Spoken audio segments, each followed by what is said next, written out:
Bang Dalbo dengarkan penjelasan saya tuntas, baru Bang Dalbo Iya, boleh. ambil kesimpulan. Tapi jangan lama juga, Pak.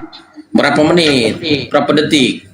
1 menit lah, silakan 1 menit saya kasih 1 waktu. menit itu panjang ya. Jadi gini. Enggak apa-apa, panjang yang penting menghibur. Jadi ketika Yesus mengatakan kalimat ego emi, ya tanpa predikat atau objek selanjutnya, berarti merujuk kepada pencipta yang menyatakan dirinya kepada Musa dalam Keluaran 3 ayat 14, aku adalah aku. Nah, Yesus dalam Aku di sini siapa, Bang? Aku di sini. Sebentar, tadi katanya kan 1 menit untuk dijelaskan. Ya, biarkan dulu Bang. Biarkan dulu, ada. Ditangkapi jadi narasinya. Jadi ketika Yesus berkata seperti itu, diikuti dengan tindakannya. Nah, salah satu di Markus pasal 2, Yesus mengampuni dosa. Saya catat itu, Bapak. Kemudian di Yohanes pasal 5 ayat 18-19, orang-orang Yahudi lebih lagi ingin membunuh Yesus karena Yesus menyamakan dirinya dengan Allah. Jadi dalam tindakan-tindakan Yesus membuktikan bahwa dia adalah ego emi itu. Nah, dia adalah eser yang bagi orang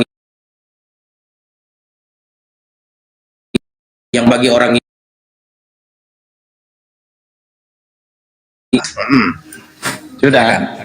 Sudah. Tadi Abang mengatakan ketika Pak Dalbo mengatakan sebelum Abraham ada, aku telah ada. Tindakan apa Pak Dalbo lakukan? Tindakan yang saya lakukan, Bang, sebagaimana yang dilakukan oleh Yesus. Lari saya, karena aku takut digebukin, Bang. Sama dengan Yesus. Sama dengan Yesus, Yohanes 8:58 kan?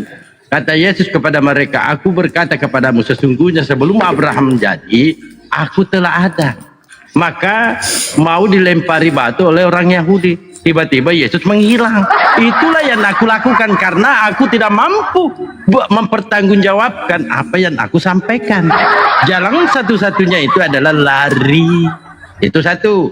Dan kedua, Anda mengatakan Yesus pencipta. Silakan Anda buka di Matius 19 nomor 4. Ini Yesus loh yang langsung berkata-kata. Apa kata Yesus?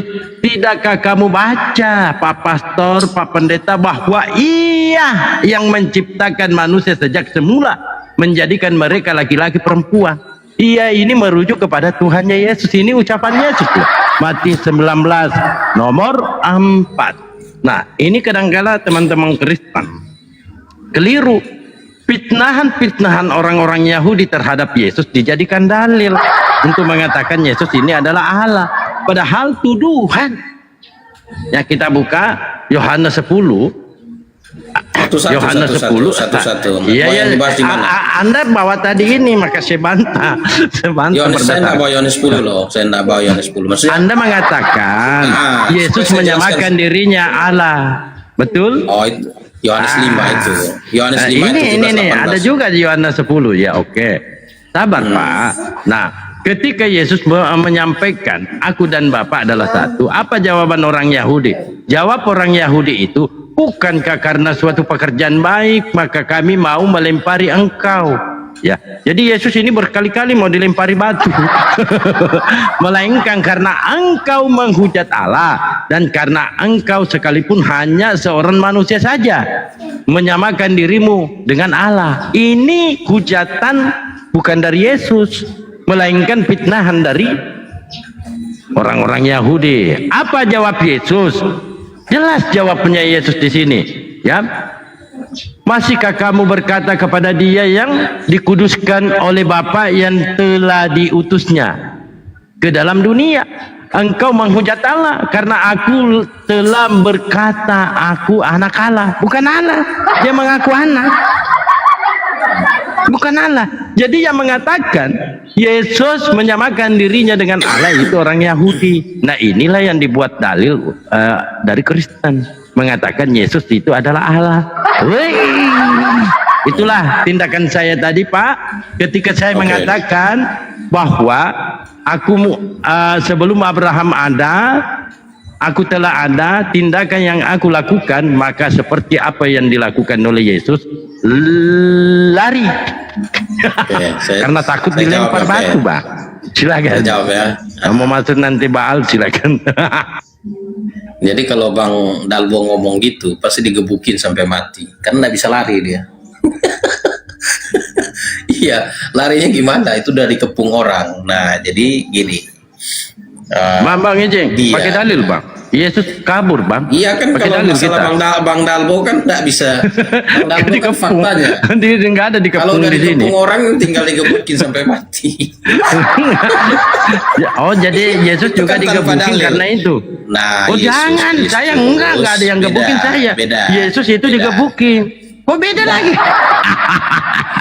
Kalau Bang Dalbo kan enggak, karena Bang Dalbo kan memang faktanya tidak bisa berkata begitu, tidak punya kuasa. Saya sekarang berkata bang. Sebelum Ya, karena Abraham berkata ada, aku ini telah kan di ada. online. Coba Ketika ada berkata. orang mau lempar saya, lari aku bang. Gampang kok. Ya lah, kalau lari pun pasti ditangkap, digebukin. Nggak bisa Jadi buat Yesus apa-apa. ketika dia lari, apakah ditangkap juga? Nggak berani mereka, karena orang banyak. Wah, banyak buktinya, yang pro dengan buktinya Yesus. yang menangkap Yesus siapa? Nah, itu sesudah. Itu kan ditangkap dengan tuduhan palsu. Ketika dia ditangkap Nah, kan di maksudnya, persidangan itu salah walaupun satunya narasi-narasi poin. yang dibangun oleh Bang Dalbo ini, narasi sedemikian, tapi itu semua narasi palsu semua. Iya ya nggak apa-apa bang, karena narasi ini bang bersumber dari Bible. Saya marah Oke, loh kalau jadi- ada pastor mengatakan Bible ini narasi palsu, marah aku bang. Nggak, Bang Dalbo yang narasi palsu. Iya kan Maksudnya, berdasarkan Bible analogi saya yang narasikan di bawah bang. itu nggak pas, analogi yang Bang, di bawah bang, nggak pas. saya narasi saya itu dasarnya Bible. Jadi kalau abang Dasar- menuduh Dalbo Jadi- ini, kalau menuduh Gini. Dalbo bahwa narasi Dalbo ini palsu, aku marah loh. Baru Ya, kali jadi ini gini, berkali-kali malah pastor, kes- pendeta mengatakan Bible ini palsu. Enggak boleh bang. Oke, jadi saya jawab dulu ya. Saya jawab Bang Dalbo gini. Tergantung siapa yang menyampaikan Bible. Kalau kayak Bang Dalbo pasti palsu. Iblis pun ya di dalam Kejadian pasal 3 iblis tuh pakai otoritas firman Allah. Jadi Dia datang kepada Yohanes Hawa, 8:9 datang kepada ini Hawa gini, dengar saya dulu.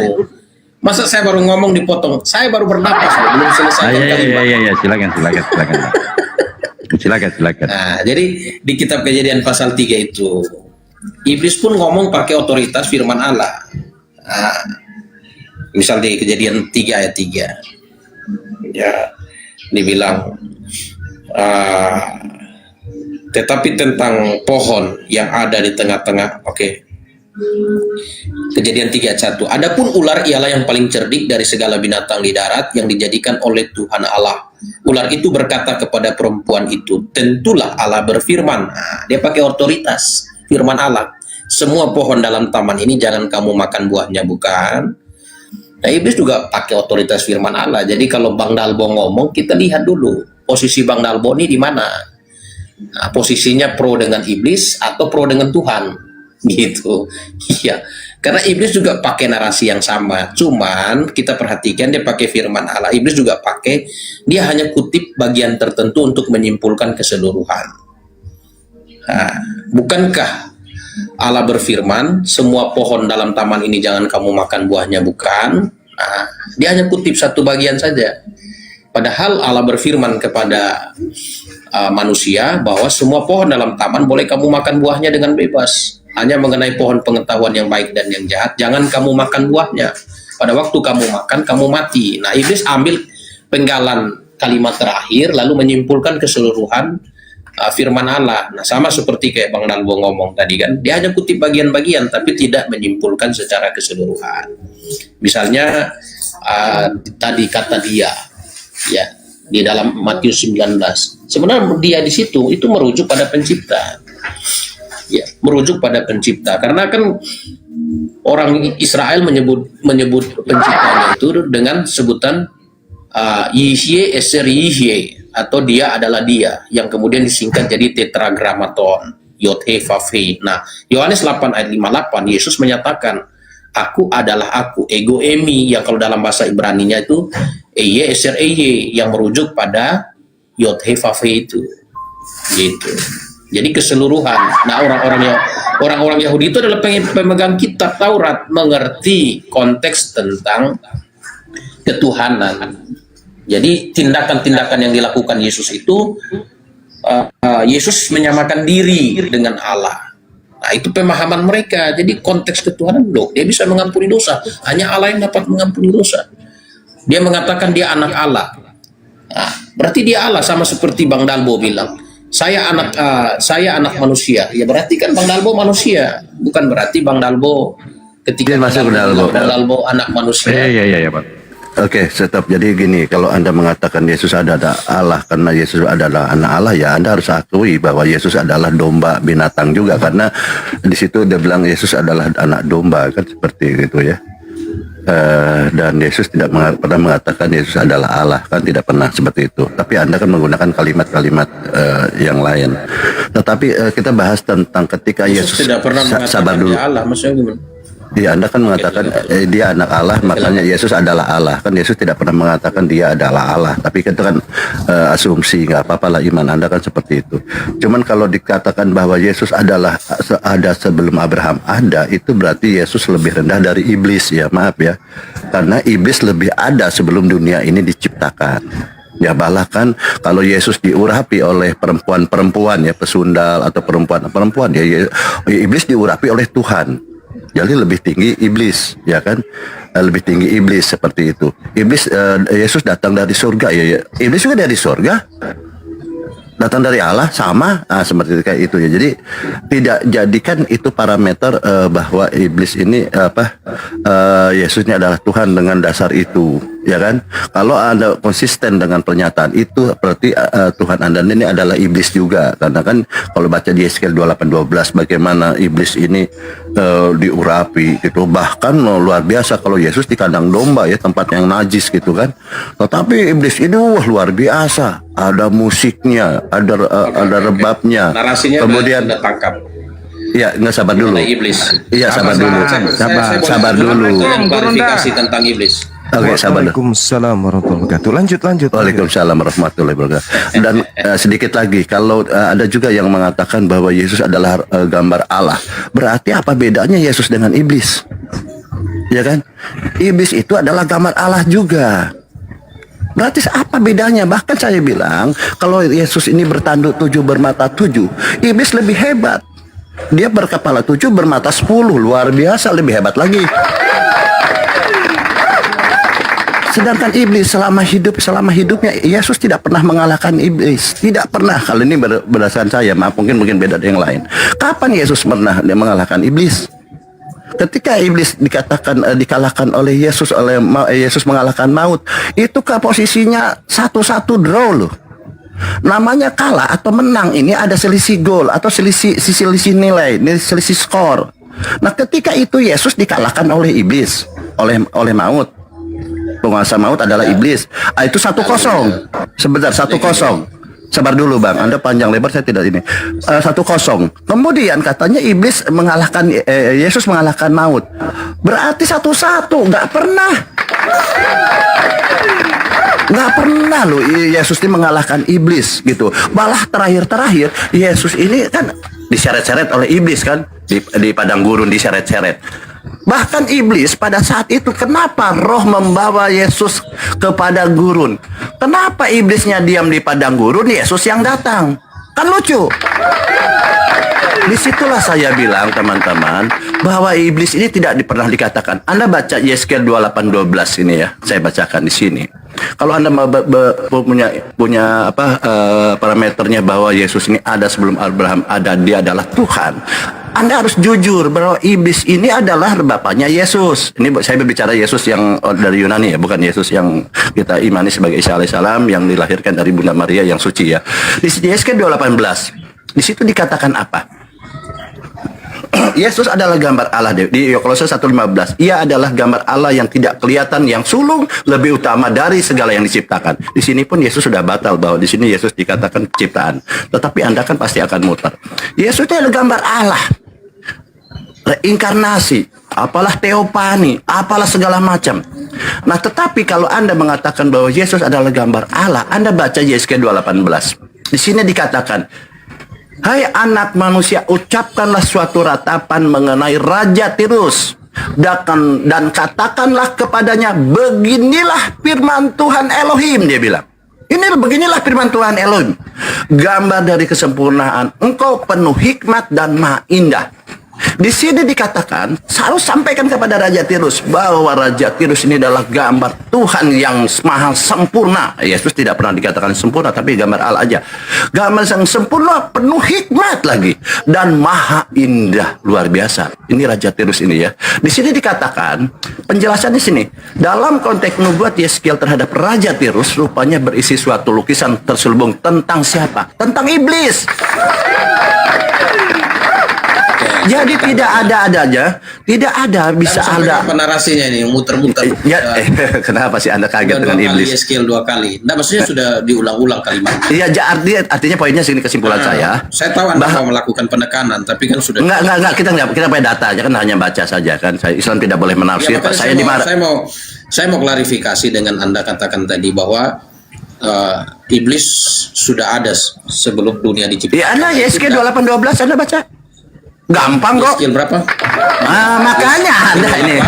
Makanya Anda jangan potong kalau Anda salah tafsir Yeskiel 2. Oke, saya baca ya. Oke, makanya Islam, saya di pesan dari gurunda saya yang paling sangat besar ini, Bang Jumas, Islam tidak boleh menafsir, menjelaskan atau framing atau menghujat kitab-kitabnya orang, kitab Hindu, Buddha, Konghucu. Oke, saya baca ya. Yeskiel berapa? Anda kan bertanya di sini. Nah, saya bacakan aja. Anda mungkin tidak perlu tahu ya. Hai anak manusia, ucapkanlah ratapan mengenai siapa? Raja Tirus, dan katakanlah kepadanya, beginilah firman Tuhan Elohim. Apa katanya? Gambar dari kesempurnaan engkau, penuh hikmat dan maha indah. Ya, Baal, kamu jangan tafsirkan. Baal, kamu jangan tafsir. Sekarang kan tadi kan tadi Anda sih? katakan bahwa dia diciptakan sebelum dunia diciptakan. Mana iblis dikatakan dia diciptakan sebelum dunia diciptakan? Mana? Oke, sebentar dulu ya, nanti sebentar. Dalilnya? Sabar dulu, ini bicara iblis. Jangan Anda bertanya, Anda minta data tadi tentang siapa gambar Allah ini. Anda tanya setelah saya tunjukkan. Setelah saya tunjukkan, Anda bikin pertanyaan baru. Oke, sebentar dulu, bentar. Pertanggung jawaban Anda. Baik. Bang Dalbo nanti lari. Iya, kenapa sih? Jadi pertanggung jawabannya gini. Ya, baik. Nanti saya. Tadi kan Anda bertanya datanya bahwa iblis ini sudah ada sebelum Abraham ada. Saya bertanya itu. Apa sih Anda? Dia mulai. Yang saya tanyakan tadi Anda katakan bahwa iblis diciptakan sebelum dunia dijadikan. Mana? Betul. Baik. Nanti. Oke ya. Ini makanya sedang saya bahas. Ini sedang saya bahas. Makanya. Ini ISK 28. Oh, makanya Anda dengar dulu, jangan tantrum. Ini ya. Bukan ini. Aduh, mulai. Sabar dulu. Raja Tirus ini adalah gambar dan kesempurnaan yang penuh hikmat dan maha indah dari Tuhan. Islam tidak menafsirkan, jangan Islam yang menafsirkan kitab-kitab orang, kitab Yahudi, Buddha, Konghucu, apapun. Nah, di sini dijelaskan, di sini penjelasannya ya. Dalam konteks ini, Yeskiel berbicara tentang Raja Tirus, rupanya berisi suatu lukisan terselubung tentang iblis. Ya, yang saya tanyakan. Oke, jelas ya. Jadi Yesus ini kalau dulu. Saya tanyakan itu Sekarang pertanyaan yang kedua. Di mana iblis ini? Apa jawab apa? Di mana iblis itu sudah ada? Nyambung gini. Saya kan tanya. Anda katakan tadi bahwa ini datanya. Diciptakan. Sebentar. Tadi Anda katakan bahwa iblis itu diciptakan sebelum dunia diciptakan. Nah, oke, ini saya bacakan. Jangan Makanya sampai Anda bawa Al-Quran Anda untuk memahami Alkitab ya pasti sesat. Iya, sabar dulu. Jadi ini pertanyaan yang kedua. Cara narasi Anda ini saya mau baca ini. Anda menarasikan Al-Quran Anda. Kenapa? Ayat Alkitab jadi salah. Oke, nggak apa-apa. Saya tanya Anda bahwa di mana data Alkitab bahwa iblis itu diciptakan sebelum dunia dijadikan. Mana ayatnya? Baik. Ini ayatnya. Ini ISK 28. Mana ayatnya? ISK 28 ini makanya Anda ada. Ayat berapa? Oke, baik. Ya. Tadi yang Anda kasih ayatnya enggak pas. Loh, kok enggak pas? Ya jangan ngibul gitu loh. Jujur aja bahwa ini saya baca ya. Jangan Anda bawa narasi. Ini di sini ya saya ciptakan ya. Untuk ini menarasikan Alkitab itu kan enggak benar. Ya, ini saya bacakan ya. Kalau dalam keyakinan Anda kan memang benar. Iblis Anda yang bertanya, Anda yang iman Kristen tidak seperti itu. Oke, ya memang Kristen kan beda dengan ini dengan orang-orang beda. Yahudi ya. Makanya Anda Ya makanya oke. jangan narasikan Alkitab Oke, saya bacakan ya, sabarlah. dengan pemikiran Islam itu udah salah. Ada pertanyaan kedua. Sesat. Ada pertanyaan kedua. Tadi kan pertanyaan pertama di mana iblis ini sudah ada sebelum Abraham ada. Sekarang pertanyaan kedua, di mana iblis diciptakan sebelum dunia diciptakan? Di sini. Gampang kok kalian ini, kenapa sih repot? Ini kan pertanyaan dua. Lihat saya bacakan. Gimana ayatnya? Iya, ini saya mau bacakan, makanya jangan panik. Atau guru Najuma aja ya, karena saya nggak enak juga. Selanjutnya firman Tuhan datang kepadaku. Ya, mengatakan, hai anak manusia, sampaikanlah ratapan tentang atas raja Tirus dan katakanlah kepadanya. Ini sabar dulu, saya bacakan, harus kita nggak boleh comot-comot ayat. Nggak nyambung. Ini Tadi belum selesai. Sabar. Izin dulu, sabar dulu. Saya belum selesai nih. Pastor. Biarkan dulu karena nanti Anda tanggapi. Bagaimana mau menghadapi gurunda kami? Murid-muridnya abang ini kewalahan Ini, lu. jadi di sini saya baca ya. Kalau masalah penilaian seperti itu wajar-wajar aja. Ini saya bacakan deh. Pasti menilainya. Hai anak manusia, sampaikanlah ratapan atas raja Tirus dan katakanlah kepadanya, demikianlah firman Tuhan Allah, engkau penutup semuanya dan penuh hikmat, sempurna dan kehidupan. Ayat 13, engkau telah berada di Eden. Nah, ya sabar dulu. Eden itu diciptakan Sabar dulu. Eden itu diciptakan. Engkau telah berada di Eden, di taman Allah, di taman Elohim. Setiap batu permata menjadi perhiasanmu, batu sardius, topas dan intan, beril, onik, jasper, safir, samrud, emas. Alat musikmu berupa tabur, seruling disiapkan di dalam dirimu pada hari engkau diciptakan. Nah, Ya, ini ada diciptakan loh, ini diciptakan. Loh, sebentar. Eden itu diciptakan sesudah manusia diciptakan dalam kitab Kejadian pasal 2. Iya, Ayat makanya 8. Anda ngawur. sabar dulu. Makanya Anda mereka mengatakan, sabar dulu. Anda mengatakan Kristen dengan membawa narasi Islam, membawa mulai. narasi Islam, Anda jelaskan Alkitab itu menipu namanya. Anda mengatakan tadi Yesus sudah ada sebelum Abraham ada. Tadi Anda katakan Berarti sementara di sini iblis ini diciptakan sebelum Abraham ada, sebelum bumi ada. Gampang kalau ini. Ini Anda tadi kan jelaskan Eden, makanya saya bilang di Bukan saya. Kejadian pasal 2 ayat 8 itu manusia diciptakan baru Eden diciptakan. Yesus ada sebelum Abraham ada, betul? Sekarang kan saya Macet. Oke, Bang Bima silakan. Diambil alih. Mungkin cara penyampaian saya kurang bagus, tapi Bang Bima ini. Jadi Yesus ini lebih rendah dari iblis ya menurut data ini. Kita tidak menghujat. Ya, lanjut. Kalian Islam kan, kamu bawa narasi Islam untuk menarasikan iman Kristen, ya sesatlah kamu. Begitu juga ketika Anda menarasikan imannya Yahudi dengan agama pagan Anda, kan gitu. Imannya Yahudi bagaimana? Imannya Yahudi Eden dulu baru manusia, kuclu. Kau itu semakin tua semakin bahlul. Mana imannya Yahudi Eden dulu baru Yang kau manusia? baca tadi itu Kejadian 28 itu kau pelintir karena kau Iya, di mana? Kristen. Di mana? Makanya kamu ngawur semua. Kau Kamu baca menyesatkan dulu ini, orang Islam kuclu. justru, Woi, tentang Pastor Kristen. Bloon. Kau baca Kejadian 2 nomor 8 itu. Juma otakmu di pantat saya, Juma. Coba. Kau baca Kejadian 28, berani kau baca? Kau itu perpuluhan aja dalam otakmu, makanya gigimu besar. Kau hanya modal cari koin. Ya kau baca Kejadian 2 nomor 8 yang kau fitnah tadi agama kitabnya orang. Saya bilang otakmu di pantat saya, Juma. Itu kitabnya orang kau maknai Ketika kau dengan baca Alkitab, paganmu. otakmu di pantat Coba saya. baca. Kau baca itu tuyul. Dasar gigimu lebih besar dari otakmu, makanya. Berani kau baca Kejadian 2 nomor 8, berani? Oh, aja saya enggak tonggos ya, enggak pakai masker. Berani enggak kau baca? Berani enggak kau baca? Ya kau baca aja Juma. Kau yang datang Kau bawa dalil. fitnah, kau pakai agak kitabnya orang, kau maknai seenak perutmu. Kejadian 2 nomor 8 itu selanjutnya Tuhan Elohim membuat taman. Taman di mana dibuat itu? Tamannya dibuat di mana? Kata selanjutnya itu apa? Tamannya dibuat di Sebelumnya mana? apa? Kalau selanjutnya berarti ada sebelumnya, Juma. Bahlul. Otakmu di mana, Bahlul, yang dibangun di situ, yang dibuat di situ, dengar saya. Dengar. Selanjutnya berarti Dengar. dengar saya. Yang dibuat di situ taman atau Eden? Model apa ini? Kata selanjutnya berarti ada sebelumnya. Iya. Pertanyaan saya, yang dibuat di situ selanjutnya taman atau Eden? Selanjutnya. Apa yang dibuat? Taman atau Eden yang dibuat? Selanjutnya. Bahlul, dasar anak kucing. Ya taman di Eden. Taman di Eden, tuyul. Yang dibuat itu taman, bukan Eden, goblok.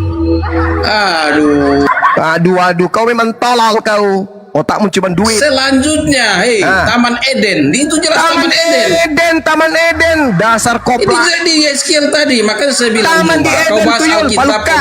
Ini penipu ini. Semua orang Kau yang Indonesia nipu. ditipu-tipunya. Aduh. Saya ulang masa lagi. gurundana. Saya ulang lagi. Hei. Saya ulang lagi. Yang dibuat di situ selanjutnya. Dengar, kau diam dulu. Yang dibuat di situ taman atau Eden? Dan pakai mute. Jangan mute. Yang dibuat di situ taman atau Eden? Jangan takut, jangan mute. Yang dibuat di situ taman atau Eden? Dasar koplak, pemakan babi, tuyul, penyesat, penguras dompet, tolol, bahlul, dongok, hidup lagi. Dia bilang lebih dulu Adam daripada Eden. Dasar setan, penipu, kablama. Mana ada duluan Eden duluan Adam daripada Eden? Dasar kotak, ku cakar juga matamu nanti pakai kapak ya. Di situ jelas-jelas apa yang dikatakan sana? Gan, bi, Eden. Gan itu taman, bi itu di, Eden itu alam, tempat, wadah. Jadi di alam Eden, Tuhan menciptakan sebuah taman. Penipu. Sekolah STT katanya. Diterjemahkan kitabnya orang seenak perutnya. Dasar pemakan babi, kucluk. Tipu anak Indonesia dengan cara menggunakan kitabnya agama Yahudi seenak perutnya. Kalau tidak ada para apologet, bebas nipu, demi semakin banyak jemaat, semakin tebal dompet. Dasar laknat. Jelas-jelas selanjutnya Tuhan Elohim membuat taman. Di mana dia membuat taman? Di Eden, di sebelah timur. Disitulah ditempatkannya manusia yang dibentuknya itu. Dibentuk di mana? Dia dibentuk di mana? Di sebuah taman. Di mana itu? Di Eden. Duluan manusia daripada Eden, koplak. Bagaimana mungkin Adam duluan tak ada alamnya? Mau disimpan di mana Adam? Dasar kurcaci, otak bekicot. Yang ada cuma duit. Ajarkan jemaatmu pintar, cerdas. Bagaimana mungkin manusia diciptakan tidak ada tempatnya? Dasar penipu. Banyak kali kau tadi menipu ya, aku dengar kau ya. Banyak kali kau menipu orang-orang ya. Kau mengatakan Yesus itu adalah Tuhan itu sendiri karena Yesus mengatakan ego emi. Berarti Petrus juga Tuhan karena ego emi juga. Petrus mengatakan dalam Kisah Para Rasul 10 nomor 21. Dia mengaku ego emi, berarti dia juga Tuhan, kucluk, penipu, dompala, kardoba, pemakan sendal jepit. Kisah Para Rasul 26 nomor 29. Paulus juga mengaku ego emi, berarti Paulus juga Tuhan gitu. Oh, betul-betul lah ini lintah darat. Kalau dikatakan aku ada sebelum Abraham ada, jelas sekali Adam lebih dulu ada. Koplak. Dan itu kalimat apa itu? Kalimat tentang kemuliaan. Kenapa Yesus mengatakan aku ada sebelum Abraham ada? Kau baca Yohanes 8 dan seterusnya. Kemuliaan Yohanes 17 nomor 3. Kita ini semua ada. Sebelum dunia dijadikan kita ini semua ada. Apa maksudnya? Kau baca Efesus 1 nomor 4 nomor 5. Itu jelas itu. Pengkhotbah 3 nomor 15. Semua manusia itu ada sebelum dunia ada. Bukan cuma Yesus, kucluk. Dasar dompala. Ketika Yesus mengatakan ego emi, akulah dia. Kau baca Yohanes 8:28-nya. Apa maksudnya akulah dia di situ? Kata Yesus, apabila kamu telah meninggikan anak manusia, barulah kamu tahu bahwa akulah dia, dan bahwa aku tidak berbuat apa-apa dari diriku sendiri, tetapi aku berbicara tentang hal-hal sebagaimana diajarkan Bapa kepadaku. Nah, maksud lo, akulah dia itu adalah aku itu Bapa itu sendiri. Nah, coba kau makna itu. Aku tidak bicara dari diriku sendiri, terus aku ini adalah Bapa itu sendiri. Koplak. Dasar lintah darat, pengisap dompet jemaat. Aku adalah dia. Maksudnya aku adalah dia, adalah Bapa. Terus kenapa dia mengatakan aku tidak dapat berbicara dari diriku sendiri? Aku menyampaikan hal-hal tentang apa yang diajarkan Bapa kepadaku. Katanya akulah dia. Kok dia diajar sama Bapa? Kulempar juga bata aku nanti gigimu. Dasar lintah darat, pengisap dompet jemaat. Apapun kau halalkan asal kau bisa dapat perpuluhan. Tipu-tipuan, kau tipu semua jemaat.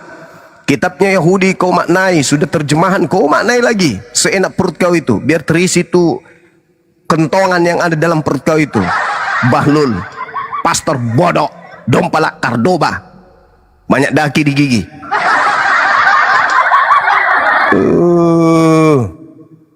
Penipu. Jangan kau lagi ada di kumal-kumal Islam kau datang menipu kau ya. Diskusi-diskusi jangan ngotot, kau belajar itu. Kau boleh sekolah STT, tapi untuk sampai memiliki mutiara tak akan pernah bisa. Selama kau masih menyembah makhluk kuburan, tak akan pernah ada mutiara samamu. Oh, kitabnya orang dimaknai. Lagi pula ego emi yang kau katakan di dalam Keluaran itu terhadap Tuhan ketika dia mengatakan anihu itu bukan merujuk kepada siapa, itu merujuk kepada Musa, tuyul. Manusia pertama yang mengucapkan kata anihu itu Musa. Manusia pertama yang mengucapkan kata ego emi itu Musa. Berarti Musa Tuhan. Sudahlah Musa disebut Allah, disebut sebagai Elohim, disebut sebagai Bapa untuk Fir'aun. Harusnya dia Musa ini yang kau tuhankan, karena dia yang pertama kali mengucapkan ego emi. Katakan kepada orang Israel, katakan kepada Fir'aun, aku adalah aku yang menyampaikan aku kepada kamu.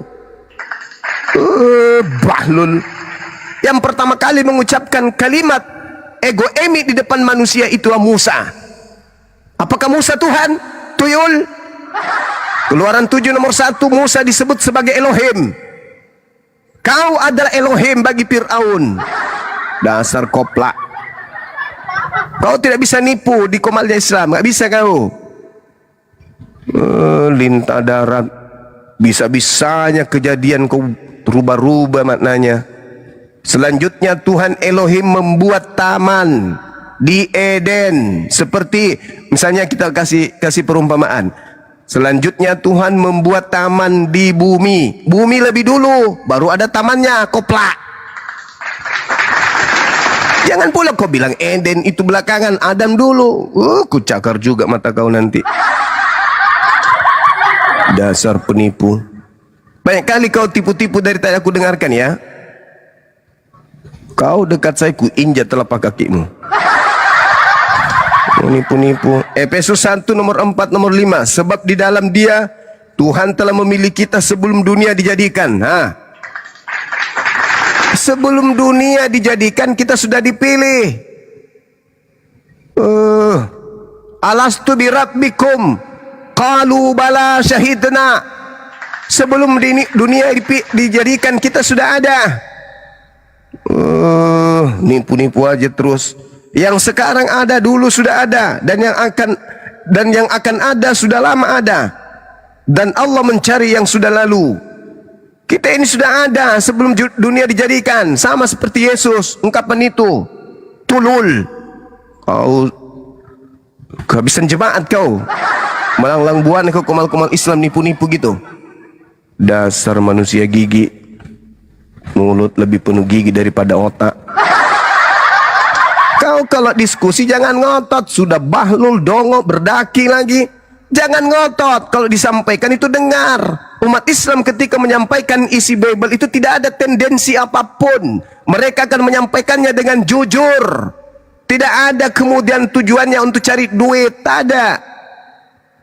Aneh-aneh aja. Berbeda dengan kau. Kau jujur menyampaikan isi kitabmu, lari jemaat. Makanya kau harus pelintir. Masakan Adam lebih dulu daripada Taman Eden. Lucu-lucu kau ini memang. Kadang-kadang kau jumpa saya, ku sentil gigimu ya. Pastor Dongo, Bahlul, Talal. Di agamamu itu saja, asal kau tahu tidak ada itu Jumat Agung, itu karangan kau sendiri. Jumat Agung itu tidak ada. Kemudian ibadah minggu itu kalian bikin sendiri. Semua data-data di dalam kitabmu itu tidak ada disebut hari Minggu. Nggak ada hari Minggu disebutkan dalam Bible. Kau tunjukkan ada nggak satu kata Minggu dalam Bible? Ya ada, Pak. Di mana? Di sini. Iya, itu di terjemahan. Original teksnya apa? Tak ada hari Minggu, semuanya hari Sabat. Bahkan Yesus diceritakan dalam kitabmu itu keluar dari kubur itu bukan hari Minggu, hari Sabat. Tuyul. Harusnya kau perdalam itu. Enak kali kau ya. Nah, ini namanya teman-teman contoh kalau kita lagi penyakit kaku di pundak, kita harus senam bibir pagi-pagi. Senam bibir itu membuat darah itu lancar sirkulasi udara, kemudian keluar masuk di rongga paru-paru sehingga kita bisa terbebas dari flu. Nah itulah contoh aja ya, contoh, jangan diikutin. Ini cuma contoh doang.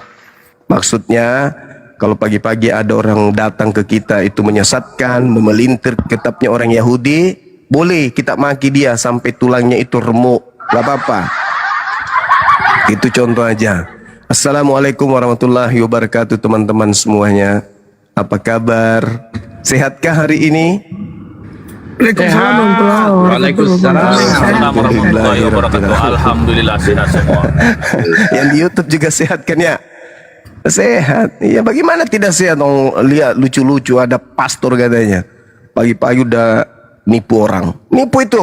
Masakan Adam lebih dulu daripada Eden. Eden itu bukan taman yang ada yang dimaksud dalam Kejadian 28. Tamannya dibuat di Eden, sama taman dibuat di bumi. Bumi lebih dulu daripada tamannya. Aneh-aneh aja memang ini orang.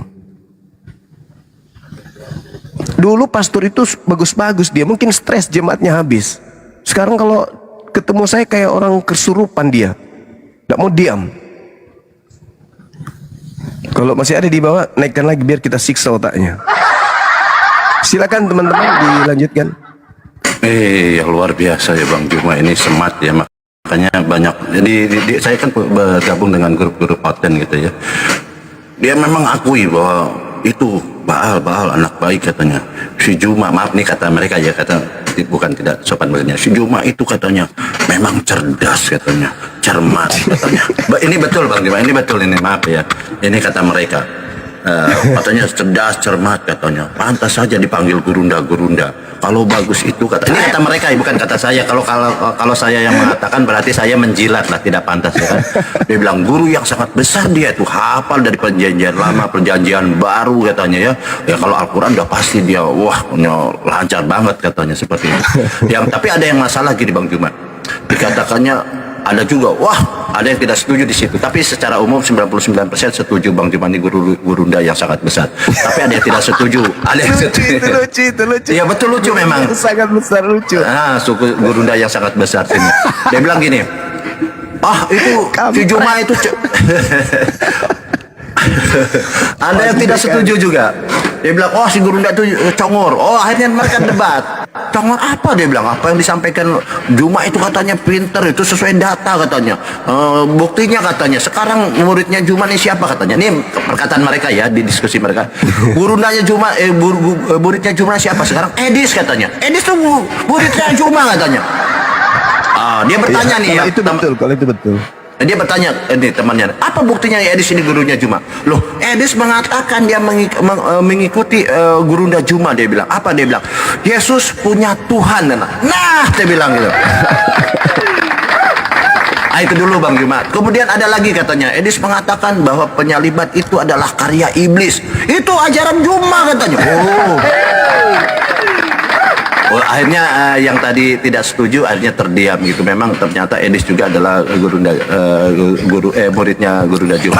Silakan Guru Dajjal, itu pernyataan dari mereka, bukan kata saya loh. Saya ini kalau saya mengatakan saya menjilat nanti ya. Silakan.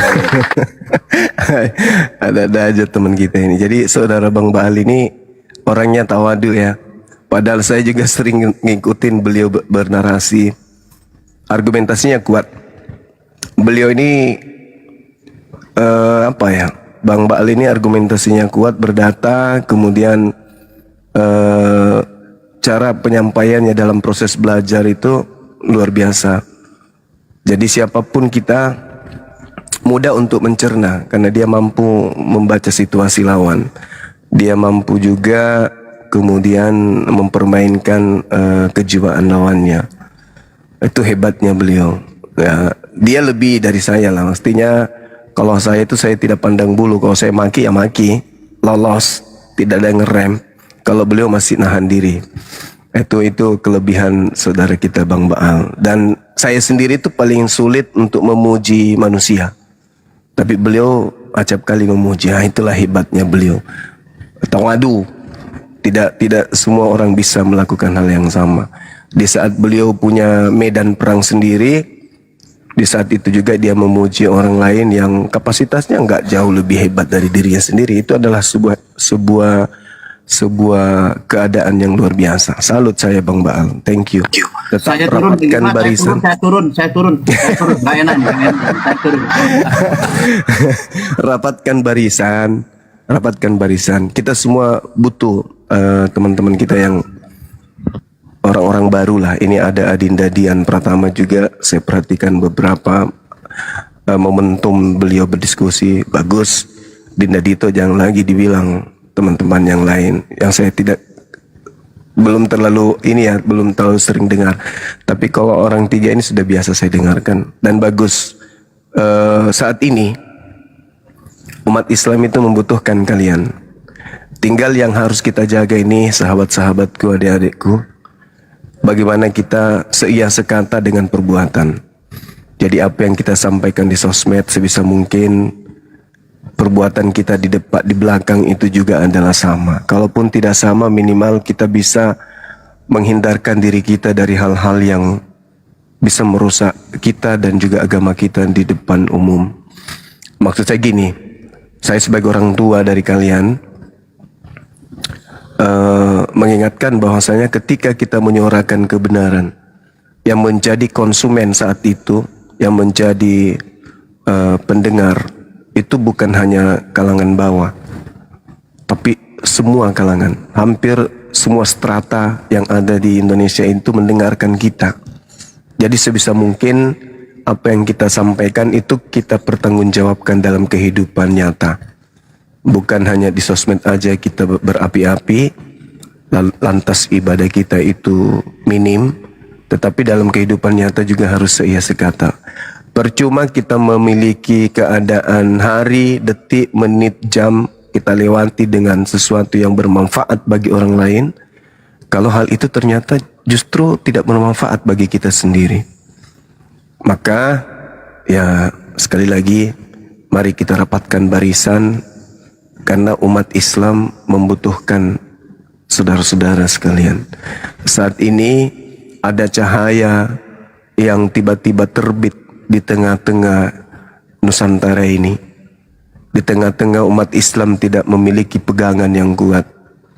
Di tengah-tengah umat Islam itu seperti terombang-ambing dalam samudra yang luas. Mereka tidak punya panduan dalam hal lintas agama. Mereka tidak punya pandangan dalam hal perbandingan agama. Mereka bahkan cenderung banyak yang berpikir agama itu semuanya sama. Dengan adanya para apologet, terlepas dia yang berafiliasi dengan API atau apapun itu, ya, semua yang berapologet, artinya apologet itu melakukan pembelaan agama Islam langsung di hadapan orang-orang non-Islam, itu adalah merupakan cahaya di tengah-tengah kebingungan yang terjadi. Terjadi kebingungan di antara kita karena apa? Karena kita melihat keadaan orang-orang di luar Islam itu juga menggunakan istilah-istilah Islam, Bahkan tampilannya juga adalah tampilan-tampilan Islam. Sehingga yang terjadi adalah warna abu-abu yang membuat kemudian umat Islam awam itu menjadi bingung. Dengan adanya apologet Islam ini, sahabat-sahabat saya, adik-adik saya, abang-abang saya, alhamdulillah umat Islam di Indonesia seakan-akan mendapatkan cahaya. Tiba-tiba saja gitu. Dari 2019 mungkin sampai hari ini kok tiba-tiba saja ada sekelompok manusia yang menyuarakan kebenaran fakta real di depan musuh.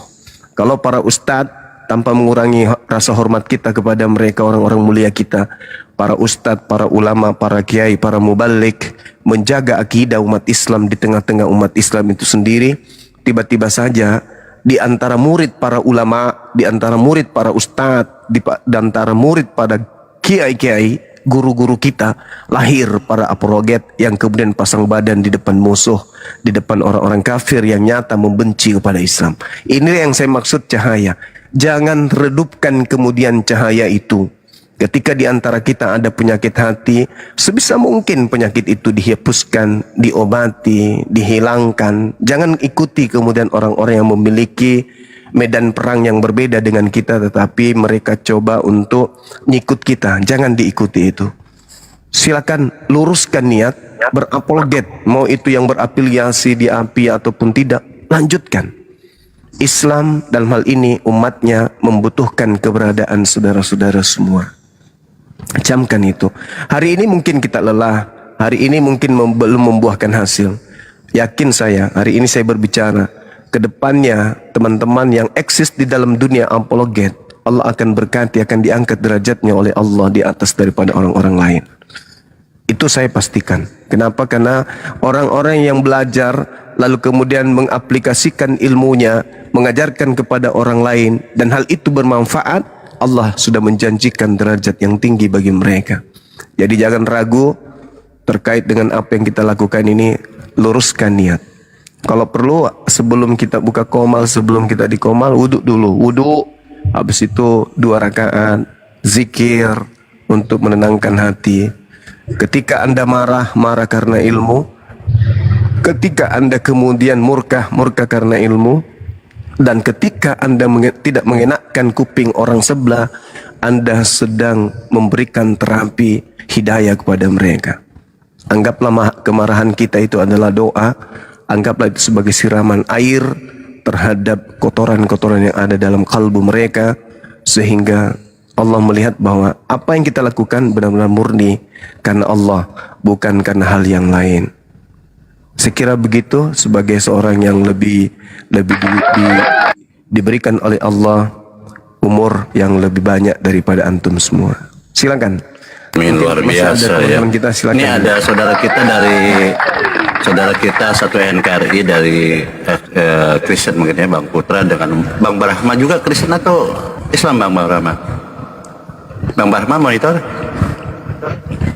Iya, Kristen. Oke, ada 2. Ini terserah Anda mana dulu yang mau menghadapi Bang Juma, karena Bang Juma mau dua-duanya pun boleh ya. Jadi mau diobati Bang Baal. Oke, nggak apa-apa. Iya, kita jangan ngomong gitu, nanti kita tersinggung lagi. Janganlah seperti itu ya. Bos nanti saya kick. Ini masalahnya, ini kan kita hormati mereka akan merayakan 25 Desember. Saya tidak tahu sampai sekarang, saya ini kan baru 2 hari di TikTok, jadi saya nggak tahu 25 Desember hari apa. Silakan Bang Putra atau Bang Brahma, siapa yang duluan akan menghadapi Bang Juma. Diskusinya santai, santun, karena saya dipesan oleh Bang Juma. Saya ini kan muridnya Gurunda yang sangat besar ini, mengatakan Islam tidak boleh menghujat, menafsir, menjelaskan framing atau apapun kitab-kitabnya orang, kitab Hindu, Buddha, Konghucu maupun ini. Silakan Bang Putra, silakan. Ya baik, terima kasih Bang Zuma sudah menjelaskan hal yang baik buat agama Islam. Dan saya akui itu Bang Zuma, memang benar. Tetapi satu yang saya tidak akui dalam Indonesia sini, tidak ada Tuhan Allah selain Tuhan lain. Itu saya tidak farming, tapi itu kisah nyata dan real dalam kisah sejarah manusia, kehidupan manusia. Ini Indonesia, kita pakai bahasa Indonesia. Untuk apa kita ambil agama orang dan pakai bahasa agama orang? Padahal bahasa kita ada. Dan itu kita menanyakan. Ini Itu ngomong apa sih? saja kalian dengar, kita orang Kristen saja. Bahasa roh saat Bapak Pendeta berbicara, kita nggak mengerti. Dan bahasa Indonesia kita bicara juga itu pun orang lain tidak akan mengerti.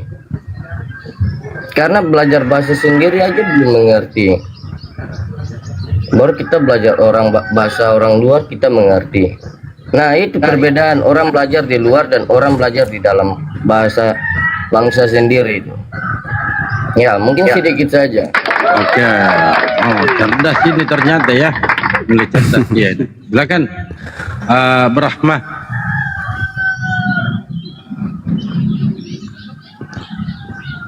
Ya gimana? Silakan Bang, silakan.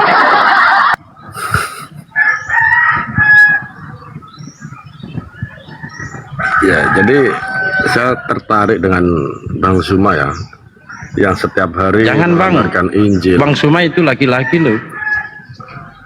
Enggak, maksudnya ini saya lihat Bang Suma setiap hari ini Pak Saudara. sering mengabarkan Injil ya, sedangkan Qur'annya jarang diberitakan, diajarkan. Ini bagus ini saya rasa. Ya lanjut. Bismillahirrahmanirrahim. Justru Anda harus paham bahwa Islam itu datang untuk kemudian membersihkan manusia yang datang kepada Bani Israel lahir tanpa ayah dari orang-orang kafir. Jadi kalau saya membahas tentang Bible, membahas tentang kekristenan, itu saya sedang mengurai isi Quran. Karena Al-Quran saya membahas itu, membahas tentang orang-orang kafir yang mengatakan Tuhan turun ke bumi menjadi manusia. Al-Quran saya membahas tentang buku-buku yang dikarang oleh manusia dan dianggap sebagai firman Tuhan.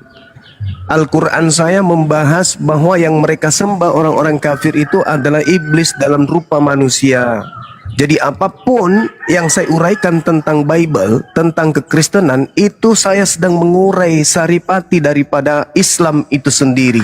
Contoh, ketika Al-Quran saya mengatakan innama yatazakkaru ulul albab, sesungguhnya hanya orang yang berakal sehat yang dapat menerima pelajaran. Artinya Al-Quran sedang mengatakan orang yang di luar agama Islam itu adalah orang yang beragama tanpa akal. Dan memang itu betul terjadi. Itu betul terjadi. Potongan ayat Al-Quran ini begitu menggugah perasaan orang Islam untuk membuktikan kebenaran isi Quran itu. Innama yatazakkaru ulul albab, hanya orang yang berakal yang bisa mendapatkan pelajaran. Nah sekarang kalau itu yang terjadi, berarti kalau Kristen ini berakal, artinya bahwa agama Kristen itu betul. Kalau agama Kristen itu betul, berarti gugur Islam. Karena Islam agama yang unggul. Karena Islam agama yang diridhoi. Karena Islam menceritakan tentang oknum-oknum yang melakukan kemudian konsep keyakinan bahwa Tuhan pencipta langit bumi nuzul ke muka bumi menjadi manusia. Berarti itu betul. Kalau memang Bible itu betul, kalau memang Kristen itu betul, dan Al-Quran sebagai patokan saya sebagai Islam, semuanya betul, maka hancurlah Al-Quran ini. Akan tetapi faktanya, innama yatazakkaru ulul albab, itu terbukti bahwa untuk menjadi Kristen, otak harus dilepas. Maka kesimpulannya adalah, oh ternyata memang betul mereka menjadi Kristen karena mereka tidak menggunakan akal di dalam menelaah keyakinan mereka terkait dengan kekristenan itu sendiri. Itu real, itu fakta, itu fenomena baku yang tidak bisa ditawar-nawar. Kenapa orang bisa menyembah manusia yang mati? Kenapa manusia bisa menyembah kepada makhluk yang keluar dari kubur? Apakah karena mereka berakal? Tidak. Mereka mematikan akal, lalu mereka hanya percaya doktrin dan dogma nenek moyang mereka. Itu fakta, itu real. Maka Al-Quran benar. Innama yatazakkaru ulul albab. Sekiranya di antara orang-orang Kristen ini ada yang berakal, maka mereka akan belajar apa yang terjadi. La ilaha illallah Muhammad Rasulullah. Begitu saudara. Jadi jangan mengatakan setiap hari bahas Bible. Enggak. Ketika saya mengurai Bible, itu saya sedang membuka tabir apa yang Al-Quran sampaikan. Fawailul lilladzina yaktubuna al-kitaba biaidihim tsumma yaquluna hadza min indillah. Celakalah orang yang menulis sebuah kitab dan mengatakan ini dari Allah, padahal itu bukan dari Allah, hanya untuk mendapatkan keuntungan yang sedikit. Nah, itu kitun dia itu. Nah, itulah yang saya katakan kepada saudara bahwa ketika saya membahas Bible, saya sedang menguraikan isi Quran. Silakan. Ya, terima kasih Bang Suma. Itu kitun itu, saya pernah dengar dia tulis kitab dia itu. Kalau tidak salah dia itu. Dia itu penyesat itu. Bilang keturunan siapa? Nuh. Keturunan Nuh. Padahal ini kita keturunan Abraham. Dia bilang dia keturunan Nuh. Saya juga ini ya. Keturunan Nuh itu tentang akhir zaman. Baru dia bilang dia keturunan Nuh. Ya coba Bang Suma, kau bisa menjelaskan nggak? Iya, kalau di dalam Al-Quran itu seruannya kemudian bahwasanya perintah Allah di dalam Al-Quran itu selalu merujuk kepada Bani Adam, ya Bani Adam, ya Bani Adam. Berarti kita ini adalah keturunan Adam. Karena ini berbicara mengenai Al-Quran. Kalau ada orang yang mengatakan dirinya Islam tapi dia mengatakan dia keturunan Nuh, landasan pijakannya apa? Sedangkan dalam Al-Quran jelas, Bismillahirrahmanirrahim, ya Bani Adam, la yaftinannakumus syaitan kama akhraja abawaikum minal jannah. Wahai anak cucu Adam, janganlah sekali-kali kamu tertipu oleh iblis sebagaimana iblis telah mengeluarkan ibu bapakmu Adam dan Hawa dari surga dengan menanggalkan pakaian keduanya untuk memperlihatkan kepada keduanya aurat mereka berdua. Sesungguhnya iblis dan para pengikutnya melihat kamu dari suatu tempat yang kamu tidak bisa melihat mereka. Sesungguhnya aku Allah telah menjadikan iblis-iblis itu sebagai penolong bagi orang-orang yang tidak beriman. Itu. Jadi dalam Al-Quran jelas manusia itu diseru, ya Bani Adam, wahai keturunan Adam, wahai keturunan Adam. Nuh keturunan Adam. Berarti keturunan Nuh adalah keturunan Adam. Jangankan Nuh, Tuhan Anda aja nih yang bernama Yesus itu ternyata juga adalah keturunan Adam. Begitu saudara. Jadi sesat kok. Sesat dia itu. Ya memang dia sesat itu. Ya terima kasih Bang Suma. Kalau Tuhan saya tadi keturunan Adam katanya Bang Suma. Tuhan saya di dalam Bible menceritakan lahir di Bethlehem dengan ibunya bernama Maria. Iya, mungkin begitu saja saudara. Tapi kalau Anda mencermati, kalau agama siapa itu nggak tahu itu. Tapi kalau Anda mencermati, kalau Anda mencermati di dalam Bible, menurut Yesus ada juga manusia yang berasal dari keturunan iblis. Iblislah yang menjadi bapakmu. Berarti ada anak-anak iblis juga nih. Apa intisari daripada anak-anak iblis ini? Anak iblis ingin Yesus mati. Sekarang kalau Kristen ditanya, apakah kalian ingin Yesus itu mati atau Yesus tidak mati? Apa jawaban saudara kami Kristen? Ya, Yesus kami mau dia mati supaya dosa-dosa kami ditebus. Nah, perbedaannya dengan iblis apa? Boleh tidak kami minjam pernyataan Yesus bahwa kalian adalah anak-anak iblis yang menginginkan kematian terhadap Yesus?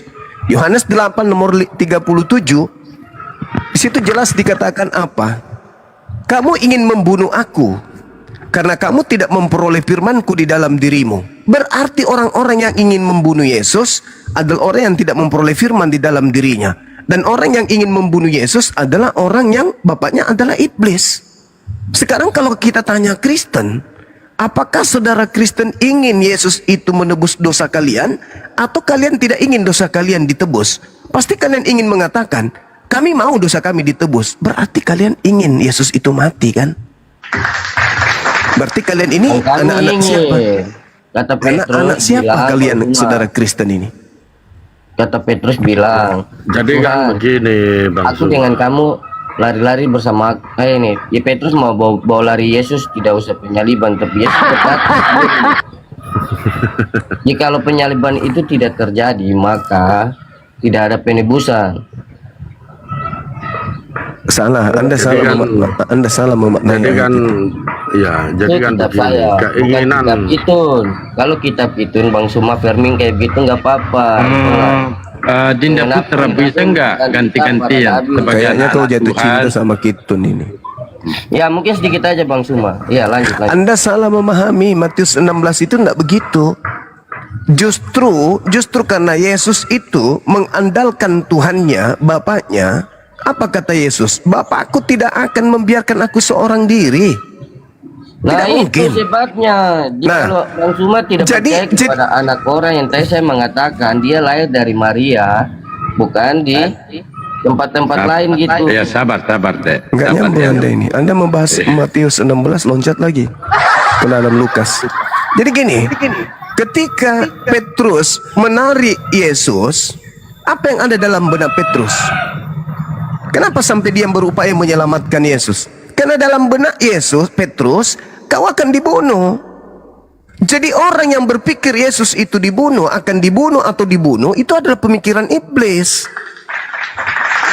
Kata Yesus, kata Yesus, tak ada yang bisa menjamah dia. Tapi orang berusaha membunuhmu, Yesus, urusan Bapakku. Semuanya telah kuserahkan kepada Bapakku.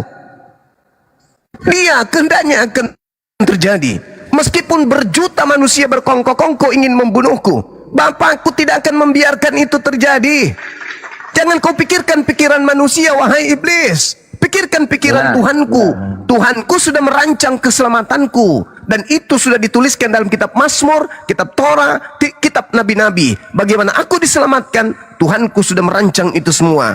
Janganlah iblis. Kau hanya memikirkan apa yang dipikirkan manusia. Kau tidak memikirkan apa yang dipikirkan oleh Tuhanku. Apa yang dipikirkan Tuhanku tentang aku? Rancangan keselamatan.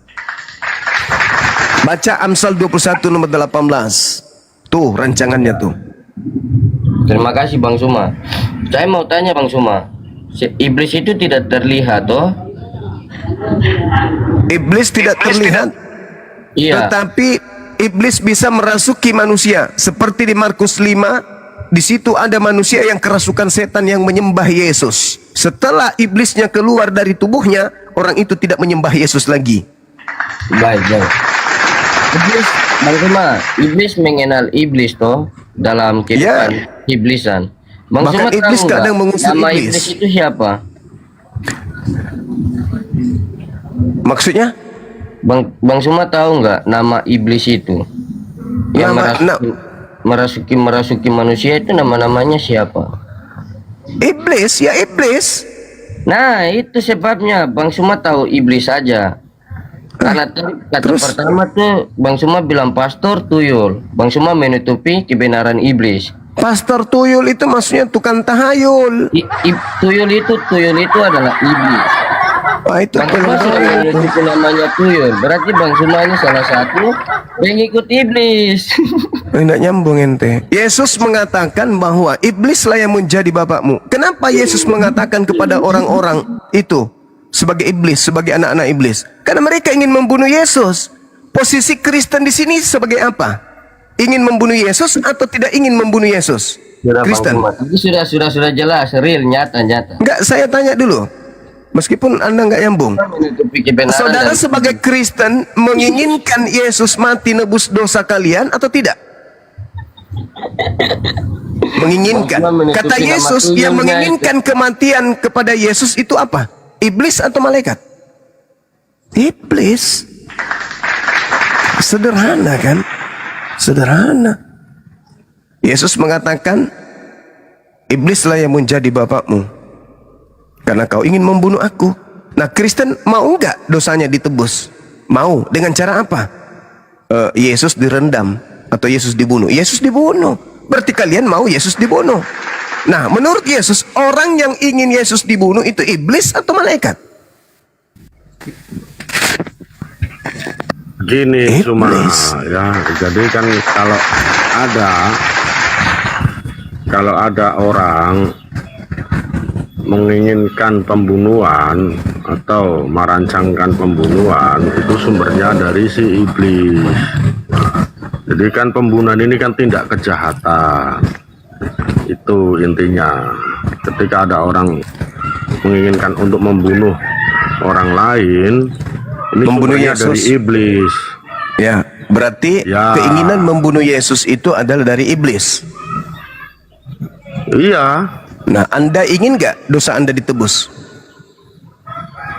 dosa Anda ditebus. Yesus datang itu membawa Nah, pengajaran. itu berarti Anda sedang menceritakan diri Anda, yaitu iblis. Saya ulang lagi, apakah Anda ingin dosa Anda ditebus oleh Yesus? Jadi Yesus itu datang membawa pengajaran.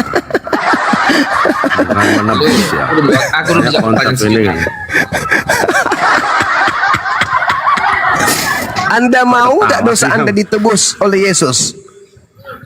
Jadi Mau Yesus atau ini tidak mau? membebaskan kutuk. Dengar semua. Dengan, sebentar. berarti Anda mau kan? Anda mau dosa Anda ditebus oleh Yesus kan? Mau. Berarti Anda mau Yesus dibunuh. Yang mau Yesus dibunuh iblis atau Tuhan? Di mana Menurut Yesus? datanya? Di mana datanya Yesus menebus dosa, coba? Kepasihan kita hari ini aneh-aneh. Nggak, masalahnya Yesus berkata, Luruskan dulu narasimu. Yesus Di mana berkata datanya yang Yesus- ingin membunuhnya adalah iblis. Iya, kau kan Nah, mengaitkan sekarang dengan Anda sebagai penebusan Kristen dosa. ingin nggak? Apakah Anda ingin dosa Anda ditebus oleh Yesus? Dengar semua, saya tanya, di mana ada narasi Yesus menebus dosa? Coba, silakan. Loh, Paulus mengatakan bahwasanya jika tidak ada penyaliban, maka sia-sialah kebangkitan Yesus. Kalau tidak ada penebusan, sia-sialah kemudian kematian Yesus. Kalau tidak ada Di mana kebangkitan. datanya? Coba kita pelajari bareng semua. Ya Allah ya Karim, dosa Kristen itu ditebus. Untuk dosa-dosa kalian itu Iya, ditebus coba. dengan cara apa? Coba kita buka datanya di mana, biar kita belajar bareng. Masa Anda nggak tahu? Ya, ini kan menurut sudut pandang Anda. Loh, Makanya itu kalau kita ajaran dalam belajar, kitab kita uji. saudara loh. Kitab saudara yang mengatakan itu. Bahwa Yesus itu mati Iya, untuk menebus dosa silakan kalian. Dibuka datanya. Ya Allah ya Karim. Galatia, kan? Atau gimana? Apakah Kristen ini tidak memahami bahwa Yesus itu mati untuk menebus dosa? Coba kita uraikan semua. Kita Apanya yang mau baca diuraikan? bareng-bareng. Apanya yang mau diuraikan? Iya, datanya di mana? Ya Allah. Banyak kali ayatnya itu. Mana ya? 1 Petrus 2:24, 1 Korintus 15 nomor 3, Satu persatu lah kita. Ibrani 9:15, kemudian Matius 26 nomor 8. Itu banyak kali datanya itu. Banyak kali datanya. Ya, di mana salah satunya? Biar aku ambil kitab. Kita buka. Ya. Coba Anda di mana?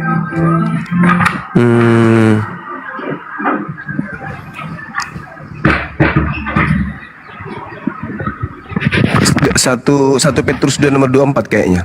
Yang itu aja dulu. Ada ratusan itu, bahkan mungkin ribuan dalilnya Yesus mati untuk nebus dosa. Tapi bukan perkataan Yesus, karangan yang muncul belakangan. Karangannya 1 Petrus berapa semua? 1 Petrus 2:24.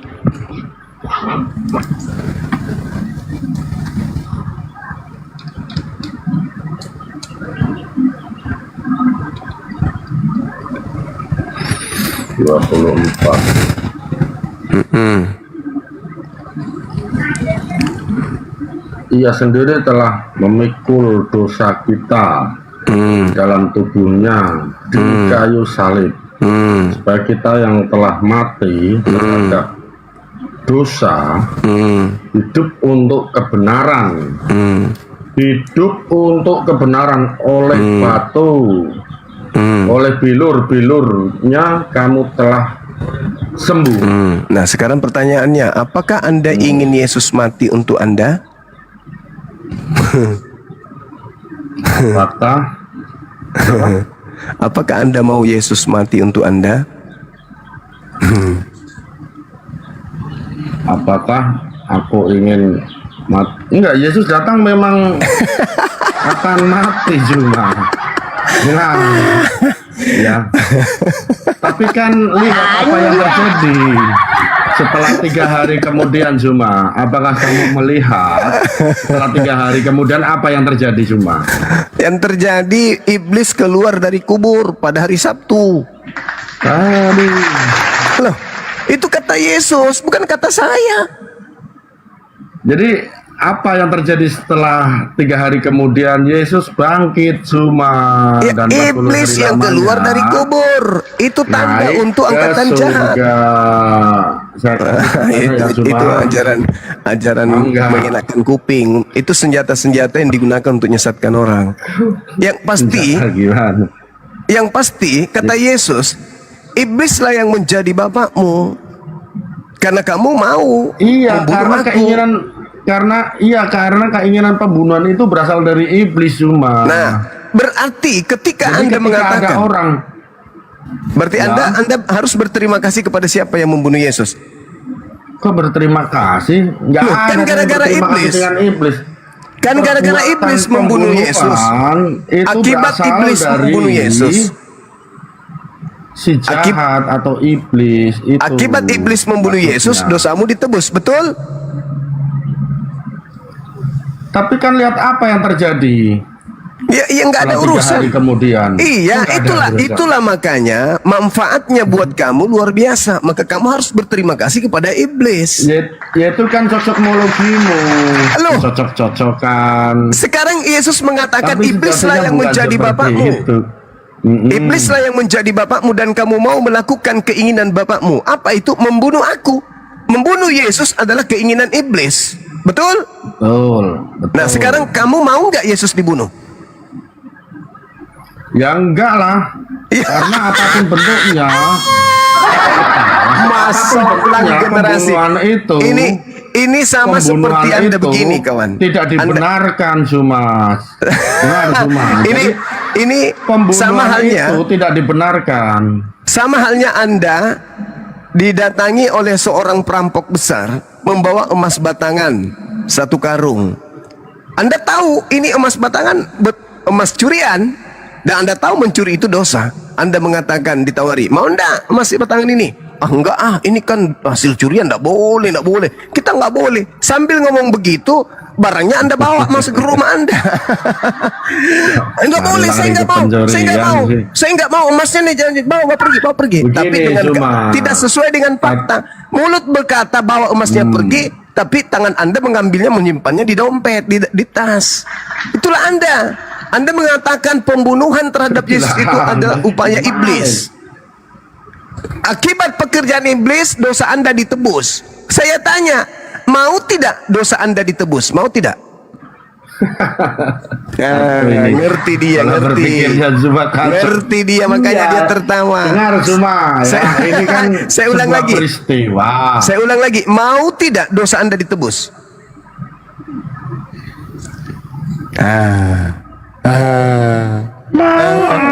Jadi kan ini sebuah peristiwa, Suma. Kok masih kamu belum mengerti di sini? Kok ketawa? Masalah generasi. Mau Jadi tidak dosa Anda data ditebus? itu, Yesus itu berkata kepada ahli-ahli Taurat, orang-orang Farisi. Mau tidak dosa Anda ditebus? Dengar dulu, Suma. Bayangkan Bang, bayangkan. Yesus sendiri telah memikul dosa Kristen di dalam tubuh Yesus di atas kayu salib, supaya Kristen yang telah mati terhadap dosa hidup untuk kebenaran. Nah, saya tanya, mau enggak dosa Anda ditebus? Kebenaran, ya. Iya. Anda Jadi mau enggak setelah kemudian? kedatangan Yesus itu, orang Kristen hidup atas kebenaran. Oke. Anda mau enggak dosa Anda ditebus? Ditebus. Jadi konsep penebusan-dosa itu seperti apa coba? Menurut kamu?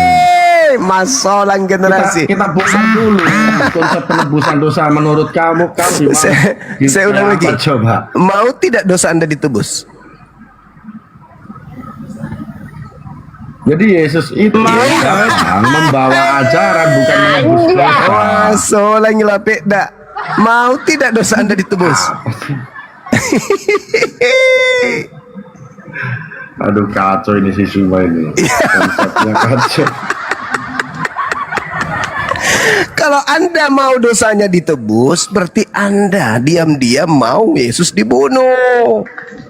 Sedangkan yang mau Saya membunuh kasih- Yesus itu saya kasih iblis, data anak-anak ya, Suma. iblis. Ini konsep saya kasih data di Galatia 10. Iya. Galatia 3 coba. Saya bacakan semua ya. Kita belajar bareng-bareng. Biar agak Silakan, sedikit silakan. maju ini diskusinya ya. Iya, Anda sudah mulai sadar kan? Kalau Anda ini anak-anak iblis, Ya ada ranahnya seperti itu. kok nggak ada ranahnya pula? Yesus yang membuat kok. Yesusnya, bukan saya.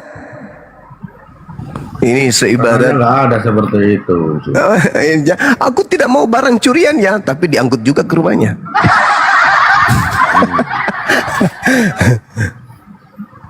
Galatia 3 ayat 10 ya.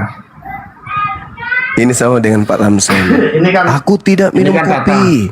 data yang sering kau bawa Dek Juma. Aku tidak minum teh. Nah, sambil dia ngomong gitu, sambil dia duduk itu kok kopi. Gimana ceritanya?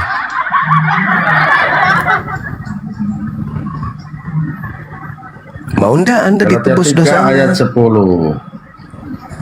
Kenapa Juma? Mau nggak dosa Anda ditebus? Yesus datang itu membawa pengajaran semua. Ketawa sih.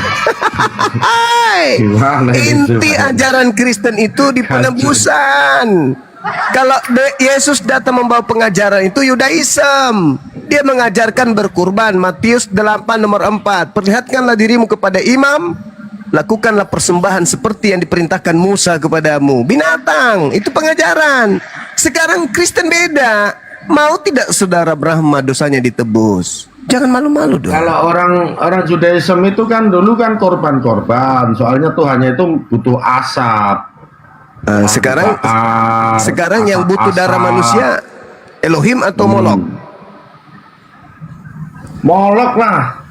Ya, berarti kalian mempersembahkan darah manusia Yesus kepada Molok.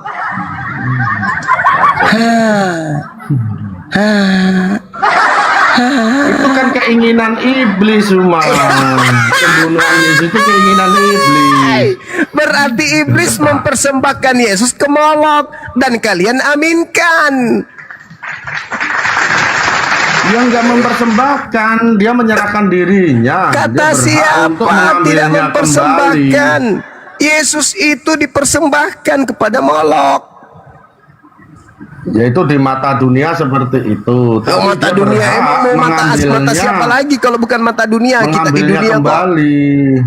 Masa mata ini mata Pluto. Mata keranjang. Dia menyerahkan, dia yang berhak Aduh, menyerahkan parah. dan dia juga yang berhak mengambilnya kembali. Artinya dia mati, kemudian dia bangkit lagi di situ. 3 hari Nah, kemudian apa berarti- yang terjadi? Berarti Anda mau kan Yesus itu mati? Ya nyatanya Yesus tidak mati kok, Yesus bangkit. Enggak mati. Wah, mulai Ya memang ngaco. bangkit gimana ini kamu ini cuma berarti kamu nggak Kalau tidak mengerti. mati apa bisa bangkit? Nah makanya itu bukti dari ada kematian ada kebangkitan, itulah bukti kemuliaan Tuhan. Pertanyaannya, Tuhan.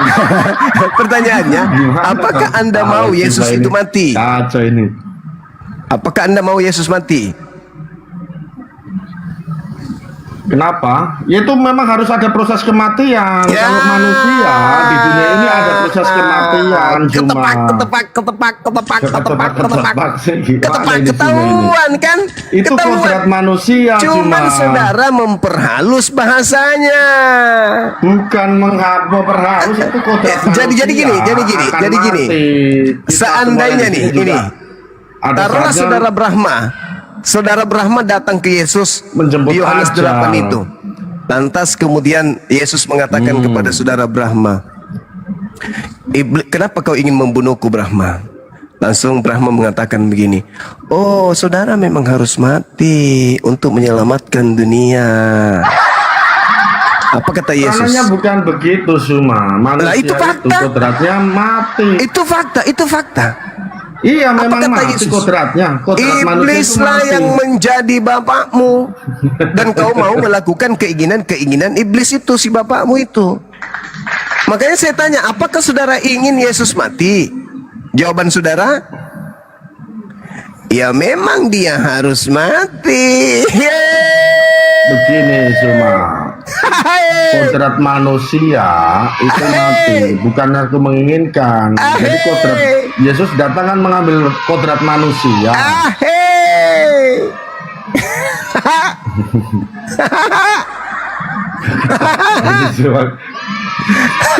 Lama-lama ini si Suma ini. Ketahuan dia. Dia menginginkan Yesus mati. Halo. Enggak menginginkan Halo. kodrat manusia itu pasti mati, Suma. Tapi kan apa yang terjadi? Sekarang dia pasrah. 3 hari Yesus itu kemudian dia kodrat bangkit. manusia. Yesus harus mati karena kodrat manusia. Mas Solang, memang banyak cara iblis Lah untuk memang untuk Yesus itu menyesatkan. mengambil rupa manusia, kodrat manusia. Tapi Nah, kan terus apa yang kenapa terjadi Yesus setelah 3 mengatakan hari kemudian? iblislah yang menjadi Dengar, bapak? Suma. Lah memang betul keinginan membunuh itu adalah keinginan iblis. Jika Nah, sekarang saya tanya, apakah Anda ingin dosanya ditebus? Dengar, Suma, kalau Anda menginginkan pembunuhan orang itu sumbernya dari Allah atau dari iblis? Dari iblis, ada juga dari Allah, ada Langsung. juga. Oh, dari Iya. Allah lagi. Nabi Musa Jangan diperintahkan gitulah. membunuh, jangan kau biarkan apapun yang bernapas. Ini ajaran mana ini semua ini? Anda yang menghina sampai sana. Nah, Coba berarti bereskan ketika dulu kamu, Anda Cuma. ketika Bentar, Anda bentar. ingin dosanya Dari ditebus, pembunuhan itu ajaran dari siapa, Cuma? Kau jawab dulu. oh tergantung. Tergantung sih. Lah iya. Tuhan Kan nggak membuat. bisa membedakan mana yang baik dan mana yang jahat, Oh, Cuma. tidak bisa, saudara. Tidak bisa. Sekarang di dalam kitabnya orang Yahudi, perintah Tuhan untuk membunuh itu sangat banyak. Betul. Nah, terus kan Anda Tapi aku mengatakan tidak apa mengim- itu? Apa Aku tidak yang Anda mengimani ingin kitabnya katakan? orang Yahudi, Cuma. Apa yang Anda ingin katakan ketika Tuhannya Yahudi memerintahkan membunuh? Apa yang Anda ingin katakan? Tuhannya Yahudi iblis. Iblis. Oh, Iblis. jadi yang disembah Yesus itu iblis. Dengar, Cuma, saya kasih data ya. Iya, Saya kasih silakan. data ya. Dijawab dulu bang, dijawab dulu supaya enak. Iya. Apakah Tuhannya Iya, Yesus ini iblis? soal- Itu dulu bang. Sabar. Ini saya perlu luruskan, Cuma. Soalnya Cuma ini menganggap pembunuhan itu dari Allah. Kan kacau ini Cuma ini. Masa kamu mau framing Allah itu menjadi otak Hei, pembunuhan, saudara. Aku Di suka dalam saudara, terkejut ini oke. konsep- Mungkin saya konsepnya keliru, Cuma mungkin saya ini. keliru. Oke, tapi dengarkan saya. Yesus Ya, akuin dulu, berkata, Cuma. Kamu biar enggak, tunggu dulu. Yesus berkata di dalam Lukas 12 nomor 5. Aku Yesus. Oh, ini Cuma ini. Dengar. Pelan-pelan saudara Brahma, dengar. Lukas 12 nomor 5. Aku Yesus akan menunjukkan kepada kamu siapakah yang harus kamu takuti. Takutilah dia yang setelah membunuh mempunyai kuasa untuk melemparkan orang ke dalam neraka. Siapa dia ini?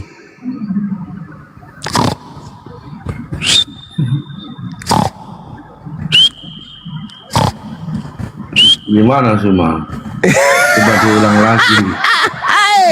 Lukas 12 nomor 5. Aku Yesus berkata akan menunjukkan kepada kamu siapakah yang harus kamu takuti. Takutilah dia yang setelah membunuh mempunyai kuasa untuk melemparkan manusia ke dalam neraka. Dia yang setelah membunuh ini siapa? Coba di Lukas berapa? Saya buka dulu ya. Di Lukas berapa, Cuma? Tenang dulu. Jadi Sahabat kamu biar bintang, mengerti, barakallah, masalah Allah itu generasi tidak pernah akhir. mengajarkan pembunuhan, Cuma. Ini aduh, ke framing Allah, Cuma. Saya bertanya, takutilah dia yang setelah membunuh mampu mempunyai kuasa untuk melemparkan manusia ke neraka. Itu Iya, siapa? di mana datanya? Biar saya Lukas buka 12 pelan-pelan, nomor santai 5, Cak Ayu. Lukas 12. Tenang saja, Cuma. Pelan-pelan ya. Jadi kamu menginginkan Yesus mati? Ya Yesus memang datang untuk mati. Iblislah yang menjadi bapakmu. Ternyata sampean anak iblis. Ya kodrat manusia memang mati semua. Iya, Nggak itu ada yang jawaban abadi. iblis. Itu jawaban iblis. Coba. Kata iblis, kamu memang harus Coba kita mati. berpikir Pokoknya aku bunuh sebentar. kau ya Yesus.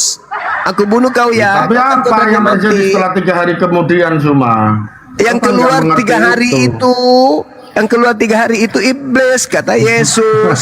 Kacau ini gitu. Ya, silakan Anda baca Lukas 12 nomor 5 dulu. Baca. Ya, sebentar. Pakai bahasa daerah ya.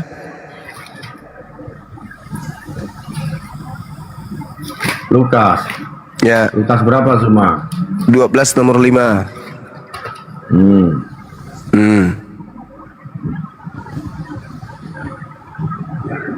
Apa katanya? Sebentar. Walah. Aku jangan berpikir- akan Aku akan menunjukkan kepada kamu apakah yang harus kamu takuti. Takuti dia yang setelah membunuh mempunyai kuasa untuk melemparkan orang ke dalam neraka. Itu Sesungguhnya siapa? aku berkata kepadamu, takutilah dia. Siapa itu? Dia. Dengar Zuma, ini kan neraka itu apakah ada di dunia Zuma?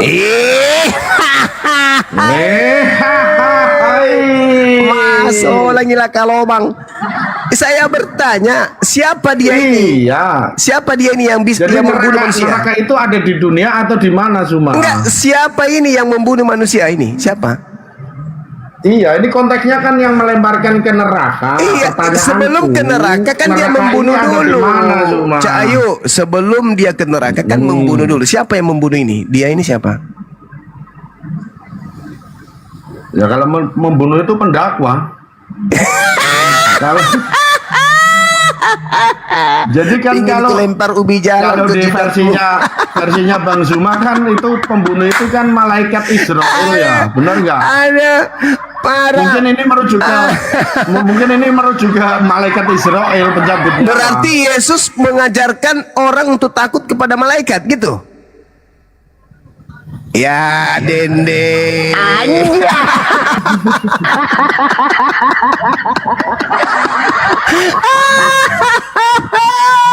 Sekarang masuk kamar, buka tasnya bini, di situ ada balsam, coba dicolek di matanya biar agak sedikit sinkron ini bahasa kita. Colek matanya sih, kamu itu nggak mengerti tentang neraka sih, Mas. Iya. Jadi kan pertanyaanku, neraka itu ada di mana sih, Mas? Bukan ada di dunia. Parah. Kau kalau membunuh orang ya kamu ditangkap polisi lah. Ini perintah. Ini Yesus yang mengajarkan. Aku akan menunjukkan kepada kamu siapakah yang harus kamu takuti. Takutilah dia yang setelah membunuh. Siapa ini dia? Yang setelah membunuh ini siapa? Setelah membunuh dan melemparkan ke neraka, Zuma. Iya, setelah Kamu jangan membunuh. dikorupsi dong. Yang membunuh ini siapa? Ya pendakwa. Masuk lagi lah kalau omang. Jadi Zuma ketawa-ketawa. Sulit memang, sulit. Orang yang sudah terjerat dalam kehidupannya sebagai anak iblis, itu sulit untuk menyatakan kebenaran, itu sulit. Mereka akan senantiasa menyembunyikan kebenaran. Kenapa? Karena mereka adalah anak-anak iblis. Kenapa kamu dikatakan sebagai anak iblis? Karena kamu mau dan menginginkan Yesus mati. Itu kan konsep kamu, Zuma. Iblis, Bukan seperti itu. iblis yang mau Yesus mati. Kata siapa? Kata Yesus. Kok dari konsep saya gimana sih abang ini? Jadi sudah sepakat kita ya, saudara Brahma, bahwa saudara adalah tidak ada. anak iblis ya. Tidak ada. Kamu mengatakan juga tadi itu pembunuhan sumbernya dari Allah. Iya, tadi dalilnya kok kasih pendakwa katanya. Gimana ceritanya? Masa Yesus disuruh kita takut sama pendakwa? Ada aja Yesus ini. Ya kamu harus mengerti itu konteksnya di mana, Zuma. Nah, itu konteks. Bisa Ini konteksnya bukan masalah konteks. Ini berbicara mengenai oknum. Dia ini siapa? Oh, oknum itu ada nerakanya, ada kata Ya, neraka. Jadi apakah takutlah, manusia ada yang bisa? takutlah kepada dia. Dia ini siapa? Tuhan. Halilintar. Sudah selesai. Haleluya.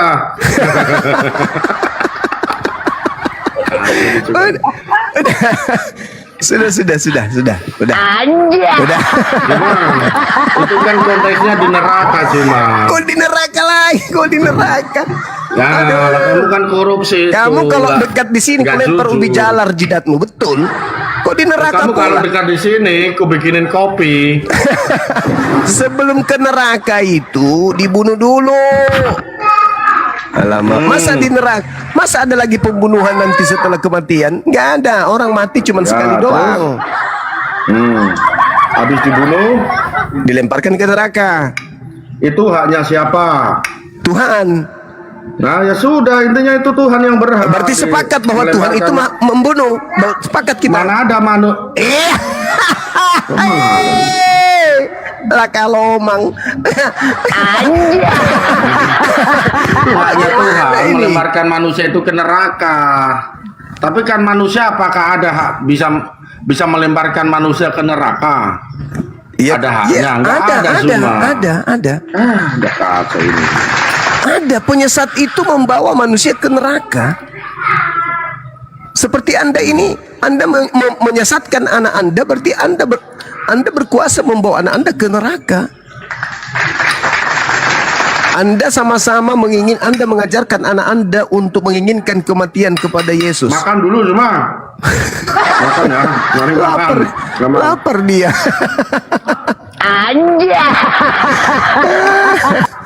Saudara Brahma. Anda mengajarkan anak Anda untuk kemudian mengimani Yesus tebus dosa dengan mati, itu Anda sedang menggiring dengan kuasa Anda ke neraka anak Anda itu. Ya, itu kan konsep kau Zuma. Tapi Ya kamu Allah nggak ya Karim. memberikan konsep sepertimu itu. Yesus mengatakan iblislah yang menjadi bapakmu. Dan kamu mau mengikuti keinginan bapakmu itu. Apa itu? Dia membunuh. Kenapa kau ingin membunuhku? Kata Yesus. Karena kau tidak memiliki firman di dalam dirimu. Nah, apa itu? Nyata kok. Sekarang saya tanya, apakah Anda mau Yesus itu mati untuk nebus dosa Anda? Mau. Berarti Anda masuk dalam kategori iblis. Kacau ini semua ini. Loh, kok jadi kacau, Bang? Kok jadi kacau? Ya, kamu sudah sarapan belum Zuma? Kalau Belum. sarapan dulu lah. Biar cerdas. Ini cuma ini. Jadi ternyata iblis bisa sarapan juga, Bang, ya? Udah babak belum. Iblis makan apa? Ketan hitam. Biasanya iblis itu makan ketan hitam dengan tombong kelapa. Tahu tombong kelapa? Tahu, Bang? Tuh. Apa tuh? Yang kelapa yang tumbuh tunasnya ada isinya bulat di dalam tuh. Itu makanan setan itu. Anda lagi makan itu? Enggak, aku makan nasi lah. Kok ada iblis makan nasi? Biar ceritanya. Kok iblis makan nasi? Hey. Oh, tapi kan Yudas juga Emang makan iblis nasi. bisa makan Zuma? Di mana datanya iblis bisa makan Zuma? Hah? Di mana datanya iblis bisa makan? Coba ajarin aku dong. Itu ini apa? Yudas makan dia. Iya, di mana iblis bisa makan? Yudas makan dia.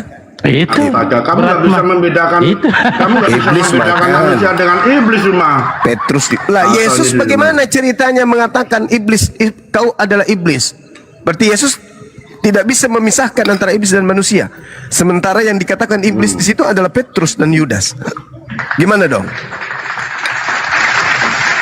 Ya, jadi kan itu kan Yesus menerangkan roh-roh yang di udara, roh-roh yang ada di Iya. diri Petrus. Roh-roh lagi yang kau tuduhkan. Jangan Iya. bilang begitu, saudara, karena sembahan Anda itu adalah roh. Tidak boleh.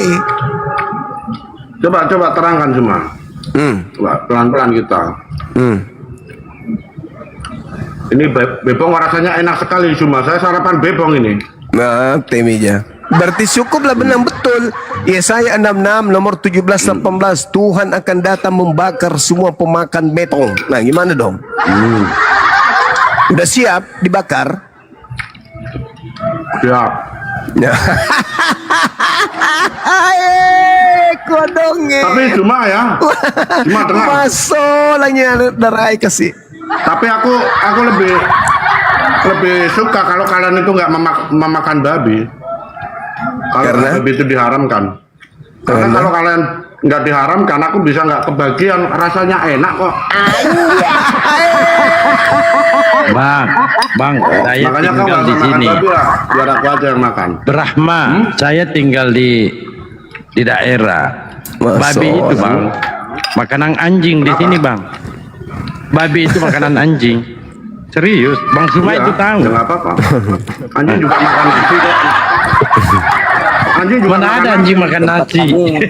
Tempat kami di Padang diburu hari Minggu tuh bang. Tempat kami di Padang diburu tuh tiap hari Minggu. Makanya kalian nggak usah doyan makan, soalnya kalau doyan nanti ketagihan, aku bisa nggak kebagian. Rasanya enak. Di Benar, kebun kata kakekku Bang ini. banyak babi, Bang.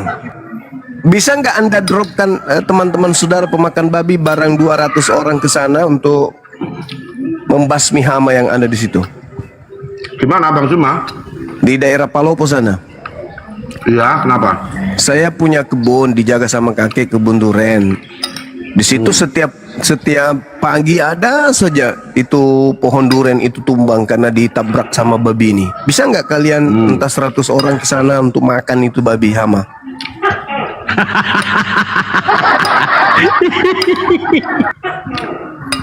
Kan pembasmi hama saudara Brahma ini. Pembasmi hama. Masih ngapain aku jauh-jauh di sana, di sini juga banyak.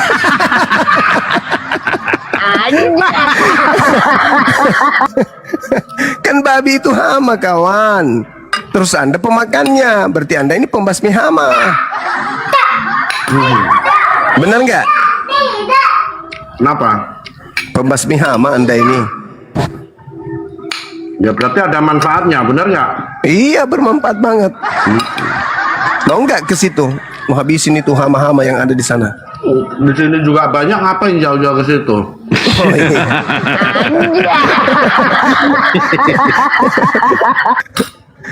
Jadi Anda nggak takut ini Tuhan datang membakar pemakan babi, nggak takut? Jadi kalau kalian nggak ada yang memakan babi, hama jadi banyak semua. Iya, betul. Untung ada kalian. Ya beranak cucu lah yang banyak.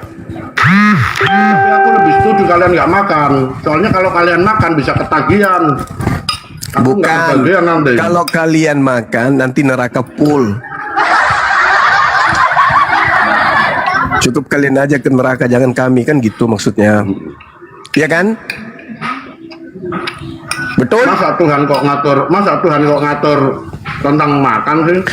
Yesaya 66 nomor 17-18, Tuhan akan datang dengan nyala api yang berkobar-kobar untuk membakar habis semua pemakan babi dan pemakan tikus. Nah, tuh. Jangankan Yesaya, imamat aja aku bantah sih mah.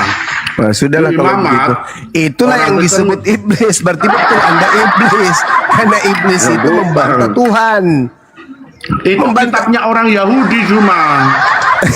Perjanjian lama itu kitabnya orang Yahudi, berlaku bagi orang Yahudi. Oh ya sudahlah kalau gitu, ampun dah. Dinda masuk, Bang Baal masuk. Udah. Dinda Dian masuk, Pendito masuk, Adewa masuk. Ampun saya ini karena dia sudah menampakkan keiblisannya. Tadi masih sembunyi-sembunyi, sekarang betul-betul sudah nyata dia.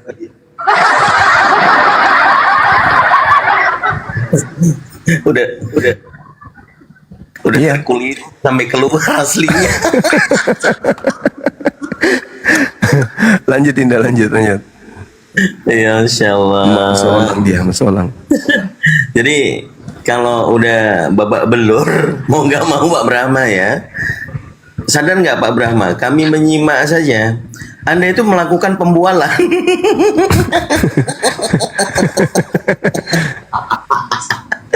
Allahu Akbar. Jadi memang luar biasa ya. Bagaimana? Dia terakhir ngaku, Kang Dito.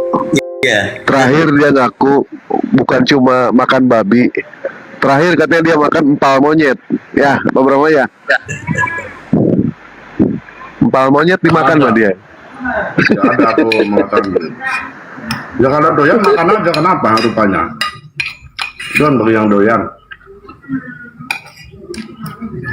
Tapi itu menarik loh. Burunda barusan saya kutip itu Lukas 12 nomor 5. Ini sampai kalau nggak salah saya baru dengar itu Burunda. Lukas 12 nomor 5. Aduh, Mas Solang. Udah tinggalkan aja lah Kristen. Teman-teman yang sadar. Ini kalau kita mengkaji Bible ternyata kebenarannya ya kalian memang anak-anak iblis. Aduh. Berat ini. Bang Baal, komentar Bang Baal. Udah keluar nih dalil pamungkas. Lukas 12 nomor 5 Bang Baal. Gimana Pak Brahma masih nggak sadar? Aduh, terakhir kali mungkin ya Pak Brahma makan sadar bebas. gimana? Kalian yang nggak sadar kalau orang di dunia nggak makan babi, kalian repot. Itu babi soalnya hama. Nggak mau lah kami jadi pembasmi hama. Cukup Anda aja. Ya aku malah setuju kalian nggak makan, soalnya kalau kalian doyan resikonya bisa punah tuh babi. Ya itu. Nggak ada hama. Kan? Hamanya kan cuma buat orang-orang pembasmi hama aja. Iya, jadi membasmi hama itu sama membiarkan hama itu bagus mana? Coba. Sebentar. Padahal Bu ada nggak? Bagus mana? Hotel yang lain di bawah mungkin dari tadi menyimak pengen membantah kalau Pak Brahma cuma bantahan aja yang keluar. Enggak, bukan bantahan. Coba kamu berpikir orang yang membasmi hama dengan orang yang membiarkan hama Kalau hidup kami itu selalu lebih efektif berpikir mana? Pak Brahma, kalau kami selalu berpikir umat Islam itu menggunakan akal. Iya, coba tentang hama ini. Kamu bicara tentang hama ya, babi. Enggak lah, udah cukup selesai kita bahas makan-makannya. Enggak, kita selesai buka makan. ini kalian biar mengerti. Aku enggak menyuruh Anda makan, aku malah setuju kalian enggak makan. Aduh. Jadi kalau makan babi itu kau anggap memberantas hama, itu ada bagusnya, nilai-nilai plusnya. Apa itu? Ya iyalah, kita bisa mengimbangi ekosistem hama. Itu ada manfaatnya. Cucunya bilang tidak. Cucunya aja udah paham itu tidak. Ya silakan nonton yang lain. Yang di bawah gantikan. Pak Brahma ini sedang mempertunjukkan kepada kita longorolitas, congoritas, bukan rasio. Lanjut. Ada rasio yang mana? Hama itu penting loh, Dian. Iya, rasio cocokologi, longorologi. Nah, cocok gitu Pak. Kacau ini. Ya, orang yang berpikir nggak seperti Anda gitu loh. Iya kan? Orang yang berpikir nggak seperti Anda, harusnya Anda malu. Anda malu yang Anda ikuti itu bukan. Yang Anda ikuti itu. Sebentar Pak Brahma. Yang Anda ikuti Yesus atau siapa ini? Bukan. Yang Anda ikuti Yesus atau Paulus? Kau belajar adab dulu ya, sopan santun ya. Loh. Kau layak menjadi Islam. Loh. Ya, setahu saya orang Islam ini baik-baik kok. Loh, saya juga baik. Saya menyatakan Anda itu congorologi kok. Kau nggak ada etika, nggak ada sopan. Kau bukan Islam, kau memalukan. Loh. Saya rasa Anda yang tidak punya etika kepada Yesus. Yesus tak pernah membatalkan hukum Taurat. Yesus bersunat tak makan babi. Kau makan babi. Siapa yang lebih tak beretika? Saya, kami Muslim atau Anda? Jangan-jangan Anda yang tak beretika kepada Yesus. Suma, gimana ini? Bisa dilanjutkan nggak diskusinya, Suma? Mereka semua mengharapkan Anda turun, Pak. Kasihan, Pak. Kalau misalkan Suma sudah tidak mampu, saya turun ya. Terima kasih, Suma. Jadi penting ya, nyadar diri pembunuhan itu Anda. bukan karya dari Tuhan atau karya dari Allah. Allah tidak mengizinkan umatnya untuk saling membunuh. Satu, nomor dua, hama itu perlu diimbangi ekosistemnya biar nggak merusak petani, biar beras itu nggak mahal. Ya, kalian tahu. Terima kasih Suma. Anda lebih tak beradab lagi kepada Yesus Anda sendiri. Bang Dito, salam hormat buat semua teman-teman yang ada. Kristen juga hama Pak, Kristen seperti Bapak juga hama Pak. harus diberantas. Dia tak sadar minta diberkati tapi dia mengutuk Tuhannya sendiri. Kan longor. Lanjut. Tapi emang udah bubuk, udah bonyok semua. Jadi itu argumentasinya udah kemana-mana dia membantahnya. Masya Allah ya, Gurunda. Banyak sekali hari ini kita dapat materi yang dalil-dalilnya jarang sekali kita simak dan keluar. Ini luar biasa. Sampai babak belur saya menyimaknya, ini bantahannya orang ini ada aja tapi lompat-lompat kemana-mana, dan itu disanggah sama Gurunda. Masya Allah. Dan pakai dalil. Ayo yang lain. Ini momen ini. Iwan Villa tetap di tap-tap ya, di share juga. Siapa tahu kita dapat edukasi lagi, dapat wawasan tambahan lagi dari Gurunda kita. Silakan yang mau naik, yang sudah diundang oleh host maupun moderator, silakan naik. Ini luar biasa. Yuk, aku dijadiin moderator lah udah. Akidian masuk lagi sama Bang Dewa, mungkin aku cari OT-nya dulu.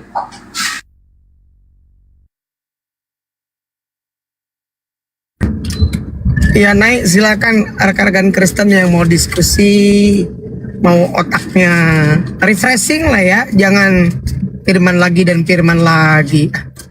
Silakan, pre-ongkir loh. Kalau di toko oren kan ada jualan Tuhan nih. Kalau di sini ada jualan waras. Silakan naik. Betul nggak Bang Dalbo? Kita pre-ongkir di sini Bang Dalbo, naik ke lantai 2 pre-ongkir. Boleh nanya deh, boleh nanya gitu loh.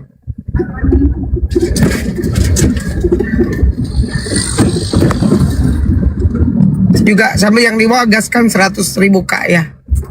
Dikencangin tap-tap layarnya. Menjelang hari mualaf sedunia nih.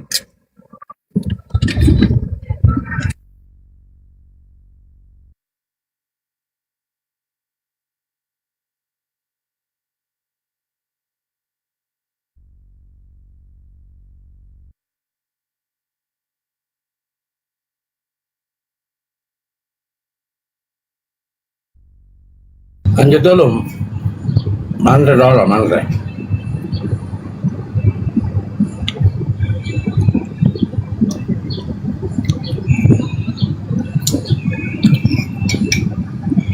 Bambal.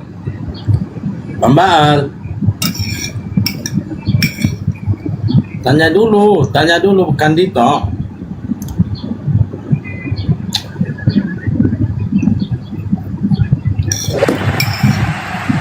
Tap layar dulu teman-teman, tap layar ya. Tap layar.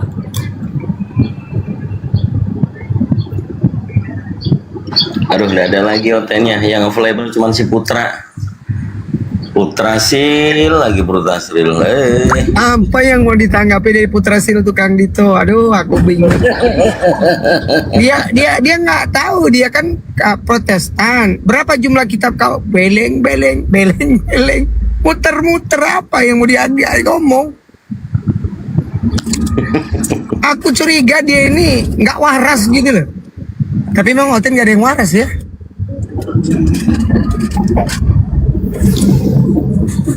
Dia jalan. Saudara Muslim tahan dulu ya, 2 slot untuk Kristen dulu ya, sabar ya.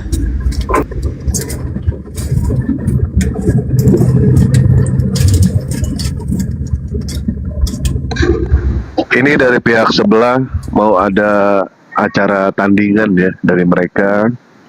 Ini yang Dewa dengar dari pihak sebelah. Mereka mau membuat yang namanya Hari Murtadin Sedunia, udah ya. Itu pas hari raya Idul Fitri.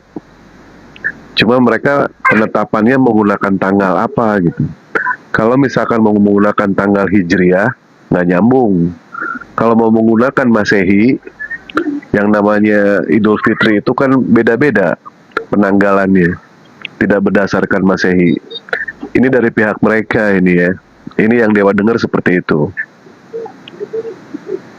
Kemungkinan Hari Raya Idul Fitri sekarang, mungkin, tapi tidak tahu ya. Naikkan lagi Oten ya.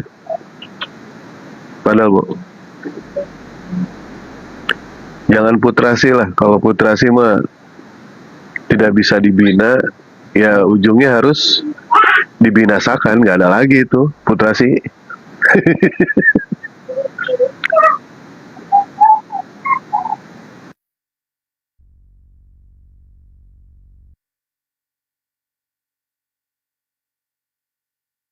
Barakallah Bunda Emira, makasih banyak. Ya silakan Iwan Bila. Dari pihak Oten, kalau ada yang mau diskusi, silakan naik ke atas. Bang Juma lagi istirahat dulu. Biar dengan Dewa aja kalau ada yang mau. Silakan.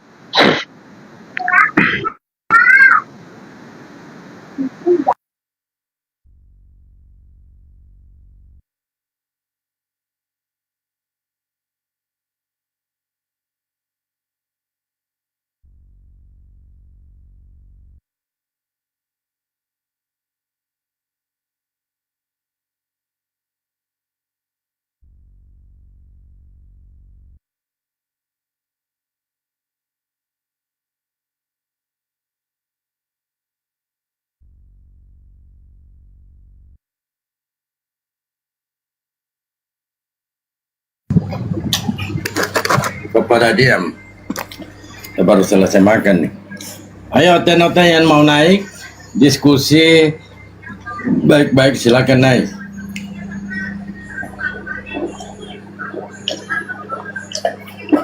Alhamdulillah.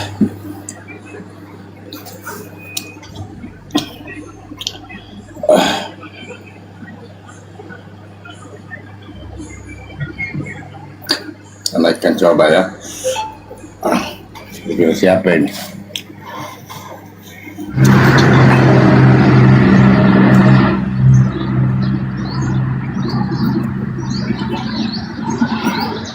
Halo, selamat pagi.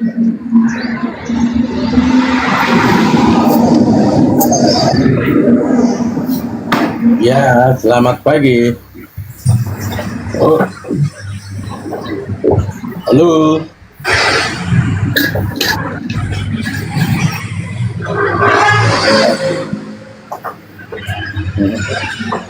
Enggak, karena firman lupa itu. Kita naikkan satu-satu ya. Lalu saja habis.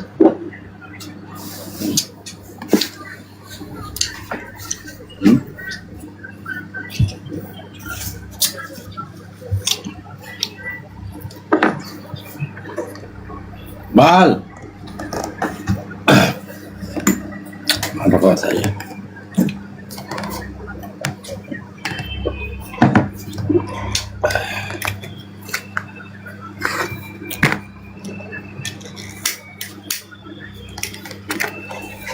Teman-teman ya, nanti kita ini karena Gurunda punya kegiatan di 25 Desember, maka kita di Top kita adakan juga tanggal 26 jam 9 ya pagi, menyuarakan bahwa 25 Desember itu hari mualaf sedunia.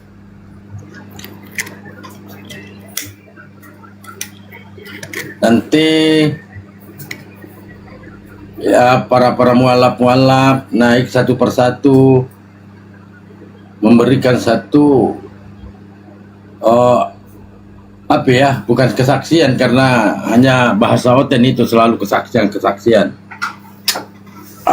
alasan-alasan mereka bagaimana dia berpindah ke Islam. Nantinya ada hadiahnya ya, bukan hadiah ini sih, maksudnya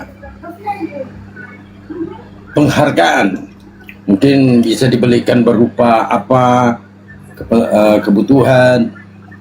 Mungkin mau beli nasi kuning.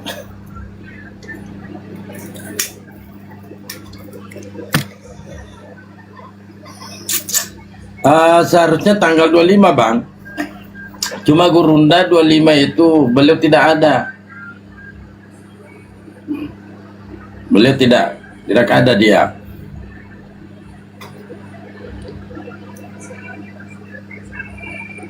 Ya makanya kita 26.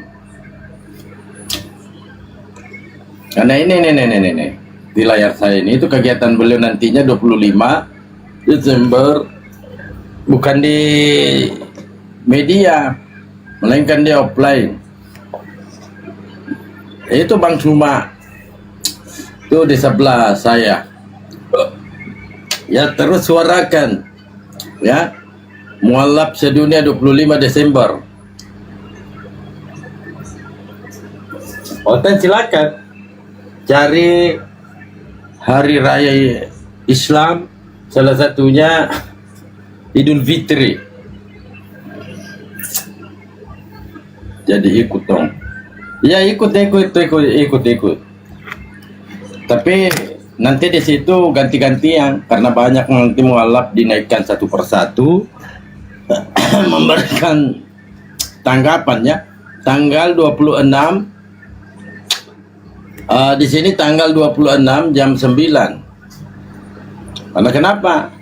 Beliau Bang Suma kegiatannya tanggal 25. Maka kita majukan ke tanggal 26. Nanti di Komalnya siapa? Di Komalnya Bunda Mila. Assalamualaikum warahmatullahi wabarakatuh. Waalaikumsalam. Wah, lagi rame ya. Jadi insya Allah kita berupaya bagaimana Bunda Mila ini bisa menghadirkan Ustadz Nababang. Kita berdoa aja ya. Lagi dicoba semua. Ya semuanya dicoba. Segala-galanya dicoba. Yesus saja dicobai. Kenapa tidak bisa kita mencoba? Jangankan kita sesama manusia, Tuhannya Oten dicobai juga. Apa yang salah kalau kita mencoba? Karena mencoba itu sesuatu upaya ya. Bagaimana kita nantinya menghadirkan tokoh-tokoh mualaf kita. Ini salah satunya. 1, 2, 3, 4, 3. Ya Allah, apaan itu? Kang Dito, apa kabar? Mbak siapa aja sih? Mbak? Iya Bunda, agak sedikit flu. Waduh, sampai bindang. Iya Bunda terlambat, barusan seru tuh, ada Oten yang udah babak belur dihajar sama Gurunda tuh barusan. Bang Zumai, ini siapa nih? Tian. Ustadz Miftah di sini, bukan Dewa. Orangnya kecil. Assalamualaikum Bunda. Waalaikumsalam. Silakan Pak. Pak Wahyu, mungkin ada mau disampaikan? Enggak, cuma kirim salam kenal aja buat kesemuanya. Iya. Jangan lupa ikut ya, ramaikan Bang ya. Tanggal 26 Desember jam 9 kita punya kegiatan Hari Mualaf Sedunia 25 Desember, tapi di sini nanti 26. Kenapa? Karena kita mau hadirkan Bang Suma. Kebetulan beliau punya kegiatan tanggal 25-nya. Di roomnya siapa ini Bang? Di Bunda Mila nanti insya Allah. Oh, di roomnya siapa? Oke. Keren dikit. Insya Allah, izin follow semua, izin follow. Biar lebih cepat informasinya didapat nanti kalau sudah hari H atau sudah nyampe begitu.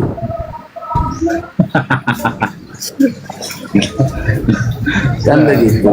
Mak, baiknya jangan masuk rumdalbo. Nggak nyaman dengar kata-kata anjay. Yesus saja mengatakan kalian anjing kagak marah. Saya anjay-anjay aja kalian.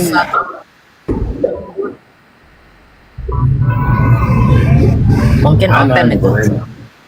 Kendut di bawah. Oke Bang ya. Oke Bang Wahyu, terima kasih ya. Iya, kalau cuma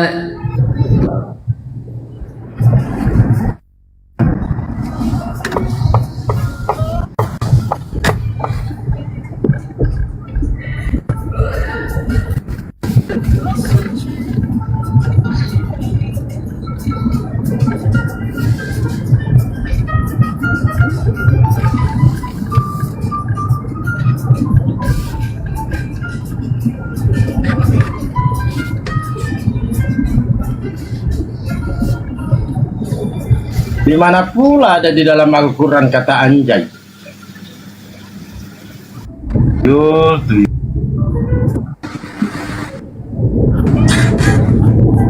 Kentut apa kendut ini?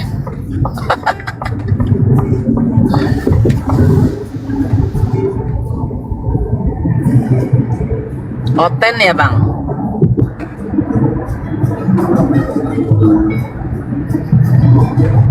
Suara pada nggak ada sih. Halo kentut.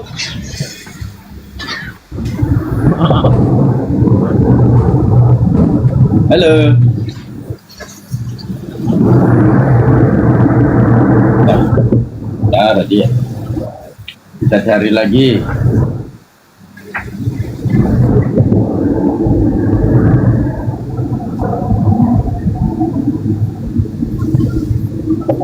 Junaidi, nggak ada lagi Junaidi. Saya jadi ingat nama ya. Kalau yang tadi di Ustadz Yusuf, wah itu mah kacau. Nanya mulu, begitu ditanya, saya nanya cuma satu, lo disunat nggak? Nggak berani jawab dia. Ke yang lain-lain, inilah apa keliling-keliling Ka'bah lah, apalah. Saya bilang, kita jawab pertanyaanmu, tapi kau jawab dulu saya, kau sebenarnya bersunat apa enggak? Kan dia kalau nggak sunat salah, bersunat juga salah. Makanya dia nggak berani jawab.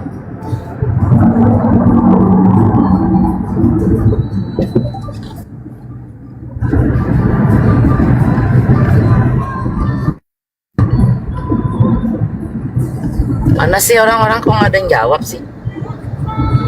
Nggak kedengeran nih suara ya Bang Dalbo, hilang ya? Nggak kedengeran. Hah? Ada Bunda, ada. Masalah sunat ada. Lanjut aja. Lanjut sambil manasin Oten Bun. Siapa tahu ada yang mau naik nanti untuk urusan sunat. Pertama disunat ya. Iya. Senja nak aja Senja. Iya, coba Mau sih. disunat enggak? Masalahnya kalau dia sunat itu kan ada dalilnya kenapa. Kalau dia nggak sunat, dia berarti bukan pengikut Yesus. Nah itu mereka tuh bingung sekarang ini, kayak makan buah si malakama kan gitu. Apalagi yang orang apa Advent modelnya Darni itu kan dia selalu perjanjian lama tuh hukum 10 hukum.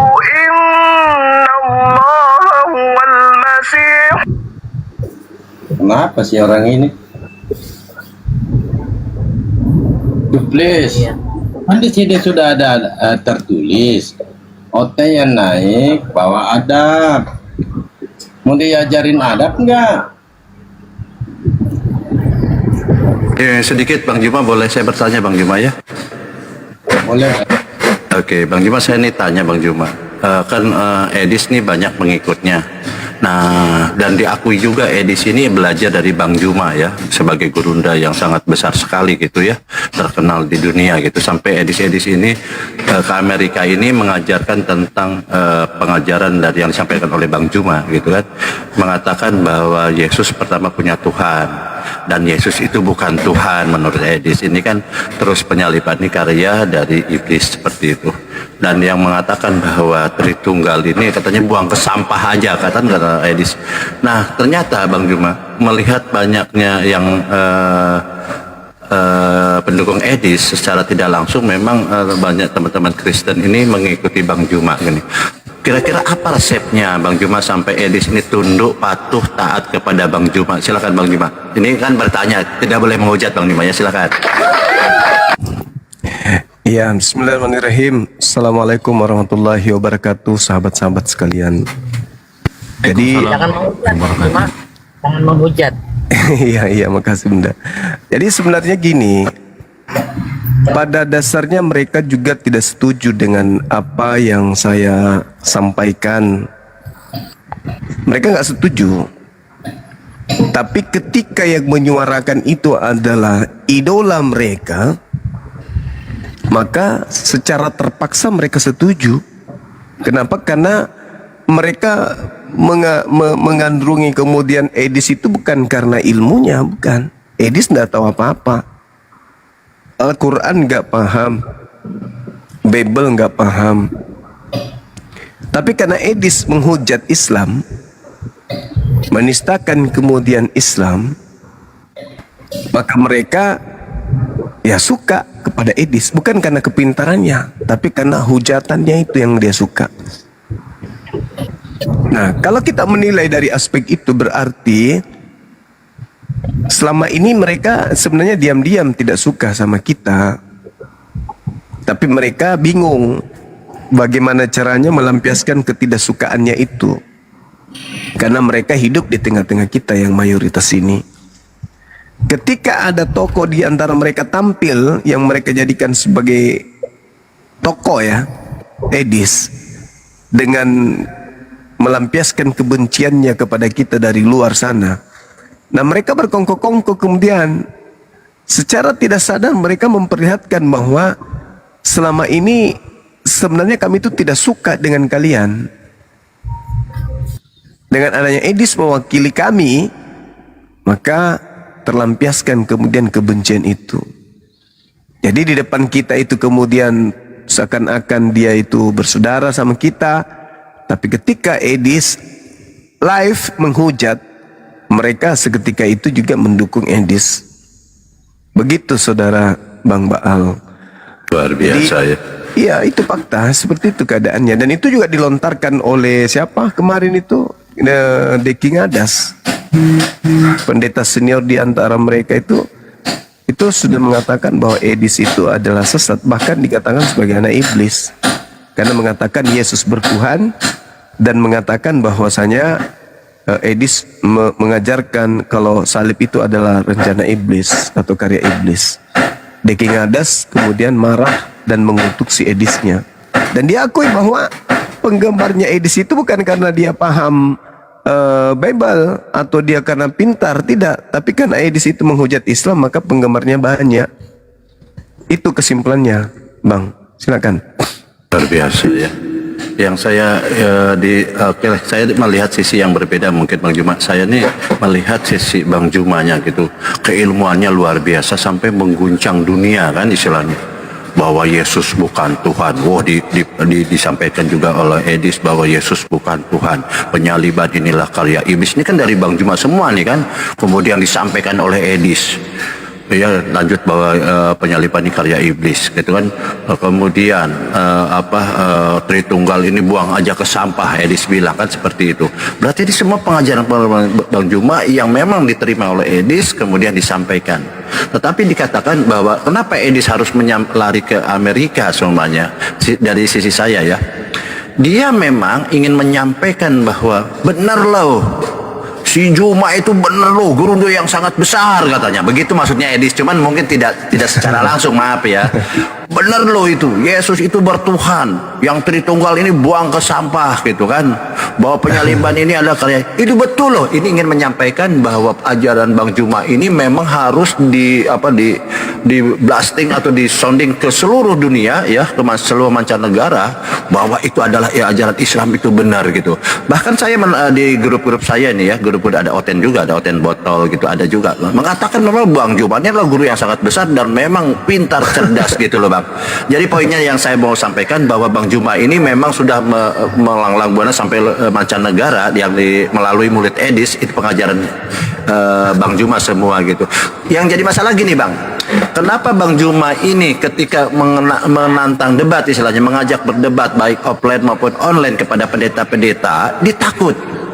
Ternyata yang ditakuti oleh pendeta ini apa yang disampaikan oleh muridnya Bang Juma, Edis, ini yang ditakuti. Itu salah satunya Bang Juma, karena diakui bahwa Bang Juma ini luar biasa ya. Yang ditakuti ternyata betul, Edis ini adalah salah satu muridnya Bang Juma. Begitu Bang Juma, silakan. Jadi kalau pada kenyataannya memang hal yang paling berat dihadapi oleh mereka adalah data yang ada di Bible. Karena kalau Al-Quran kan tegas, Al-Quran itu ya, berbicara mengenai orang-orang musyrik, berbicara mengenai orang-orang kafir, Al-Quran itu tidak menyembunyikan apapun. Al-Quran itu menguraikannya dengan tegas. Nah, mereka bisa membantah dan mereka bisa mengatakan, ya itu kan Quranmu, itu kan tidak kami imani. Cuman masalahnya sekarang ada yang bisa menguraikan Bible yang menciptakan keadaan yang sudah ada, bahwasanya ternyata musuh mereka itu adalah Bible itu sendiri. Maka mereka lebih suka membahas terjemahan Al-Quran. Kalaupun salah, maka mereka akan mengatakan itu kan bukan kitabku, daripada membahas Bible, di mana Bible sendiri yang akan menghantam keyakinan mereka terkait dengan agama mereka itu sendiri. Nah, jadi wajarlah kalau misalnya mereka itu marah, tidak suka kemudian ketika kita membahas isi kitabnya. Kenapa? Dengan membahas isi kitabnya itu sama halnya membuka kemudian tabir kalau sebenarnya agama Kristen itu musuh beratnya adalah Bible-nya itu sendiri. Seperti itu Bang. Gimana Bang Setiawan, izin Bang Juma, Bang Setiawan, monitor. Bang Setiawan. Host disapa host Bang Setiawan. Oke, nanti Bang Setiawan begini, di mute dulu ya. Jadi gini Bang Juma, yang saya melihat ya, karena kenapa dulu Bang Juma ini dikatakan penghujat gitu kan, orang membahas tentang Bible, Injil ini, ternyata memang ada hikmah di balik itu gitu kan ya, hikmah di balik itu. Dan benar apa yang dikatakan Bang Juma ini divalidasi oleh Edis dan timnya. Tim Edis itu kan banyak itu kan. Memang ada yang setuju dan tidak setuju. Pertanyaan saya gini Bang Juma, kenapa Bang Juma ini kok cerdas gitu, bijaksana, bijak sini, bijak situ gitu kan, smart gitu, sehingga banyak pengikutnya, terbukti dengan banyak pengikutnya Edis. Silakan Bang Juma. Iya, jadi sebenarnya bukan masalah cerdasnya, yang kita utamakan itu masalah kejujuran aja. Kejujuran untuk menyampaikan kebenaran itu, bahwa ketika ada orang mengatakan Yesus itu Tuhan, ya itu iman, itu kepercayaan, itu keyakinan. Masalahnya kalau di dalam Bible itu dikatakan Tuhan itu tidak mati, Tuhan itu bukan makhluk, Tuhan itu tidak serupa dengan apapun, dan itu menggugurkan seketika konsep yang mengatakan Yesus itu Tuhan. Tidak bisa. Karena yang tertulis justru Yesus itu makhluk, Yesus itu manusia, Yesus itu utusan Tuhan. Jadi terlepas daripada cerdas tidaknya, ya kita mengutamakan kejujuran di dalam menggali data dan menjabarkannya, bahwa apa yang tertulis itulah yang harus dipercaya. Jangan meyakini sebuah doktrin dan dogma yang justru bertentangan dengan apa yang tertulis. Seperti itu. Contoh misalnya, ketika Yesus mempersyaratkan bahwa hidup kekal adalah melaksanakan segala perintah. Nah itu, orang yang masuk surga ada yang menjalankan segala perintah-perintah yang ada dalam Torah dan mengajarkan kepada orang lain. Dan orang yang tidak selamat adalah orang yang membatalkan hukum Taurat meskipun yang paling terkecil dan mengajarkan kepada orang lain untuk melakukan hal yang sama. Nah, di sisi lain, Paulus justru mengatakan tidak ada orang benar karena menjalankan hukum Taurat. Di sisi lain, Yesus mengatakan siapa yang menjalankan hukum Taurat akan mendapatkan tempat tertinggi di dalam kerajaan surga. Paulus yang mengatakan tidak ada orang dibenarkan karena menjalankan hukum Taurat. Ini kontradiksi kalau kita melihat data. Tetapi teman-teman Kristen ini kemudian tidak mendudukkan apa yang ada dalam kitabnya itu pada posisi yang sebenarnya gitu loh. Seketika membatalkan apa yang Yesus ajarkan dan kemudian menerima ajaran apa yang diajarkan oleh Paulus. Nah, kenapa kita bisa dengan mudah menguraikan? Karena kita menggunakan akal. Akal yang menjadi landasan pijakan kita menyampaikan apa yang tertulis itu. Bahwa Yesus mengatakan hidup kekal adalah di surga, mendapatkan tempat tertinggi apabila segala perintah dalam Taurat dilaksanakan dan mengajarkan kepada orang lain untuk melakukan itu. Sederhana itu. Begitu, Bang. Luar biasa ya. Memang sederhana, gampang kok. Bimbel ini kan bahasa Indonesia ya Bang Juma ya. Bahasa Indonesia dan tidak perlu ahli bahasa ya. Kecuali ada bahasa-bahasa metafora, itu pun sudah dijelaskan dalam Bimbel kan seperti itu. Nah, masalahnya gini Bang Juma. Ya kan? Teman-teman ini visi dari misi yang saya baca pribadi, saya menilai Bang Juma ini melihat bahwa Bang Juma ini sebagai anak bangsa ya, yang cerdas gitu, yang smart gitu ya, handsome gitu ya. Ini ingin mengajak teman-teman untuk mengamalkan sebagai anak bangsa, ikut membantu atau berpartisipasi dalam mencerdaskan anak bangsa sesuai Undang-Undang Dasar 45 kan begitu, ikut mencerdaskan anak bangsa.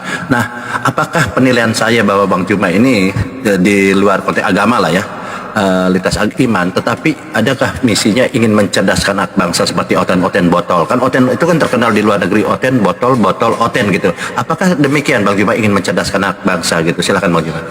Oh iya, itu pasti. Itu pasti. Sebagaimana orang-orang Barat itu meninggalkan kebodohan dengan menuju kepada kondisi bertuhan dengan proses berpikir, sehingga mereka banyak diantaranya yang berbondong-bondong meluk Islam. Tapi bukan tujuan kita bahwa mereka harus Islam, enggak. Pada intinya mereka harus beragama dengan cara berpikir, menanggalkan kemudian cara-cara lama. Apa itu asal imani saja, asal percaya saja, terlepas salah ataupun tidak, yang penting imani saja. Nah, itu cara lama yang harus ditinggalkan. Bahwa marilah menjadi seorang Kristen yang kemudian di mana amalan-amalan yang dilakukan dalam prosesi kekristenan itu memang buah daripada hasil pengajaran yang ada dalam kitab. Seperti misalnya ibadah minggu. Apa perintahnya? Tidak ada. Kenapa dilakukan? Karena Yesus bangkit pada hari Minggu. Ternyata cek per cek tidak ada tertulis dalam original teks Yesus itu bangkit pada hari Kiriaki. Kiriaki itu hari Minggu. Apa Kiriaki dalam bahasa Yunani itu? Artinya apa? Maknanya apa? Hari dewa. Tidak ada Yesus dikatakan lahir di hari Kiriaki, nggak ada. Dia lahirnya di Sabaton, hari Sabat. Dengan kata lain, ya setelah kita mengkaji dan menjabarkan, maka mereka akan tahu ternyata Yesusnya bukan bangkit hari Minggu, tapi bangkitnya hari Sabtu. Begitu Bang. Bang Juma ini nggak enak tadi bilang dewa-dewa, ini ada teman saya dewa juga gitu. Apa dewa ini yang dimaksud Bang Juma? Silakan. Bisa jadi. Bisa jadi. Kalau dia bisa jalan di atas air, bisa disembah ini. Kenapa ya Bang? Ini kan 25 Desember itu kan dikatakan Natal, tidak ada tertulis seperti itu. Boleh Bang Juma dari literasi lain ya, di luar agama mungkin dari literasi lain, adakah yang merayakan 25 Desember ini untuk makhluk apa? Saya tidak tahu gini ya. Silakan Bang. Nah, kalau kita belajar literasi ya, literasi yang ada ya, internet sudah menyajikan dengan mudah kita menemukan bagaimana sejarah agama-agama tua atau agama-agama kuno di dunia ini. muncullah kemudian pemberitaan di dalamnya beberapa sembahan-sembahan orang terdahulu yang mereka peringati di tanggal 25 Desember seperti Hermes, kemudian Horus, kemudian Mitra, kemudian Attis, Zeus, ya termasuk Kristus. Tetapi Kristus ini yang belakangan muncul. Namun sebelum itu mereka yang memiliki keyakinan atau kepercayaan kepercayaan yang lebih tua daripada agama samawi yang kita kenal atau yang berdampingan dengan agama samawi yang ada sebelum Islam, mereka memang memperingati tanggal 25 Desember itu peringatan hari besar orang-orang Yunani dan orang-orang Roma. Sehingga ketika Paulus datang mengajarkan ajaran menyembah kepada Kristus, mereka tinggal mengganti nama sembahan mereka yang tadinya Agnostos Theos, mereka tinggal menggantinya dengan Kristus Yesus tanpa merusak tatanan peribadatan yang mereka lakukan sebelum Paulus itu datang mengajarkan kekristenan.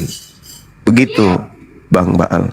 Luar biasa. Silakan Bang Mona. Jadi poinnya di sana bahwa 25 Desember ini adalah hari pagan lah misalnya awalnya ya. Bang Mona silakan ditanggapi, Bang Mona. Ya, itu saya tidak ngerti Bang Ba. Saya cuma ikut-ikutan aja Bang Ba.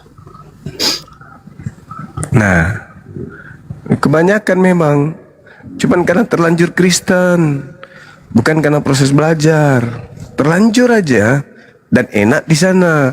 Begitu pada para apologet tampil, mereka kaget. Nah, kekagetannya itu menghantarkan mereka marah, menganggap kita ini adalah penghujat gitu. Masya Allah, barakallah Bang. Nah itu dia, kaget mereka. Loh kok bisa? Selama ini kita adem-adem saja, selama ini kita anteng-anteng aja, selama ini kita tidak merasa salah. Ya karena selama ini memang mereka hanya mendengarkan doktrin, dogma saja. Mereka tidak mau, bukan tidak mau, mereka tidak tertarik kemudian untuk membaca, menelaah kitab mereka sendiri. Justru dengan adanya para apologet inilah menghantarkan mereka baru diantaranya rajin belajar, rajin membaca. Apesnya ketika mereka kemudian mendengarkan apa yang kita sampaikan, lalu kemudian mereka mencocokkan di Bible, cocok, selaras. Nah, melahirkan dua keadaan. Yang lembut hatinya akan mengatakan Bang Zuma ini betul ternyata. Tapi yang keras hatinya, yang tertutup hatinya, dia akan marah dengan mengatakan, nah ini penghujatan, ini penistaan. Padahal dia sendiri baca apa yang kita sampaikan, kok memang tertulis. Maka muncullah tuduhan salah tafsir, salah memaknai, salah memahami, salah mengartikan. Padahal sudah tertulis begitu kok. Masih juga karena kita beda keyakinan, maka dia mengatakan, emang apa sekolahmu? Kamu lulusan mana? Kenapa bisa kau menjelaskan itu? Padahal siapapun bisa menjelaskan selama dia waras. Apa yang tertulis di sana tidak perlu sekolah. Karena itu adalah bahasa yang sangat sederhana. Contoh misalnya ketika dikatakan begini, hidup kekal itu adalah mereka mengenal engkau satu-satunya. Ya sudah, pada saat itu Yesus sebagai apa? Orang yang kau utus. Jelas itu kan, sederhana kan, tidak perlu pemaknaan yang berlebihan, tidak perlu berbelit-belit, tidak perlu, jelas sekali kok.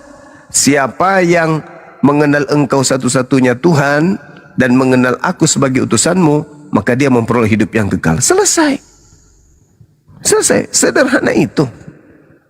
Begitu Bang Baal. Bang Zuma, boleh nggak saya nanya Bang Zuma? Boleh. Gini Bang, kan kalau bagi abang, kalau Yesus itu kan bukan Tuhan gitu Bang.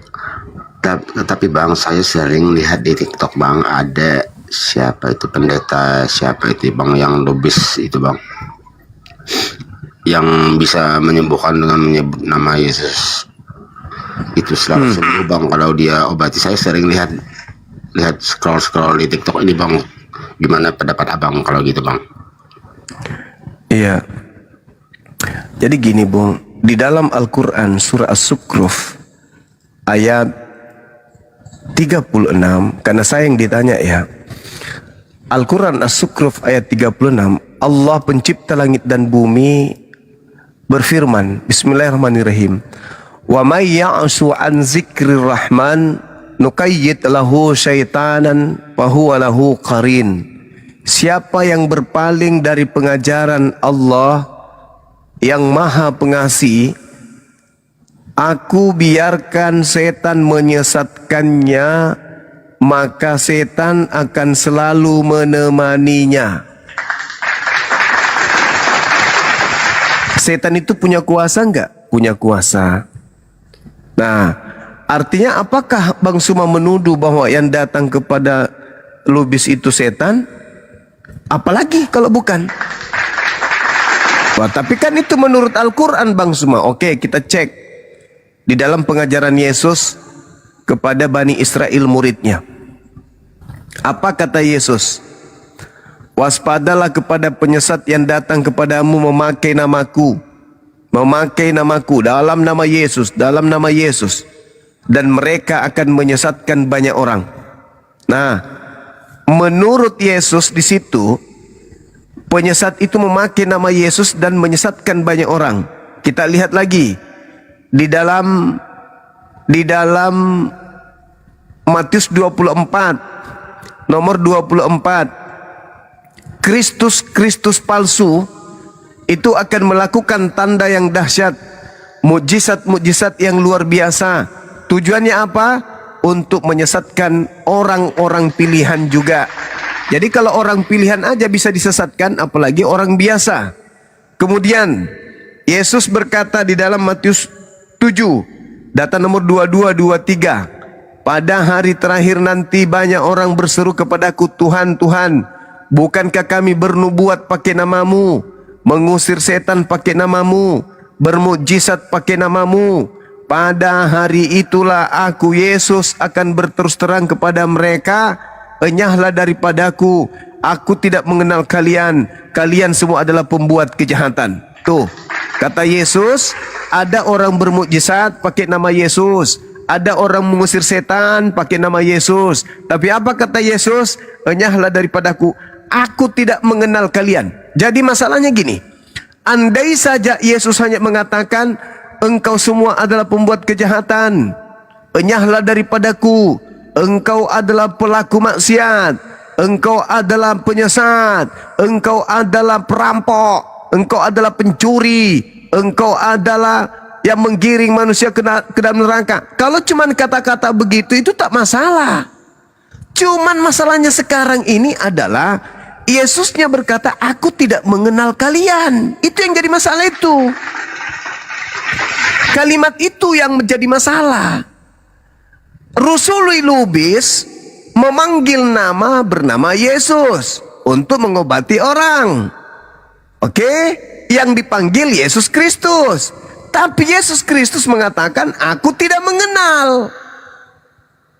Pertanyaannya, lalu siapa yang datang kepada Rusuli Lubis dalam nama Yesus? Ada yang datang, tapi yang datang itu bukan Yesus yang asli, cuman memakai nama Yesus doang. Inilah yang Al-Quran katakan, lahu syaitana fahuwa lahu qarin. Tuh, aku biarkan setan menyesatkan, maka ia setan selalu menemaninya. Iblislah yang menjadi bapakmu, kata Yesus. Aku tidak mengenal kalian, enyahlah daripadaku, kalian semua adalah pembuat kejahatan. Lalu nama Yesus yang dipakai Rusuli Lubis itu siapa? Nah, itulah yang saya katakan, waspadalah agar kamu jangan disesatkan, sebab akan datang banyak penyesat memakai namaku. Penyesat itu datang dengan memakai nama siapa? Yesus Kristus. Rusuli Lubis memanggil siapa pada saat dia ngobatin? Yesus Kristus. Penyesatnya datang dalam nama Yesus Kristus. Ketika yang datang asli apa katanya? Aku tidak mengenal kalian. Jadi yang datang membantu Rusuli Lubis menyembuhkan itu Yesus siapa? Yesus siapa yang dipakai oleh Rusuli Lubis ini? Sementara Yesus yang asli mengatakan, kamu memakai namaku? Iya. Kamu mengusir setan pakai namaku? Iya. Kamu mengobati orang pakai namaku? Iya. Kau bermujizat pakai namaku? Iya. Maaf, aku tidak mengenal kalian. Lah, jadi yang datang membantu saya siapa? Aku setiap mengobati orang sembuh. Setiap ada orang datang sembuh. Jadi siapa itu Yesus yang aku panggil? Ya, nggak tahu. Yang jelas aku tidak mengenal kamu. Ayo. Jadi kita jangan terpukau. Kenapa kata Yesusnya, kata iblisnya, kata Yesusnya, iblis bisa memakai namanya. Dan kita lihat di dalam Ulangan, di Ulangan 13. Kita baca di Ulangan 13. Apa kata-kata yang ada di sana? Kita lihat. Apabila di tengah-tengahmu muncul seorang pemimpi atau seorang nabi, dan ia memberitahukan kepadamu suatu tanda atau mukjizat. Nah itu, pemimpi ini memberitahukan sebuah tanda dan mukjizat. Dan apabila tanda atau mukjizat yang dikatakan nabi itu, pemimpi itu terjadi, terbukti, lalu dia mengajak kamu mengikuti ilah lain selain daripada Elohim yang kau tidak kenal, maka janganlah engkau mendengarkan perkataan nabi atau pemimpi itu, sebab Tuhan Elohimmu ingin mencoba kamu untuk mengetahui apakah kamu sungguh-sungguh mengasihi Tuhan Elohimmu dengan segenap hatimu, dengan segenap jiwamu. Tuhan Elohimmu harus kau ikuti, harus kau takuti, kamu harus berpegang pada perintahnya, suaranya harus kamu dengarkan, kepadanya kamu harus berbakti, dan engkau terpaut. Nabi atau pemimpi yang melakukan mujizat itu harus dihukum mati karena dia telah melakukan ajaran di luar daripada Tuhan yang kau tidak kenal. Itu Ulangan 13 tuh. Jadi memang sudah dinubuatkan ada seorang yang datang mampu bermujizat, mampu memperlihatkan tanda yang dahsyat. Selamat pagi teman-teman semuanya, apa kabar? Ya, inilah pertanyaan pagi saudara. Inilah pertanyaan saudara Mauna. Ketika Anda melihat Rasul Lubis mampu melakukan seperti itu, jangan heran, jangan heran, karena memang sudah dinubuatkan. Bang Juma, bisa aku tanya Bang? Ya, silakan. Oke, Bang Juma, saya kira seperti keterlaluannya. Bukan keterlaluan, kepanjangan omongan Bang Juma. Karena apa? Seperti tadi saya dengar bahwa melakukan mukjizat atau menyebut nama Tuhan itu adalah apa? Penyesat. Makin nama Yesus. Bukan seperti apa yang Bang Juma katakan, itu salah besar. Karena apa? Lalu yang dengar dulu lah. Itu tentang pengajaran sesat. Harus konteks itu harus kita mengerti dan paham. Bagaimana isinya itu akan lari kemana? Jangan Anda hanya menyapu semuanya itu seperti pikiran sesat Anda itu tidak bisa begitu. Ya sudah, kalau begitu yang memakai nama Yesus mengusir setan, dalam Injil Yohanes itu siapa? Sebentar dulu Bang. Sebentar. Dalam Injil Yohanes misalnya Yesus sendiri mengatakan bahwa mintalah kepada Bapa, dalam namaku akan diberikan kepadamu. Artinya misalnya tadi Bang Juma mengatakan bahwa Rasul Lubis, seorang yang bernama Rasul Lubis, atau yang lain-lain lah, mengadakan mukjizat kesembuhan dengan nama Yesus. Bagi mereka itu baik-baik saja, memang begitu, karena ada di dalam Alkitab tertulis begitu. Kok masa Bang Juma yang kepanasan, gimana sih? Loh, kok jadi kepanasan? Iya, Anda yang kepanasan. Memang seperti gini.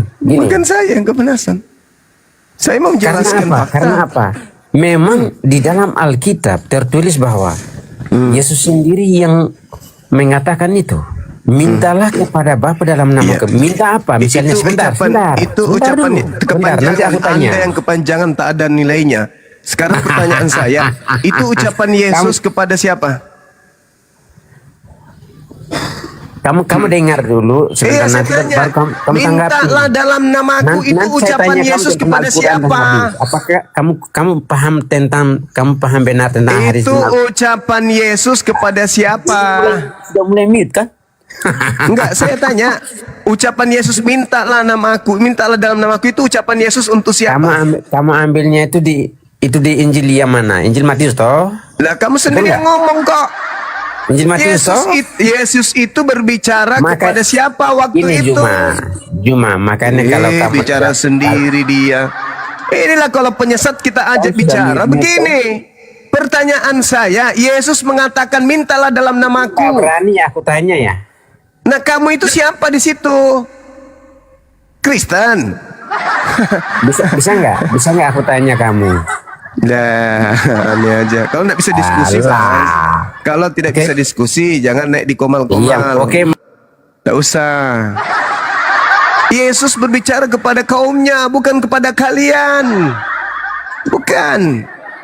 Bahkan Yesus mengatakan bahwasanya pemimpi itu mampu bermukjizat. Bermukjizat dalam namaku. Dan kalau Anda mengatakan itu bukan Kristen, lalu siapa? Siapa yang mengusir setan pakai nama Yesus? Siapa yang bernubuat pakai Yesus namanya? Siapa kemudian yang mengusir setan, bernubuat dan bermujizat pakai nama Yesus itu siapa? Islam gitu maksud lo? Ada-ada aja ini.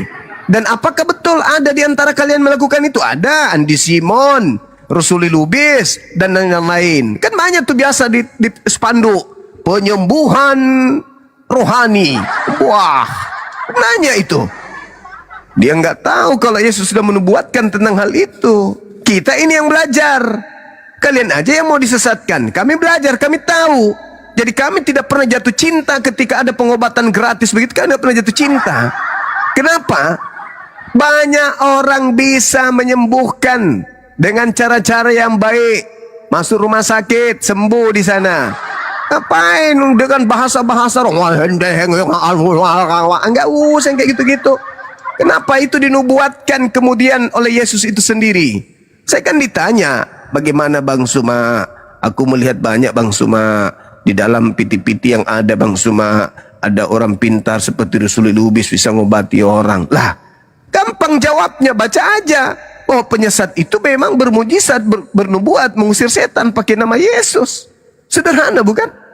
Sederhana. Saya kira begitu teman-teman sekalian. Silakan kita sarapan dulu sebentar. Silakan.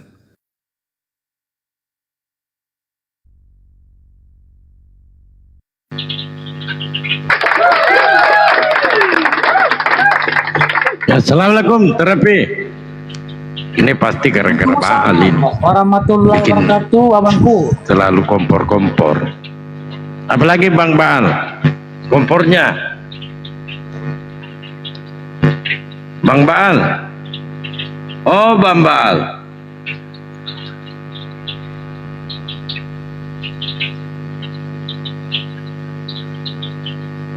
Pak Jiwa, naik aja Bang Jiwa, Jiwa baru. Naik aja, santai-santai aja di atas Bang. Terapi, narasi dulu terapi sih. Terapi, pancing emosi dulu. Anja.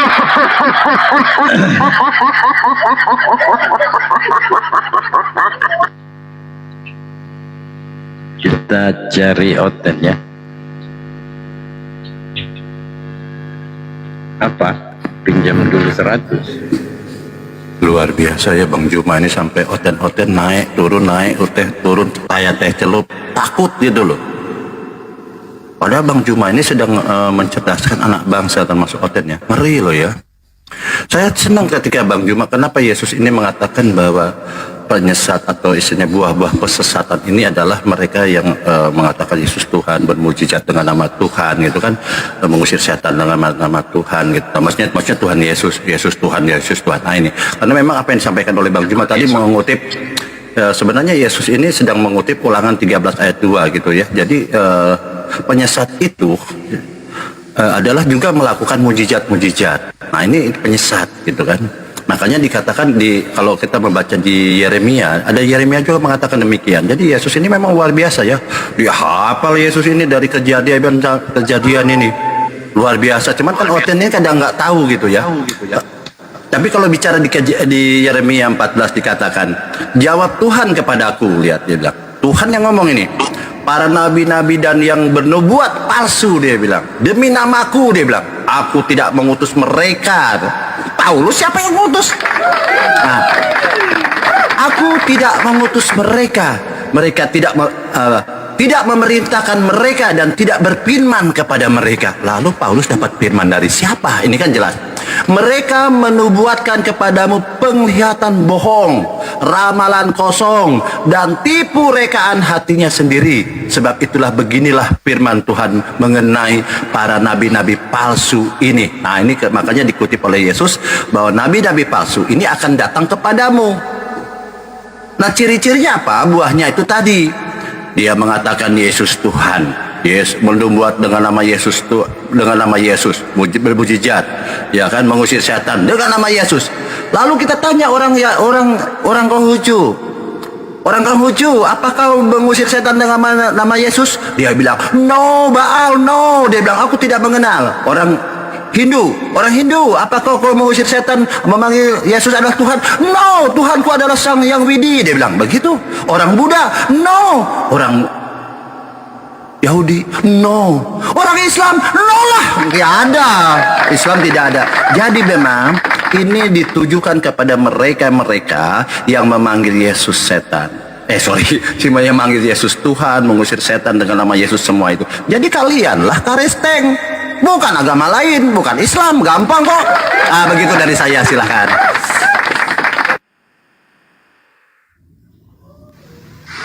Assalamualaikum warahmatullahi wabarakatuh. Waalaikumsalam warahmatullahi wabarakatuh. Asik kalau Bang Baal punya pertanyaan tadi itu. Sedap. Teruskan Bang. Ya, ada tamu, kita sapa dulu. Selamat pagi, saudara jiwa baru. Iya, selamat pagi, brother semuanya. Baik. Brother. Sehat abangku, Bang Jiwa. Ya, puji Tuhan. Oke. Baik, ini ada gerunda kami Bang Suma. Barangkali masih ada di depan perangkap. Silakan, barangkali ada yang mau sedikit ditanyakan atau ditanya mungkin. Ya, dengan izin gerundaku Bang Suma, silakan abangku. Ya.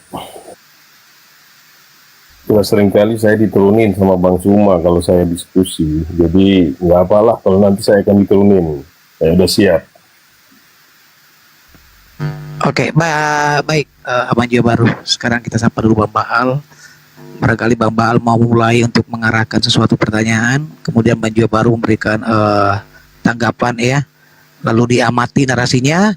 Apakah ada data pembanding untuk membantah argumen Bapak Jiwa Baru? Oke, Abandaku Bang Baal yang kami hormati, silakan. Abang. Iya. Ya, ini ada Bang Jiwa Baru, saudara kita Kristen. Silakan Abandaku Bang Baal. Oh, saya saya kan rendah hati Bang ya. Nah, seorang yang rendah hati ketika ada guru saya, orang yang rendah hati tidak akan lancar, nanti kualat Bang. Ini gurunda saya ini adalah suri teladan bagi saya dalam berapologet. Jadi saya harus menimba ilmu kepada gurunda saya yang sangat besar ini. Silakan gurunda. Ya, beliau sepertinya jauh dari perangkat gurunda kita Bang Baal.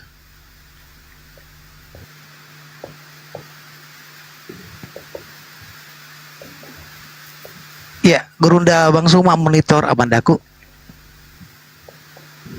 Ya, sepertinya masih jauh dari perangkap ini. Ya, gimana Bandalbo? Saya isi sedikit tanya-tanya kepada Bang Jiwa Baru, boleh ya, Abanda? Gurunda lagi sarapan itu, Bang. Ya, itu dia Bang. Ya, silakan Bang Wan. Barangkali ada yang mau sedikit ditanya-tanyakan. Teruskan. Iya. Oke, Bang Jiwa Baru, seperti biasa kita sering diskusi ya, santun gitu ya. Ya. Saya gini loh Bang Jiwa Baru, seperti biasa saya nggak jauh-jauh gitu ya, saya ke Pak Ulus dulu ini rujukannya terkait 1 Korintus 8 nomor 6 gitu loh. Sampai mengabadikan Yesus itu Tuhan, memang korelasinya dari mana loh? Kan kita tahu Yesus itu untuk Bani Israel. kemudian mengajarkan dan mengisyaratkan untuk menyembah satu-satunya Tuhan yang benar dan mengenal Yesus hanya utusan gitu Abanda. Dalam Yohanes 17 nomor 3 jelas toh. Nah, sementara Paulus sendiri menyatakan dirinya dengan tegas bahwa di situ ada satu Allah dan Yesus Tuhan. Sementara Yesus gak pernah menyatakan dirinya Tuhan, itu poinnya. Silakan Abangku.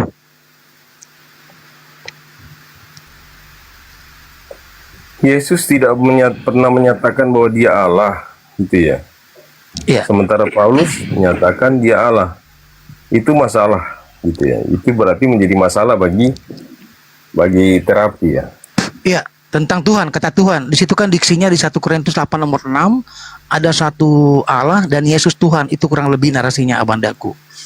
Nah, sementara Yesus sendiri mengajarkan supaya hidup kekal itu mengenal satu-satunya Tuhan yang benar dan mengenal Yesus yang engkau utus. Bahkan dalam Matius narasi yang saya ingat seperti ini, janganlah sembarang menyebut Tuhanmu di bumi ini, karena hanya ada satu Tuhanmu, yaitu Dia di surga.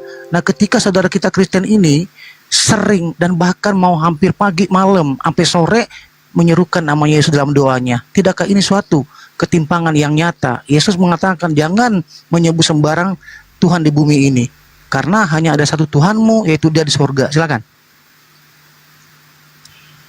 Di situ tadi ya, terapi sudah mengatakan bahwa mengenal Yesus satu-satunya Tuhan. Apakah salah kalau Yesus ingin mengkonfirmasikan bahwa Dia juga adalah entitas, bahwa Dia juga adalah adalah penguasa di dunia ini, di bumi ini? Ya, artinya dari ayat ini kita sudah bisa tahu bahwa Yesus sedang mengkonfirmasikan bahwa Dia adalah Allah satu-satunya juga. Dia adalah inkarnasi daripada Allah itu sendiri. Kalau iman, kepercayaan, konsep keselamatan kami bahwa Yesus adalah Allah sendiri. Dia Hairos kan, Dia adalah Tuhan. Dalam versi Yunani Septuaginta Dia adalah Kairos, Dia adalah Yahweh. Artinya di sini Yesus adalah pemilik segala tubuh, pemilik segala alam semesta kita juga. Kenapa? Dia memiliki otoritas tertinggi di dalam 1 Korintus 6 ayat 17. Tetapi siapa yang mengikatkan dirinya pada Tuhan menjadi satu roh dengan Dia. Artinya kita yang mengikatkan diri kepada Yesus sama aja kita sudah mengikatkan diri dengan satu roh dengan Allah sendiri. Artinya secara teologis orang Kristen percaya menjadi satu roh, menyembah Allah saja. Paulus mengajarkan bahwa kita bersatu dengan roh Yesus itu sama dengan kita memiliki hakikat yang sama dengan kita memiliki Bapa. Itu yang menguatkan kita sebagai konsep keselamatan kita. Jelas bahwa Yesus punya otoritas. Dia juga memiliki hak untuk berkuasa atas dunia. Dan Yesus bagi kita adalah solusi yang bukan hanya sekedar motivator, tapi dia adalah Tuhan yang sanggup membangkitkan kita kembali dari kematian. Itu yang tidak dapat kita bantah. Itu yang kamu katakan dalam 1 Korintus 6 ayat 14. Dalam hal ini kita hanya percaya bahwa Yesus adalah satu-satunya Tuhan yang diwujudkan oleh Allah di dalam kita melihat bahwa dari kelihatannya lah, dari wujudnya lah, dari Allah Dia sendiri yang menjadi manusia, yang bisa kita lihat, bisa kita sentuh, bisa kita raba. Sementara yang lain tidak memiliki keyakinan bahwa Allah itu bisa turun ke dunia. Bagaimana itu Tuhan bisa datang ke dunia? Versi-versi yang lain tidak dapat membahasakan, tidak dapat memiliki kesaksian bahwa Tuhan itu telah turun ke dunia. Ini yang sangat disayangkan. Sementara konsep keselamatan kita bahwa Tuhan datang ke dunia, benar-benar Dia datang untuk menyelamatkan manusia itu dari dosa. Itu yang saya pahami ya. Silakan kalau boleh dikoreksi atau ditanggapi. Saya sedikit izin masuk Bang Karet. Silakan Bang Baal. Teman dilanjut silakan. Jadi gini teman-teman ya, kita harus ingat apa yang disampaikan oleh Yesus, bukan yang disampaikan oleh Bapak Gereja. Yesus datang ini untuk menggenapi hukum Taurat. Makanya Yesus ini tidak bisa menghakimi. Kata Yesus loh, bukan kata saya, kata si Baal, bukan kayak Muslim. karena saya tidak ada kepentingan di sana ya. Yesus ngomong begini, jangan kamu menyangka bahwa aku akan mendakwa kamu di hadapan Bapa. Nah, Yesus yang ngomong. Jangan kau Kristen menyangka bahwa Yesus ini akan menghakimi kamu di hadapan Bapa. Tidak, no. Apa kata Yesus? Yang mendakwa kamu adalah Musa. Yang pada Musa kepadanya kamu menaruh pengharapanmu. Data valid.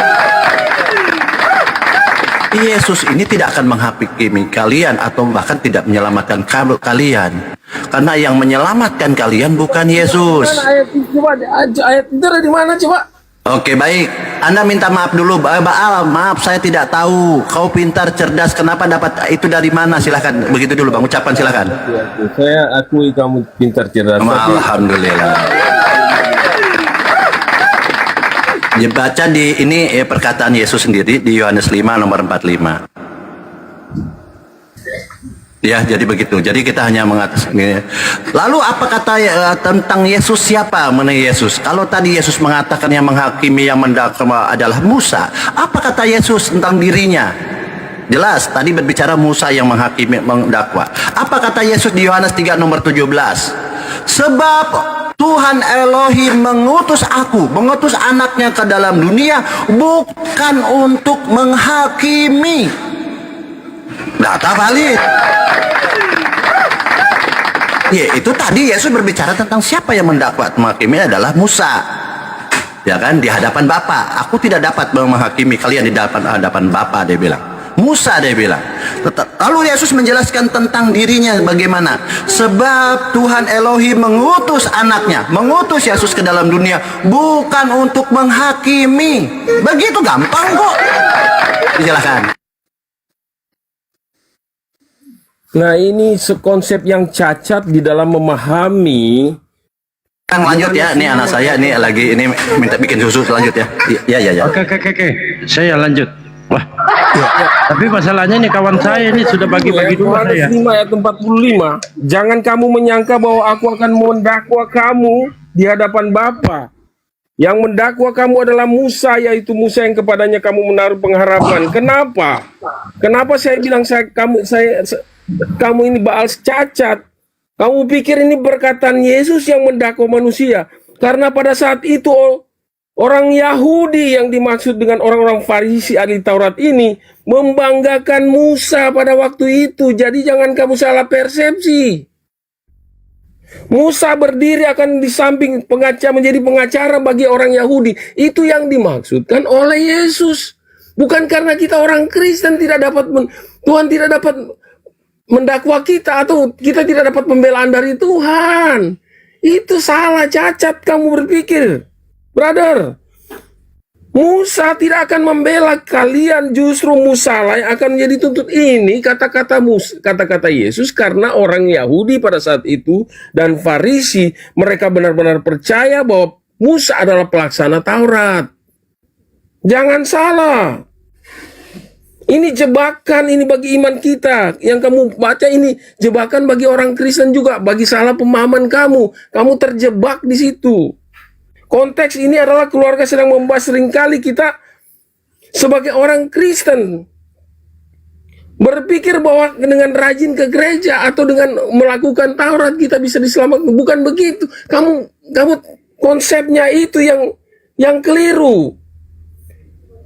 Bicara soal keluarga berantakan, bicara soal ini kan konteksnya sedang orang Yahudi, yang dimana Yesus sedang berbicara tentang keluarga, dimana keluarga orang Yahudi hanya percaya kepada Musa. Jangan salah. Yesus hanya memperingatkan kegiatan rutinitas agamawi yang dibuat oleh orang Yahudi pada saat itu justru yang mendakwa mereka. Bukan Yesus yang mendakwa mereka. Benar-benar ini dia, Baal. Bukan Yesus ya, bukan ya. Tapi siapa yang mendakwa di situ? Bukan Yesus. Musa, betul. Aku berarti betul. Kesalahan-kecacatan. Bukan Yesus yang mendakwa, tapi yang mendakwa siapa di situ di hadapan Bapak? Taurat Musa yang mendakwa mereka orang Yahudi dan Farisi, bukan kepada kita orang Kristen. Kacau kamu itu. Ya, banjir baru sabar. Anunya, ehonya. Ya ini agak ehonya. Iya, siap. Oke. Jangan salah, ini kita jangan bilang orang Kristen kita yang didakwa Tuhan. Waktu itu Yahudi, Farisi dan Taurat yang didakwa karena Taurat Musa. Ini mumpung Bang Suma lagi sarapan dia. Kesempatan ini. Bang Dalbo izin. Pak Jiwa. Ya silakan. Ya, saya sebentar saja mau sedikit memberikan instruksi kepada Pak Jiwa Baru. Memang saudara kita Kristen ini kalau Allah takia mimbar gereja begitu sangat lihai. Tadi sebenarnya pertanyaan saya, korelasinya dan standing pointnya adalah tentang Paulus yang mengabadikan Yesus namanya sebagai Tuhan. Sementara Yesus sendiri sangat jelas. Inilah hidup yang kekal itu Pak Jiwa Baru. Engkau harus mengenal satu-satunya Tuhan yang benar dan mengenal Yesus yang telah diutus. Itu kurang lebih narasinya. Nah kemudian ada Paulus sampai mengabadikan Yesus sebagai Tuhan. Korelasinya dari mana Paulus ini mengambil sumber?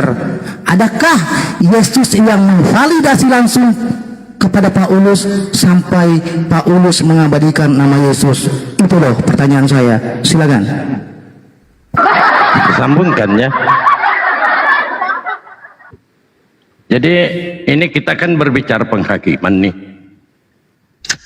Di dalam Yohanes 12:7, dan jika seorang mendengarkan perkataanku tetapi tidak melakukannya, aku tidak menjadi hakimnya. Sebab aku datang bukan untuk menghakimi dunia, melainkan untuk menyelamatkan. Ini jadi orang-orang yang tidak mendengarkan ucapan-ucapan Yesus yang berasal dari Tuhannya, maka tidak dijadikan hakim. Karena Kristen ini betul jalan yang lurus masuk neraka. Dicatat ya. Dan kedua, Yohanes 12:48, barang siapa menolak aku dan tidak menerima perkataanku, ia sudah ada hakimnya, yaitu firman yang telah kukatakan, itulah yang akan menjadi hakimnya pada akhir zaman. Yohanes 5:29, dan mereka yang telah berbuat baik akan keluar dan bangkit untuk hidup yang kekal, tetapi mereka yang telah berbuat jahat akan bangkit untuk dihukum. Matius 7:22-23 dikatakan di sini, pada hari terakhir banyak orang akan berseru kepadaku, Tuhan, Tuhan, bukankah kami bernubuat demi namamu dan mengusir setan demi namamu dan mengadakan banyak mujizat demi namamu juga? Apa kata Yesus? Pada waktu itulah aku akan berterus terang kepada mereka dan berkata, aku tidak pernah mengenal kamu, menjala daripadaku, kamu sekalian pembuat kejahatan.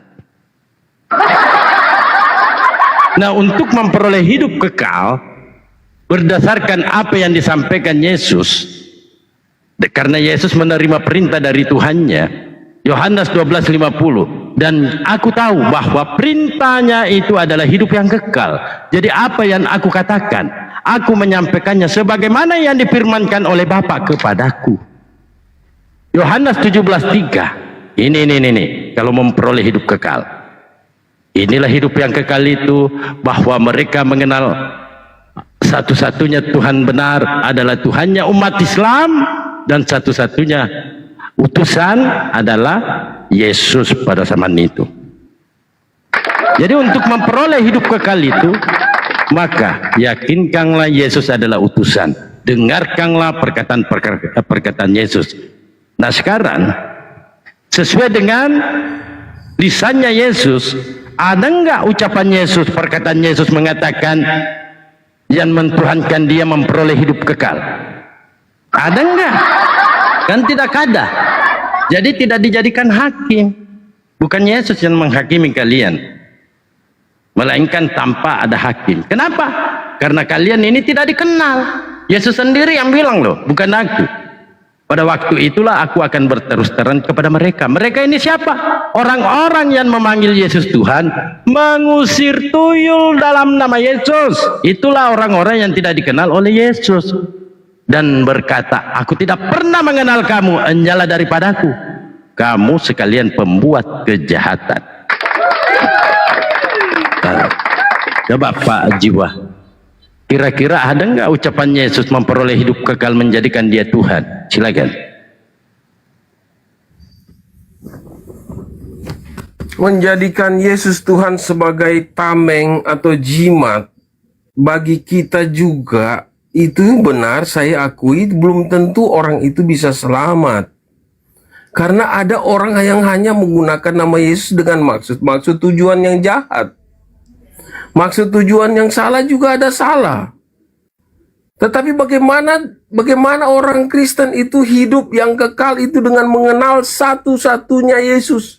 Satu-satunya Yesus dan satu-satunya Allah yang benar.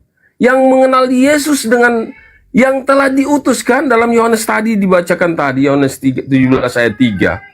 Jelas bahwa di sini orang yang kita sudah percaya nama Yesus bukan hanya sekedar nama. Memang betul kita percaya dia nama yang berkuasa, tetapi bagaimana hubungan kita dengan dia itu betul benar ada tidak? Karena benar ada orang-orang yang berseru Tuhan Tuhan namun ditolak. Ya betul, jujur kitab kita ini berbicara sangat jujur.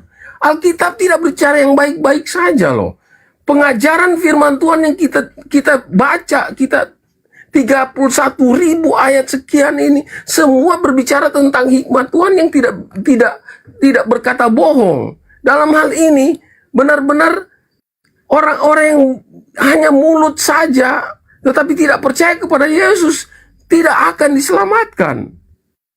Artinya orang-orang yang percaya tanpa ketaatan, tanpa dibuktikan dengan perbuatan baik, hanya memanggil-manggil nama Yesus saja, mereka lah yang dimaksud dengan orang-orang yang akan yang Tuhan tidak kenal, pembuat kejahatan.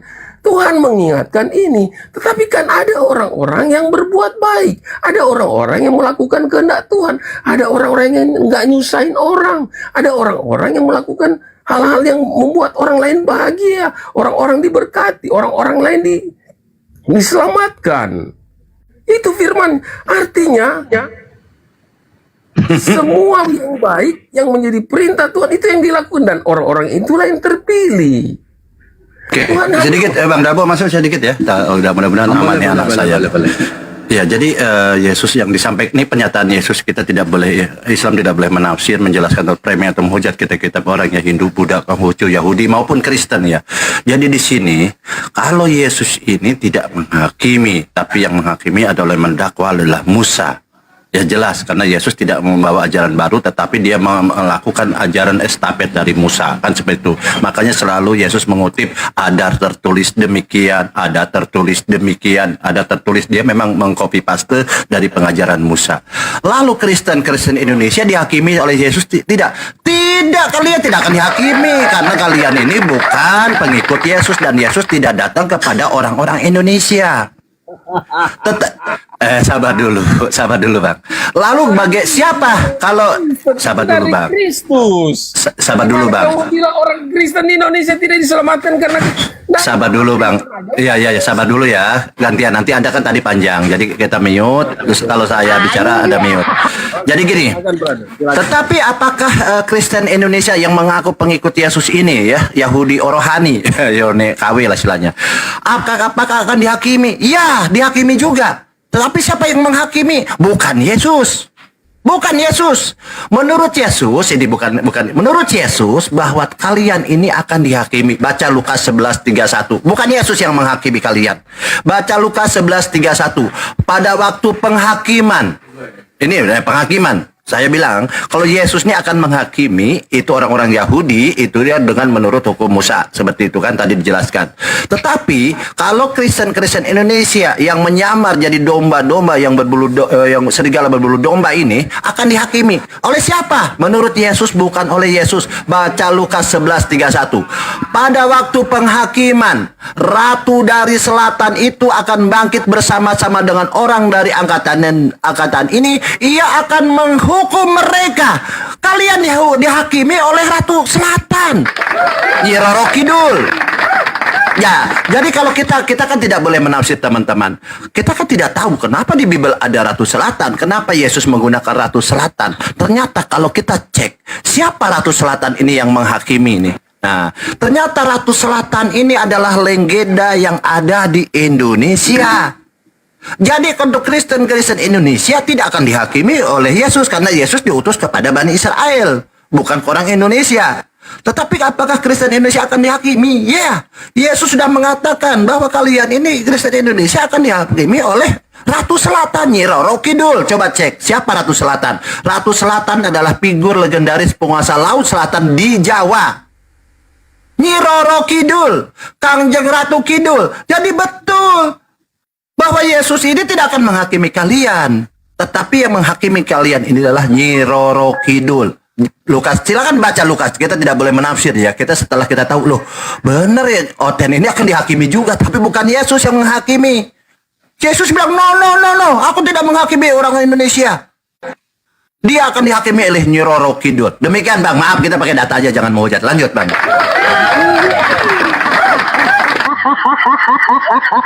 Ya, betul bahwa pada waktu penghakiman luar biasa, betul juga lagi si Baal memang anak baik, betul terus. Ya, maksudnya saya mau baca ayatnya supaya kan betul-betul ini fakta ya, dalil.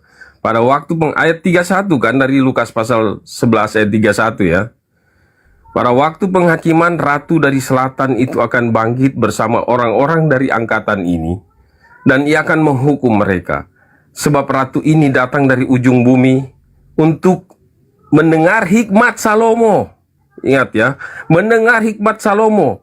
Dan sesungguhnya yang ada di sini lebih daripada Salomo. Kalau baca firman Tuhan kita, ayat-ayat kita jangan baca sepotong-sepotong. Harus baca penuh satu ayat. Ini ada hikmat Salomo dan sesungguhnya yang ada di sini adalah daripada Salomo. Siapakah Ratu Selatan ini? Dari selatan itu merujuk pada 1 Raja-Raja pasal 10.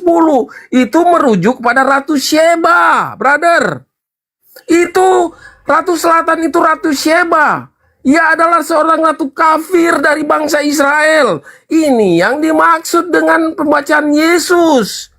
Yesus memberikan peringatan kepada orang-orang yang akan dihakimi bahwa nanti ada Ratu Sheba, ratu kafir, bukan dari bangsa Israel yang akan menghakimi, brother. Seperti yang terjadi, yang diceritakan oleh hikmat Salomo. Ini jelas bicara soal bangsa Yaman, Ethiopia sekarang. Tidak mengerti. Ini adalah angkatan di zaman Yesus. Yesus menghukum, ia menghukum menggunakan Ratu Sheba sebagai perbandingan yang kontras. Ratu Sheba sebagai orang kafir ini berusaha keras untuk menempuh jalan ribuan kilometer hanya untuk mendengar hikmat manusia Salomo.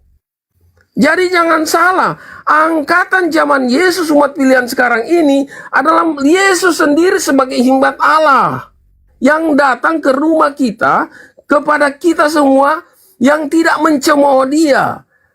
Dari maksud penghakiman Yesus ini adalah penghakiman iman, di mana kegigihan Ratu Sheba yang bilang jangan bilang Ratu Pantai Selatan. Nggak ada kasihan Ratu Pantai Selatan. Oke, nggak apa-apa. Kita kan tidak bisa. Saya ini kan bukan debater. Saya ini kan seorang guru, seorang rabi. Saya ini pengajar gitu kan. Kalau Anda menolak seperti itu, kita kan bisa data. Kita cari data. Siapa Ratu Selatan? Ternyata menurut penjelasan di sana Ratu Selatan ini adalah Nyi Roro Kidul. Nah, makanya kalau kita berbicara tentang Yesus, bicara tentang Yesus. Kenapa? Ya oke, nggak apa-apa. Kalau bicara Yesus ini tidak akan menghakimi Kristen Indonesia karena Yesus diutus untuk domba-domba yang tersesat. aku diutus hanya kepada domba-domba tersesat dari Bani Israel. Ya sabar dulu bang. Tersesat yang tidak perlu dia selamatkan. Sabar dulu bang, bang Sabang. Tadi kita kenapa tantrum? Kenapa tantrum bang? Kenapa tantrum? Santai. Nah tadi dikatakan oleh bang. Dia nggak perlu datang kalau dia. Jadi kembali lagi. Abangku, Bang Jiwa, sabar. Jadi tahan dulu. Nanti Anda diselamatkan. Anda diselamatkan, dihakimi oleh Nyi Roro Kidul. Jadi sabar aja bang ya. Jadi tadi kita membahas tentang Matius. Tadi dibahas tentang Matius 7, 21, 23. Ini adalah buah pengajaran sesat. Ini perikopnya adalah tentang pengajaran sesat. Nah, di sini Yesus menggunakan Matius 7, 21, 23 adalah dari buahnya.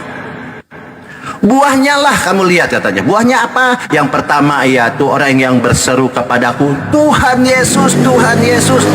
Siapa yang memanggil Tuhan Yesus? Kalianlah. Nah kemudian Yesus menggunakan diksi melainkan. Bukan setiap orang yang berseru kepadaku, Tuhan, Tuhan, akan masuk ke dalam kerajaan sorga. Lalu Yesus menggunakan kalimat di situ, diksinya melainkan. Melainkan dia yang melakukan kehendak Bapakku yang di sorga. Ingat teman-teman, kalau ada diksi atau kata melainkan, ya Anda harus paham. Melainkan adalah kata penghubung interaktif yang menolak kalimat sebelumnya dengan kalimat berikutnya. Paham? Melainkan adalah kata penghubung interaktif menolak kalimat sebelumnya dengan kalimat berikutnya. Jadi ditolak orang yang mengatakan Yesus Tuhan, Yesus Tuhan, Yesus Tuhan, ditolak. Ditolak dengan apa? Dengan yang kalimat berikutnya. Yang masuk kerajaan sorga ialah yang melakukan kehendak Bapakku di sorga. Jelas, itu jelas. Jadi ada dua kelompok. Yesus membagi dua kelompok. Pertama adalah yang mengatakan Yesus Tuhan, Tuhan, ini kelompok ini. Kedua adalah kelompok orang yang melakukan kehendak Bapakku di sorga. Begitu cara belajar. Ya, lalu Yesus menjelaskan di ayat 22, Baal, menurut kamu kan 14 tahun di Pacitan, 3 tahun di Yerusalem. Apa menurut kelompok yang dimaksud oleh kelompok pertama ini yang memanggil Yesus Tuhan? Aku bilang, kau tanya aku bukan Yesus, tanya Yesus. Gimana jawabannya? Di ayat 22. Kelompok orang yang tidak akan masuk surga menurut Yesus ini dijelaskan di ayat 22. Pada hari itu banyak orang akan berseru kepadaku, Tuhan, Tuhan, Tuhan Yesus, bukankah kami berbuat demi namamu, mengusir setan dengan namamu, dan mengadakan mujizat dengan namamu juga? Apa kata Yesus? Jadi ciri-cirinya orang yang memanggil Yesus itu seperti di ayat 22. Nah, ciri-ciri orang ini dihakimi oleh Yesus, apakah dia benar atau tidak? Kita baca ayat 23. Pada waktu itulah aku, Yesus, akan berterus terang kepada mereka. Mereka yang apa? Tentunya mereka yang mengatakan Yesus Tuhan. Aku tidak pernah mengenal kamu, nyalah daripadaku. Kamu sekalian pembuat kejahatan. Gampang kok ini. Jelas berarti yang memanggil Yesus Tuhan dengan kriteria dan ciri-ciri seperti tadi itu adalah pembuat kejahatan. Inilah yang kalian imani, bahwa kalian ini adalah orang-orang pelaku kejahatan. Karena apa saya mengatakan demikian? Kalian tidak pernah mencari kalimat berikutnya yang menjamin kalian masuk kerajaan surga. Apa kata Yesus? Yang masuk kerajaan sorga ialah yang melakukan kehendak Bapakku di sorga. Kenapa kalian tidak cari itu? Malah kalian Yesus Tuhan, Yesus Tuhan. Itu orang jahat. Yang dijamin oleh Yesus adalah orang yang melakukan kehendak Bapakku di sorga. Silahkan, apa pengajaran pendeta-pendeta atau tipu daya pendeta kepada kalian, cara mencari apa yang dikatakan oleh Yesus kehendak Bapakku di sorga menurut Yesus. Karena Yesus adalah seorang rabi, guru, tentunya dia tahu ketika menjelaskan tentang siapa memanggil Yesus Tuhan, dia jelaskan. Nah, tolong jelaskan kepada saya teman-teman Kristen, apa sih kehendak Bapakku di sorga sehingga Yesus menjamin masuk sorga? Apa menurut Yesus? Silahkan, gampang kok sebenarnya.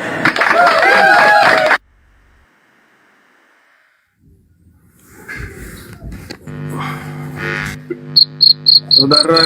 Macet kalian macet karena selama ini kalian hanya pikir Yesus Tuhan, padahal tidak tahu apa kehendak Bapa di sorga. Silakan. Biasa aja ini. Ini sebenarnya bukan pertanyaan. Kamu sedang mengkonfirmasi statement daripada Tuhan Yesus untuk mengingatkan para pengikutnya, para orang Kristen untuk melakukan kehendak dan perintah serta hukum dan ketetapan yang sudah ditulis. Jangan lari-lari jiwa baru supaya kondusif. Ini diskusinya. Tolong jelaskan kepada saya apa kehendak Bapakku di sorga. Di Yesus menggarisbawahi, dia yang akan masuk ke kerajaan sorga adalah yang melakukan kehendak Bapakku. Silakan. Apa itu kehendak Bapakku di sorga? Bapak itu adalah kan melakukan hal yang baik, yang pakai data. Aduh, ngarang. Saya kan sudah bilang. Izin, saya potong dulu, saya luruskan dulu.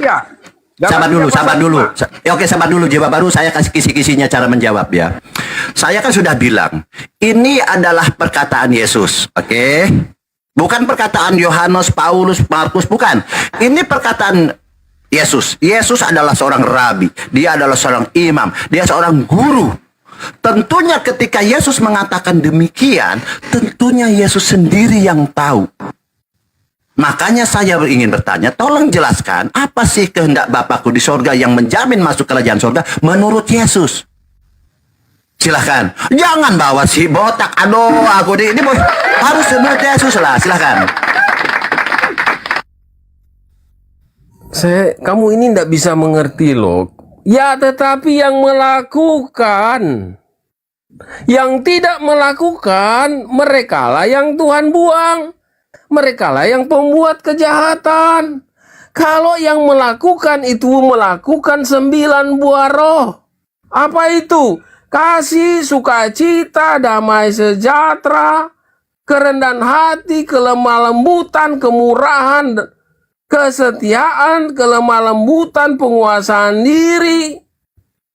Tidak ada hukum yang menentang halal itu. Udah, jangan terlalu panjang karena kita edukasi ya, buang-buang waktu. Kamu bilang data, saya kasih data lah. Oke, saya pakai gini aja ya. Seharusnya jiwa baru, sabar dulu jiwa baru. Jadi saya ini seharusnya apa yang diselamatkan yang melakukan kehendak Allah itu. Oke, ini jiwa baru. Ajaran untuk supaya jiwa baru, tahan dulu jiwa baru. Tenang ya. Jadi Anda bukan saya tidak memberi kesempatan, saya sudah memberi kesempatan kan kepada Anda, tapi Anda tidak menjawab. Ini kan sayang, kita edukasi, ya kan? Makanya saya sudah bilang, ketika Yesus sabar dulu. Kamu salah persepsi, kamu cacat mau mengamati, menganalisa ayat, terus kamu bilang saya yang salah jawab. Oke, baik. Gini, gimana jiwa baru. Saya kan tadi mengatakan ketika Yesus menjelaskan yang tentang memanggil Tuhan Yesus, ini dijelaskan ayat 2. Yesus sendiri yang menjelaskan. Cuman di sana belum dijelaskan bagaimana melakukan kehendak Bapakku di sorga yang menjamin masuk sorga. Nah, Yesus belum menjelaskan. Tentunya kita ingin tahu, guru, kalau saya ketemu dengan Yesus semuanya pada saat itu, guru, rabi, Yesus, apa sih kehendak Bapakku di sorga? Tentunya karena dia adalah seorang guru, dia paham dong kalau menyampaikan demikian. Makanya saya meminta penjelasan menurut Yesus. Kalau Anda tidak membawa Filipi, Paulus, itu bukan jawaban. Ya, makanya kalian ini salah dalam menilai ini. Oke, kita baca ya teman-teman. Kita baca apa sih melainkan ini yang melakukan kehendak. Ini, baca Yohanes 4 ayat 34. Saya ajari kalian ya. Yesus ini ya, begitu konsisten. Baca Matius 12:50.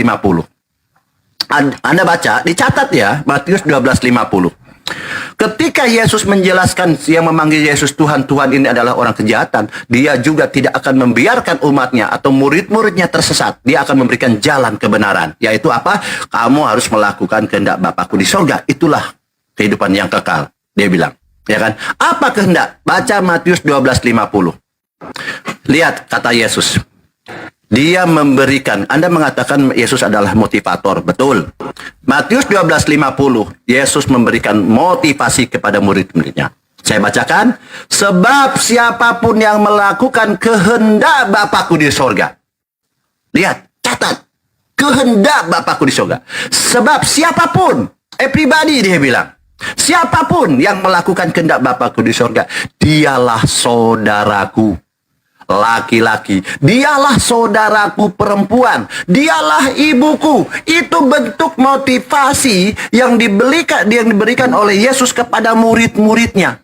Siapa yang tidak bangga jadi saudaranya Yesus? Siapa yang tidak bangga diangkat jadi saudaranya Yesus? Orang jadi ordal, dia orang dalam.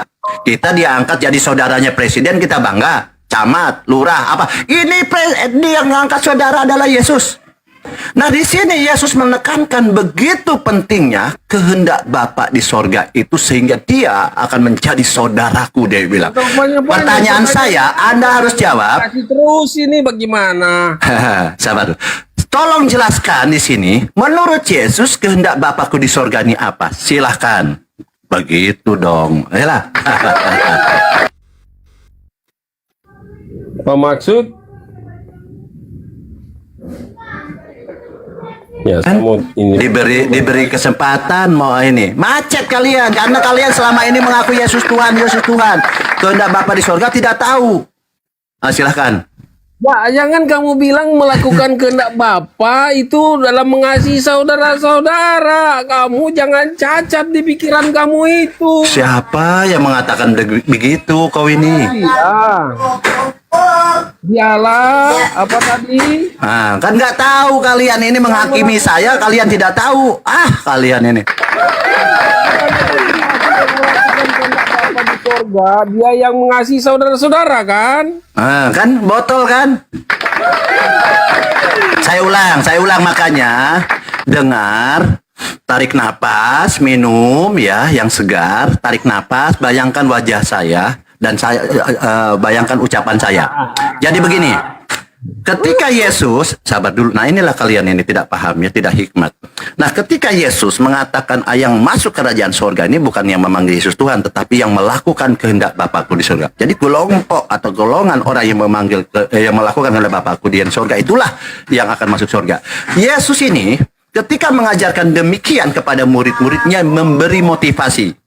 Motivasinya baca di Matius 12:50. Sebab siapapun, everybody dia bilang, everyone yang melakukan kehendak Bapakku di sorga, yang melakukan kehendak Bapakku di sorga, siapapun, dialah saudaraku laki-laki, dialah saudaraku perempuan, dialah ibuku. Ini bentuk motivasi kepada murid-muridnya begitu pentingnya melakukan kehendak Bapakku di sorga. Bahkan dia akan menjadikan orang-orang itu adalah saudaranya Yesus. Luar biasa Yesus. Di sini Yesus baru menyampaikan bentuk motivasi.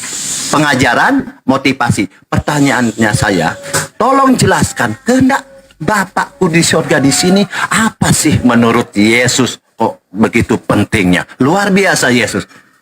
Pasti kalian macet. Silahkan.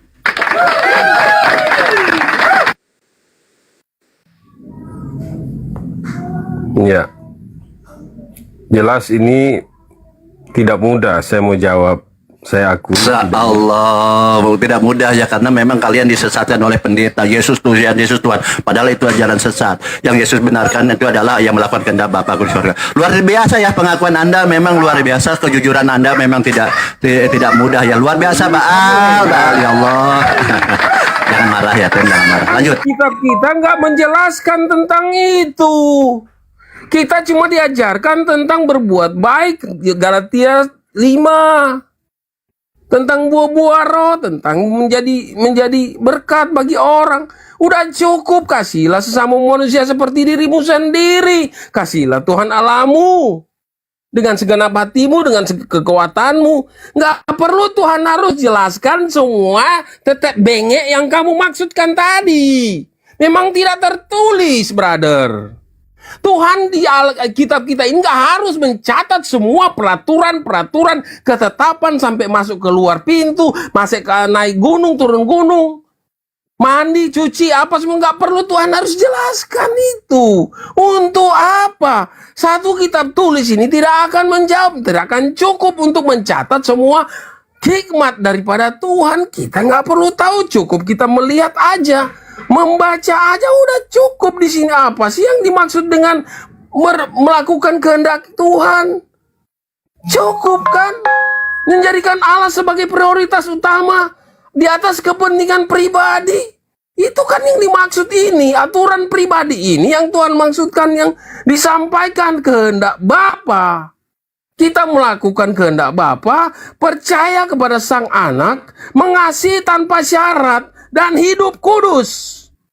Mengapa kita menjadi saudara Tuhan di saat kita melakukan hal ini? Kita mendapat penghargaan yang tinggi. Udah jiwa baru, jiwa baru. Keluarga. Oke, terima kasih jiwa baru apapun Menjadi yang keluarganya Allah. Oke, jiwa baru. Oke. Nah, kamu pikir cuma mau jelaskan, oh tetek benge harus begini, harus begitu, ikut Tuhan gitu. Iya, oke, supaya sabar. selamat. Jiwa baru sudah ya. Nah, Gantian. Saya kan mute, kalau Anda bicara saya beri kesempatan. Nah, inilah kenapa kalian ini disesatkan ya oleh bapak-bapak gereja, oleh iblis. Kenapa? Anda sendiri, ya, Yesus ketika mengajarkan kepada murid, mulai tantrum ya kan. Sabar dulu. Mute dulu, Bang. Mute dulu. Saya kan tadi mute. Nah, ketika saya bilang Yesus ini orang ganteng loh, sabar. Jadi Yesus ini aduh, kenapa sih? Yesus ini smart. Iya, Yesus ini cerdas. Dia tidak akan mengatakan sesuatu yang tidak akan dipahami oleh murid-muridnya. Pasti dia akan menyampaikan sesuatu. Nah, ketika Yesus mengatakan, yang masuk kerajaan sorga adalah yang melakukan kehendak Bapakku di sorga. Jadi jelas yang mengatakan Yesus Tuhan sudah dicoret oleh Yesus adalah orang jahat. Nah, kalian tidak pernah mencari apa sih kehendak Bapakku di sorga yang menjamin masuk sorga ini apa?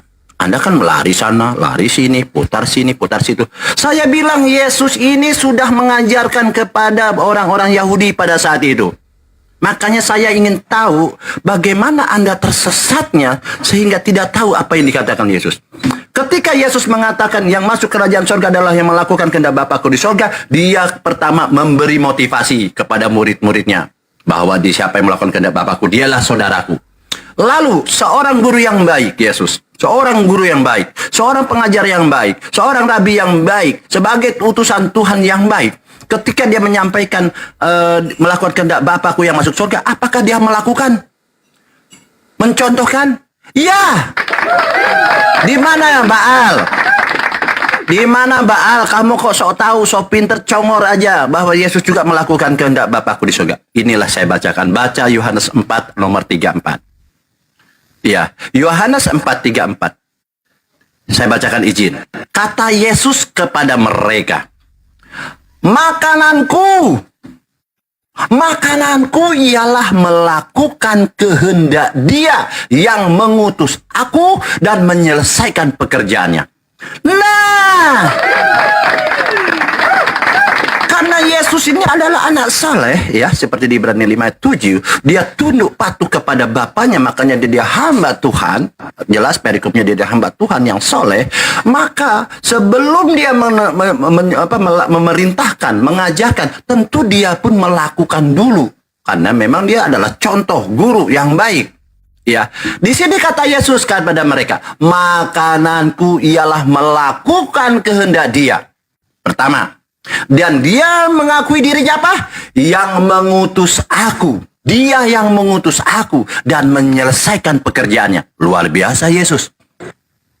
Yesus sendiri, apa itu makanan Baal? Kalau dalam presisi makananku ini adalah kehidupan sehari-hari, kebutuhan sehari-hari, aktivitas sehari-hari. Yesus melakukan kehendak Bapa. Dia tidak dapat berbuat apa-apa selain apa yang dikatakan oleh Bapa. Yesus mengatakan demikian. Makanya dia melakukan kehendak Bapa yang mengutus, dia bilang. Dia konsisten, dia utusan.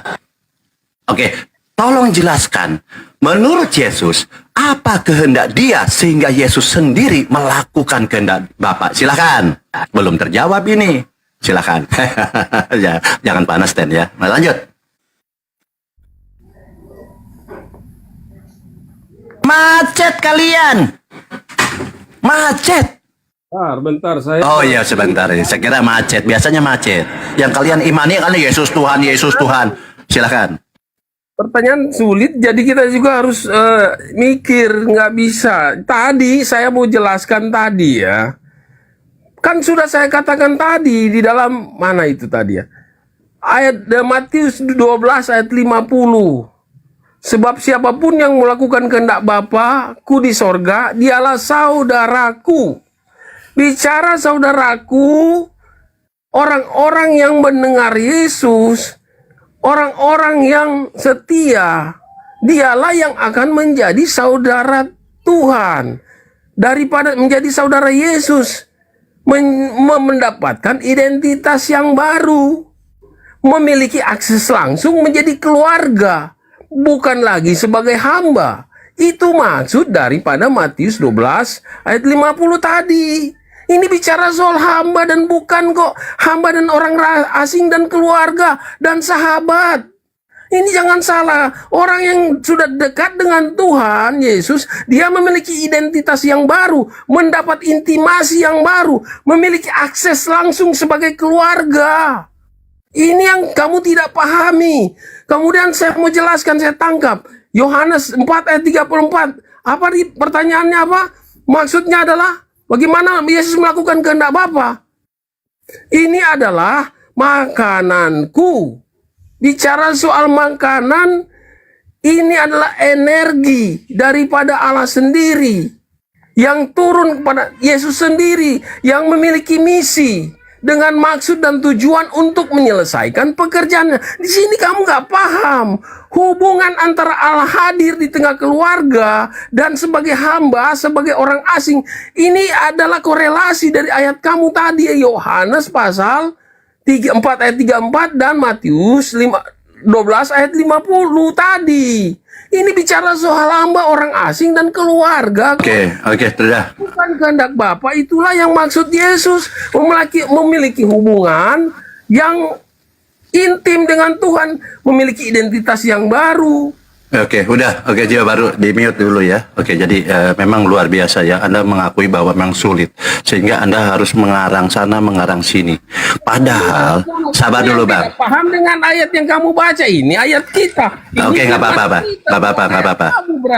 Saya ajari bagaimana memahami. Jadi saya kan kunci. Saya sudah jawab dari. Ya nggak apa-apa. Anda menjawab, tapi Anda menjawab. Ini pun saya masih bisa jawab. Oke. Sendiri tidak mengerti. Oke, baik. Saya tidak mengerti, tapi saya ajari ya. Jadi di sini saya bilang, ketika Yesus seorang guru mengatakan kehendak Bapakku yang di sorga, ini berarti Yesus yang paham. Oke, kalian kan tidak hidup di zaman Yesus. Semua tidak hidup di zaman Yesus. Tentu kita mengimani atau percaya apa yang tertulis tentang di Bible Anda, kan begitu. Jangan mengarang-arang, ya kan? Tentu ketika Yesus mengatakan kehendak Bapakku, Yohanes 4 ayat 34. Makananku, Yesus itu apa? Di situ. Bukan energi. Yang dimaksudkan di sini adalah makananku adalah, yaitu. Gampang kok. Yaitu melakukan kehendak Bapa. Itu, jadi Yesus ini adalah kehidupan sehari-hari. Energinya, kalau bilang energinya dia adalah melakukan kehendak Bapa. Nah, pertanyaan yang harus Anda jawab di sini, apa sih sehingga Yesus ini punya energi, punya makanan, ini melakukan kehendak Bapa? Kalau dia tidak melakukan kehendak Bapa, dia metong lah, nggak punya energi, ya kan? Tetapi dia bilang, dia harus melakukan kehendak Bapakku di surga. Anda diberi kesempatan 5 menit Anda berbicara, tidak bisa menjelaskan, tidak paham apa yang dikatakan Yesus. Apa sih kehendak Bapakku di surga ini? Sehingga Yesus pribadi untuk mencapai, untuk masuk kerajaan surga, dia melakukan kehendak Bapa. Ini begitu penting loh. Kalian tidak paham. Tidak paham, luar biasa kalian ini. Lalu Anda ya, coba Anda, kita lanjut, kalau diskusi berlanjut ya. Jangan stuck di sana. Anda sampai dari awal sampai akhir tidak bisa jawab. Baca Yohanes 6 nomor 29. Saya bacakan, izin ya. Kita harus mulai. Kita mulai kerucutkan nih. Tadi ketika Yesus mengajar, memberi motivasi, lalu dia melakukan sendiri, kita mulai mengerucut. Jawab Yesus kepada mereka. Dicatat, screenshot. Inilah. Ya. Iya, betul. Jadi kita diskusi ini mengerucut. Jadi kita dapat. Saya catat Yohanes 4 ayat 34. Sabar dulu. Ya gampang-gampang nanti Anda jelaskan. Okay. Jadi di Yohanes 6:29. Nih Yesus mengajarkan. Ini pengajaran Yesus nih ya. Pak Yesus, karena saya 14 tahun di Pacitan, 3 tahun di Yerusalem, saya pelajari ini. Inilah pekerjaan, lihat. Inilah pekerjaan yang dikehendaki Bapa. Nah, mulai mengerucut. Begitu menjawab ini, kalau menjawab dalam iman atau dalam keilmuan agama teologi, ketika ayat ini menjelaskan dengan ayat. Ayat menjelaskan dengan ayat. Jangan ayat itu, data itu dijelaskan dengan persepsi Anda. Salah. Makanya kalian akan tersesat, selalu akan dicampakkan dalam api neraka. Yesus bilang, inilah pekerjaan yang dikehendaki Bapa. Ingat, apa sih kehendak Bapa nih? Inilah pekerjaan yang dikehendaki Bapa. Yaitu, ingat, kehendaki Bapa nih. Pertama, yaitu hendaklah percaya kepada Dia, kepada Bapa. Atau percaya kepada Yesus di sini, sorry ya. Hendaklah kamu percaya kepada Dia yang telah diutus Bapa. Pertama, harus percaya kepada Yesus adalah utusan Bapa. Makanya di Matius 7:21 itu yang percaya Yesus Tuhan ini dicampakkan ke neraka. Orang jahat. Maka Yesus menjelaskan perlahan-perlahan, karena kalian kan botol ya. Orang Yahudi pun demikian. Inilah pekerjaan yang dikehendaki Bapa, yaitu hendaklah kamu percaya kepada Dia, maksudnya ini kepada dirinya Yesus yang telah diutus Bapa. Ingat, Yesus adalah utusan. Itu yang dikehendaki Bapa. Itu baru kisi-kisi. Apakah percaya kepada Yesus itu adalah utusan itu sudah sempurna? Tidak. Yesus bilang, kau percaya aku utusan saja tidak sempurna. Ya kan? Itu tidak juga bukan kehendak Bapa yang sempurna. Tetapi Yesus juga mendefinisikan di Yohanes 17 ayat 3. Ini secara utuh Yesus mengatakan, inilah hidup yang kekal, tentang kerajaan sorga. Ini berkaitan terus. Inilah hidup yang kekal, yaitu bahwa mereka mengenal Engkau, mengenal Bapa, satu-satunya Allah Tuhan yang benar. Satu-satunya, bukan dua, bukan tiga, bukan segitiga, tapi satu-satunya Allah yang benar. Dilanjut oleh Yesus apa? Dan mengenal aku Yesus Kristus yang telah engkau utus. Konsisten Yesus mengatakan dia utusan Allah. Jadi di sini berbicara kehendak Bapa, ia percaya kepada Yesus adalah utusan yang kalau hidup, kalau masuk kerajaan surga, percaya kepada Bapa satu-satunya Tuhan yang benar, dan percaya Yesus adalah utusan. Lalu bagaimana kehendak Bapa? Apakah yang disembah ini adalah Bapa? Ada Yesus. Ini kita tidak percaya nih. Yesus utusan, Bapa adalah Tuhan satu-satunya benar. Ini kehendak Bapa yang di sorga. Nah, sekarang jelaskan kepada saya, menurut Yesus, apakah Yesus yang disembah atau Bapa yang disembah? Silahkan, gampang kok.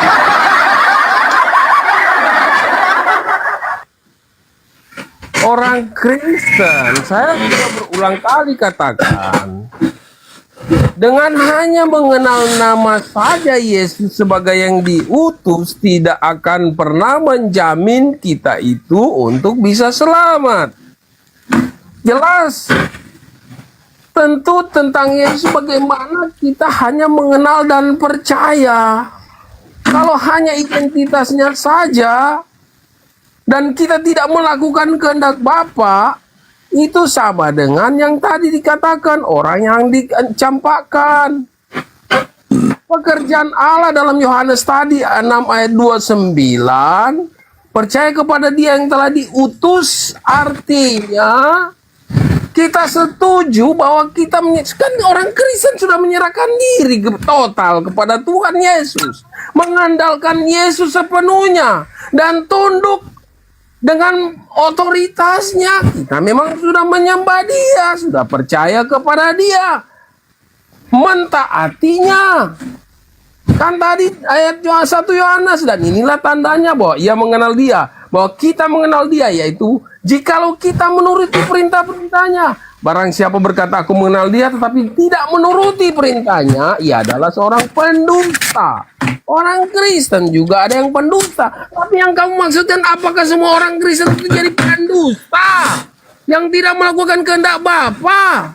Sabar, Itu. sabar, Yang sabar, kamu Bang. maksudkan kamu klaim kita sebagai orang-orang sesat, orang Kristen sesat karena kata-kata kamu yang sesat. Bang Jiwa, sabar, Pikiran sabar, yang sabar. tidak waras, terus kamu tuduh kita ini orang-orang yang sesat. Oke, baik, sudah. Terima kasih, Bang Jiwa Baru. Kita santai aja ya, Jiwa Baru. Oke ya. Ya, santai ya. Santai. Tadi saya mute, jadi saya pun tidak berbicara, saya tidak motong ya. Saya tidak motong. Saya cuma 1 menit nggak nyampe. Itu kan perasaan Anda karena Anda terlalu semangat sehingga waktu begitu panjang dimanfaatkan untuk Anda sehingga lupa waktu itu. Jadi yang 3 menit di sini Bang Bakal. Iya betul. Ya, tapi nggak apa-apa, itu kan kita hargai dia terlalu semangat. Brother. Sabar dulu. Jadi terlalu semangat tapi isinya tidak ada ya. Kita hormati, nggak apa-apa, itu demikian. Jadi gini teman-teman. Jadi di sini, sabar Bang. Jadi di Matius 7, 21, 22, 23 ini berbicara kelompok yang memanggil Tuhan, ada kelompok yang melakukan kehendak Bapakku. Yang memanggil Yesus Tuhan ini jelas adalah orang jahat. Menurut Yesus, bukan kata saya ya. Menurut Yesus dia akan dicampakkan ke dalam api neraka. Semuanya akan dicampakkan ke api neraka. Tapi Yesus ini orang yang baik. Ketika mengatakan ini adalah jalan yang sesat dan dia akan memberikan jalan solusinya. Inilah jalan yang selamat, yaitu yang melakukan kehendak Bapakku. Artinya dia mengajarkan tentang penyembahan yang benar. Kan begitu. Makanya kalau Yesus sudah mengklaim dirinya, mendeklarasikan bahwa dia utusan Bapa, dia konsisten dia bahwa dia utusan Bapa. Tetapi yang melakukan kehendak Bapakku di sorga, dialah yang akan masuk kerajaan sorga. Tentunya melalui Yesus, karena Yesus adalah utusan Bapa pada saat itu ke Bani Israel, kan begitu. Tidak termasuk Kristen di Indonesia atau Kristen lainnya. Tetapi di sini, siapa yang diantara, kalau Yesus mengatakan Yesus adalah utusan, Yesus sendiri mendeklarasikan utusan, bahwa hanya satu Tuhan yang benar, yaitu Bapa di sorga. Siapa yang disembah di sini? Anda mengatakan bahwa Yesus yang disembah. Inilah kenapa kalian ini antikristus, penyesat. Maka Yesus bilang kalian ini orang-orang pembuat kejahatan. Kembali, siapa yang disembah? Menurut Yesus. Oke, kita tanya Yesus. Orang Kristen ini menyembah kamu. Katanya kamu ini adalah Tuhan. Yesus kalau ada sekarang mungkin dia tampar orang Kristen. Sebut saya, tampar kepalamu, peang katanya. Aku tidak pernah mengatakan aku suruh menyembah aku. Aku mengatakan sembahlah Bapa, dia bilang. Lakukan kehendak Bapa. Lalu dalam penyembahan ini, kenapa? Siapa yang harus disembah? Yesus. Oke, kita lanjut. Di sini Yesus mengatakan dalam penyembahan teman-teman. Jadi naiklah gitu ya kita diskusi ini ya.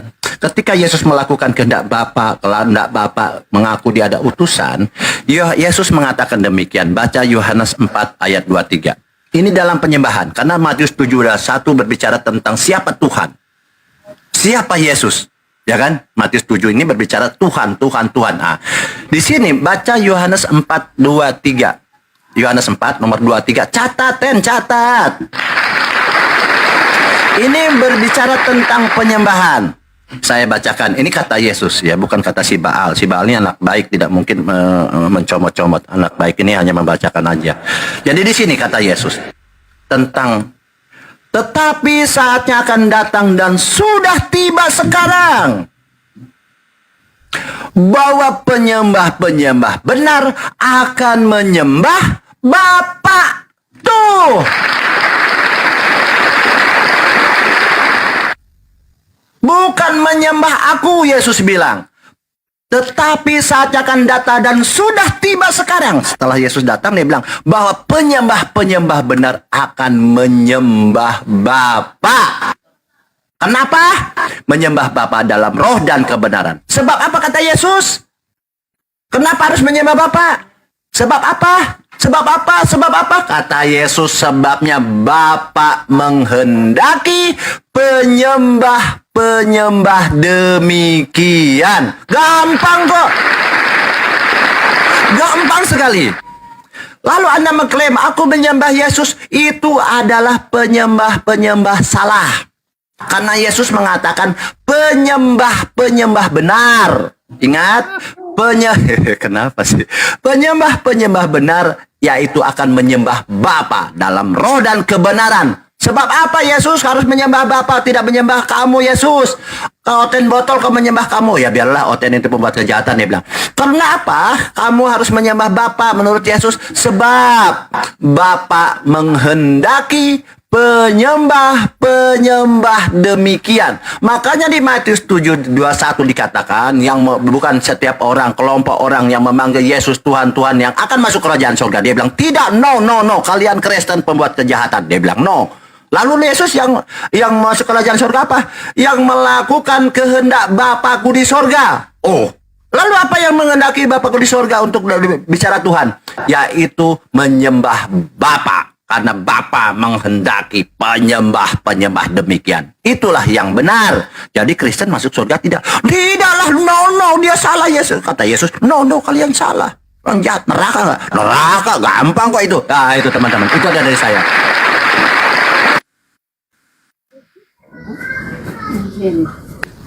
Macet kan? Baru tahu kan?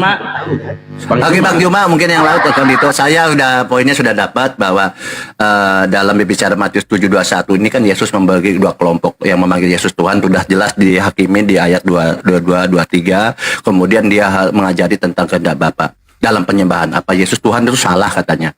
Nah, Tuhan ini kan yang disembah.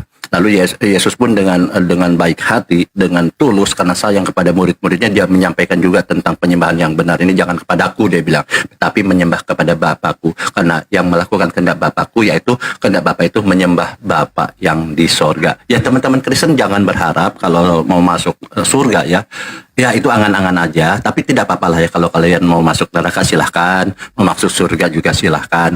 Karena kalau bicara tentang penyembah benar ini, dia bilang menyembah Bapa. Tetapi sebenarnya Yesus pun mengajarkan penyembah salah nih ada. Kalau ketika Yesus ini memang luar biasa ya, 3 tahun setengah dia istilahnya ya walaupun tidak lengkap, tapi secara tentang penyembahan itu sudah clear. Ya, Yesus mengatakan begini, penyembah salah ini. Dia menyampaikan juga penyembah salah. Siapa penyembah salah ini? Yaitu kalian Kristen yang menyembah Yesus. Anda baca di Matius 15 dikatakan gini. Dan sia-sialah mereka menyembahku dengan mengajarkan perintah-perintah manusia. Jadi menyembah Yesus ini perintah manusia. Perintah manusia, bukan perintah Bapa, bukan perintah Yesus. Makanya wajar kalian ini antikristus. Tidak melakukan kehendak Bapakku di sorga, tidak melakukan kehendak Yesus juga. Dia bilang apa? Sia-sialah mereka menyembah aku, karena itu adalah hukum akal-akalan manusia. Yesus yang ngomong loh. Jadi akal-akalan kalian dibuat cerita Yesus Tuhan, Yesus Tuhan. Yesus bilang akal-akalan. Aduh, Matius 15, saya kan makanya dicatat. Akal-akalan lagi. Makanya dicatat di Matius 15, saya kan sudah sesat. Kamu nuduh-nuduh Alkitab kita, ayat-ayat kita yang kamu yang pelintir. Iya, saya baca loh ya, saya baca ya. Percuma Anda kan bertanya. 1:15, Yesus itu adalah gambaran Allah yang tidak kelihatan. Kenapa pakai Paulus? Ini kata Yesus. Kamu Oke, lanjut Kang Dito. Jadi kalian itu orang-orang yang percaya yang digelapkan. Oke, silakan Kang Dito. Dia sudah memang sudah terkapar dari tadi, sudah terkapar. Silakan Kang Dito. Sudah terkapar sebenarnya tadi dia mau tantrum ya. Tetapi ini Kristennya yang dibantuan Bapa, dialah yang menyatakannya. Ini yang kita iman dan percaya bahwa dia itu adalah Allah. Saya baru masuk. Sabar, Banjiwa sabar. Banjiwa kan ganteng, sabar ya. Jadi sudah digepit, tinggal digeprek ya gitu kan, kayak ayam geprek ya. Oke gini, tadi materi dari Bang Baal terkait sudah ketemu penyembah yang benar adalah menyembah Bapa. Tapi kenapa Kristen menyembah Yesus? Tadi dikatakan di Yohanes pasal 4 Allah yang tidak kelihatan kan gitu. Tadi itu dikatakan di Yohanes pasal 4 nomor 23, penyembah yang benar adalah menyembah Bapa gitu kan. Sungguh komplit, ini saya tinggal nambahin aja. Di nomor 22-nya, di situ dikatakan, Yesus mengatakan kepada perempuan Samaria itu kan, kamu menyembah yang tidak kamu kenal, kami menyembah apa yang kami kenal. Sebab penyembah yang benar adalah menyembah kepada Bapa. Tapi sebelum itu ada tertulisnya begini nih. Sebab keselamatan datangnya dari bangsa Yahudi. Itu yang diambil oleh manusia penyesat. Nah, dia mengatakan mengajarkan kepada jemaat di Roma pasal 2 nomor 28. Karena mendapati bahwa Yesus mengatakan sebab keselamatan datangnya dari bangsa Yahudi. Gitu kan? Nah, manusia yang mengajarkan kepada jemaat Roma ini kan sudah jelas Paulus. Dia mengatakan yang disebut Yahudi bukanlah lahiriah, tetapi rohani. Pak Jiwa Baru dan Kristen-Kristen yang lain yang menyimak pasti suka mengatakan kami Yahudi rohani. Kami Yahudi rohani. Supaya tetap mendapatkan keselamatan yang dikatakan oleh Yesus tadi. Jadi seluruh umat Kristen menganggap dirinya adalah Yahudi cangkokan atau Yahudi rohani, padahal bukan Yahudi asli gitu ya. Dan Paulus juga mengatakan dirinya bahwa dia terhadap jamaat Filipi pasal 3 nomor 5, dia mengatakan saya keturunan Binyamin gitu ya. Dan saya tidak cacat celah dalam menjalani hukum Taurat. Tetapi di jemaat Korintus dia berubah lagi nih. 1 Korintus pasal 9 nomor 20 dia mengatakan demikianlah aku kepada orang Yahudi, aku seperti orang Yahudi. Dia menyamar. Tidak jelas. Jadi Paulus ini kalau teman-teman lihat dia bukan keturunan Yahudi. Karena di sini letak daripada dia mengatakan untuk mendapatkan banyak jemaat, dia mengaku sebagai Yahudi padahal bukan. Di bawah hukum Taurat dia seperti orang yang di bawah hukum Taurat. Jelas inilah oknumnya ya. Si Paulus botak ini yang dirasulkan oleh orang-orang Kristen, ternyata dia nih oknum pertamanya. Nah, kita lihat apa perkataan Yesus katanya di kitab Wahyu itu kan. Lihat, ada beberapa orang dari jemaat iblis yang menyebut dirinya Yahudi padahal tidak, padahal berdusta. Rasain kau, ini udah keprekan ini. Jadi Kristen-Kristen ini yang menyebut dirinya Yahudi rohani adalah jemaat setan. Mampus. Yang mengikuti Paulus adalah jemaat iblis. Ayo lo, mau lari kemana? Udah boyo, udah kegeprek. Pak Jiwa Baru, masihkah kau mau menjadi jemaat setan? Bagus-bagus kalau jadi orang Yahudi, Yahudi asli, ya. Ya pastinya kalian mengikuti Yesus, menyembah Bapa. Kenapa kalian menyembah Yesus? Karena kalian adalah jemaat setan. Udah Yesus bilang, hidup yang kekal itu mengenal satu-satunya, the only one God. Tidak ada duanya apalagi tiganya. Kenapa kalian malah justru tuhankan Yesus? Yang ngajarin kalian menuhankan Yesus ya Paulus. Mau goyang-goyang kemana kau? Udah jadi jemaat setan. Nah, lanjut, sudah kegeprek ini host. Mau ngomong apa dia? Silakan Jiwa. Hei, jemaat iblis. Ayo lanjut, silakan. Ini narasi yang paling sesat yang pernah saya dengar. Walaupun kamu menjelekkan Yesus kepada orang Kristen yang percaya kepada Yesus, itu adalah narasi yang kacau. Jangan curhat. Kalaupun ada orang Kristen yang percaya kata-katamu ini, nggak jelas jantrumnya. Argumen yang kalau mau menyesatkan orang Kristen jangan dengan cara kayak gini. Nggak akan masuk. Karena orang Kristen itu tanpa percaya sebagai Paulus, sebagai penulis, sebagai rasul pun kita sudah selamat dengan akulah jalan kebenaran dan hidup. Dengan perkataan Yesus saja kita sudah cukup. Nggak perlu dengan teori-teori yang disampaikan oleh Rasul Paulus yang bagiku hidup adalah Kristus dan mati adalah keuntungan. Itu yang ditulis dalam 14 kitab yang dia tulis semua berbicara tentang bagaimana kehidupan Yesus, bagaimana teladan Yesus, bagaimana ketetapan dan hukum yang harus kita ikuti oleh malah khotbah Yesus. Kenapa kamu baca? Kenapa kamu salah artikan yang dimaksud dengan Rasul Paulus? Kita orang Kristen tanpa Paulus kita juga akan selamat. Tanpa harus baca kitab-kitabnya dia.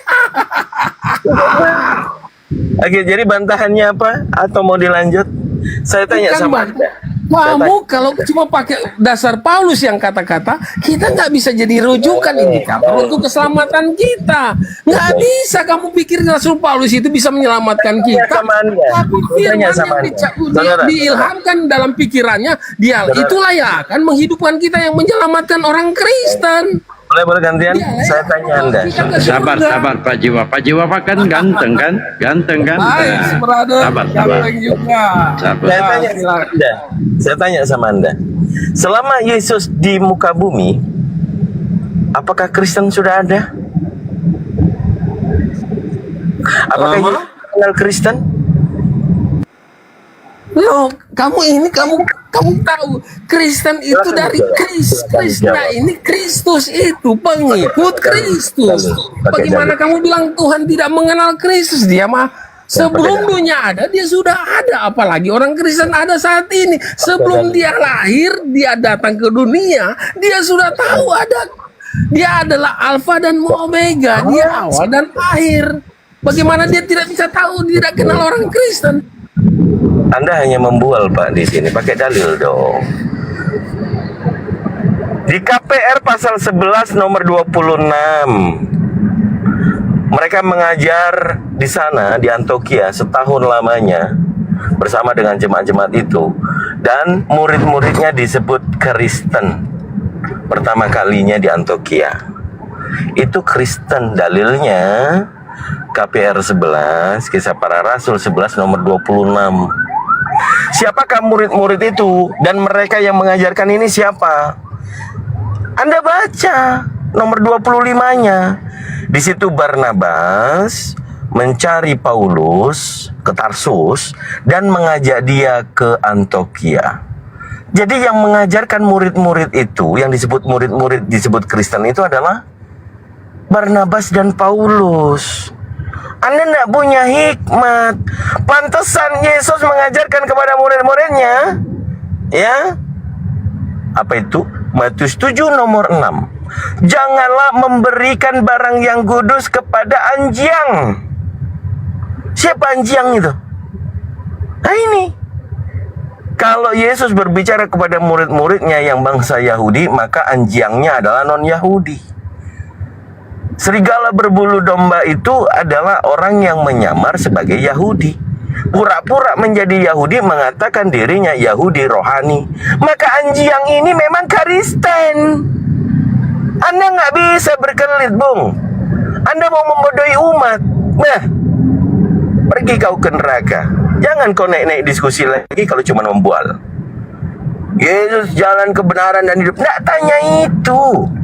Yang ditanya itu, Kristen ini ada nggak waktu Yesus itu sudah ada? Masih ada di bumi, ada nggak? Kalau bilang nggak ada, ya bilang aja nggak ada. Ya memang faktanya Yesus nggak kenal Kristen, Bung. Mau Anda kait-kaitkan Kristen yang mana yang pada waktu Yesus di bumi? Itu faktanya. Jadi jangan mengarang indah. Memang Yesus tidak pernah mengenal Kristen, Kang Dito. Karena Kristen ini adalah murid-murid yang disebut Kristen pertama itu murid-murid Paulus. Nah, kami pun juga mengikuti murid-murid itu. Dan kami ini pengikut Paulus. Itu lebih bijak Anda jadi orang Kristen. Jangankan mendapatkan barang yang kudus, mutiara yang dilemparkan kepada babi itu tidak dikehendaki oleh Yesus. Apa artinya? Apa artinya? Kembali Petrus dalam suratnya katanya kan, 2 Petrus pasal 2 nomor 20, yang mengatakan bahwa yang orang sudah percaya Yesus sebagai Tuhan dan Juru Selamat, ini Kristen ini ya, sudah pasti Kristen. Kemudian dia keluar, dia ini menolak hal yang semacam itu. Dan kemudian masih tetap di dalam pengajaran. Disebut apa? Jadi orang Kristen ini yang mengatakan pengikut Paulus ini, kalau keluar dari pengikut Paulus, diancam, dikata-katai dengan peribahasa apa? Anjing kembali kepada muntahannya, babi kembali ke kubangannya. Kayak mana ajaran Anda ini? Yang anjing itu sebenarnya Kristen, yang babi itu pemakan babinya Kristen, orang yang keluar dari Kristen masih Anda kata-katai menjadi anjing dan Kristen. Sudah jelas di situ makna dari barang yang kudus tidak boleh diberikan kepada anjing, anjingnya ya memang Kristen, Bu.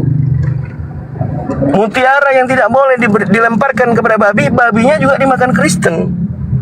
Oh ada Kang Dito, Kristen yang nggak makan babi itu ada. Ah itu pura-puranya. Kalau lagi ngumpul sesama oten, ada kegiatan apa gitu ya makan juga babi. Yang mana? Ini bro, jiwa baru kalau mau diskusi pakai data dong. Ah jangan cuma pembual. Jangan mempertahankan iman, doktrin gitu loh. Silakan dijawab dulu. Dibantah lah. Ini semuanya pengertian tentang Bible, pengertian tentang Kristologi. Kalau Anda tidak mampu, tidak nyampe, jangan nangis, jangan curhat. Dikata-katanya kami sesat.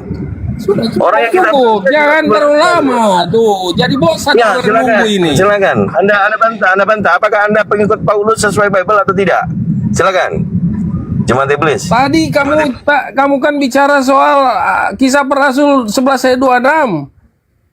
Siapakah murid Yesus Kristus? Apakah hanya orang-orang di situ aja? Di Antioquia? Tentu kamu yang salah. Karena Matius 28 ayat 19, karena itu pergilah jadikanlah semua bangsa muridku. Saya orang Kristen di dunia ini termasuk perintah daripada Yesus Kristus sampai saat ini. Itu yang kami imani, berkat itu dari mereka ialah murid-murid pertama kali di Antioquia. Kisah para Rasul ini yang sampai ke kita menjadi murid Kristus. Kemudian 2 Petrus 2 ayat 22, anjing kembali kepada muntahnya. Bagi mereka ayat 2 Petrus 2, bagi mereka telah terjadi apa yang dikatakan peribahasa orang benar ini, anjing kembali kepada muntahnya dan babi. Siapakah orang yang kembali kepada muntahnya? Orang yang sudah percaya dan kembali melakukan dosa. Itu yang dimaksud dengan babi, anjing yang makan muntahnya. Orang yang punya kepalsuan dalam pertobatan. Kamu sampai ke sana pikiranmu. Yang kutanya di situ orang Kristen, guru-guru palsu yang disesatkan. Jawab saudara, itu orang Kristen atau bukan? Ini orang Kristen, iya boleh. Iya, tidak saya mengakuan. Karis. Tidak semua orang apa kok? Iya, justru pengajaran harus jujur. Kamu nggak sampai ke sana. Coba, orang Kristen juga tuh jujur loh, yang berdosa dihukum loh, yang tidak berdosa dapat hadiah. Diulangi lagi, coba diulangi lagi. Saya jawab dulu. Orang Kristen juga yang jahat, jangan. Yang disebut anjing. Saya jawab dulu. Orang Kristen juga. Orang Kristen. Orang Kristen berarti anjing. Orang yang murtad itu. Kristen bukan. Kristen bukan. Saya ini mau kamu pikir saya ini mau berbohong, berdusta ke kamu? Ada juga orang Kristen yang jahat loh. Jangan kamu pikir orang Kristen semua baik. Ada orang Kristen juga yang murtad, ada. Kristen kan yang dimaksud anjing sama babi di situ? Jawab, tunggu sebentar dulu, saya mau kasih jelaskan. Ada orang Kristen yang murtad, orang yang kembali kepada dosa lama, maksudnya kembali kepada muntahnya. Itu dosa lama, itu murtad itu. Poinnya sudah dapat, Bung Jiwa. Sudah dapat poinnya bahwa yang disebut anjing kembali ke muntahannya dan babi kembali ke kubangan adalah Kristen, betul? Iya, ada, tapi apakah semua orang Kristen yang murtad? Enggak semua kan? Kamu itu pakai otaknya yang waras loh. Masa kamu yang universal kan semuanya? Kamu pikir semua orang Kristen melakukan hal murtad? Saya mengatakan kepada kalian bahwa kalian ini orang-orang yang murtad sebenarnya. Panjiwa ini kan ganteng. Masa orang ganteng? Oh iya. Ganteng kan? Oke, lalu saya bilang bahwa orang Kristen juga ada yang celaka, ada yang jahat, brother. Saya nggak mau. Tetapi kan Tuhan bilang siapa yang berbuat baik dia dapat hadiah. Masa orang yang orang yang murtad, orang yang menjauhi Tuhan. Pertanyaan saya lanjutkan gini, Bang. Mau diselamatkan. Matius 7 nomor 6 anjing dan babi Coba di situ. anjing maksudnya anjing kembali kepada muntahnya. Orang yang sudah baik, tetapi kembali kepada dosanya, itu yang maksudnya dia makan itu muntahnya itu. Coba kok pakai kalau waras itu pikir yang baik-baik. Maksudnya muntah apa? Maksudnya anjing itu apa? Sabar Banjiwa kan ganteng kan, gantian kan. Lanjut. Lalu Matius 7. Kalbo juga ganteng, brother. Bang. Matius 7 nomor 6 itu siapa ya?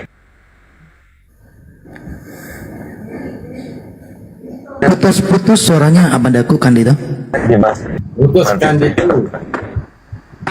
Putus. Ini sinyalku merah. Ya, Matius 7 nomor 6 itu siapa yang dimaksud? Matius 7 nomor 6 siapa yang dimaksud? Bang Jiwa Baru, silakan saudara. Siapa anjing dan babi di situ?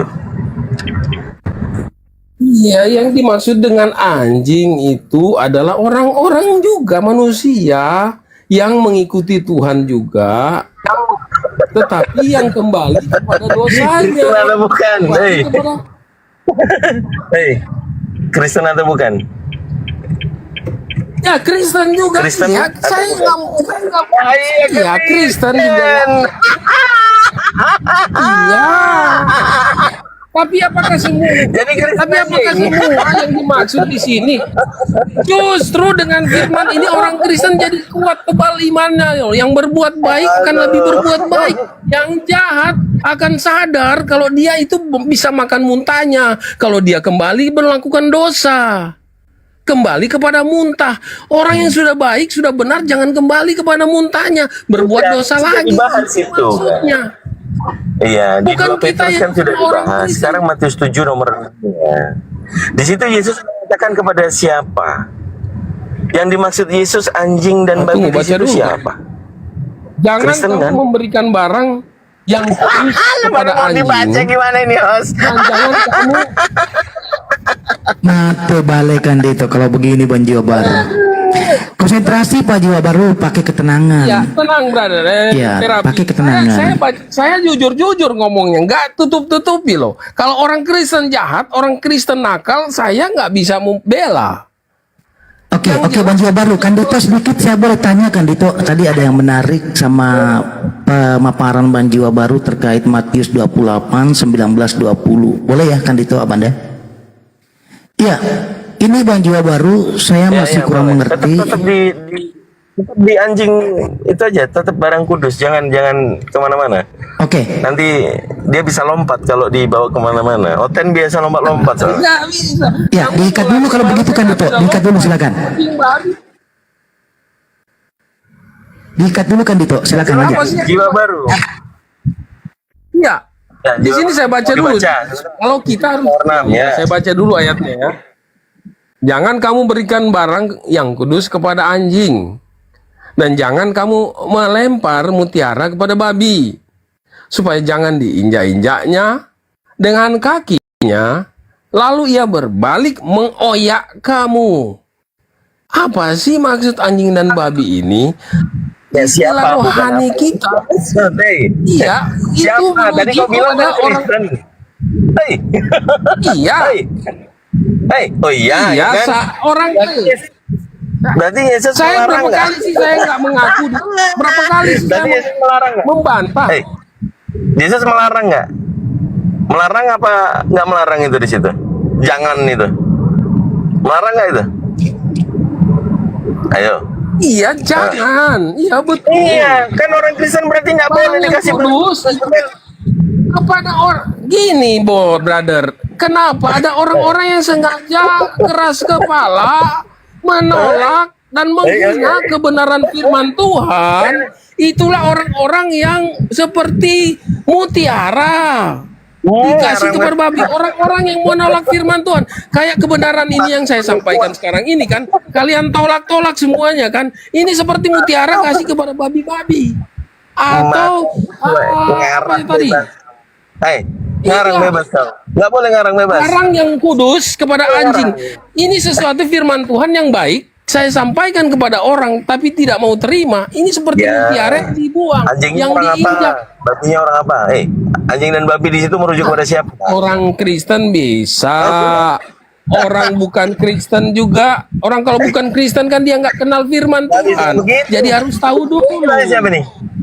Orang yang bukan Kristen berarti dia tidak pernah mengenal firman Tuhan. Kalau kalian kan ini sudah banyak baca firman Tuhan, bahkan semua saduran-saduran dalil itu semuanya kalian bawa ke saya. Firman Tuhan yang kalian bawa ke saya sehingga saya buka. Malah kalian lebih banyak tahu. Nah, firman Tuhan yang sudah sampai di kalian ini, terus kalian tidak mencerna baik-baik maksud Tuhan, ini jadi bahaya. Seperti mutiara yang dikasih kepada babi atau barang kudus kepada anjing. Ini yang dimaksudkan, brother. Bukan jangan kamu salah. Jangan kamu cap semua orang Kristen ini yang menjadi anjing atau babi. Ada juga orang yang melakukan kehendak Tuhan. Ada orang yang tidak murtad gitu loh. Tadi kau bilang anjing dan babi di 2 Petrus tadi itu Kristen. Sekarang Yesus yang berkata kepada orang Yahudi murid-muridnya, jangan memberikan barang yang kudus kepada babi. Babi ini kan Kristen, anjing ini Kristen, kan gitu. Jangan kamu semua nanti kamu kena apa ini kemal kasihan ini. Nggak semua orang-orang kita juga itu yang seperti anjing dan babi. Justru kita diperingatkan Tuhan. Diperingatkan dulu. Coba di sini jujur aja, kalau tertulis anjing aja dibacanya. Ini komat saya jujur ya. Iya, ini kan orang Kristen. Artinya gini, Pak. Gini, Pak. Ini saya sudah wartakan ini komal saya kepada arwah-arwah Hansip Romawi, Pak. Lanjut aja, gaskan aja. Oke, gaskan aja ya. Jadi jangan salah. Alkitab kita ini firman Tuhan ini sudah ditulis dengan ilham Roh Kudus. Ditulis supaya kita mengerti, supaya kita baca ini, oh yang dimaksud anjing dan babi ini orang-orang yang murtad, orang-orang yang sudah tahu kebenaran, sudah tahu firman, tetapi dia memutarbalikkan firman. Itulah yang dikatakan seperti mutiara dikasih kepada babi, seperti barang kudus dikasih kepada anjing. Bukan karang bebas. Ini konsep keselamatan kita, konsep teologi kita. Jangan buang energi dan berdebat kepada penyesat. Jangan hargai mutiara di dalam rumah yang baik. Artinya mutiara itu harus dikasih tempat yang baik dong. Artinya jangan tersesat.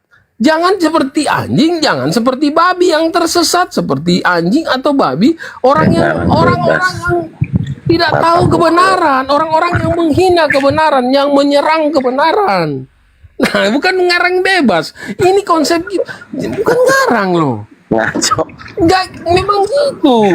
Apa sih anjing kepada muntahnya dan babi yang menginjak? Itu artinya orang-orang yang murtad, orang yang sudah tahu kebenaran, tetapi tidak mau kembali kepada hal yang benar. Banjua, kembali lagi. Kan orang yang murtad itu dikatakan anjing. Kristen yang tidak murtad apa, Bang? Oh, kalau yang tidak murtad ya tentulah seperti bandal, bukan orang baik tuh. Kayak gitulah. Masa saya mau bilang orang Islam kan? Ya, Kristen yang tidak murtad itu disebut apa? Orang yang ada di situ, Bang. Orang nggak bisa. Itu Coba istilah dibaca, babi dan anjing itu kepada orang. Coba dibaca 2 Petrus 2 nomor 22. Bebo. Iya. Iya. Iya kan? Betul. Oh, betul kan Iya. Dito. Sudah. Betul. Jangan Jadi, kamu memberikan kepada orang Kristen. Iya. Oh, nggak masalah kalau kalian bilang anjing kepada orang yang murtad, ya memang jahatnya orang itu, dia harus terima dong konsekuensinya. Iya, nggak yang murtad masalah. orang Kristen. Yang murtad iya, orang Kristen nggak bukan? masalah. Itu bukan.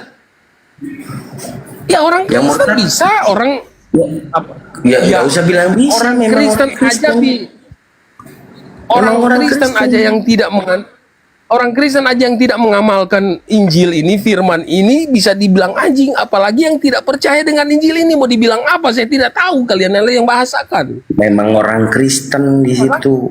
Udah nggak usah kemana-mana. Karena Yang orang itu saya mau Kristen. bilang, orang yang kalau kalian percaya dengan ayat ini sebagai alat kebenaran, berarti bagaimana dengan orang yang tidak percaya dengan firman ini? Saya mau bilang apa? Anjing, babi, atau kerbau, atau sapi dong? Apakah semuanya firman Nggak Tuhan? tahu lah, saya nggak mau menuduh.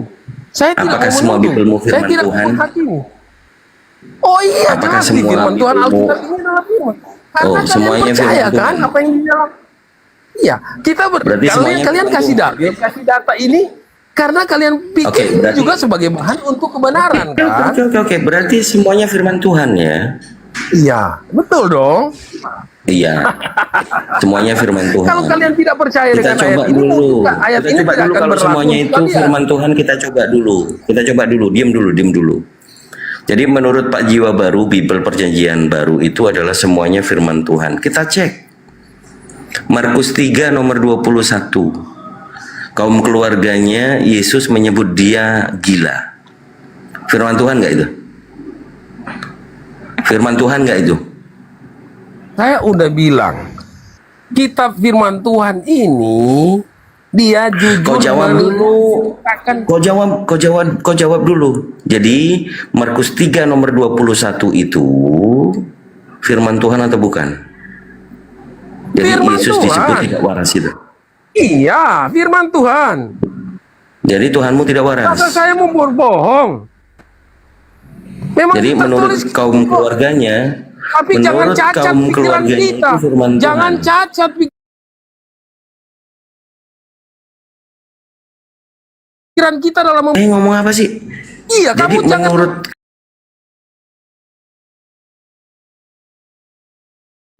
Iya, Jadi kamu jangan menurut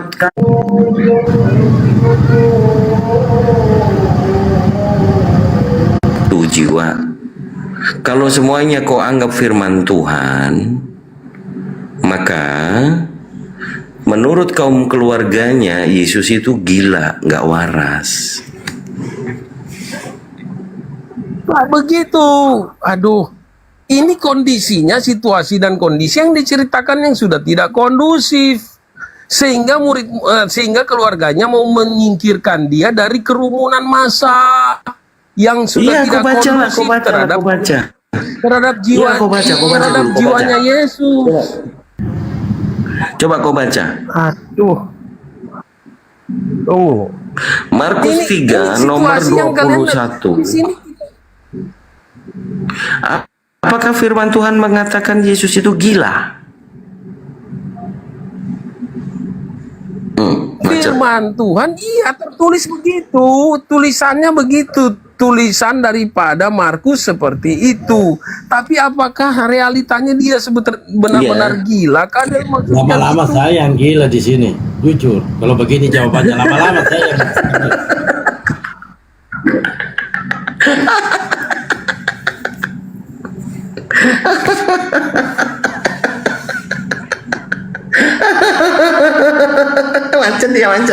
Macet dia.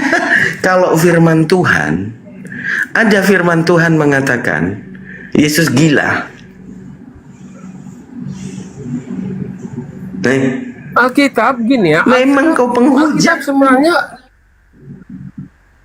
kamu jangan salah, Alkitab tidak mengatakan bahwa Yesus itu benar-benar gila, tetapi cerita ini adalah tuduhan. Nah, firman Tuhan nggak tuh? Bukan kenyataan. Pakai Firman akal Tuhan waras. atau bukan? Tuhan nggak mungkin gila. Iya, Firman firman Tuhan Tuhan, nggak tetapi tidak menyatakan bahwa Yesus benar-benar gila. Faktanya dia tidak gila. Ini tuduhan saja. Dari mana kau tahu orang tulisannya dia gila di situ? Tapi Coba. kalau kamu baca, Kau baca dengan benar dulu. kronologi ceritanya. Kau baca dulu benar-benar. Ayo, kau baca benar-benar. Bentar ya. Bentar ya. Baru dia baca lagi. Ini bagus kita baca firman Tuhan. Iya, makanya jangan anggap semuanya firman Tuhan. Enggak masalah. Sekarang. Iya, karena fakta yang ngatain Tuhannya gila. tapi faktanya nggak begitu. Kemudian Faktanya nggak begitu. Ditolak sekarang Bibelnya. Kan ini. Kenapa Saya kau bisa tolak? ditolak gimana? Nah, di situ tulisannya dia disebut gila enggak? Tadi Pak,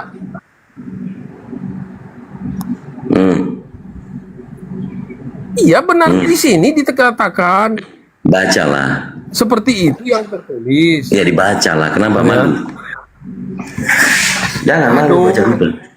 Tuhan, kasihan saya nggak akan malu mau baca firman Tuhan. Asal kalian bisa ingat percaya bahwa itu tuduhan aja. Gak usah kemana-mana. Warganya bilang katakan tidak waras karena mereka khawatir dengan visi dan misinya. Dan mereka tidak mengerti visi dan misi daripada Yesus. Baca yang keras. Ayat 22 ahli Taurat mengatakan dia bukan cuma gila. Ahli Taurat saja bilang dia kerasukan Beelzebul. Bacalah, kau nggak baca itu kuculuk. Kenapa kau malu? Bentar ya. Baca. Dulu, Bang. Saya ini sudah stres. Kemudian Yesus masuk ke sebuah rumah, maka datanglah orang banyak berkerumun pula, sehingga makan pun mereka tidak dapat. Waktu kaum keluarganya mendengar hal itu, mereka datang hendak mengambil dia, sebab kata mereka ia tidak waras lagi. Udah? Siapa yang bilang? Kalian mau permasalahkan tidak waras lagi. Iya, siapa yang Sementara dia bilang di atas itu, sementara dia sudah banyak menyembuhkan orang yang sakit kemudian jadi sehat. Tap layar teman-teman di bawah, tap layar. Gaskan dulu tap layarnya. Apakah dia menyembuhkan orang yang sudah sakit penyakit kemudian sembuh, banyak orang disembuhkan, kemudian kalian mengatakan dia itu orang gila? Wait. Kan tidak sejalan. Siapa yang bilang? Siapa yang bilang Yesus gila itu? Iya, di sini ada keluarganya yang mengambil dia karena situasinya Bang Jiwa Baru, sebentar Bang Jiwa Baru. Kalian ini cuma terjebak dengan kata-kata yang menyesatkan pikiran kalian. Iya, siapa? Aku tanya sama di otakmu Kang Dito. Ku tanya samamu. Siapa? Ku tanya samamu. Siapa yang Bang Jiwa Baru, sebentar Bang Jiwa Baru, bolehkah? Siapa yang menyebut dia itu ini gila? ada Siapa? orang yang bilang Tuhan itu gila. Hati-hati kalian akan makan perkataan kalian. Siapa? Aku bertanya. Bang Jiwa Baru itu udah sering kita diskusikan dengan Kang Dito. Nggak usah dibahas. Tuhan itu gila. Hati-hati kalau itu kalau kita percaya Tuhan. Pertanyaan saya, Bang Jiwa yang ganteng. Pertanyaan saya, siapa yang bilang Yesus gila itu di situ? Itu kaum keluarganya kan tertulis. Firman Tuhan atau bukan? Tertulis di sini. Kalau Alkitab kita ini semuanya isinya firman Tuhan loh. Ada jadi juga yang mengatakan Yesus, yang mengatakan Yesus itu gila, itu firman Tuhan. Kaum keluarganya juga. Iya, firman Tuhan yang kita baca ini adalah firman Tuhan. Semua isi kitab tulis ini kitab firman yang Tuhan. Yang mengatakan Yesus itu gila, itu firman Tuhan atau bukan? Keluarganya mendengar hal itu dan hendak. Iya, firman Tuhan atau bukan? Firman Tuhan. Oh, firman Tuhan. Kok itu? Jadi firman Tuhanmu semua isi ini adalah Tuhanmu sendiri yang gila gitu ya. Kita ini kitab suci. Alkitab itu kitab suci. Pak Jiwa itu keluarganya. Dia mengatakan firman Tuhan, artinya keluarganya Yesus ini Tuhan juga, begitu mungkin ya. Lanjut.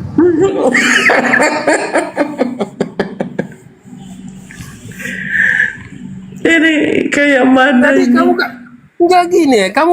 Ya Alkitab itu jujur bercerita tentang sebuah situasi. Apakah kita mau mengerti? Jadi kita belajar bahwa ada keluarganya mengatakan dia ini gila, nggak masalah, nggak ada masalah loh bagi kita nggak berdosa. Alkitab ini apakah Tuhan salah mencatat ini? Tidak kok. Makanya dengarkan baik-baik diskusi kita. Jiwa, bro yang ganteng, gantian kita bicara. Anda mengatakan seluruhnya di Bible itu adalah firman Tuhan. Kan ya, itu? Betul. Pada saat firman Tuhan yang kau anggap ini mengatakan Tuhanmu itu gila, apakah itu firman Tuhan? Jelas, saya bilang itu firman Tuhan, jelas kok. Kalau jelas, apakah kamu meyakini Tuhanmu gila? Konteksnya bagaimana dulu? Ini tuduhan loh dari keluarganya untuk menyelamatkan dia oleh visi misinya. Kamu nggak sampai Oke, ke sana. sekarang otakmu. kita kasih kesempatan Junaidi yang dia mengatakan sudah pernah bahas ini. Ya kan, sering bahas ini. Karena dari tadi kamu cuman membual. Bukan membuat, Karena saya tujuan- jujur ke kamu bilang saya mengakui saya mengatakan gila. Sekarang ada kamu firman bilang saya Tuhan membuat. mengatakan Tuhannya gila. Gini loh, mana ada firman Tuhan Saya itu sudah mengatakan akui Tuhannya bahasa gila? tertulis. Memang catatan Alkitab tertulis gitu. Bagaimana kamu Ya ini? kalau Tapi memang tercatat begitu ya Tuhanmu gila. firman otakmu itu yang harus cerdas dong, harus melihat apa. Karena Oh ya, itu Junet, kamu belajar. Junet. Biar jiwa baru istirahat. Junet, monitor Junet. Buka mic-nya, Dek. Adikku, Junet. Apa yang kau ketahui? Apakah itu firman Tuhan yang mengatakan Yesus gila? Junet, jangan malu-malu, Dek. Buka mic-nya, Dek. Jadi orang-orang murtadin itu dia yang ngajarin. Nah, sekarang buka Junet, buka dulu mic-nya, Dek. Aku pengen tahu, Dek, sudah waraskah belum kau, Dek? Yuk. Masa dibilangnya Tuhannya gila? Itu firman Tuhan. Junet. Hei. Tadi mau motong, mau nyela. Sekarang diam. Kayak mana? Kan yang mengakui sendiri itu firman Tuhan siapa? Nggak sadar dia kalau Tuhannya itu gila kalau dianggap itu firman Tuhan. Kayak mana? Ayo Junet. Dek. Adik Junet.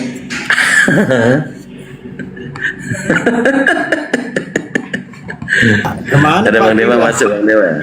Ya silakan. Atau Gurunda sudah standby mungkin. Mungkin naik lagi Pak Jiwa, jangan begitu Pak Jiwa. Pak Jiwa ini ganteng kok.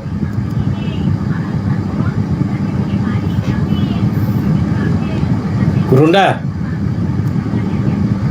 Assalamualaikum Bang Suma.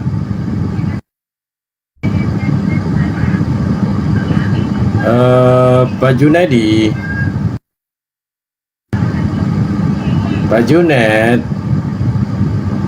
Net. Pak Jun. Pak Junet. Halo. Cilum, Mbak. Cilum, Mbak. Di sini sudah.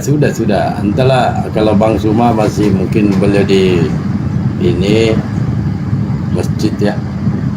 Sini sudah jam 12.28.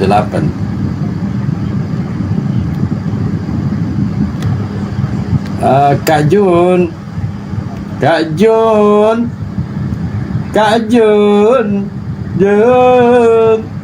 Jun. Tap-tap layar dulu teman-temannya. Layarnya di tap-tap dulu sambil kita menunggu Kak Jun buka mic-nya. Kak Jun. Oh, Kak Jun. Enggak, beliau sambil jualan dia. Sambil ngomal ya. Makanya kadang-kadang kita diskusi sama Pak Junet ini, apa yang ditanya Mas aku yang dia jabarkan. Karena dia jualan. Aduh.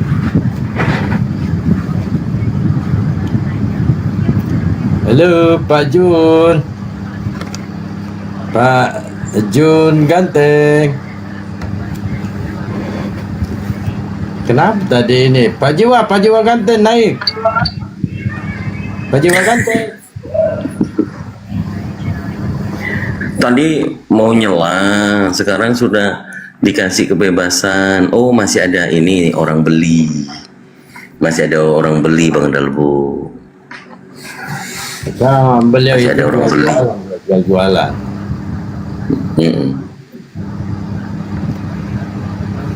Seharusnya yang dijual di sana Bang, jual akal. Dia jualan otak-otak juga padahal, Bu.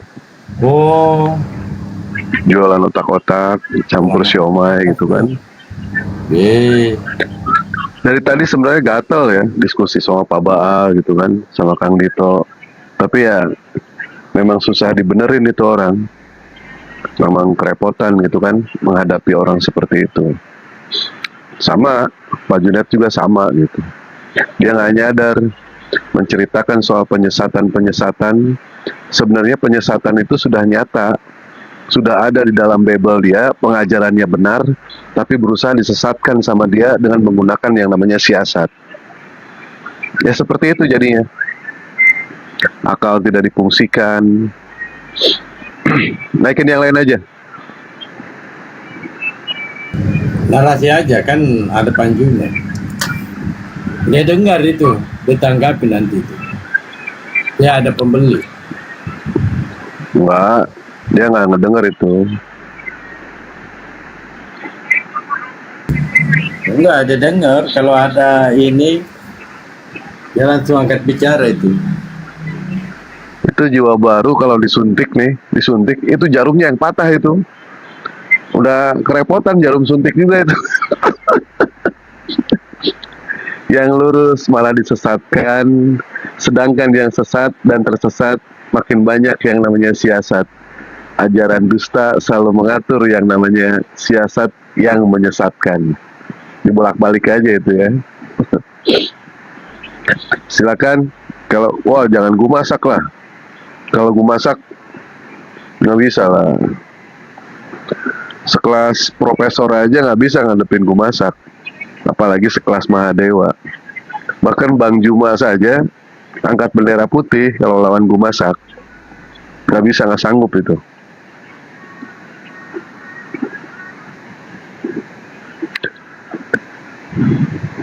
Ya silakan untuk ocleng-ocleng yang mau diskusi silakan naik ke sini.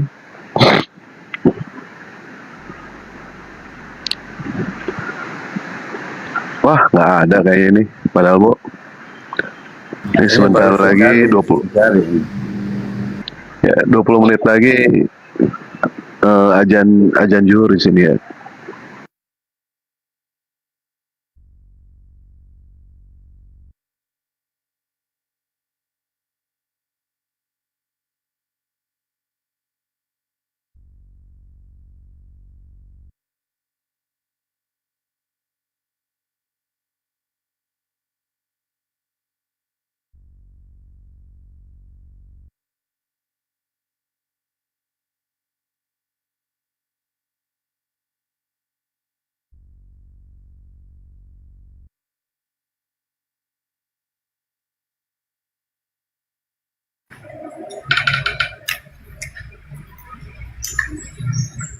Ini baru masuk. Selamat siang Raju Edin. Selamat siang.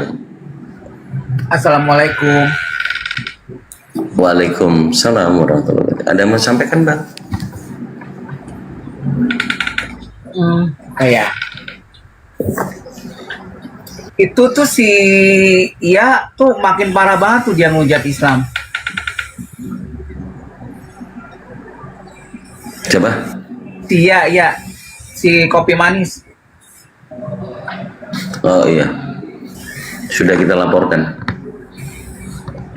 Nggak usah lagi dinaik-naikkan. Jangan lagi dinaikkan di room debat biar tetap Enggak, diproses saya dulu. waktu itu masuk ke room Kristen.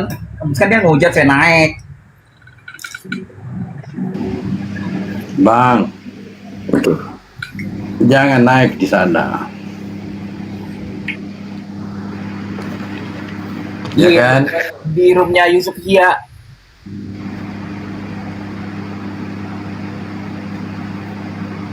Abang naik di sana paling naiknya kesurupan.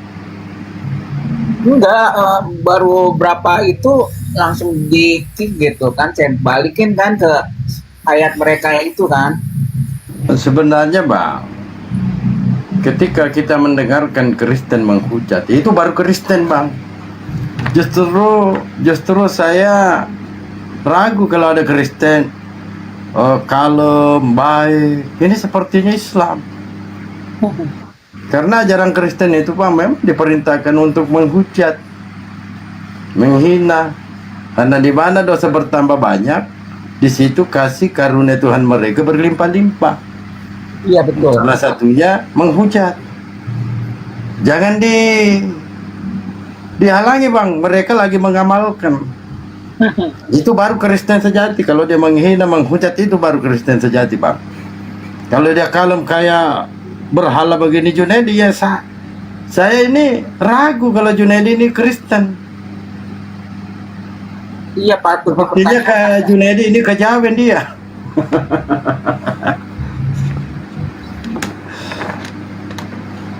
Apa lagi Bang? Udah Bang, turunin saya aja Bang. Nah, itu aja Bang. Iya gitu aja. Oke, Assalamualaikum. Waalaikumsalam.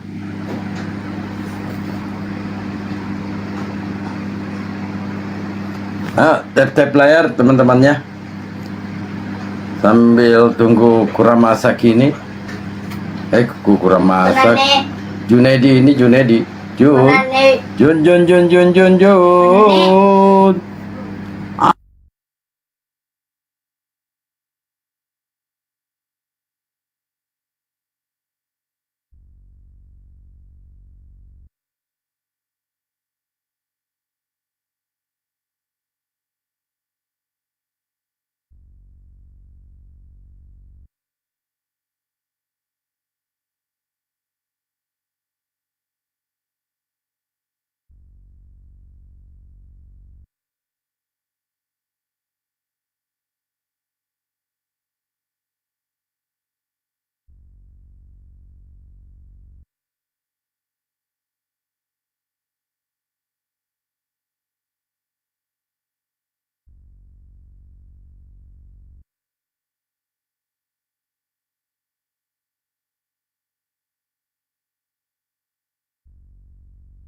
Jual beli.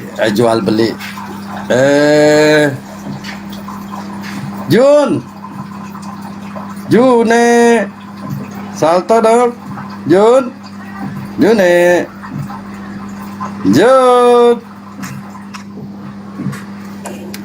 Ada tahu kah?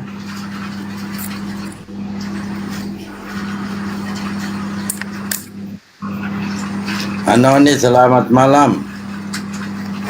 Ya, selamat siang. Kristen. Asyhadu an la ilaha illallah wa asyhadu anna Muhammadur Rasulullah. Muslim.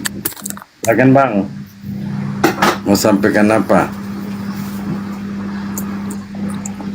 Nggak ada buat siapa yang ngoten ini? Si Junaidi. Yang ngoten siapa di sini? Junaidi Bang. Oh, ya udahlah, nggak usah lah saling framing ngejelek-jelekin agama satu dengan yang lain. Kita ini saudara, udahlah. Yang menjelekkan siapa Bang? Nggak, siapa tahu. Ada yang jangan siapa tahu yang menjelekkan siapa. Yang nggak ada sih Bang, selama ini nggak ada. Siapa tahu abang yang jelekkan agama orang. Ya enggak, aku insya Allah enggak. Ya kalau enggak, ngapain kau sampaikan di sini? Enggak usah lah. Yang menjelekkan siapa? Ya. Ya udah. Enggak. Oke. Ya kita ini sudah. Debat baik-baik aja udah. Ya sudah. Kalau sudah ya. Sudah. Kan sudah. Ya.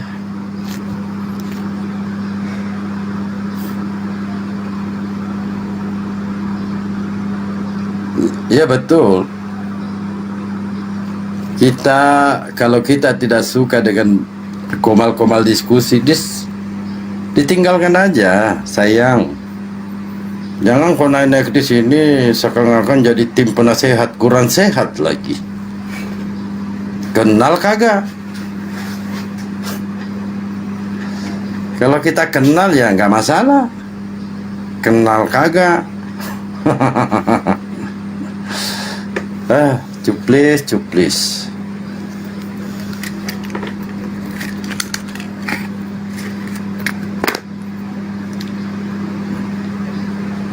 Coba Jun sayang.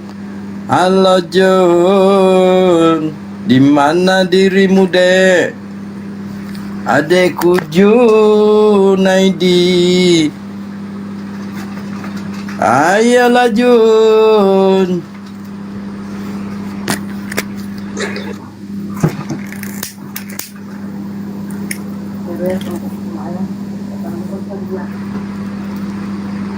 Assalamualaikum warahmatullahi wabarakatuh, Bunda Mila.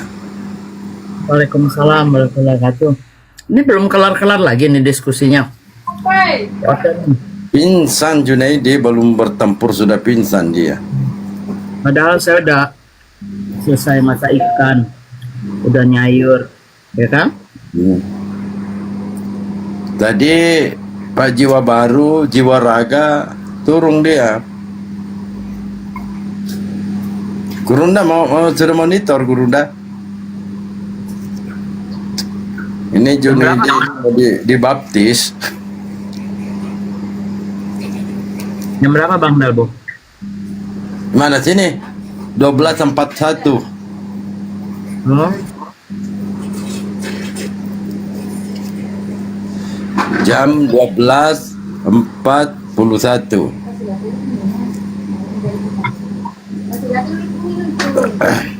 8.41. Ya, 41. Oh, di sana 11. Di sini 12. Ayah, beda 1 jam. Adinda Jun. Warung ya? Hah? Junaidi punya warung. Bang Dalbo. Bang Wan. Izin turun dulu aku ada acaraku nanti. Bunda Mila, Assalamualaikum. Waalaikumsalam. Apa kabar? Mila baik, Bun. Lama tak bersuah. Biasa.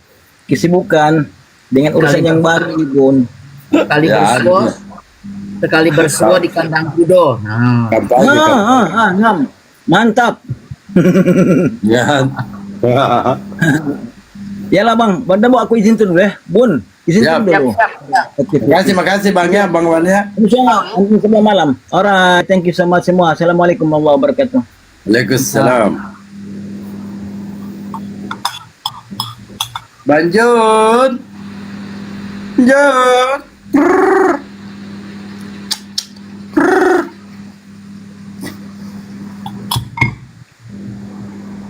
Gimana ya gembala domba? Juni aja sendiri digembala susah. Oh, Subak 11 warahmatullahi wabarakatuh. Waalaikumsalam. Silakan Bayu, pancing emosi. Domba-domba sekarang lagi domba-domba sekarang Bang lagi mempersiapkan diri untuk penyambutan hari kelahiran Tuhan. Mereka sibuk. Iya, hari kelahiran Tuhan. Benar tuh Bang Dalbo. Benar, oh sama waktu. Ya biasa 1 jam. Mereka lagi mabok ya? Lagi mabok. Memang langka. Akhir-akhir ini nggak ada hotel. Ini aja. Si Junaidi, Jiwa Baru. Ini mereka berkembang biak atau punah? Itu aja. Nah sedangkan apologet Islam makin hari makin banyak.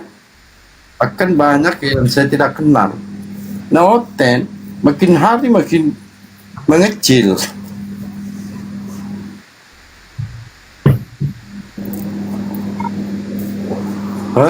Jod.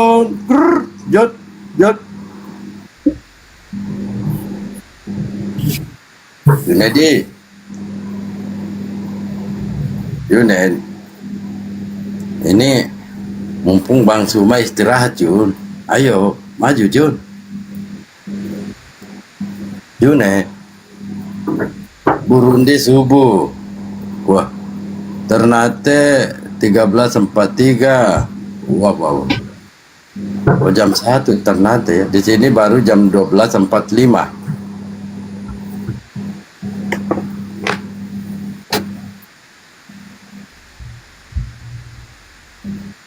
Pancing emosi dulu, Bayu. Miko mau diskusi sama Junaidi. Bang Dalbo kasih Miko aja sama Junaidi mah.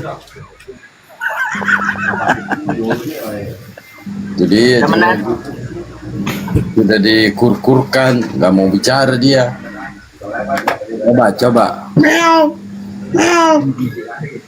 Nah tuh, meow. Ini sayang. John meow.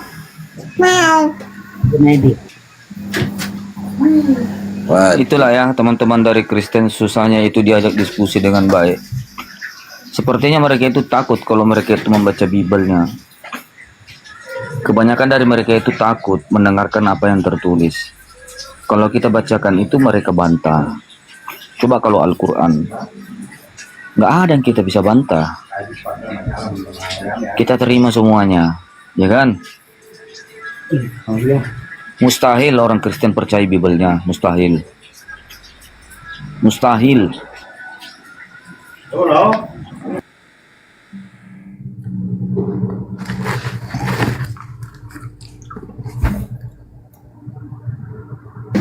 Ayo tap layar dulu ya, sambil saya cari kawanan domba, kawannya Junaidi ini ya. Siapa tahu ada yang ngumpet di gorong-gorong. Oh, kumaga. Ambil. Ada nih. Ejo na boleh gitu. Ejo. Magati loh, Be.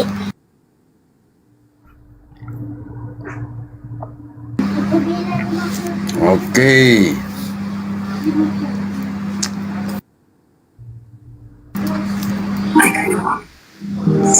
Ayo.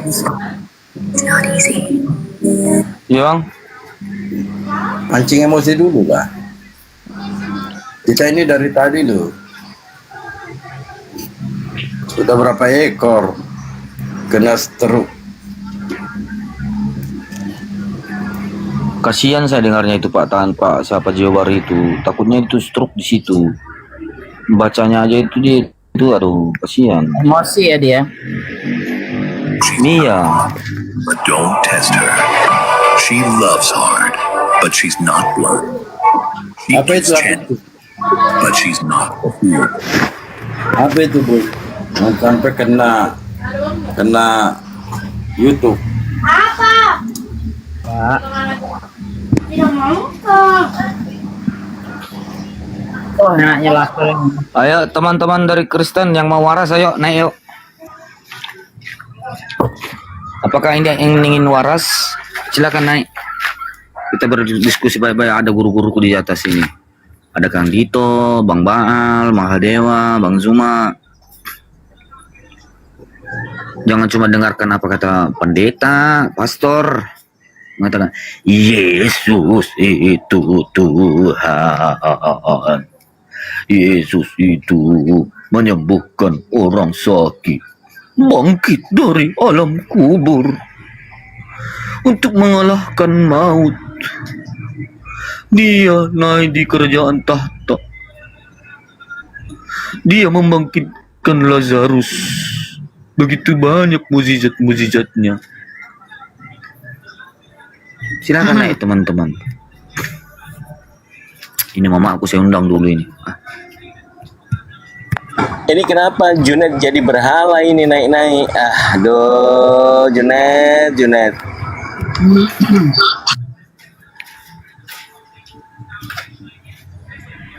Dikirim aja ke Amerika mungkin Bunda Junet ini.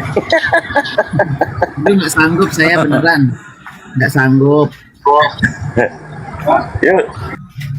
Bahaya juga kan Dito. Junet dibawa ke sana. Nanti kucingnya Bunda Mila dioseng-oseng lagi. Sebentar Bang Dalbo ya, sebentar. Sebentar, saya mau ngomong dengan Bang Dalbo nanti. Ya, saya mau ngomong dengan Bang Dalbo nanti ya. Sebentar Bang Dalbo, sebentar. Ya siap anak ganteng. Ini kan itu mau kirim orang ke mana tadi? Amerika, nggak mau dia. Karena Miko saya kan ganteng. Jadi nanti Bun, Hari Mualaf itu kita merayakan, nanti kan ada Hari Mualaf sedunia. Jadi kita buat nanti kesaksian yang para mualaf nih, keren nih. Ush. Ya, ada bercerita 5 menit nggak nyampe lah gitu, sebentar. Jangan kayak murtadin tuh yang ngaku-ngaku bertemu Yesus tuh. Miko. Katanya, aku diambil dari Ngomong sama Om kubangan Bayu dulu. sampah. Miko, ngomong sama Om Bayu dulu. Masa mau tidur? Mana aja? Mikonya? Kamu lihat Kak, kesaksian murtadin. Aku nak santri dia. Boleh lah diadu ya kan. Sekali-sekali naik dong, kita adu sama yang mualaf nih, gimana ya kan? Nanti ketahuan. Saya nggak yakin ada murtadin ya, karena beberapa kali kejebak ternyata dia itu Kristen ngaku murtadin. Lihat aja tuh yang siapa-siapa itu pakai kerudung, nggak percaya diri. Alah. Biasanya yang begitu-begitu tuh bentar lagi juga mualaf. Banyak tuh yang hujater gitu. Kayaknya mau diadu, ada Bayu, ada Kandito, ada Junedi. Junedi ini paling bulan depan dia mualaf.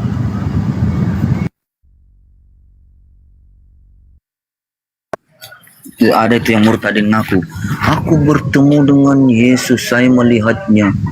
Cepat Dia bajunya. tidak pakai baju. Nanti Bang Zuma datang lagi, cepat bajunya.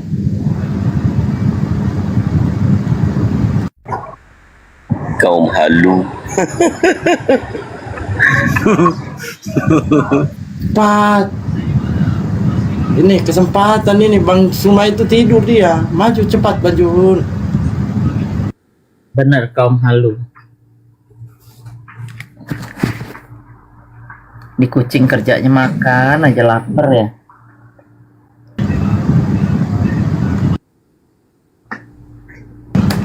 Ayo teman-teman di bawah, di tap-tap layarnya ya. Saya mau cari hotel.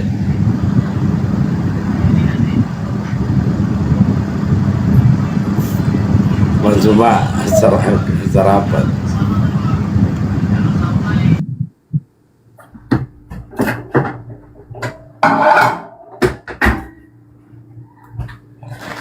Oke guys.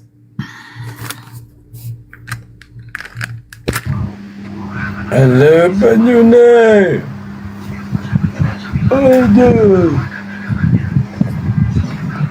Come Miko, ya. Kira-kira Bayu, ada nggak, kan ini di sini kan adab nih. Anda nggak pernah di gereja diajarkan adab-adab, walaupun tidak ada tertulis di Bible. Jadi begini Bang,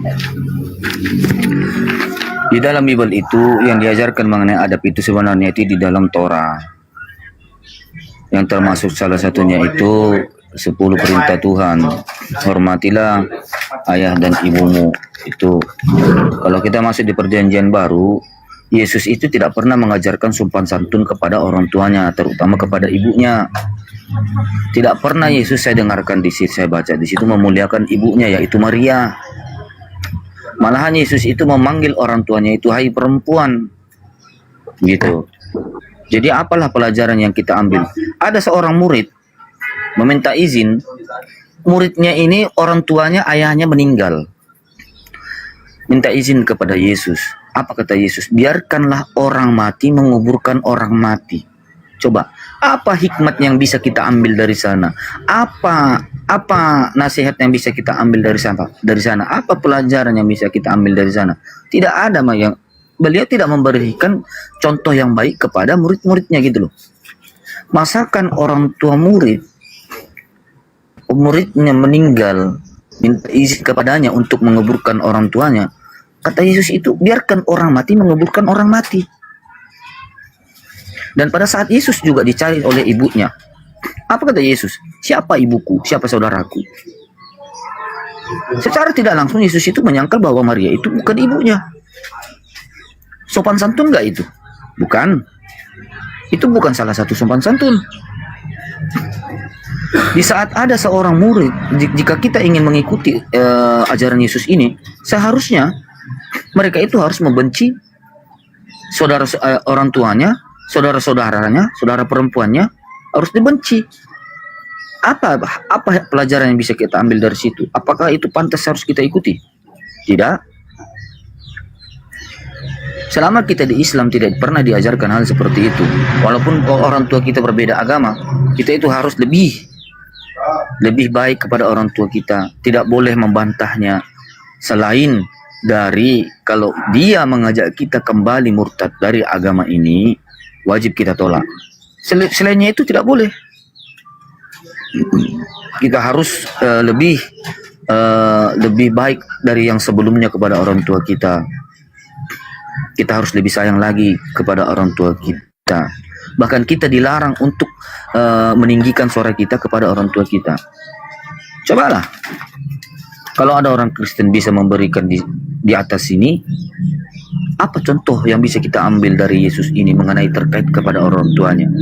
Pernahkah Yesus ini memberikan contoh yang baik kepada ibundanya itu Maria? Pernahkah Yesus ini memuliakan Maria?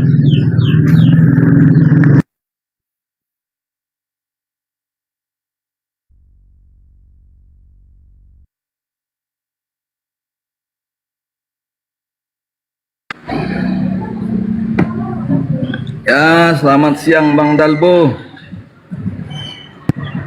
Ya, selamat siang Pak Juni. Bang Dalbo, selamat siang Bang Dalbo. Mana Bang Dalbonya? Bang Dalbo lagi beli rokok, Bang. Lagi makan saya, lagi makan. Ayo. Lagi makan. Oh. Coba Bang lagi Juni. makan. Coba beri. Sambil ini. Ya, Bang Juni ini coba berikan. Sambil makan Bang Dalbo, saya mau menanggapi DM-nya Bang Dalbo yang dikirim tadi malam ke saya Bang Dalbo. Sorry, saya balasnya dengan emosi ketawa. Silakan. Ya. Jadi itu sebenarnya udah ada informasi memang ke saya kan di situ kalau mengenai hari mualaf sedunia kan di situ. Nah itu memang dipertanyakan juga di dalam komunitas kami. Makanya ibadah malam Rabu kemarin udah kita bahas itu Bang Dalbo ya kan. Saya lebih tahu dari komunitas saya kan di situ sebelum Bang Dalbo kirimkan itu ke saya kan di situ. Jadi itu udah kami bahas Bang Dalbo. Jadi kesimpulannya ya tidak masalah bagi kami ya kan kalau ya kan ada hari mualaf itu diadakan ya kan ya karena itu kan inisiatif ya kan inisiatif seperti saya juga kita juga bisa bikin komunitas seperti itu cuman kan kita tidak mau kan di situ. Nah kita hanya ambil positifnya saja ya kan. Kalau ide seperti itu Bang Dalbo ya saya bilang itu mungkin menghargai orang-orang yang masuk Islam yang mualaf itu memberi dukungan moral ya kan untuk pengajaran tentang ilmu-ilmu di Islam sebelum begitu kan. Nah, jadi kalau kalau ditetapkan hari tanggal berapa? Tanggal 25 Desember kan di situ. Nah itu. Nah bagi saya sih ya tidak masalah kalau itu bertepatan dengan hari raya orang-orang Kristen. Nah, cuman yang kami harapkan Bang Dalbo ya laksanakan aja itu dengan damai Bang Dalbo. Ya, harapkan saja itu dengan damai ya kan. Karena apa ya kan? Karena kami positif menanggapi itu kan di situ. Paling tidak itu kan untuk mengajarkan orang-orang mualaf untuk belajar tentang dasar-dasar Islam, ya kan? Ya, terus menghadapi tekanan-tekanan keluarga atau lingkungan kan di situ. Nah itu kan butuh bimbingan atau butuh butuh ibadah atau akidah dalam kegiatan tersebut kan di situ. Ya, anggap saja itu memberikan edukasi lah dan pembinaan lah tentang pengajaran-pengajaran tentang cara sholat atau cara membaca Al-Quran, ya kan, dan memahami Islam itu seperti apa kan di situ. Nah itu, jadi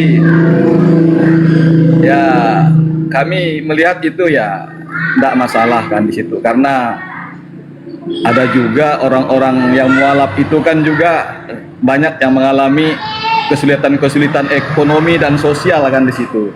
Nah, saya bilang jadi komunitas yang mengadakan ini ya memberikan kepedulian lah kepada mereka kan di situ, ya kan. Nah itu.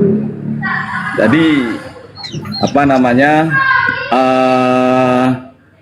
Intinya kami tidak masalah kan di situ. Cuman ya banyak juga sih ya kan dari orang-orang Islam yang saya dengar juga dari PT-PT-nya yang kadang-kadang saya scroll juga banyak yang bertentangan seperti itu ya kan, karena nggak ada di situ. Dengar dulu Bayu, dengar dulu saya bicara. Iya, dengar mau dulu, dipermasalahin Bayu, juga dengar nggak dulu. apa-apa Bang, mau dipermasalahin juga Enggak, nggak kami apa-apa kok. kami enggak mempermasalahkannya, ya kan. Justru kami ketawa-ketawa membahasnya itu Bang, kan di situ dia. Apanya yang Ketawa-ketawa ditertawakan? yang bahasnya Apanya, kan di situ, ya kan. Apanya yang Ya. ditertawakan? Loh, ya kan kalau misalnya itu ditetapkan tanggal 25 Desember, ya itu kan bertepatan dengan hari Natal Kristen. Ya kami mah gak marah di situ, itu kan suka kalian kan di situ intinya, ya kan? Iya, iya. Nah itu Suka-suka kita, ada sejarahnya juga Bang. Bukan suka-suka kita. Di mana sejarahnya Bang Dalbo? Ada nggak? Iya, ada Nabi berapa Muhammad mualaf? ada. Tunggu sabar. Ada nggak sekarang? Iya, ada berapa mualaf itu berapa tahun ini 2 tahun. Dia mualafnya pas di malam itu, makanya kita mengadakan itu. Gimana sih Abang ini? Nanti insya Allah tanggal 25 Desember ini ada lagi mualaf serentak ini Bang. Itu loh. Paham sampai sini tuh? Iya. Oke, ya kan. Nah kalau sekarang gini Abangku. Orang, Bang Apa, Dalbo, Pak? 200 orang. Di Murawali 200 orang. Ya iya itulah nanti dibuktikan di sini ya. Jadi itu Bang, ada kisahnya tertentu. Ada, ya, walaupun ada kisahnya Bang. Oke, diambil dari situ. Ada enggak selama hidup Nabi Muhammad itu menetapkan hari mualaf Bang? Ada enggak di syariat Islam? Gimana? Di Al-Quran? Ke Nggak ada enggak? Ya kan? Di mana Ada bukan? enggak? Ini nggak ada hubungannya dengan nabiku. Gimana sih? Iya. Makanya kalian kan Nah, kalau sudah pertanyaan sederhana ini Abangku, coba pertanyaan sederhana ini ya nanti guru saya. Iya sabar. Pertanyaan sederhana ini saya tanyakan sama Abang. Seluruh pendeta yang ada di muka bumi ini walaupun di atas tanah, di bawah tanah nggak mampu jawab. Kira-kira Anda melakukan 25 Desember itu dasarnya apa? Oh itu nantilah kita bahas itu. Kalau pertanyaan seperti itu ya kita punya. Oh mama saya kan bertanya doang Bang. Ya, kan? Seluruh Iya, Kristen ada. yang ada di muka bumi ini yang berpijak di atas tanah maupun yang sudah tertimbun di bawah tanah, ada enggak dasarnya Anda Natalan 25 Desember? Ada Bang, cuman dasar kalian untuk mengadakan dengar saya nanti saya akan jawab ya kan. Cuman dasar kalian itu memakai tanggal 25 Desember tahun ini itu dasarnya kalian nggak ada. Kalian Mulai harus tahun pakai kemarin tahun Bang. Bang.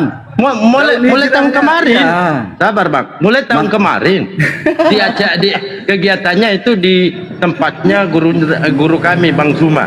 Gimana sih Abang ini? Iya, maupun tahun Kenapa kemarin. bukan tahun-tahun Bang? kemarin Bang diprotes? Enggak. Atau dipertanyakan lah. Coba saya ini. Dengar, Bang Zuma monitor Gerunda.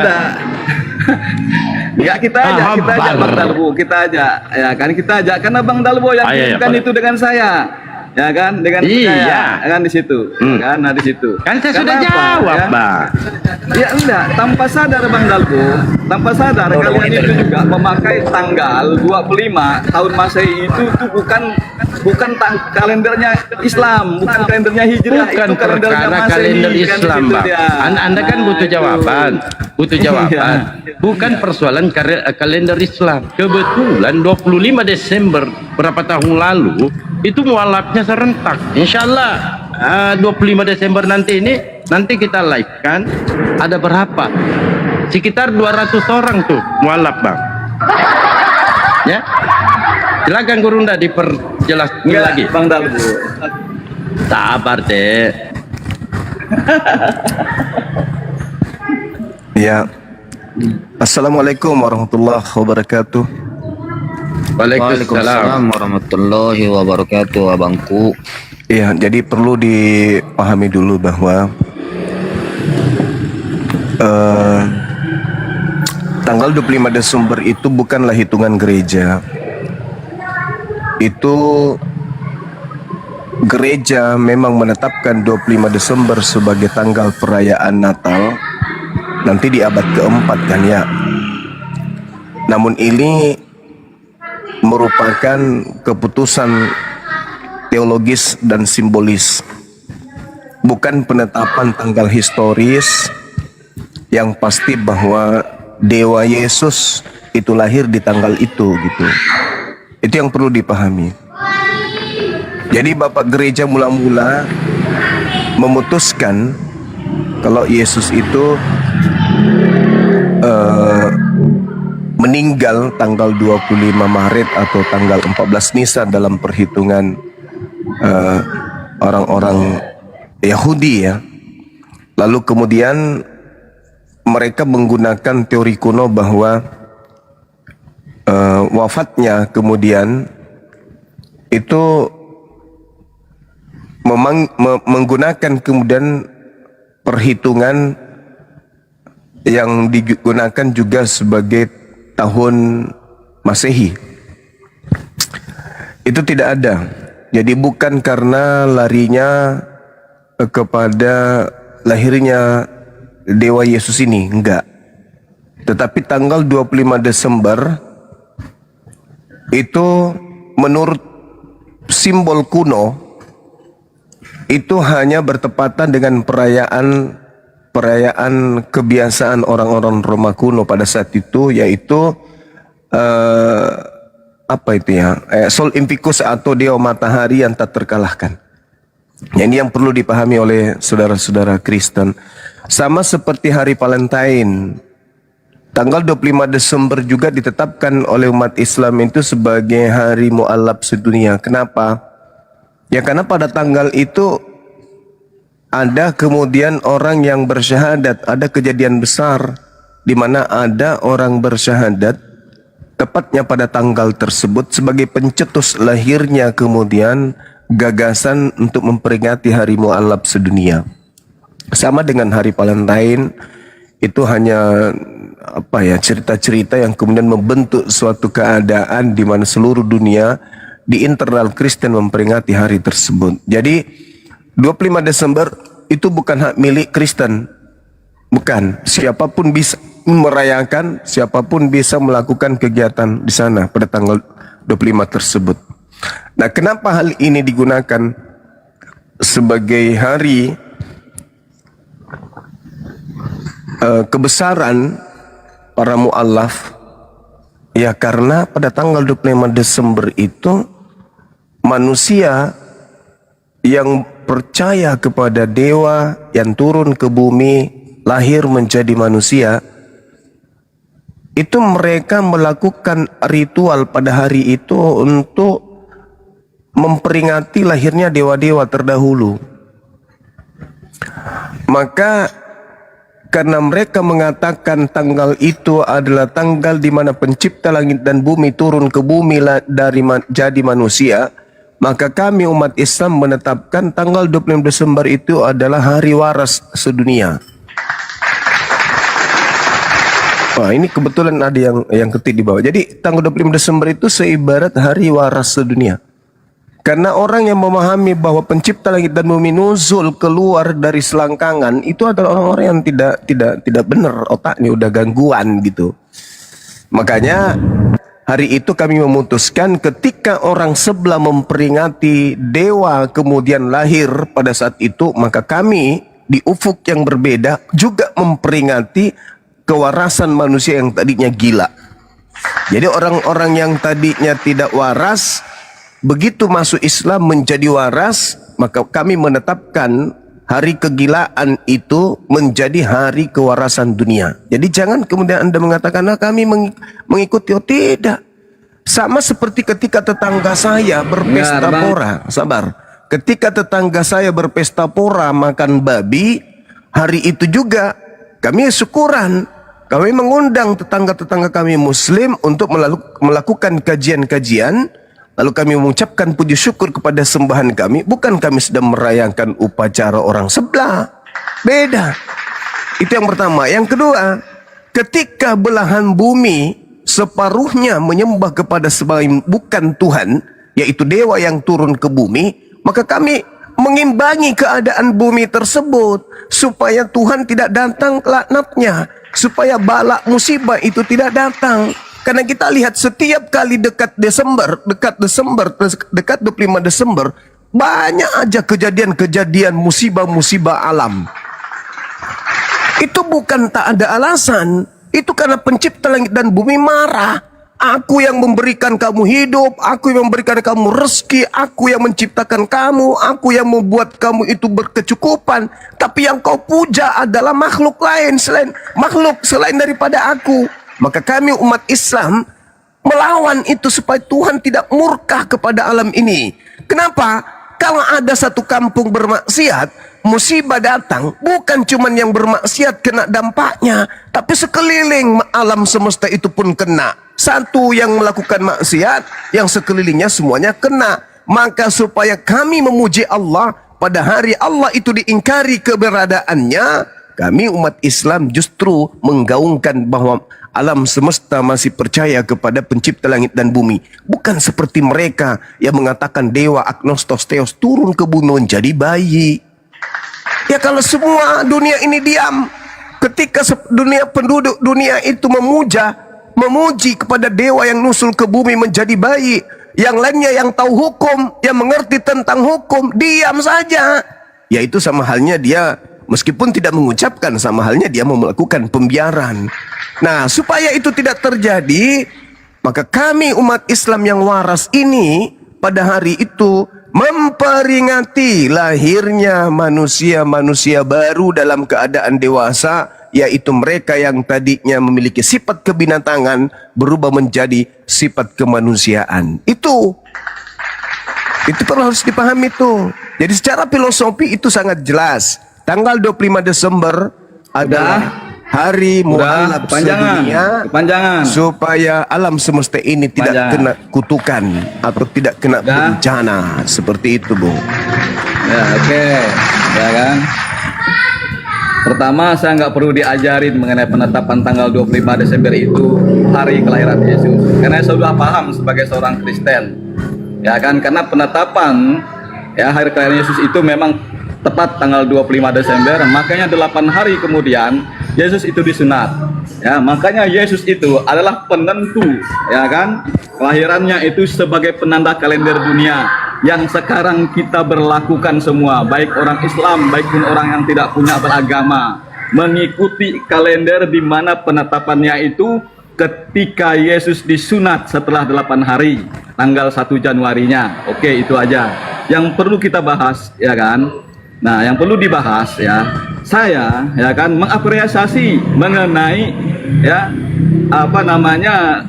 saudara-saudara yang Islam itu mengadakan hari mualaf tanggal 25 Desember itu. Ya, harapan kami kemarin ya, karena kami juga berharap dan berdoa supaya itu dilaksanakan dengan damai kan di situ. Ya kan? Apa tujuannya? Saya juga memberikan tujuan kepada mereka ya kan, seperti kita punya komunitas ini ya kan. memberikan pengajaran yang baik, memberi pemahaman yang baik tentang ajaran-ajaran kita sebagai orang Kristen kan di situ. Nah, saya rasa mereka begitu juga selama begitu. Jadi nggak perlu banyak tanggapan-tanggapan yang negatif lah tentang mereka itu sebelum begitu. Untuk menentukan hari mualaf sedunia tanggal 25 Desember, ya kan? Nah itu karena inisiatif, ajarannya kan tidak ada, di Al-Quran pun tidak ada, syariatnya tidak ada. Nabi sendiri pun, Nabi Muhammad sendiri pun tidak pernah selama hidupnya itu menetapkan hari mualaf kan di situ. Nah itu makanya saya katakan dengan Bang Dalbo, ya itu suka-suka mereka, suka-suka mereka asalkan dijalankan dengan damai. Itu saja Bang Dalbo dari saya, Bang Juma ya. Thank you, terima kasih menanggapi DM-nya Bang Dalbo tadi malam dengan saya. Saya turun ya, terima kasih ya. Jangan dulu, dengarkan dulu lah, dengarkan dulu Pak.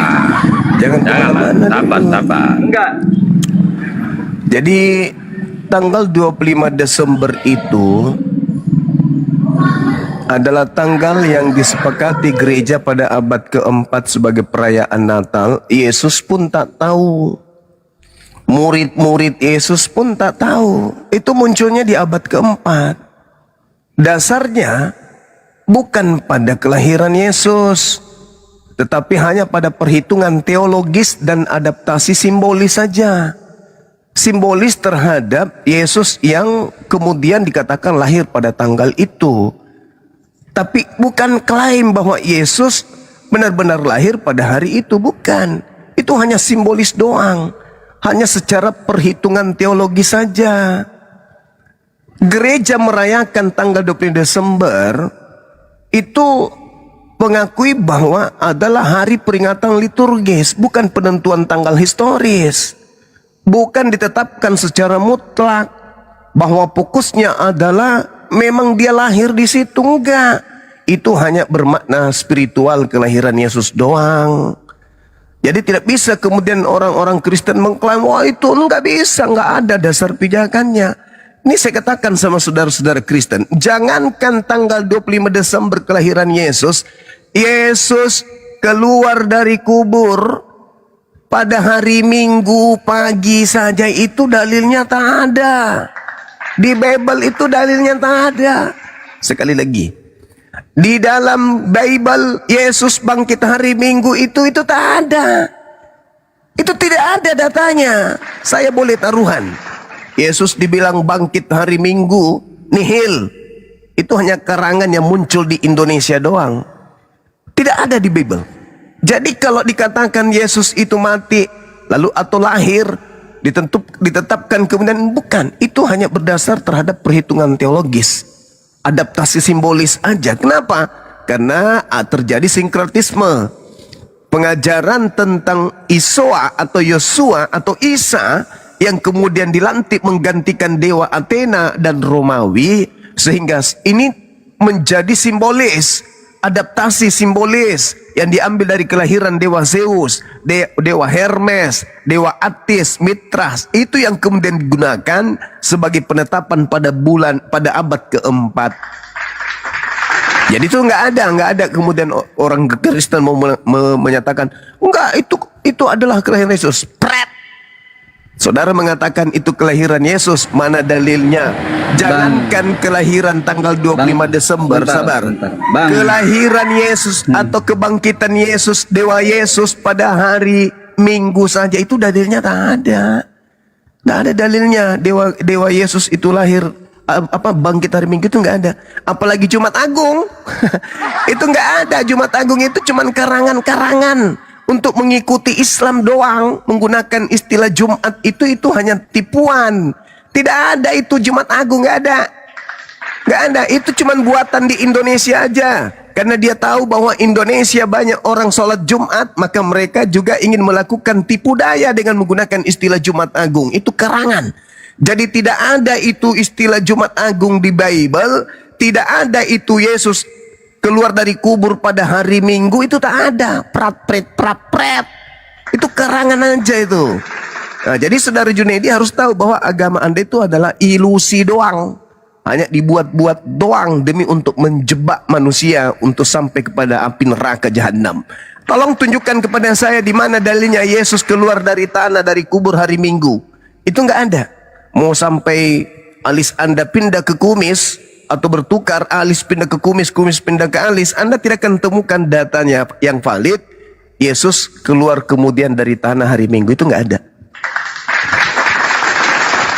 Jadi kalau tidak keluar hari Minggu, lalu kalau dia tidak keluar hari Minggu, mungkin hari Sabtu. Kalau dia hari Sabtu berarti matinya bukan hari Jumat. Karena kenapa 3 hari 3 malam dalam perut bumi? Mungkin matinya hari Rabu atau Selasa. Nah, ini bahaya ini. Kalau matinya hari Selasa. Silakan. Silakan, Bang Jun. Oke. Santai-santai aja. Oke, ya, saya santai bang, saya santai orangnya, nggak masalah saya, kan. Cuman kan saya naik ke sini tadi hanya menanggapi apa yang dikirimkan Bang Dalbo dengan saya. Nah kalau kita mau bahas Bang Dalbo, ya kan mungkin kita perlu waktu. Semua Saya pendeta berdua Bang dengan saya Bang kirimkan Dalbo itu, nanti. semua pendeta. Oh, berarti saya bukan pendeta Bang Dalbo, tapi saya paham tentang ajaran kekristenan saya Bang Dalbo, ya kan. Saya bukan pendeta dari situ. Ya, kalau Bang Dalbo mau bahas tentang kelahiran Yesus itu, kita punya waktu. Kasih saya punya waktu Bang Dalbo kapan? Kalau malam ini saya nggak bisa karena saya terus terang saya mempersiapkan pelayanan untuk besok, ya kan. Nah di situ. Jadi kapan kita mau bahas itu? Kalau malam besok, oke, saya siap Bang Dalbo jam berapa? Kita bahas berdua itu aja Bang Dalbo kan di situ. Ya untuk membahas apakah Yesus itu lahir tanggal 25 Desember atau tidak. Ya kita siapkan semuanya kan di situ. Kita bahas berdua Bang Dalbo ya. Kalaupun apa yang dikatakan Bang Juma, ya oke, itu terserah Bang Juma ya kan. Nah, tapi menurut pemahaman saya, ya penetapan tanggal 25 Desember itu, ya saya paham betul bahwa memang betul-betul Yesus lahir pada tanggal tersebut.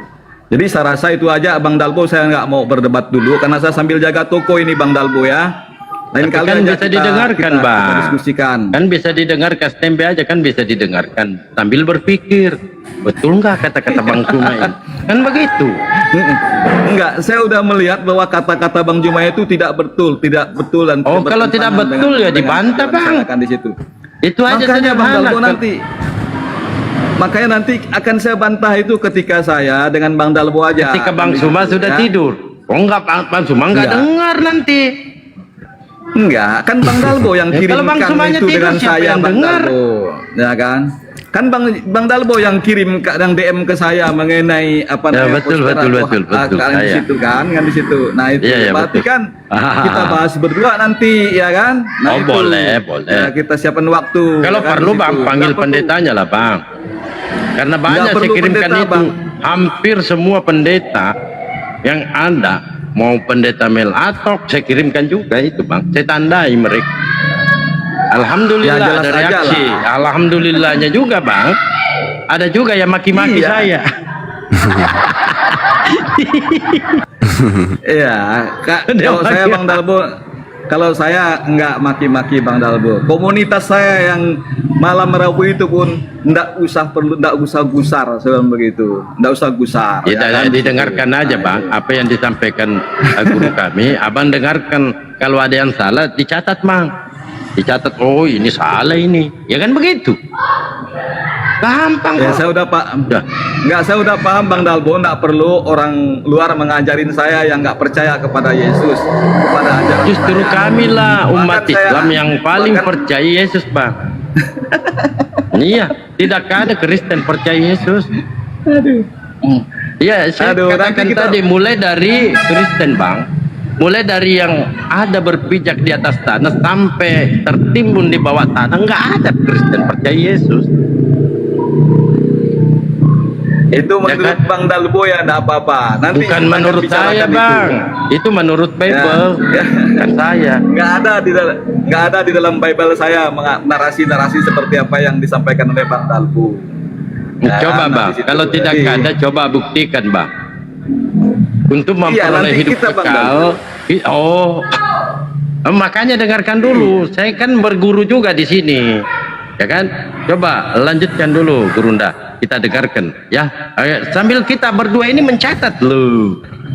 Jangan hanya Saya nggak bisa duduk di sini pelanga pelongo. Ini ilmu yang dijabarkan Bang Tuma.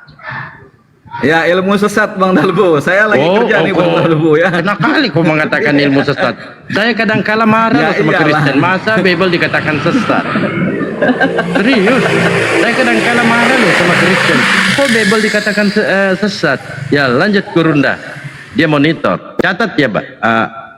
Kalau perlu di loudspeaker. Keluarga dengar, berpikir keluarga, kan begitu. Lanjut Kurunda. Iya. Jadi kalau ada orang yang mampu mengatakan dirinya bisa menjelaskan tanggal 20 Desember, kembali lagi saya katakan, yang dia ingin jelaskan itu adalah penjelasan tentang kelahiran secara adaptasi simbolis atau perhitungan teologis. Itu tidak akan pernah keliru itu apa yang saya katakan. Sebagaimana sekte ortodoks juga merayakan Natal, tapi mereka memiliki perhitungan yang berbeda. Kadang mereka kemudian menetapkan di tanggal 7 Januari berdasarkan kalender Gregorian. Artinya bahwa baik Protestan maupun Ortodoks atau yang lain, mereka menetapkan itu hanya dalam perhitungan teologis. Karena itu munculnya di abad keempat. Bagaimana mungkin diperingati tanggal 25 Desember tanpa ada dasar akurat? Tidak ada sumber primer yang menyatakan itu. Itu hanya, ya itu tadi, adaptasi simbolis saja. Karena secara simbolis, orang-orang Roma, orang Athena, itu tanggal 25 Desember adalah hari Dewa Matahari yang tak terkalahkan. Itu harus dipahami oleh saudara Junaidi. Tapi kalau saya dengar suaranya saudara Junaidi ini, saya kok jadi ingat sama Umar Ali ya. Seorang penghujat yang dulu pernah dipenjarakan pada saat kami masih di grup WA waktu itu bersama dengan pendeta Kalnis. Ya mudah-mudahan beliau artinya sudah berubah cara diskusinya. Kalau dulu dia itu memang pengusaha, dia penjual sendal. Dia ada toko penjual sendal, kerjanya menghujat Islam dan juga mengaku seorang murtadin dan mengaku sebagai orang apa itu, waktu itu dia mengaku sebagai orang Melayu gitu, kalau nggak salah orang Padang atau apa gitu, tinggalnya di Kalimantan. Suaranya persis, caranya diskusi juga suaranya itu sama, cuman dulu dia penghujat. Kalau hari ini mungkin udah kapok. Saya sampai dikirimi teman-teman anggota yang lagi memberikan ospek ke dia pada saat di kantor polisi itu. Disuruh sholat karena dia menghina sholat, karena dia katanya murtad karena dia lihat orang sholat itu seperti nungging-nungging, dan maka disuruh dia sholat di bak air, di mana bak mandinya itu ada air di dalam, disuruh sujud di situ. Iya betul, Daud Ali Umar. Iya kan, akhi, mirip suaranya kan? Assalamualaikum warahmatullahi wabarakatuh. Waalaikumsalam warahmatullahi wabarakatuh. Waalaikumsalam. Si Daud Ali Umar. Iya mirip kan suaranya? Mirip sih. Iya, aku pikirnya Marah beberapa. dia Pak, dia marah, dikirim-kirimkan begitu. Banyak yang maki-maki saya. Iya. Jadi begitu. Kemarin itu di TikTok, waktu habis keluar dari penjara itu masuk TikTok juga dia. Sempat dia kan? Sempat. Matanya masih ditembel itu kan, kena penyakit apa gitu, matanya kan diperban waktu itu. Betul. Dan masih menghujat waktu itu kan? Iya. Nggak bisa sembuh. Terus Tapi Kalnis pernah juga masuk ke TikTok. Iya. Kan saya ingatkan itu. Hati-hati kalau nanti masuk penjara lagi. Ini lebih di TikTok saya bilang gitu. Iya Pak Sugi, iya terima kasih. Tapi udah nggak menghujat lagi sih. Iya, Mas sekarang udah nggak ada masuk lagi beliau. Iya, penghujat kelas kakap juga itu. Sama teman angkatannya si Palen. yang ngaku-ngaku mu'alaf itu. Iya, itu angkatannya semua itu, penghujat kelas kakap semua itu. Betul, betul. Nah, jadi gitu teman-teman sekalian, kita tidak menemukan di dalam Bible mereka Yesus itu Dewa Yesus ya, sesuai dengan Filipi 2 nomor 6, nomor 78 ya, Dewa Yesus itu tidak ada ditemukan bangkit hari Minggu, dalilnya di dalam Bible itu tidak ada. Kata Minggu itu hanya dipakai di Indonesia. Di original teksnya itu tidak ada Minggu, yang ada adalah Sabaton atau Sabat. Jadi Yesus itu keluar dari kubur tepatnya di hari Sabat. Itu. Silakan diambil alih akhi, kasih pengantar dulu biar oten-oten pada naik. Oh, nggak ada Kristen. Ini mungkin oten ini Gurunda.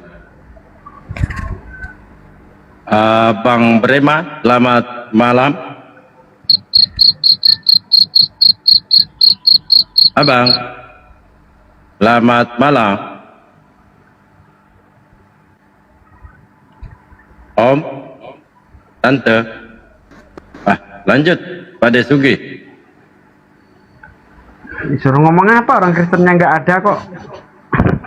Bingung aku kalau suruh ngomong. Ini masalah mualaf tadi. 25 Desember banyak yang protes oten.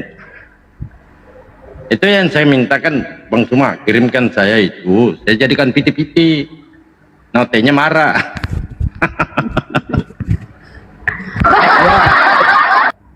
Kalau mereka marah itu ya salah kaprah, karena kan tidak ada dasar dia marah. Apa dasarnya? Emang ada tertulis di dalam kitab mereka tanggal 25 Desember itu hari kelahiran Yesus? Kan nggak ada. Nggak bisa marah. Itu hari-hari bebas itu, tanggal 25 Desember itu. Mau kamu jadikan hari apa, boleh-boleh saja. Ya kan? Kecuali kalau memang tertulis di dalam kitab dia bahwa Yesus terlahir tanggal 25 Desember, silakan protes. Selama nggak ada ya sah-sah saja. Terus nanti dia mau apa? Ikut-ikutan Idul Fitri gitu, dijadikan hari apa? Nggak bisa. Idul Fitri itu tiap tahunnya nggak tentu. nggak bisa, nggak cocok kalau mentiru-tiru. Gitu loh. kadang jatuh di bulan. Iya, kadang jatuh di bulan November, nanti berikutnya jatuh di bulan Oktober, berikutnya lagi di September, berikutnya lagi Agustus gitu. Nggak bisa ditiru. Tanggalnya juga beda. Tanggalnya beda. Gimana mau niru coba? Nggak bisa. Itulah hebatnya Islam, nggak bisa ditiru dia kan. Makanya di DM itu Pak, bagaimana perasaan Dalbo kalau Idul Fitri kita jadikan hari murtad? Silakan, kalau bisa. silakan.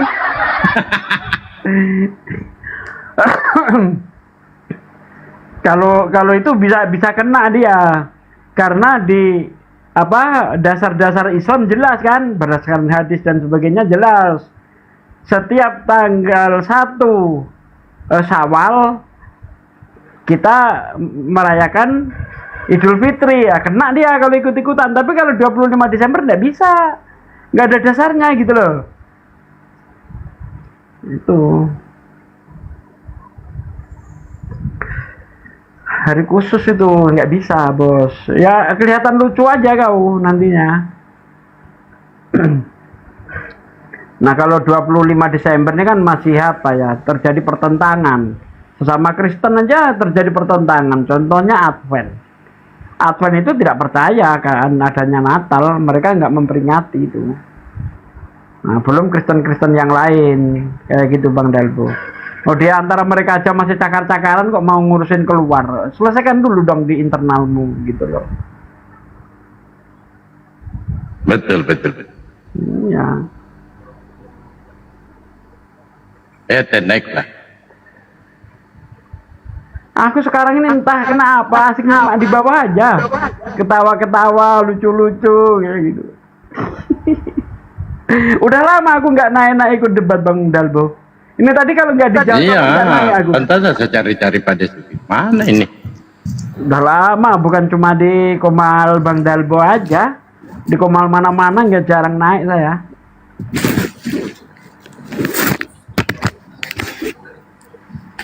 Otennya KPA nggak ada yang lurus, jadi males aku.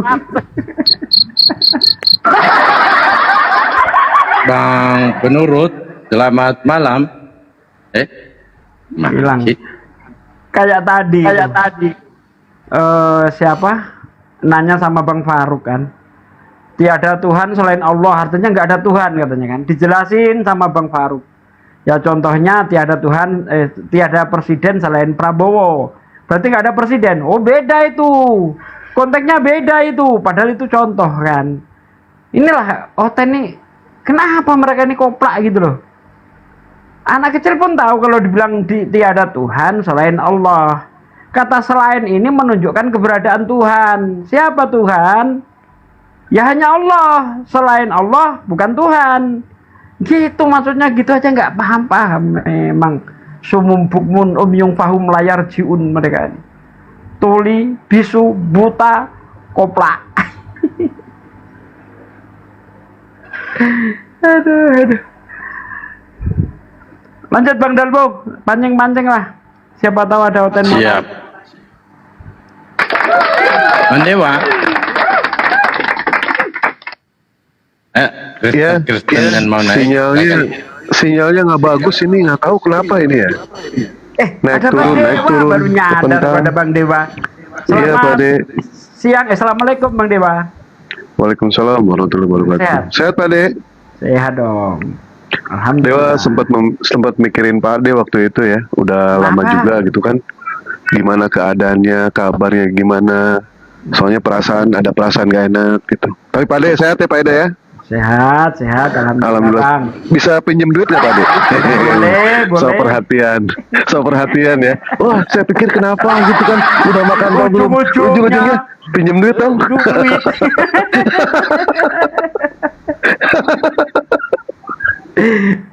Tumben-tumbennya nanyakan kesehatan, ujung-ujungnya duit gitu ya. So perhatian deh Pak De. Tuh disambut dulu, ada tamu tuh. Selamat pagi, Tenci. Pak Tenci, selamat pagi.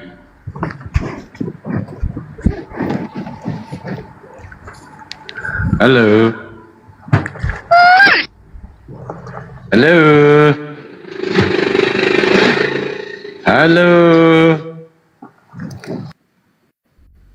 Lanjut lagi Pak. Sambil cari hotel nih.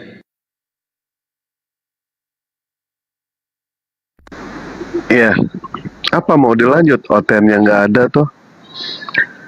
Tadi untuk tanggal 25 Desember itu ya, kebohongan yang selalu diulang-ulang itu akan menjadi kebenaran.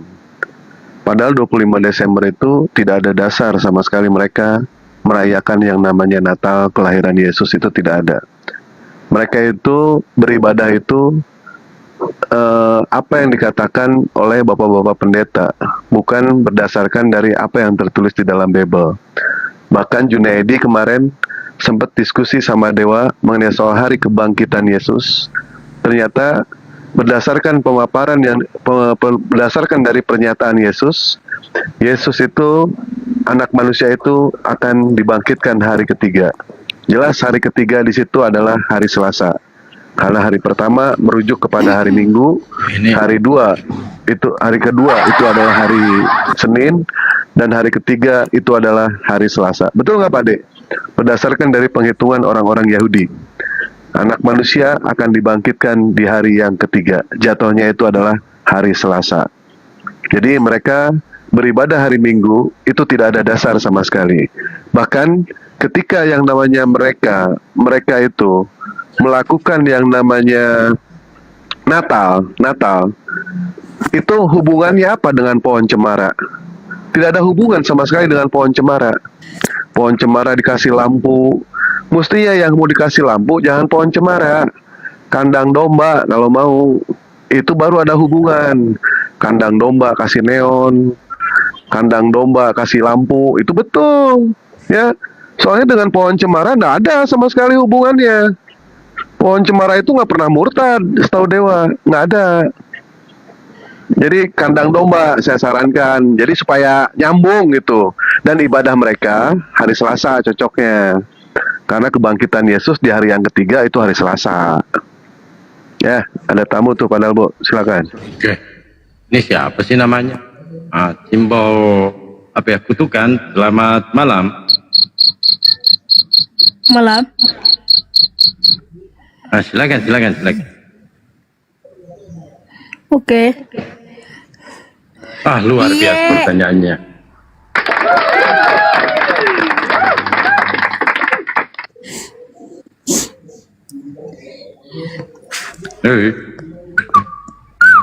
Oke. Itu aja oke. Apanya oke? Iya TY, dasar TY tuyul. Oke aja oke. Apanya yang oke? Apa yang oke langsung KO. Bukan Oka, KO itu. Astagfirullah. Wah, itu kan tadi saya minta sama Guru, kirimkan saya itu. Ada 2 saya buat. Ada juga video-videonya, ada juga foto-fotonya. Nah, seperti ini. Mana? Saya coba tampilkan ya. Oa.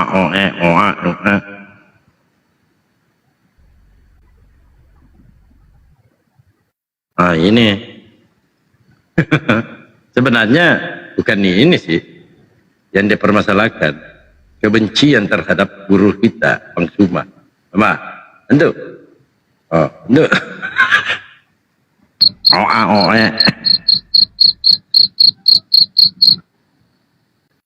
Iya, ini ada tamu Tuan Baron Araruna. Ini kayaknya pemain telenovela ya. Little Missy. Silakan Tuan Baron. Assalamualaikum Bang Zuma. Tuan Baro istrinya Tuan dari Padang kita Bang Zuma. Padang. Iya, ingin dengar. Padang 50.000 Bang, ongkos kirim Bang. Jangan lupa. Kita Padang di 50 kota Bang, bukan di 50.000.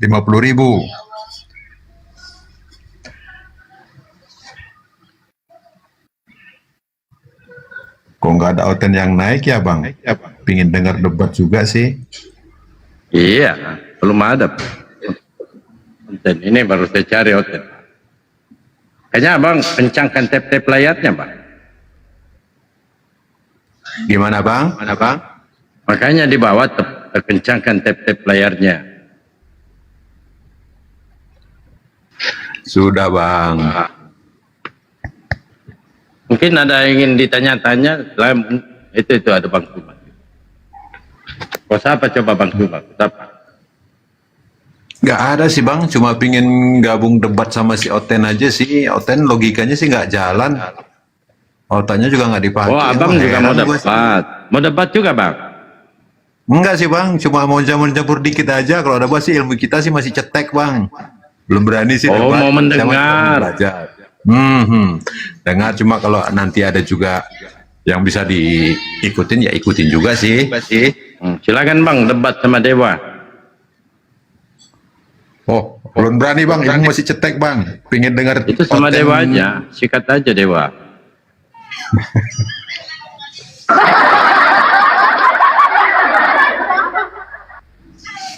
Kalau Oten yang mau naik silakan. Itu ilmu perjandaanmu harus sudah mumpuni, kalau belum jangan macam-macam. Harus ilmu perjandaannya harus mumpuni. Kalau enggak jangan bikin malu nanti lawan Bang Dewa. Kemarin Pak Dewa diskusi sama Junaidi. Itu hari kebangkitan Yesus. Ternyata setelah diteliti itu hari Selasa Pak De. Anak manusia akan dibangkitkan pada hari yang ketiga. Hari ketiga itu hari Selasa. Cuma dia bertahan dengan kesalahan dia yang mengatakan hari pertama itu adalah hari Senin. Tidak mau yang namanya minta maaf. Betul ya, Padahal Boy ya? Tidak mau minta maaf. Iya, hari pertama hari Minggu. Tengok di Lukas, misalnya di Lukas 24 ayat 1, Markus 16 ayat 1, Matius 28 ayat 1, Yohanes 20 ayat 1, itu jelas itu. Betul, cuma orang kalau udah salah, udah cintanya medok dengan kesalahan, dia tidak mau yang namanya minta maaf. Padahal dalil-dalil sudah Dewa buktikan, kalau misalkan hari Selasa, kalau misalkan hari pertama itu adalah jatuhnya hari Minggu, dia tetap bertahan hari pertama itu adalah hari Senin. Nah, Dewa pengen bukti, di mana buktinya yang menyatakan hari pertama itu adalah hari Senin? Ternyata dia tidak bisa, tetapi Dewa bisa membuktikan hari pertama itu adalah hari Minggu. Ternyata kebangkitan Yesus berdasarkan apa yang dikatakan oleh Yesus, anak manusia akan dibangkitkan pada hari yang ketiga. Jadi fix sudah, ternyata kebangkitan Yesus bukanlah hari Minggu, tapi kebangkitan Yesus itu jatuhnya hari Selasa itu. Masih dia tidak ngotot juga. Oh ya, itu yang tadi, yang kata Bang Juma mirip sama Ali ya, Daud Ali ya, kalau tidak salah ya Pak Ade ya. Iya. Memang Dewa sendiri pada saat penjual sendal, tukang sol, sepatu, penjahit, sol sepatu. Bang Juma salah itu tadi itu. Tapi tahu nih Bang Juma nih, ya gurundal. Bener aja lah dia, salah juga bener aja lah udah. Benerin aja lah. Berarti Bang Juma salah Pak De. Gimana mau salah, wong saya yang kasih modal kok. Biar. Cuma memang cara diskusi dia itu memang seperti itu. Diskusinya itu pada saat menghujat, dia ternyata punya dua natur di sini. Natur menghujat sama natur model halus, Bang. Seperti itu. Tetapi ya emang dasarnya ular, Bang. Yang namanya ular, walaupun ganti kulit, tetap racunnya itu berbisa, tetap berbahaya. Justru musuh ya, musuh yang paling berbahaya itu bukan musuh yang bawa senjata, bukan. Tetapi musuh yang paling bahaya itu musuh yang bawa senyuman. Itu paling bahaya itu musuh. Musuh yang tepuk tangan itu paling bahaya. Ya kan? Diam-diam dia suka, nggak taunya di belakang dia mengkhianati. Kita kan lebih baik terang-terangan tidak disukai daripada di belakang ternyata mengkhianati. Kan seperti itu. Nah, seperti itulah Daud Ali itu. Mode menghujat dia seperti ini. Mode halus dia seperti ini. Luar biasa memang. Punya dua kepribadian itu orang. Kalau misalkan jadi Daud Ali Umar itu kan gila dia. Dia ini kan gila. Itu cerita dia sendiri. Bahkan hampir seluruh keluarganya itu punya penyakit itu. Gila itu. Makanya dia murtad. Memang betul itu cerita dia sendiri kok. Di mana dulu pernah cerita itu soal itu. Punya kelainan juga. Dia ngaku sendiri itu. Assalamualaikum warahmatullahi wabarakatuh. Waalaikumsalam warahmatullahi wabarakatuh. Waalaikumsalam. Ayah Setia, terima kasih banyak. Bang Dewa suaranya mirip Bang Juma. Kebetulan Dewa ini adik kakak sama Bang Juma. Cuma bedanya Dewa lahirnya di sesar. Kalau Bang Juma diseret. Ya Bang ya? Bang Juma ya? Hanya Dewa yang berani kayak gitu sama Bang Juma ya? Lama, Bang Dewa, Bang Juma di sini moderator. Dan sampai langsung putarkan di bawah.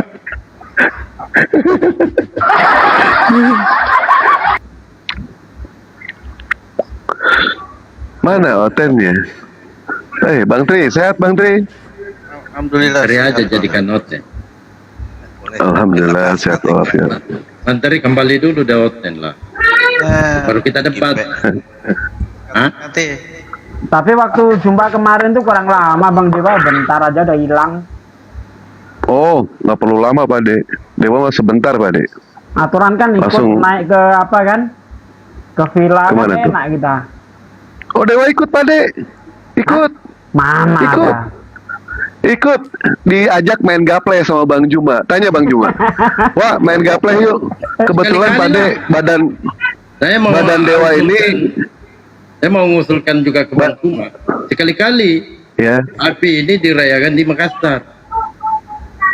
biayanya terlalu tinggi bang. Kemarin tuh udah rencana mau ke sana, cuma biayanya terlalu meledak kalau ke sana. Supaya saya bisa hadir juga Pak De.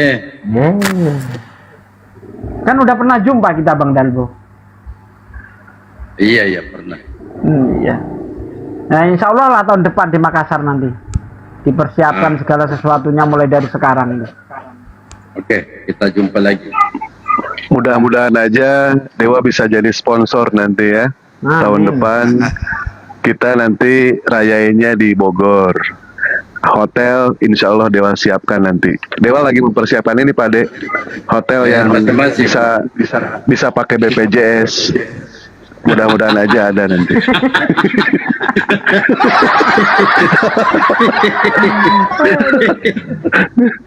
Ya Allah. Kalau nggak ada Dewa di kamar mayat. Untuk YouTube dulu, nggak ada hotelnya.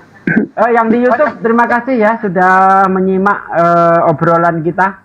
Nanti kalau ada debat yang menarik kita live-kan kembali. Saya tutup dulu yang di YouTube. Assalamualaikum warahmatullahi wabarakatuh. Banyak yang ikut. Pokoknya yang boleh ikut, yang beli kaos Dewa boleh ikut itu. Yang nggak beli kaos Dewa, gitu. Dari Dewa. Makanya dari sekarang beli ya, dari sekarang beli. Kalau ada yang minta tanda tangan ke Dewa, alhamdulillah kemarin ada yang Mas Dewa, boleh nggak saya minta tanda tangan di bajunya Mas Dewa? Boleh. Jadi suatu saat nanti Dewa terkenal, nggak usah minta lagi, ya, nggak usah minta tanda tangan lagi. Iya filmnya Bang Suma itu. Mbak Luna ya, itu filmnya Bang Suma, film Doti, filmnya Bang Suma. Saya standby dulu mau sholat duhur. Lanjut lagi Pak.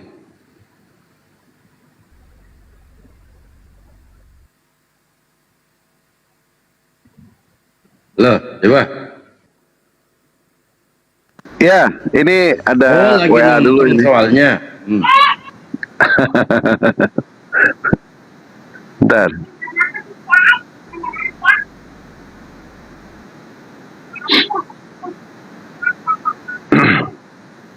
Ayolah, hotel naiklah.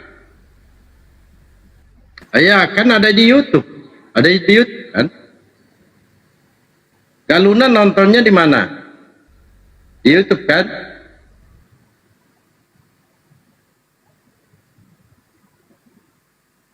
Jangan gitu bang. Hotel Puna. Oh, Padli. Oh iya. Iya. Oke. Film Edi sudah tampil ya, sebentar lagi juga ya. Kan kemarin Dewa sempat pengumuman ya. Film Edis yang judulnya Ratapan Anak Monyet, nanti ditonton aja ya, Iwan Pila ya.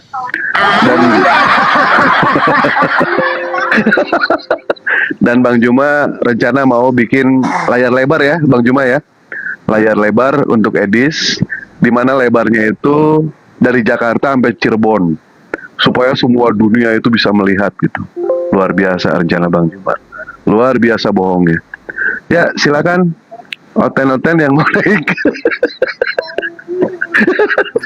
Bukan layar lebar, muka lebar, muka kotak.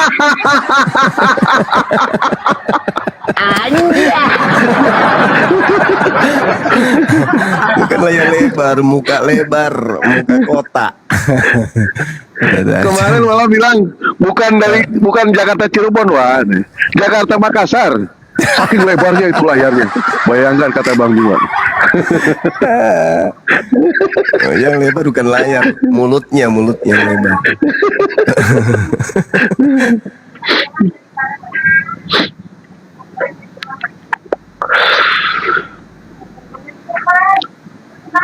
Mantap aktingnya Bang Juma. Oh iya, luar biasa. Mudah-mudahan dilirik ya sama siapa? Sama Hollywood dilirik, dan Bang Juma bisa go internasional. dalam berdakwah Islam. Mudah-mudahan. Dulu sebenarnya waktu film ini ya, The Muhammad Last Prophet, itu mestinya pemainnya jangan Antonio Banderas, mestinya Bang Juma itu yang main di situ. Kayaknya keren itu. Sudah nonton belum Bang filmnya Bang? Muhammad is the Last Prophet. Belum. Nah itu pemainnya Antonio Banderas. Kebetulan Antonio Banderas itu kawan PAUD Bang. Kawan PAUD Dewa. Waktu di Indonesia PAUD. Kawan PAUD. Iya.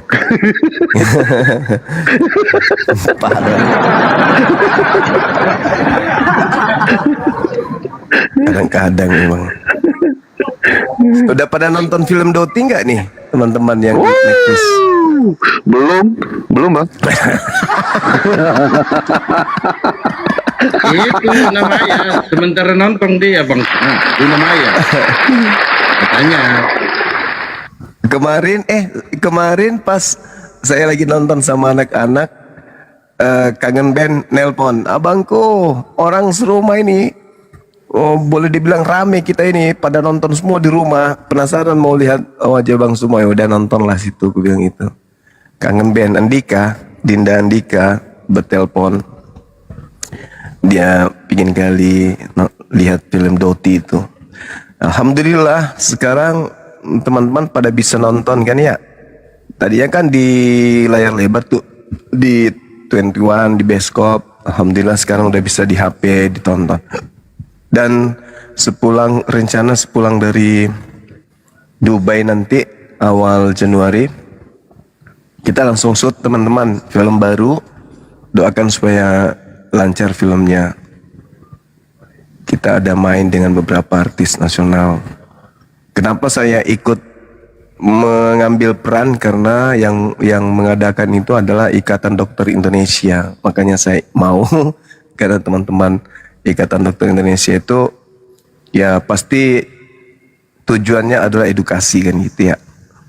Meskipun saya belum baca naskah secara keseluruhan, tapi menarik, ceritanya menarik.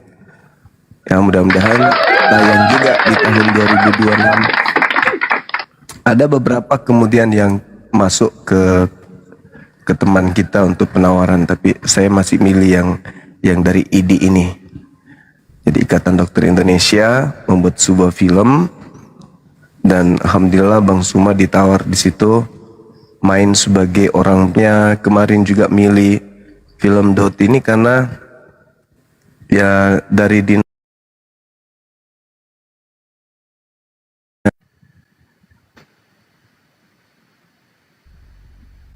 penghargaan kepada teman-teman seperjuangan para aktivis. Jadi kita ngambil peran itu. Gitu teman-teman. Dewa masih kekurangan ini loh.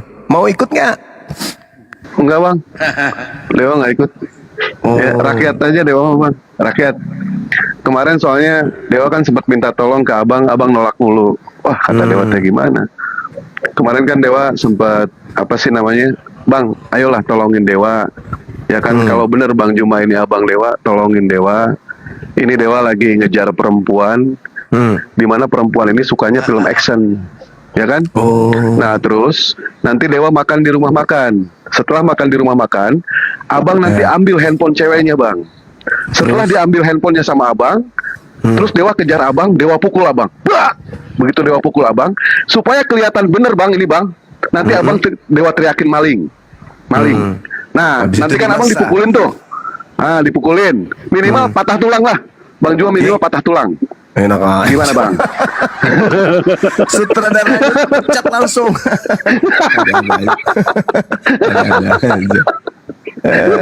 Parah.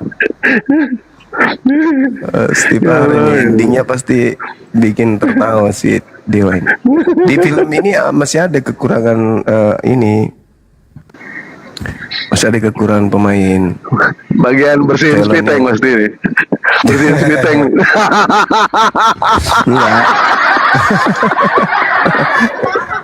Enggak, jadi dukun ini kan saya bilang sama sutradaranya kalau bisa pas main dukun hantunya itu muncul. Nah, hantunya ini agak susah dicari. Oh, segar gitu. Segar Bang. Segar. Seger. Cocok itu. Kamu jadi ceritanya itu kau di atas pohon sebagai hantu pohon, penunggu pohon beringin maksudnya gitu. Segar, cocok itu. Kemarin kan sempat dia minta kerjaan. Segar. Saya sudah ajukan. Kata teman-teman produser, ini cocok karena dia tidak butuh alat untuk hias, kan sudah lebih serem dari setan gitu kan.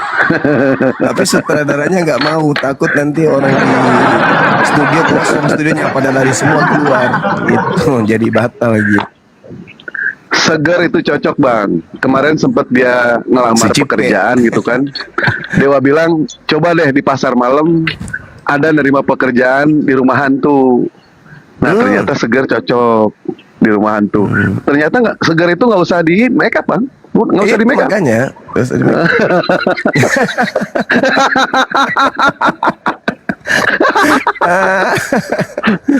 Allah. Jadi kalau diceritain ini, Wak, kenapa saya harus milih kamu? Cocok deh, cocok. Kenapa? Karena nanti tuh ketika si dukunnya ini kurang sesajen, si dukun ini dicabulin sama hantunya gitu loh. Mantap, mantap. Boleh. Boleh bang. Dukunnya laki, boleh ya? Oh, enggak.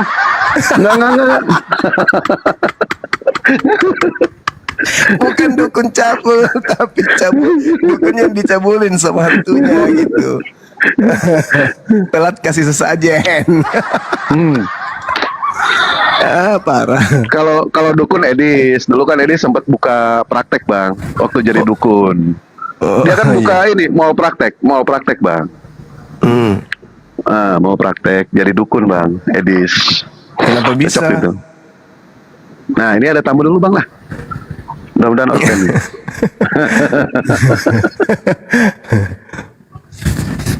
Kasih Ahi dulu. Ahi, aku udah rindu sama beliau. Ahi, monitor Ahi. Ahi. Halo. Ahi. Pernah nggak Ahi orang ngunyah sabuk kelapa? Ini dia orangnya Ahi.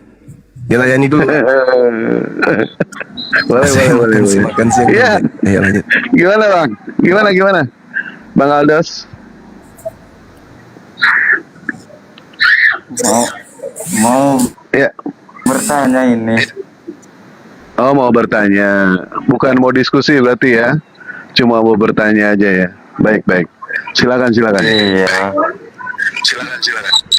Di surah Al-Baqarah ayat 210 ini yang datang hari kiamat itu Allah sama kayak Isa. Iya. Terus berarti surah Al-Baqarah ayat berapa bang? Ayat berapa? 210. Yang datang siapa di situ? Allah. Nah terus? Tidak ada yang mereka tunggu-tunggu pada hari kiamat kecuali kedatangan Allah dalam naungan awan bersama malaikat untuk melakukan perhitungan. Sedangkan perkara mereka telah diputuskan kepada Allah lah segala perkara dikembalikan. Nah terus? Itu setelah hari kiamat atau sebelum hari kiamat bang? Pada hari kiamat. Yang dipertanyakan di situ? Kedatangan Allah. Enggak, yang ditanyakan di situ apa? Ya sama-sama kayak Nabi Isa gitu. Sama kayak Nabi Isa. Oh, abang percaya dengan yang namanya Nabi Isa alaihissalam? Percaya bang? Percaya. Loh kenapa abang nggak iman ini Al-Quran bang? Kalau abang percaya? Ya kan monitor. silsilahnya beda bang. Silsilahnya di dalam Islam atau di dalam kekristenan bang? Iya beda. Baik, kalau silsilah di dalam kekristenan itu, apakah silsilah Nabi Isa itu udah benar atau udah salah bang? Nggak tahu kalau benar salahnya bang. Baik, coba saya pengen tahu bang. Silsilah Nabi Isa sampai kepada Daud coba. Yesus, Yakub, Matan, Eliezer, Terus sebutkan lagi bang, yang lain bang. Kurang tahu bang. Lah gimana ini orang ngomong silsilah tapi nggak tahu. Bang Juma silakan bang. Iya, jadi Al-Quran itu tidak bisa dimaknai dengan satu disiplin ilmu bahwa berbicara mengenai Al-Quran cukup dengan terjemah, itu nggak bisa. Itu nggak bisa. Jadi harus dipahami bahwa Nabi Isa alaihissalam datang sebagai pertanda hari kiamat. Wa innahu la ilmun lis-sa'ah falatamtarunna biha wattabi'un. Hadza siratun mustaqim. Sesungguhnya dia Isa benar-benar menjadi pertanda akan datangnya hari kiamat. Jadi dia hanya sebagai tanda saja. Sedangkan yang Anda bawa surah Al-Baqarah ayat 210, Bismillahirrahmanirrahim.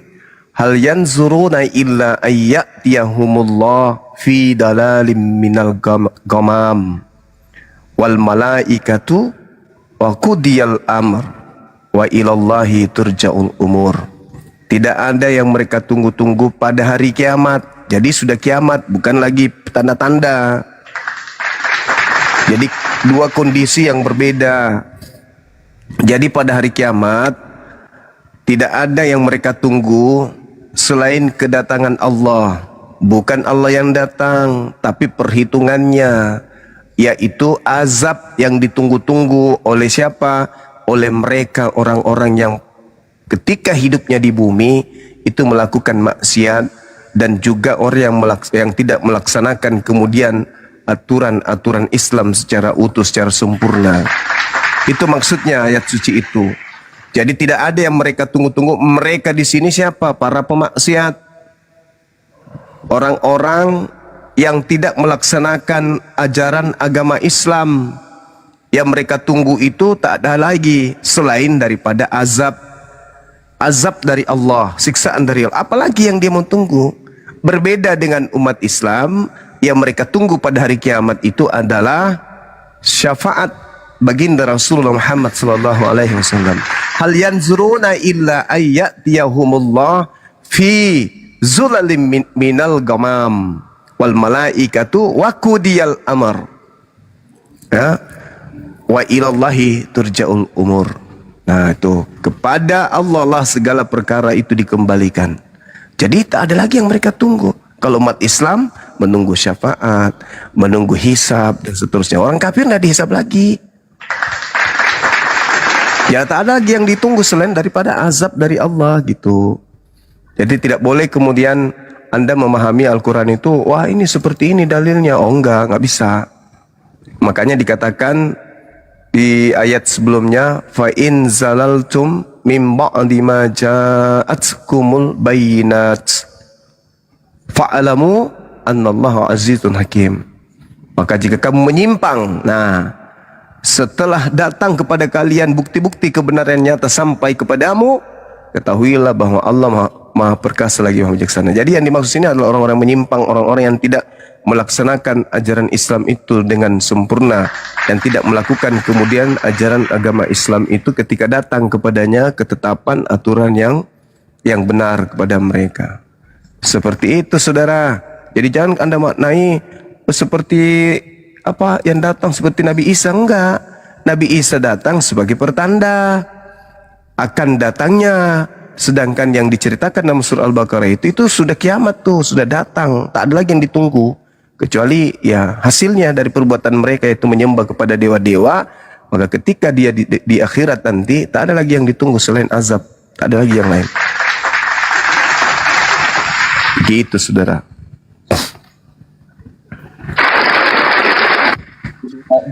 Di ayat itu umat Islam pada saat itu udah di mana bang? Umat Islam ada, orang semuanya kemudian itu berkumpul di padang mahsyar. Semua manusia akan berkumpul di sana. Orang-orang kafir, orang-orang Islam, semuanya berkumpul di sana di padang mahsyar itu. Itulah hari terakhir. Yang dimaksud hari terakhir itu padang mahsyar. Itu hari terakhir, maksudnya hari terakhir di mana nasib kita akan ditentukan. Apakah kita ke surga atau kita ke neraka. Nah, bagaimana dengan umat Islam? Yauma yajma'ukum liyaumil jam'i.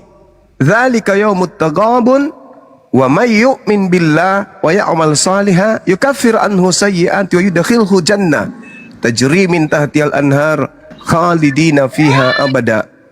Jadi ketika manusia dikumpulkan di padang mahsyar ini, manusia dikumpulkan di sana yang beriman, yang beramal soleh, itu dimasukkan ke dalam surga. Namun sebelumnya dihapuskan seluruh dosa-dosanya terlebih dulu oleh Allah.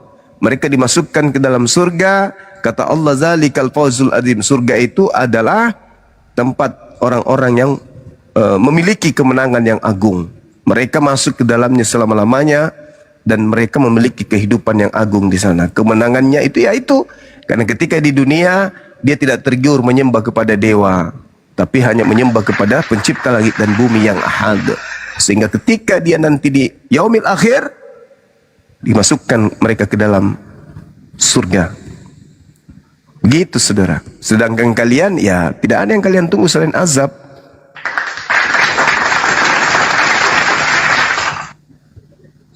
Tapi kalau semasa hidupnya itu orangnya baik tapi bukan Islam, itu gimana Bang Zuma?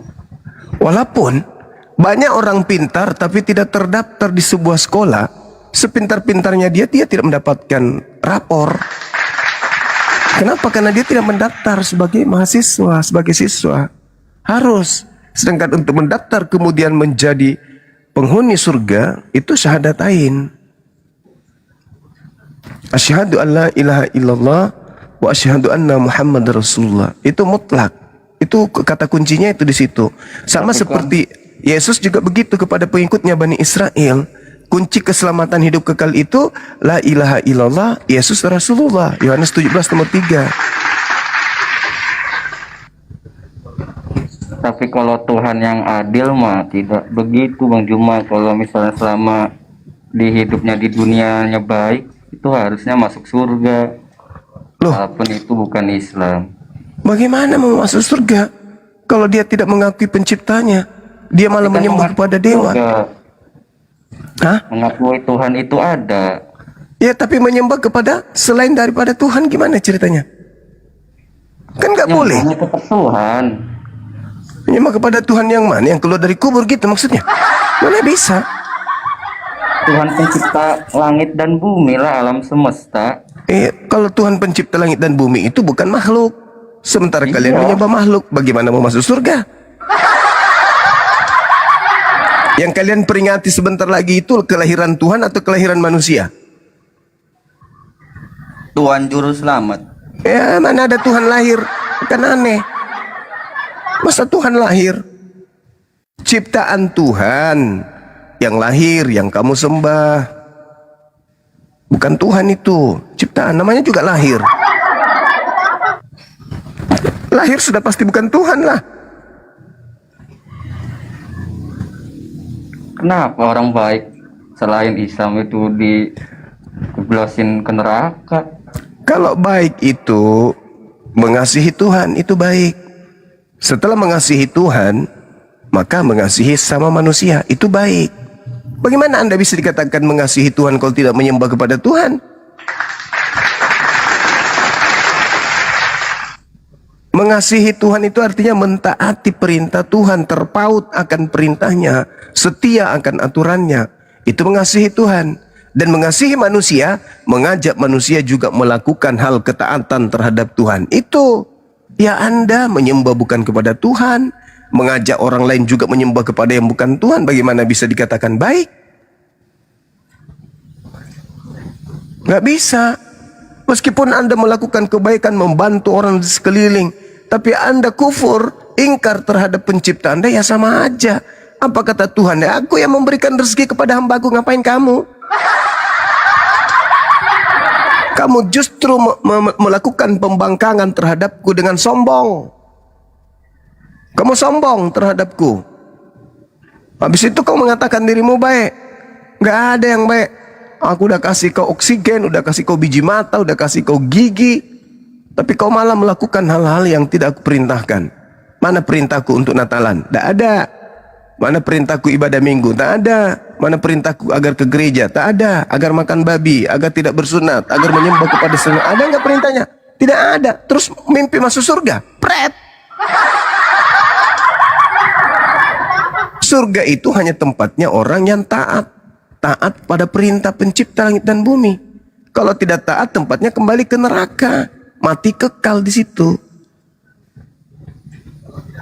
Lalu kenapa kalau Islam agama yang benar, kenapa manusia setiap lahir tidak di rahimnya orang Islam? Kenapa? Lah kan sekarang begini, Bung. Beruntunglah kamu yang lahir dalam keadaan bukan Islam. Dalam arti kata Muslim tetapi tidak melakukan syariat Islam setelahnya. Semua manusia itu lahir dalam keadaan fitrah. Orang tua kalian yang membuat kalian seperti itu. Nah sekarang keutamaan kalian sebagai seorang kafir, kau sudah makan babi, sudah makan anjing, sebuah maksiat kalau kamu sudah lakukan. Begitu hari ini kau bersyahadat, seluruh dosa-dosamu itu dihapuskan. Betapa indahnya hidupmu itu. Sudah kau rasakan babi, sudah kau rasakan tidak ibadah berpuluh tahun, tidak menyembah Tuhan berpuluh tahun. Semua dosa-dosa kau lakukan selama berpuluh tahun. Begitu kau terlahir kembali, la ilaha illallah Muhammad Rasulullah, kau suci bersih, dosamu terhapuskan. Yang ada hanya amalan-amalan baikmu yang kau lakukan dulu pada saat menjadi Kristen. Tapi dosamu terhapus, bersih seperti bayi. Itulah yang disebut terlahir kembali. Kamu sudah merasakan semuanya. Kami tidak, dari lahir kami tidak pernah merasakan bagaimana babi itu, bagaimana minuman keras itu, bagaimana makanan anjing itu. Kalian mengatakan enak-enak, iya, tapi kami menahan diri untuk tidak mau merasakan itu. Padahal mulut kita sama, lambung kita sama, nafsu kita sama. Kami menahan diri, kalian tidak menahan diri. Menang kalian itu. Jadi jangan mengatakan, wah saya kan lahir dalam keadaan kafir. Tidak. Allah menciptakan fa'alhamaha fujuraha wa taqwaha. Allah menciptakan kejahatan. Allah menciptakan juga ketakwaan, menciptakan kebaikan. Yang mau jahat silakan jahat, yang mau bertakwa silakan bertakwa. Nah sekarang permasalahannya, apakah jahat ketika Tuhan yang Maha Suci diganti kedudukannya dengan melantik manusia yang keluar dari kubur sebagai Tuhan? Jahat tak itu? Ya jahat. Tuhan itu Maha Suci, Maha Perkasa, Maha Kuasa, Maha Pencipta. Tapi malah agamanya mengajarkan menyembah kepada ciptaan. Jahat nggak? Ya jahat. Kemana orang perginya orang jahat? Ya ke neraka lah. Masa ke surga? Surga itu tempatnya orang yang taat kepada Tuhan pencipta langit dan bumi. Sekali dia berikrar Tuhan itu Maha Suci, maka dia tidak akan mau menodai kesucian Tuhannya hanya gara-gara melihat orang keluar dari kubur, melihat orang berjalan di atas air, melihat orang bisa membangkitkan orang mati. Lantas dikatakan itu adalah Tuhan. Rendah kali Tuhan kau buat. Hanya gara-gara bisa membangkitkan orang mati. Wah Tuhan ini, apa bedanya ente dengan orang-orang Athena? Ketika kemudian mereka melihat Paulus bisa menyembuhkan orang sakit, orang mati dibangkitkan. Wah, mereka langsung lantas mengatakan, wah ini Dewa Hermes ini pasti Dewa Hermes. Nah sekarang sama seperti kalian. Ketika kalian melihat Yesus berjalan di atas air, membuat orang buta melihat orang lumpuh, kalian juga begitu. Ah ini Dewa Yesus, ini Dewa ini, pasti ini Dewa. Padahal Tuhan itu tidak begitu. Tuhan itu maha dahsyat. Apa yang dimiliki oleh Yesus itu hanya biiznillah. Hanya dengan izin Allah. Yesus mengatakan, aku tidak dapat berbuat apa-apa dari diriku. Yohanes 5 nomor 30. Semua yang aku lakukan itu hanya karena izin Allah. Dialah yang menghendaki aku melakukan itu. Segala sesuatu aku lakukan itu karena aku melihat Allah. Karena dia memerintahkan aku melakukan itu. Nah, biiznillah. Berarti orang yang berakal sehat memandang kesaktian Yesus itu, mukjizat Yesus itu hanya sebagai titipan Allah kepada Yesus, bukan karena dia Tuhan.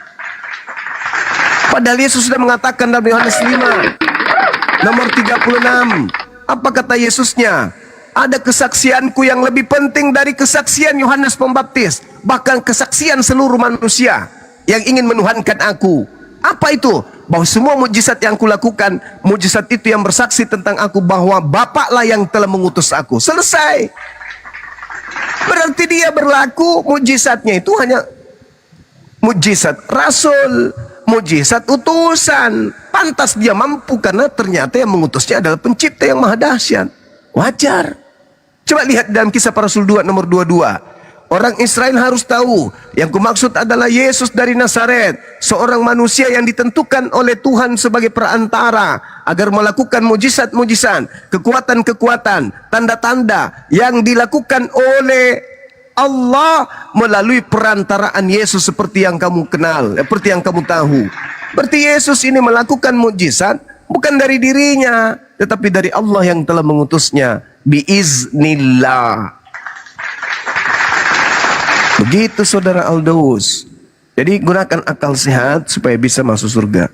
Kalau Anda tidak berakal, Anda tidak sampai ke surga. Gampang kok. Iya.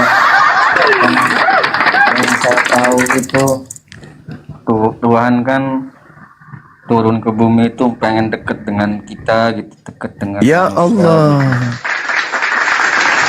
Kok Tuhan pingin dekat? Tuhan itu dekat. Yang ada pada diri kita ini roh Tuhan.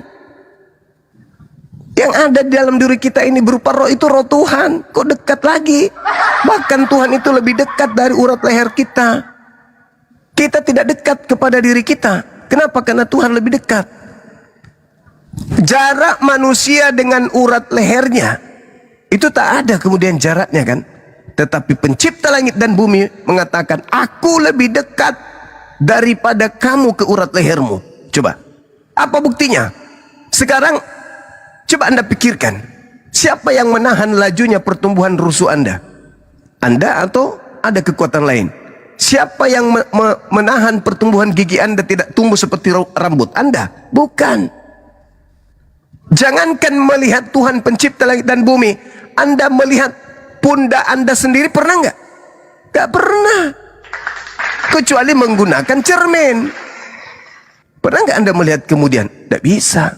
Nggak bisa Anda melihat pundak Anda. Bagaimana mungkin Anda mau melihat Tuhan? Pernah nggak Anda melihat batok kepala Anda yang bagian belakang? Nggak pernah. Dan itu adalah Anda kan? Tetapi Anda sendiri tidak bisa melihat diri Anda. Bagaimana mungkin Anda bisa melihat Tuhan? Anda raba ini bagian kepala bagian belakang. Oh ini kepala saya ya. Ya ini milik saya kan? Ya tapi pernah nggak Anda lihat? Gak pernah. Sudah berapa tahun usia Anda? 10 tahun, 20 tahun, 30 tahun, 40 tahun, 50 tahun, 60 tahun. Pernah nggak Anda lihat batok kepala Anda bagian belakang? Nggak pernah. Itu aja yang Anda diri adalah Anda sendiri, yang adalah Anda adalah Anda sendiri, itu adalah sendiri Anda. Anda tidak bisa melihat Anda dirinya Anda sendiri. Bagaimana Anda bisa melihat pencipta langit dan bumi? Jadi yang mengatur kemudian batok kepalamu itu siapa? Itulah Allah. Aku lebih dekat daripada urat lehermu. Aku yang mengatur semuanya. Aku yang mengatur semuanya. Sanurihim ayatina fil afaq wa fi anfusihim. Aku yang mengatur semua dirimu itu. Aku lebih dekat. Pernah tidak kau melihat detik demi detik bagaimana tumbuhnya rambut setelah kau botak? Siapa yang mengatur pertumbuhannya itu? Aku Tuhan. Jadi kenapa kemudian Anda mengatakan supaya dekat? Lah, supaya dekat gimana? Allah itu meliputi semuanya. Allah itu tidak jauh. Allah itu meliputi alam semesta ini. Tidak ada yang lolos dari Allah. Nggak ada. Apapun itu. Bahkan susunan saraf-saraf di dalam tubuh kita. Bagaimana urat saraf yang menuju dari lengan kiri menuju ke jari-jari. Siapa yang ngatur? Anda yang ngatur. Bukan. Siapa yang mengatur ritme darah? Siapa yang ngatur? Siapa yang mengatur kemudian ritme air yang ada dalam tubuh Anda? Anda enggak, bukan Anda. Tapi aku Allah, akulah yang mengatur semuanya. Ketika kemudian aku menginginkan kau mati, mampus langsung seketika. Innalillahi wa inna ilaihi rajiun. Apakah Anda yang mengatur roh Anda? Tidak. Kemana roh Anda pada saat Anda tidur? Anda tahu? Anda nggak tahu. Aku yang mengaturnya. Aku yang mengatur itu semua, bukan ente. Lantas kau sombong. Kau menyangkali aku. Malah kau menyembah kepada yang bukan aku. Malah kau nyembah ciptaanku. Hanya gara-gara dia keluar dari tanah pada hari ketiga. Kamu kagum. Hanya gara-gara kau katakan dia menebus dosa mati untuk kau. Kau kagum. Aku nih yang menciptakan kau dari setetes air. Kenapa kamu nggak kagum?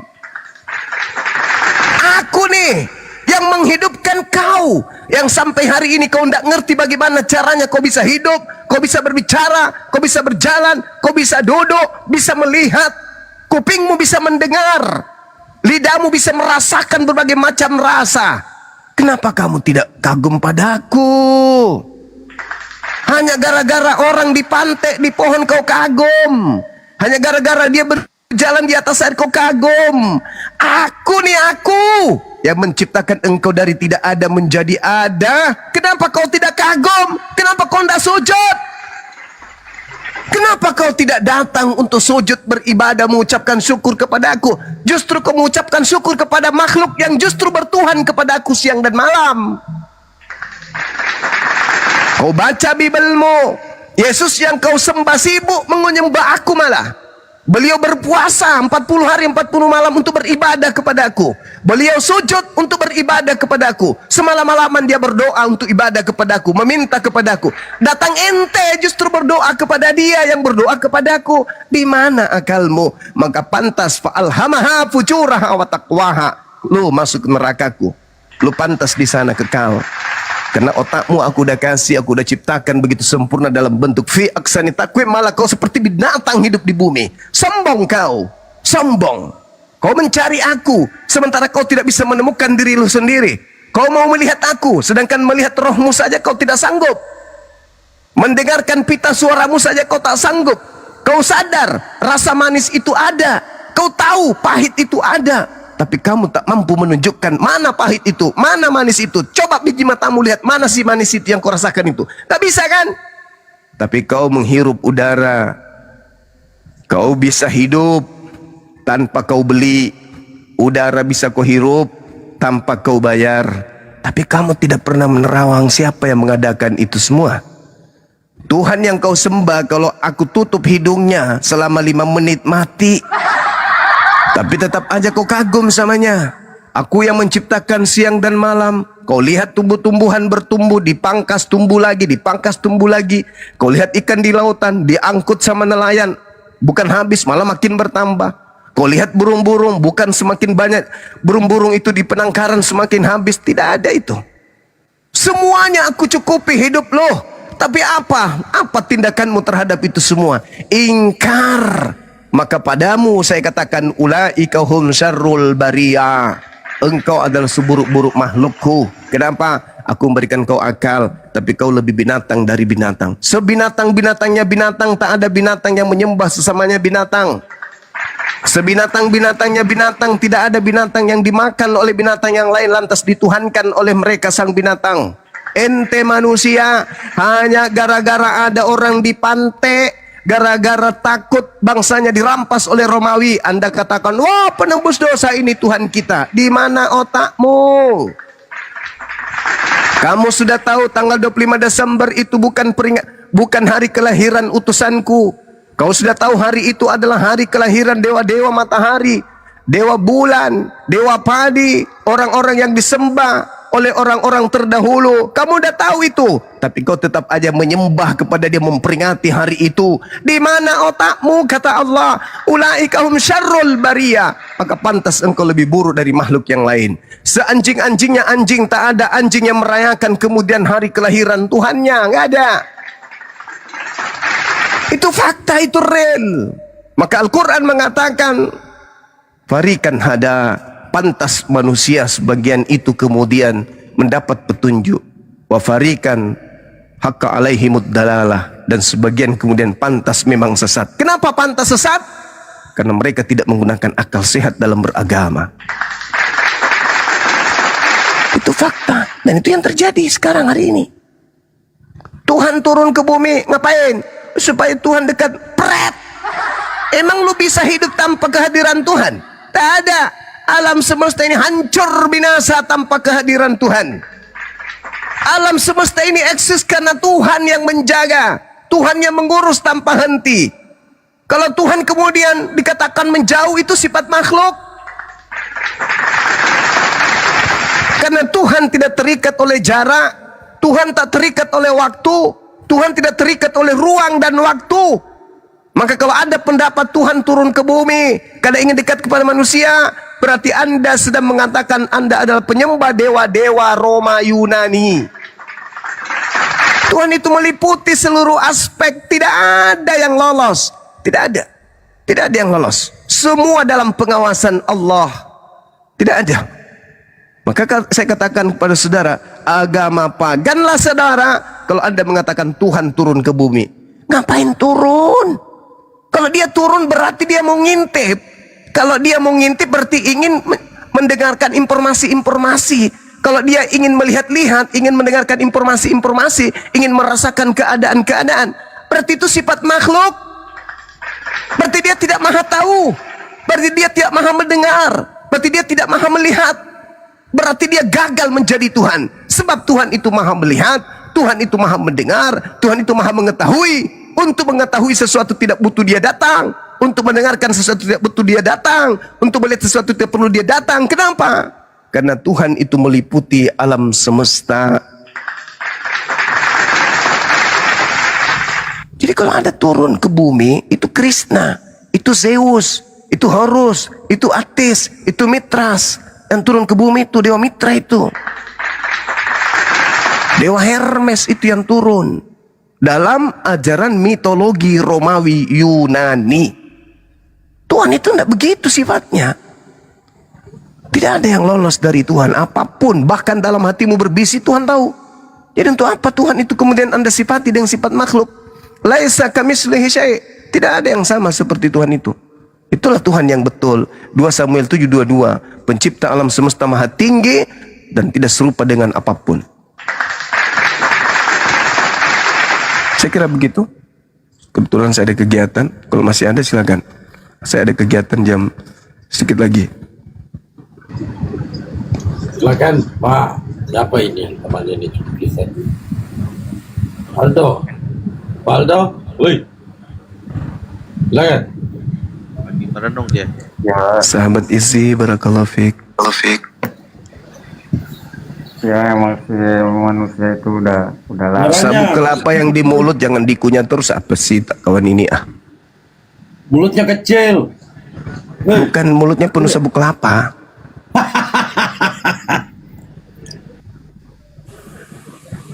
Iya tapi itu. Bang, kalau diskusi jangan lagi makan sagon. Abang lagi makan sagon kayaknya ya, Bang.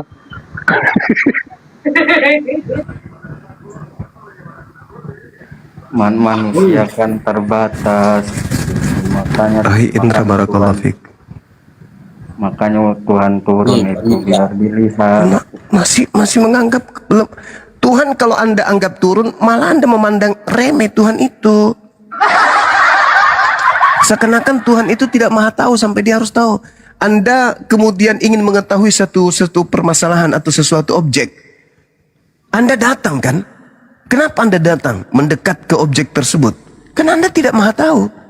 Pencipta langit dan bumi maha tahu, ngapain dia datang? Tuhan meliputi segala sesuatunya. Sanurihim ayatina fil afaq wa fi anfusihim. Itu jelas itu. Kalau dia turun berarti dia punya kelemahan. Coba saya tanya satu pertanyaan. Apakah Tuhan alam semesta ini tidak sanggup menghapus dosa manusia tanpa dia turun menjadi manusia? Coba kau jawab. Sanggup. Nah, sanggup. Ya sudah. Tapi kan upah dosa itu maut, Bang. Iya. Upah dosa adalah maut, itu kan jurusnya Paulus. Mana firman Tuhannya mana? Firman Tuhannya.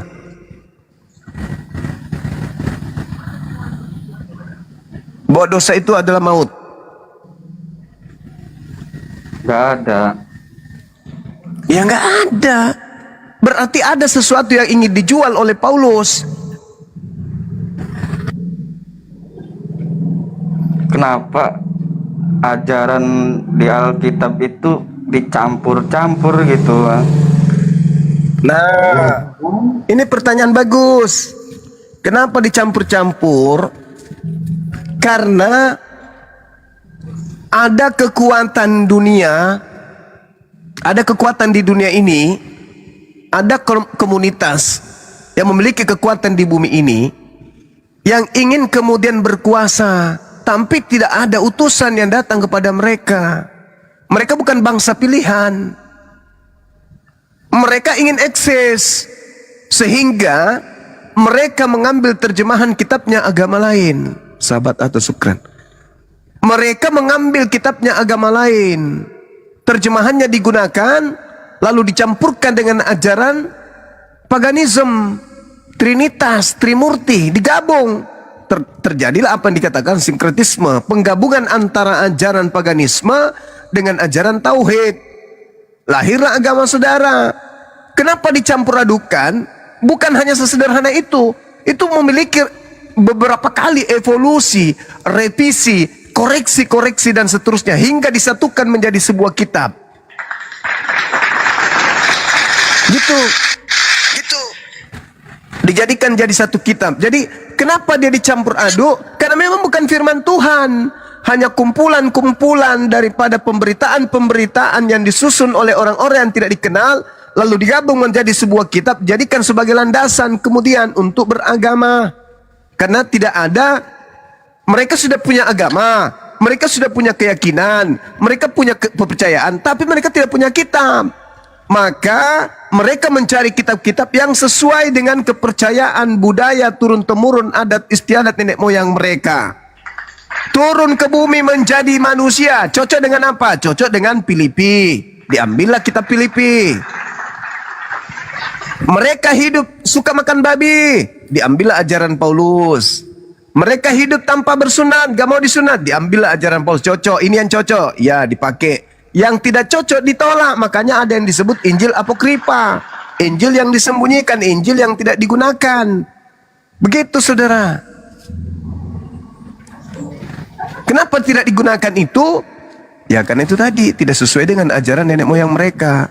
Coba kalau mereka menggunakan Injil Filipus. Injil Filipus itu menyatakan Yesus itu menikah, kawin, punya istri. Apa mungkin mereka mau dewa mereka turun ke bumi beristri? Nggak mau, maka ditolak Injil itu. Padahal Filipus ini adalah murid Yesus yang menerima mandat, yang punya legalitas langsung dari Yesus untuk memberitakan Injil. Lukas tidak, Markus tidak, Yohanes tidak, penulis Yohanes tidak, penulis Matius tidak. Paulus apalagi yang mendapatkan mandat untuk memberitakan Injil berdasarkan kitab saudara hanya satu murid, namanya Filipus. Tapi ke-12 muridnya semuanya menerima firman. Gitu. Adakah Injil gua masak? Kira begitu saudara Aldois. Ya, yang saya bingung tuh Alkitab itu kan perintah kan. Kenapa di gereja itu bagian itu tidak dilaksanakan gitu? Di perjanjian lama gitu kan ada itu kayak dilarang makan babi gitu. Karena sejatinya kitabnya Yahudi itu hanya dipakai sebagai alat untuk melancarkan aksi pengajaran terhadap bangsa lain akan penyembahan terhadap dewa mereka. Supaya dianggap itu ajaran dari Tuhan, mereka mengambil terjemahan dari kitabnya orang Yahudi. Supaya ketika orang menyembah dewa, mereka seakan-akan mereka seakan merasa bahwa yang mereka sembah itu adalah Tuhan Yahudi, padahal bukan. Mereka itu menyembah dewa nenek moyang mereka sendiri dalam nama Yesus Kristus. Makanya ada tanggal 25 Desember. Itu bukan dari Yahudi itu. Bukan. Jadi kitabnya agama Yahudi itu cuma dipakai sebagai tameng. Ketika ada tuduhan bahwa agama kita adalah agama pagan, nah bisa ditutupi dengan adanya perjanjian lama kitabnya Yahudi. Itu teknik, itu trik aja itu. Tidak ada pun manfaatnya itu. Apa coba manfaatnya perjanjian lama ada di agama Anda? Ada manfaatnya? Enggak ada. Apa manfaatnya perjanjian lama? Yang saya tahu mau ada nubuat Mesias. Nah itu tidak bermanfaat. Kenapa? Karena tak ada hubungannya dengan kitabnya Yahudi dengan konsep yang ada di kekristenan. Dibantah Yohanes 11:45 sampai nomor 57 bahwa penyaliban itu terjadi karena orang Yahudi takut bangsanya dirampas sama bangsa Romawi. Bukan seperti yang diajarkan gereja, dosa kita ditebus. Nggak ada itu cerita. Nggak ada. Berarti itu masalah politik itu. Politik. Anda baca Yohanes 11 nomor 45 sampai nomor 57. Yesus berkongko-kongko disepakati ingin dibunuh, ingin disalibkan. Kenapa? Karena mereka takut bangsa mereka dirampas oleh orang Yahudi, orang Romawi. Begitu. Tidak ada itu karena dosa waris, karena dosa satu manusia yaitu Adam, karena ingin nebus dosa kita. Itu nggak ada, itu buatan muncul belakangan. Dan dijadikanlah perjanjian lama yang adalah perjanjian baru milik orang Yahudi itu sebagai alat tameng untuk melancarkan aksi-aksi itu. Tidak ada itu. Coba baca sekali lagi, saudara-saudara Kristen, tolong sekali lagi. Baca Yohanes 11 nomor 45 sampai nomor 57. Betulkah Yesus itu ingin dibunuh hanya gara-gara faktor ekonomi politik atau gara-gara faktor dosa waris? Silakan Anda baca. Tentukan sikap setelah Anda membaca di situ. Baca itu. Karena yang tahu tentang kejadian Yesus itu dibunuh karena apa? Adalah orang Yahudi. Imam-imam pada saat itu, orang Farisi, mahkamah agama, imam kepala, mereka lah yang tahu.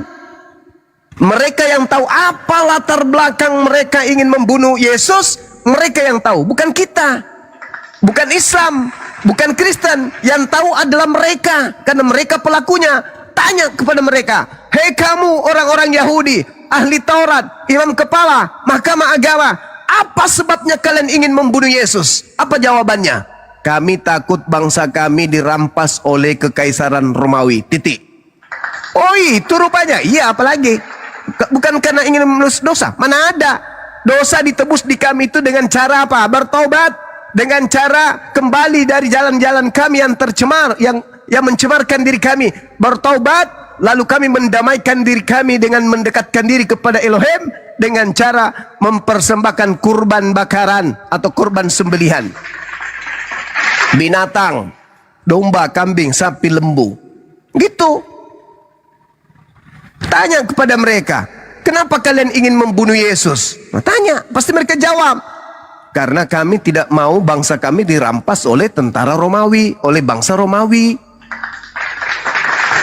Belakangan muncul, Yesus mati untuk dosa kita.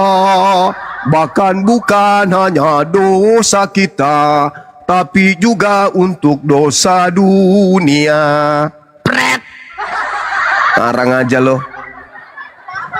Yang tahu tentang itu ya orang Yahudi. Kalau di Islam, wa makaru wa makarallah.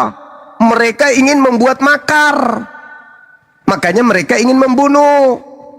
Mereka melakukan kesaksian palsu agar membunuh Nabi Isa. Tapi Allah menyelamatkan Nabi Isa. Tidak diizinkannya mati untuk keserakahan mereka. Itu yang terjadi. Di Bible juga diceritakan begitu. Aku tidak akan mati. Tuhanku tidak akan menyerahkan aku kepada kematian. Itu kata Yesus berdasarkan ucapan beliau bahwa harus tergenapi semua yang tertulis tentang aku di kitab Mazmur. Ya selesai. Gitu saudara. Berarti Yesus di dalam Alkitab itu ada berapa sih Bang Juma? Banyak. Bukan cuma satu, sesuai dengan ucapan Yesus sendiri. Waspadalah kepada penyesat yang datang kepadamu memakai namaku. Berarti ada penyesat memakai nama Yesus. Berarti di dalam kitab saudara ada Yesus palsu. Yesus sendiri yang mengatakan itu. Dan dia akan berkata, akulah Kristus.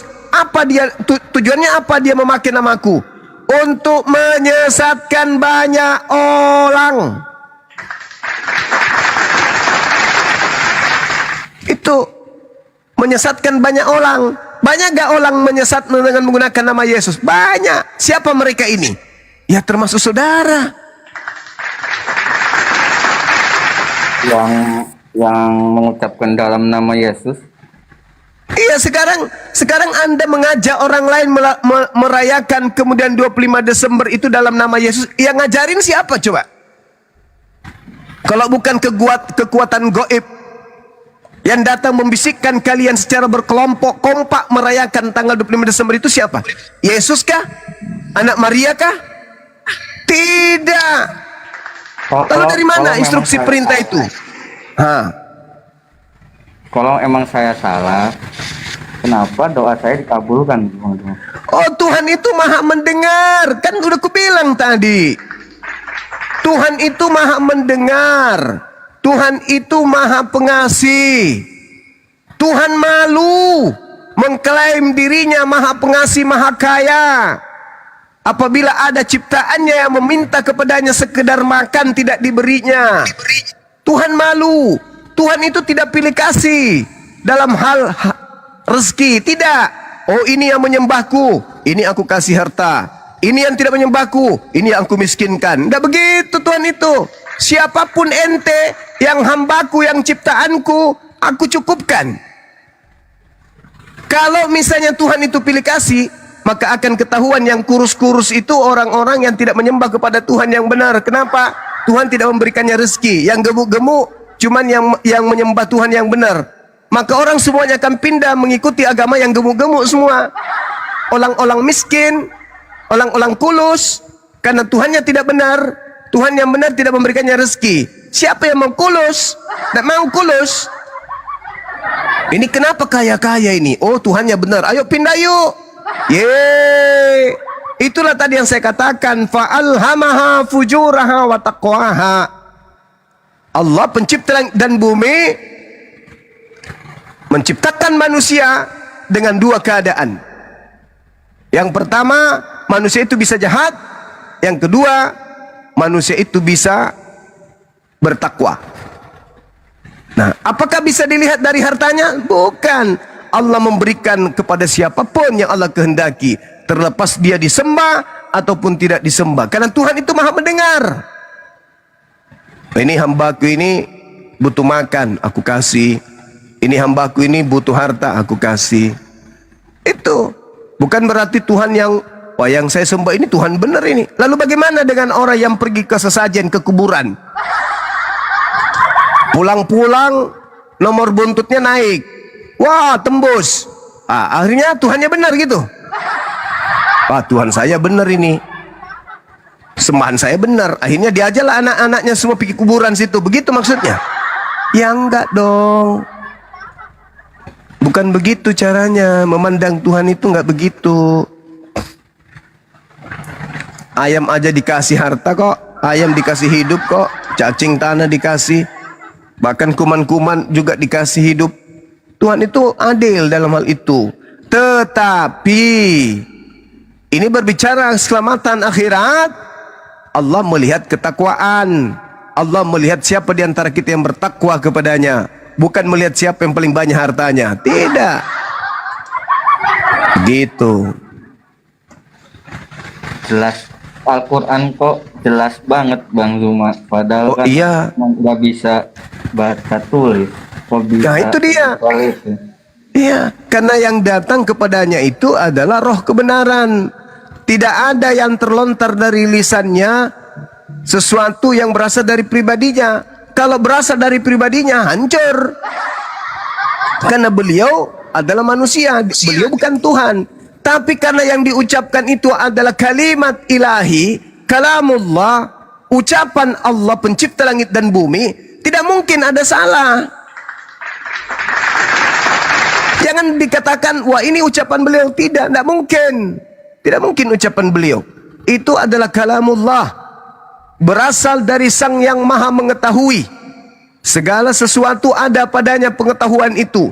Ketika beliau berfirman melalui baginda Rasulullah Muhammad SAW, mustahil ada kesalahan di dalamnya. Makanya jangan heran. Kenapa Al-Quran itu benar? Kenapa Al-Quran itu senantiasa tidak lekang dimakan zaman? Tidak urung kemudian dihantam oleh kebenaran ilmu modern. Kenapa? Karena yang mewahyukan Al-Quran adalah yang maha mengetahui dari segala sesuatu yang ditemukan oleh manusia. Sehebat apapun manusia, ilmu Allah jauh lebih tinggi. Makanya Al-Quran itu tidak pernah tertinggal oleh keadaan zaman secanggih apapun. Sehebat apapun zaman manusia, Al-Quran tidak pernah ditinggal. Berbeda dengan kitabnya Anda kan ya. Di kitab Anda itu di imamat dan juga di bilangan 14 dikatakan orang yang kena panu itu dikurung 7 hari 7 malam tanpa mandi, tanpa ganti baju. Kalau imam sudah periksa, ternyata panunya belum sembuh, bagaimana solusinya? dikurung lagi selama 7 hari, 14 hari dia dikurung. Apa yang terjadi? Bukan sembuh, malah biji mata yang hitam itu bisa tumbuh panu. Kalau begitu bisa nggak itu dipakai zaman sekarang? Enggak. Sekarang kalau ada orang kena panu, tinggal ke belakang rumahnya Pak Bom cari pohon galingkang, gosok, sembuh. Al-Quran bisa nggak mengalami keadaan seperti kitab Anda? Nggak bisa. Nggak bisa. Kenapa? Karena Al-Quran itu adalah kalimat Allah, kalamullah, ketetapan-ketetapan dari Sang yang Maha mengetahui, Sang pemilik ilmu pengetahuan. Gampang kok. Interupsi Bang Juma, Allah di Quran itu Luar biasa Bang Juma ya. Siapa? Sebentar ya, terus sebentar. Masya Allah ya Bang Juma ini cerdas. Sabar dulu terus kan baru udah masuk. Biasalah punya adab. Itu ada tulisannya Oten naik bawa adab katanya. Gampang kok sebenarnya. Nah, jadi Bang Juma gini, maaf ya tadi begitu lugas tegas ya Bang Juma ini. Nah ada masalah gini Bang Juma. Masalahnya katanya Bang Juma ini menyesatkan katanya. Padahal yang saya tahu yang ini dari Kristen-Kristen yang lain ya 99,9% mengatakan Bang Juma ini adalah menyampaikan data. Tapi ada yang 0,1% menyesatkan. Gimana Bang Juma? Tolong tanggapi di. Sebentar dulu ya. Ini ada pertanyaan di bawah harus dijawab. Silakan Bang Juma. Gimana Bang? Ini kan ini ada komunitas. Siapa yang kena panu siapa?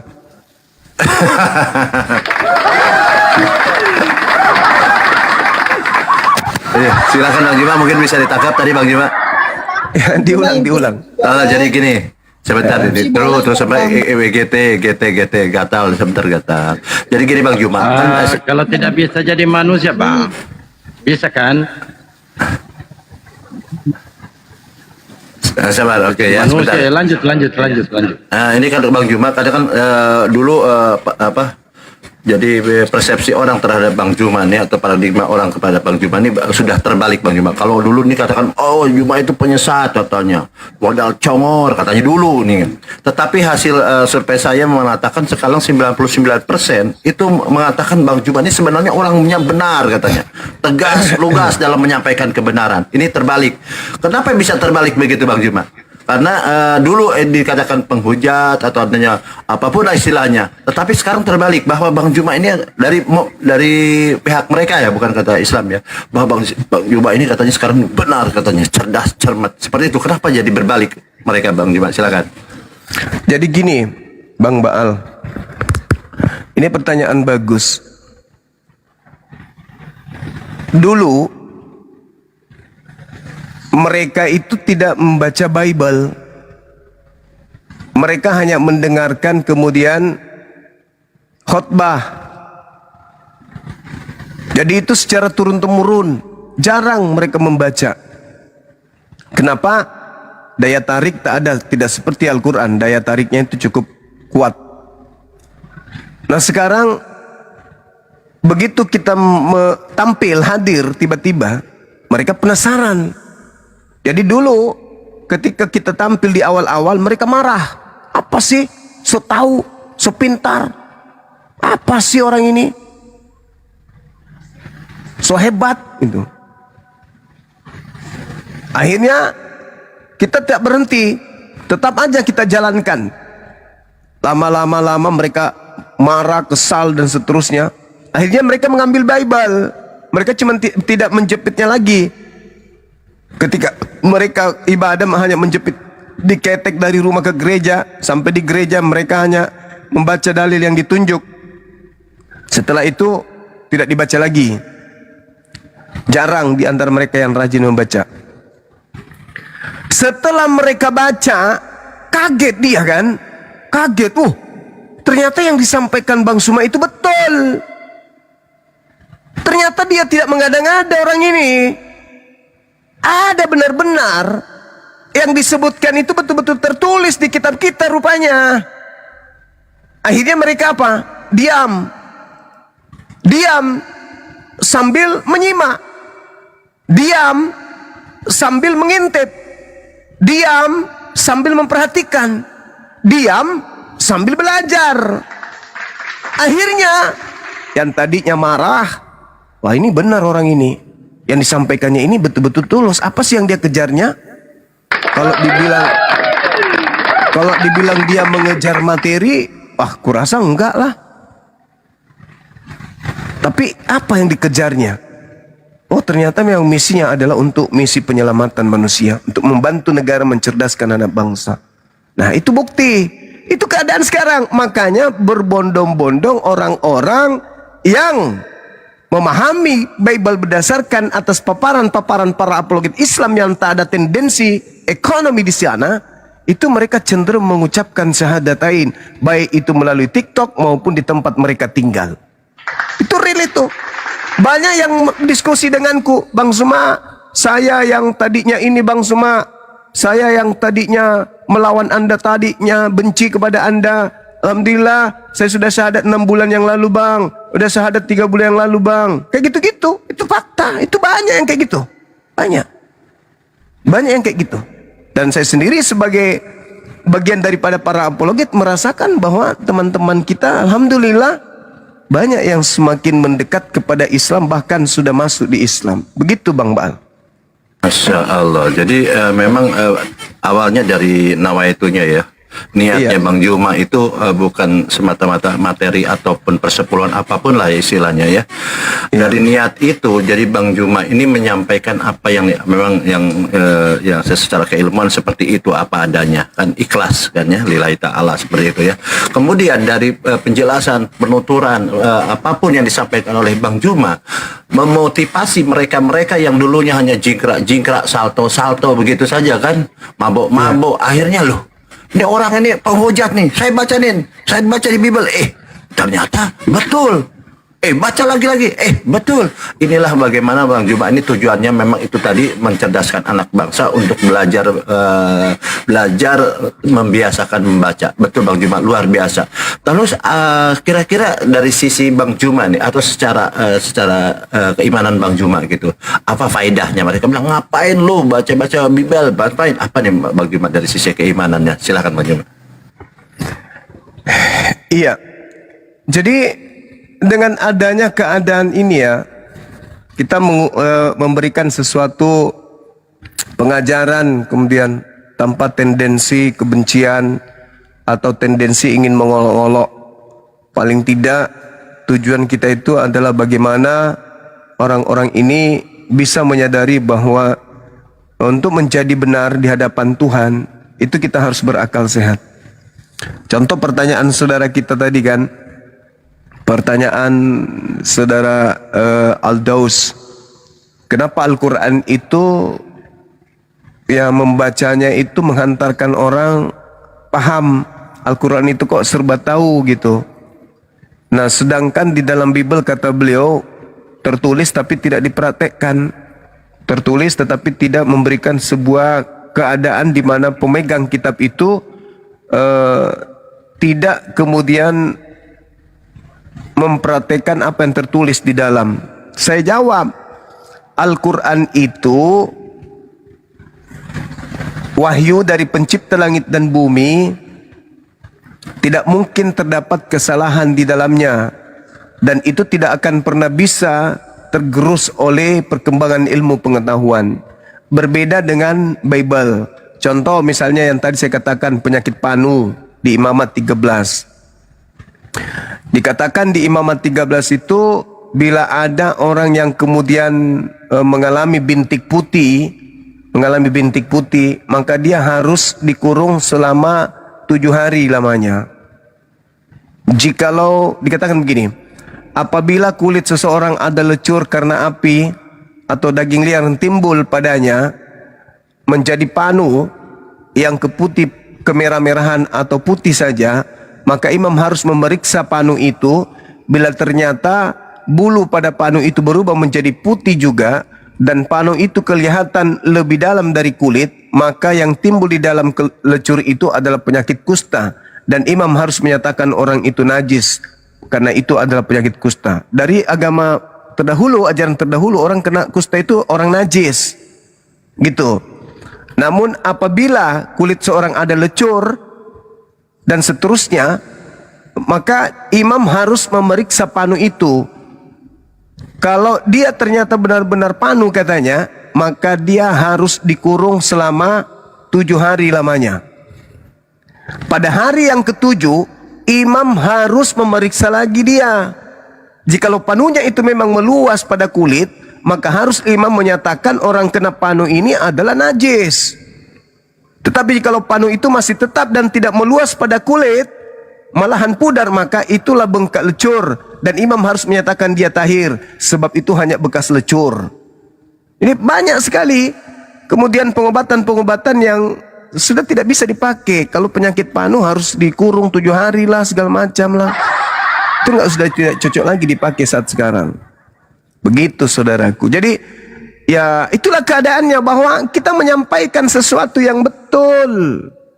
Bukan menyesatkan orang, tapi menyatakan kebenaran.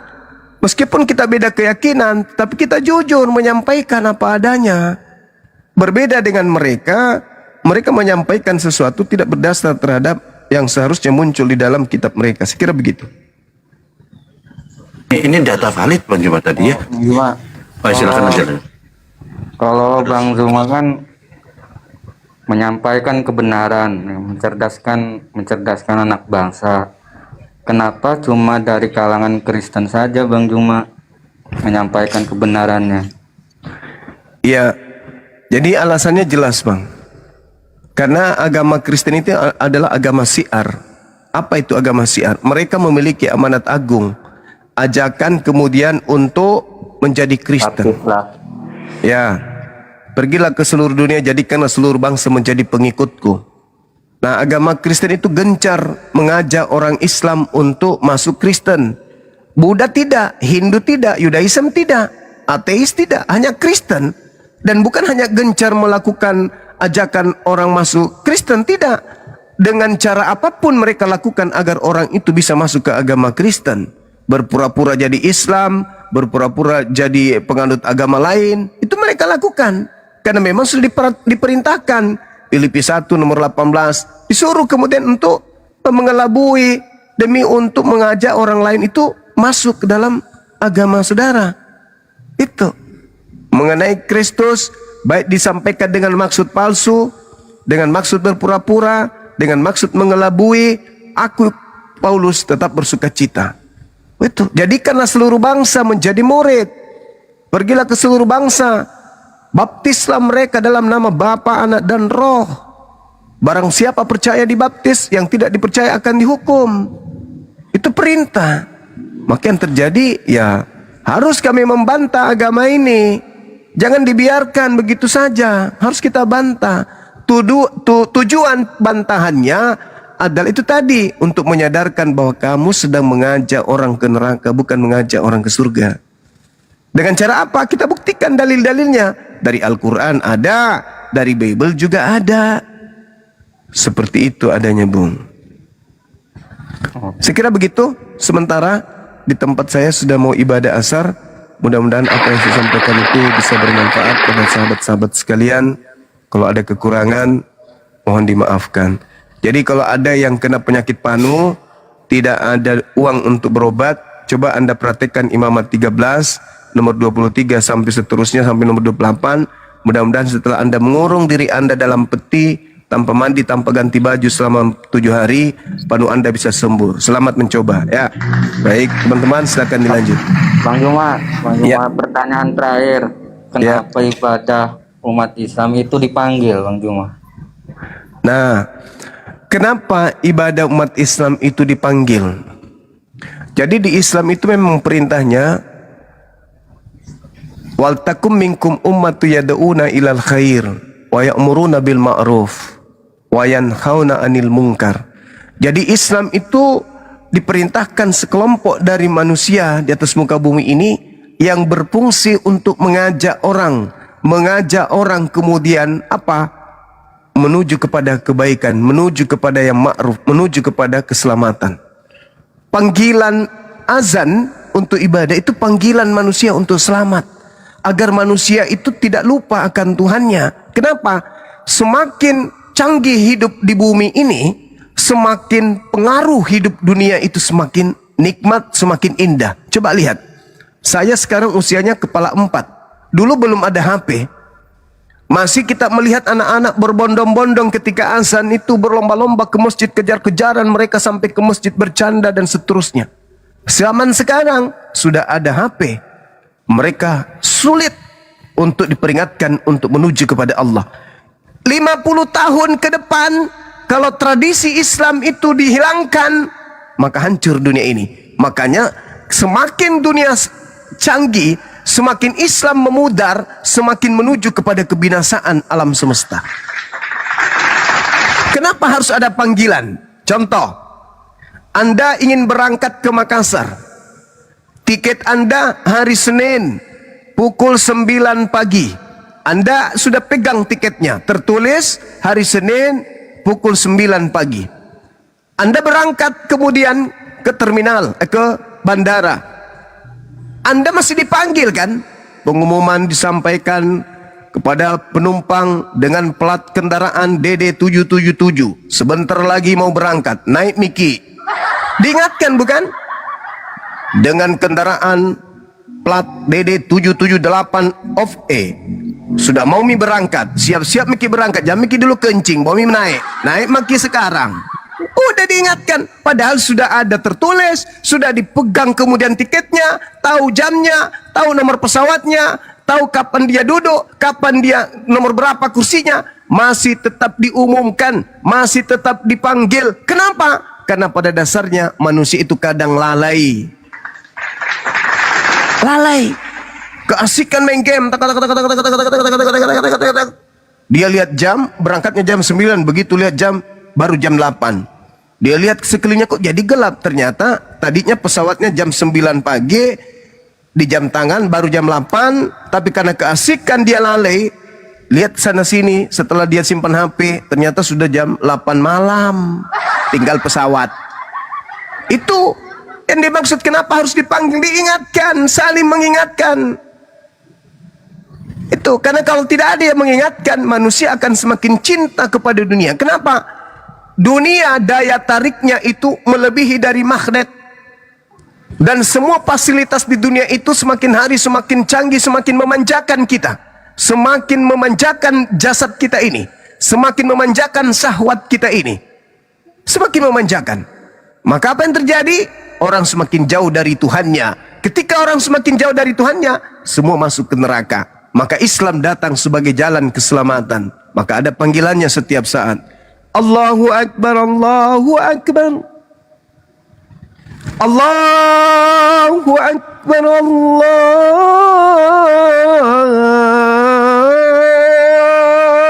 Akbar. Orang yang sedang asik mengejar dunia, mendengarkan itu, seketika meninggalkan dunianya sementara untuk tunduk sujud menuju kepada Tuhannya, Rabbus samawati wal ard. Hayya 'alas shalah. Wahai kalian pecinta dunia, wahai kalian yang mengejar dunia, mari menuju pada salat. Mari salat. Mari salat. Mari salat. Salat dulu. Setelah salat bertebaranlah kalian kemudian mencari hidupmu di bumi. Tapi tiba waktu asar, hayya 'alal falah.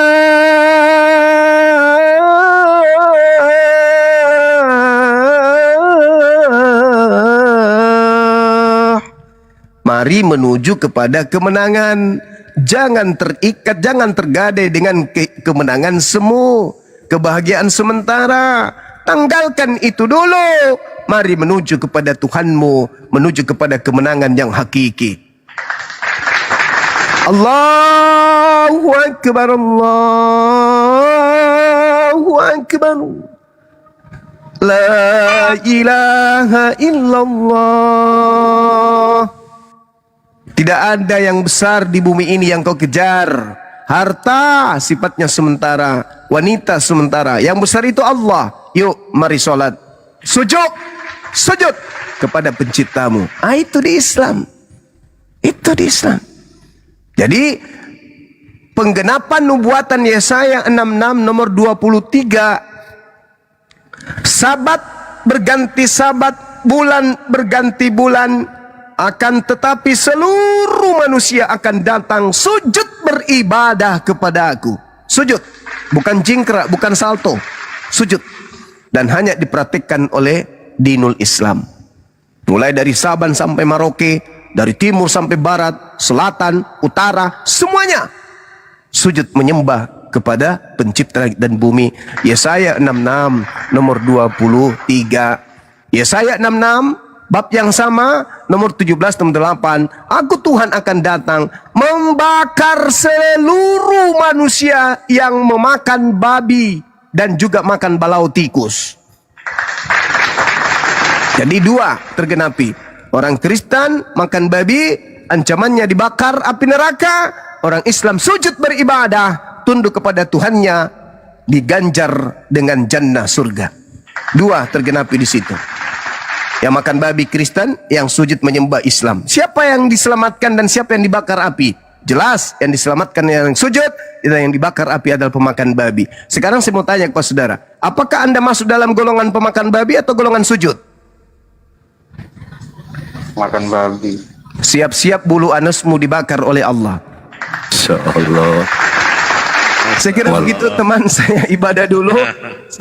Saya juga ada kegiatan ini, teman-teman, saya mau bergerak ke gunung, persiapan kumpulan Persatuan Profesor Universitas Sultan Hasanuddin. Ada rencana tanggal 26 untuk mengadakan kegiatan di wisata Rumah Hobbit Bolangi. Kebetulan saya sendiri diminta untuk memberikan materi, salah satu narasumber memberikan materi, dan saya harus ke gunung dulu. Materinya tentang Oten bukan Bang Juma di sana? Kebetulan ketua kegiatan itu adalah seorang mu'alaf dari Manado. Beliau minta untuk dikuatkan akidahnya terkait pembeda antara hamba Tuhan dan hamba setan. Nah itu. Masya Allah. Tapi Bang Juma, boleh sedikit Bang Juma, ya tidak lebih dari 2 menit gitu Bang Juma. Siap. Ini pertanyaan ini kan ada Ustadz Atta sebenarnya guru dan saya juga gitu ya. Iya, gitu ya. Iya guru kita. Tapi cuman kita kan hanya aman aja ada pertanyaan ini Bang Juma dari Oten kan. Oten kan botol Oten bertanya, kadang-kadang tidak tahu apa yang ditanya. Nah Bang Juma nih, di dalam Al-Quran, kalau tidak salah ini ada sekitar 25 ayat yang mengatakan tentang menyebutkan nama Yesus atau Isa alaihissalam lah ya, dikatakan Isa alaihissalam 25 kali dan Nabi Muhammad kurang lebih hanya 4 kali gitu kan. Iya. Kenapa kalau memang kalau itu kenapa nggak Nabi Muhammad lebih banyak gitu loh? Seharusnya dia yang promosikan diri lah istilahnya. Begitu Bang Jumat. Silakan Bang Jumat. Terima kasih. Iya. Sama seperti kitab tetangga, akulah yang harus kamu puji. Akulah yang harus kamu teladani. Nabi Muhammad tidak mengunggulkan dirinya. Nabi Muhammad menyampaikan apa yang menjadi titah dari langit kepada dirinya. Andai saja Islam itu karangan beliau, maka kitab Al-Quran itu akan penuh dengan keluarganya. Diceritakanlah ibunya, diceritakanlah ayahnya, anak-anaknya. Jangankan anak-anaknya, ibu kandung yang melahirkannya aja tak ada. Andai saja Al-Quran itu karangan beliau, maka Al-Quran akan disetting sesuai dengan keinginannya. Andai saja Al-Quran itu adalah karangan beliau, maka dia akan mengangkat derajat sukunya setinggi-tingginya dan merendahkan suku yang lain. Tapi apa kata beliau ketika diutus oleh Allah? Dia menyatakan, aku diutus kepada seluruh umat manusia. Ya ayuhan nas, wahai seluruh umat manusia, inni rasulullahi ilaikum jami'a. Aku ini adalah utusan Allah kepada kalian seluruhnya. Dan andai saja Nabi Muhammad itu datang hanya memandang suku, memandang keluarga, mementingkan kepribadiannya, maka mayatnya pun minta oleh beliau untuk dikuburkan di tengah-tengah ahlinya, ahli warisnya, ahlul bait, anak-anaknya, di tengah istrinya. Tapi apa kata beliau? Makamkan aku di tengah sahabat-sahabatku. Kenapa? Karena Islam datang melalui sahabat-sahabatku yang mengajar ke seluruh penjuru bumi. Beliaulah yang melanjutkan tongkat estafet kenabian, risalah kenabianku maksudnya. Jadi Nabi Muhammad itu tidak gila sanjungan, tidak gila keadaan. Wah, aku kan mengajarkan kebenaran. Ini kan kebenaran dan akan diterima oleh separuh bahkan lebih dari penduduk bumi. Kenapa saya tidak mengangkat ibu saya, mengangkat bangsa saya? Kenapa saya tidak mengangkat kemudian orang-orang di sekeliling saya? Malah saya mengatakan, ya ayyuhalladzina amanu, ya ayyuhan nas. Sibuk kali aku. Ngapain pula Nabi Isa? Aku nggak kenal. Orang dari seberang kok ngapain dia juga masuk di dalam buku-buku kitabku ini? Ngapain? Tetapi karena beliau manusia mulia yang jauh dari dusta, jauh dari kemunafikan, jauh bersih dari sifat-sifat tercela, maka apa yang didengarkan dari Allah itulah yang disampaikan. Terlepas nanti ke depannya ada kesalahan, semua diserahkan kepada Allah. Ada kebenaran, semua diserahkan kepada Allah. Dia mengucapkan kalimat tanpa penelitian, tanpa penyelidikan, tanpa uraian, kemudian rapat, kemudian konsili, kemudian mengadakan muhtamar untuk menentukan sebuah keadaan. Tidak, seketika datang kepadanya bisikan. Apa yang dikatakan oleh roh kebenaran kepadanya, roh kudus kepadanya, itu yang disampaikan. Silakan Anda menerima, teliti, kaji, tafsirkan, lihat, uraikan isinya. Kalau Anda menemukan kebenaran, silakan Anda beriman. Tapi kalau Anda mengatakan itu ada kesalahan, silakan Anda tolak. Tapi apakah itu berlaku? Tidak. Nabi Muhammad SAW menyampaikan apa yang ingin Allah sampaikan kepada seluruh umat manusia. Apa intinya? Kenapa Nabi Isa alaihissalam lebih banyak disebutkan? Karena separuh dari penduduk bumi akan mengagungkan kemudian Nabi Isa alaihissalam dengan melantiknya sebagai pencipta langit dan bumi yang musul menjadi manusia. Maka ini lebih penting daripada membahas Nabi Muhammad dalam Quran. Toh Nabi Muhammad sejarah hidupnya lengkap di kitab Sirah Nabawiyah. Kemudian Nabi Muhammad juga tidak memiliki kesalahan-kesalahan yang dilakukan kemudian oleh kaumnya terhadap dirinya secara berlebihan. Nabi Muhammad menyampaikan kemudian kepada umat Islam sesuai dengan apa yang dipesankan, apa yang diwahyukan kepadanya. Jadi dia tidak mengunggulkan sukunya, bangsanya, dia tidak mengunggulkan dirinya, keluarganya, enggak. Dia menyampaikan apa adanya.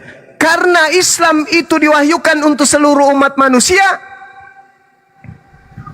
maka Islam misinya meluruskan, membersihkan para nabi dari olok-olokan umat terdahulu, meluruskan ajaran Tuhan, ajaran Allah yang dibengkokkan oleh umat terdahulu, dan itulah yang menjadi misi baginda Rasulullah Muhammad sallallahu alaihi wasallam. Ya ahlal kitab, qad ja'akum rasuluna yubayyinu lakum katsiran mimma, dan seterusnya dikatakan oleh Al-Qur'an.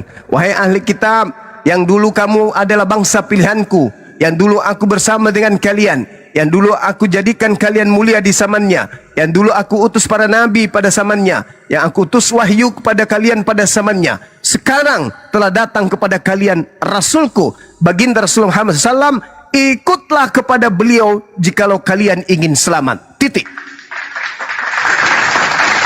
Nabi Muhammad tidak mengunggulkan sukunya.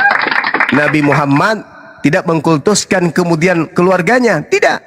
Nabi Muhammad lebih mengedepankan umatnya. Makanya detik setelah beliau ingin pindah alam, beliau kemudian tidak mengatakan anakku, anakku, istriku, cucuku, enggak. Tapi yang disebut adalah ummati, ummati, umatku, umatku, umatku. Siapa itu? Bang Baal yang dipanggil oleh beliau.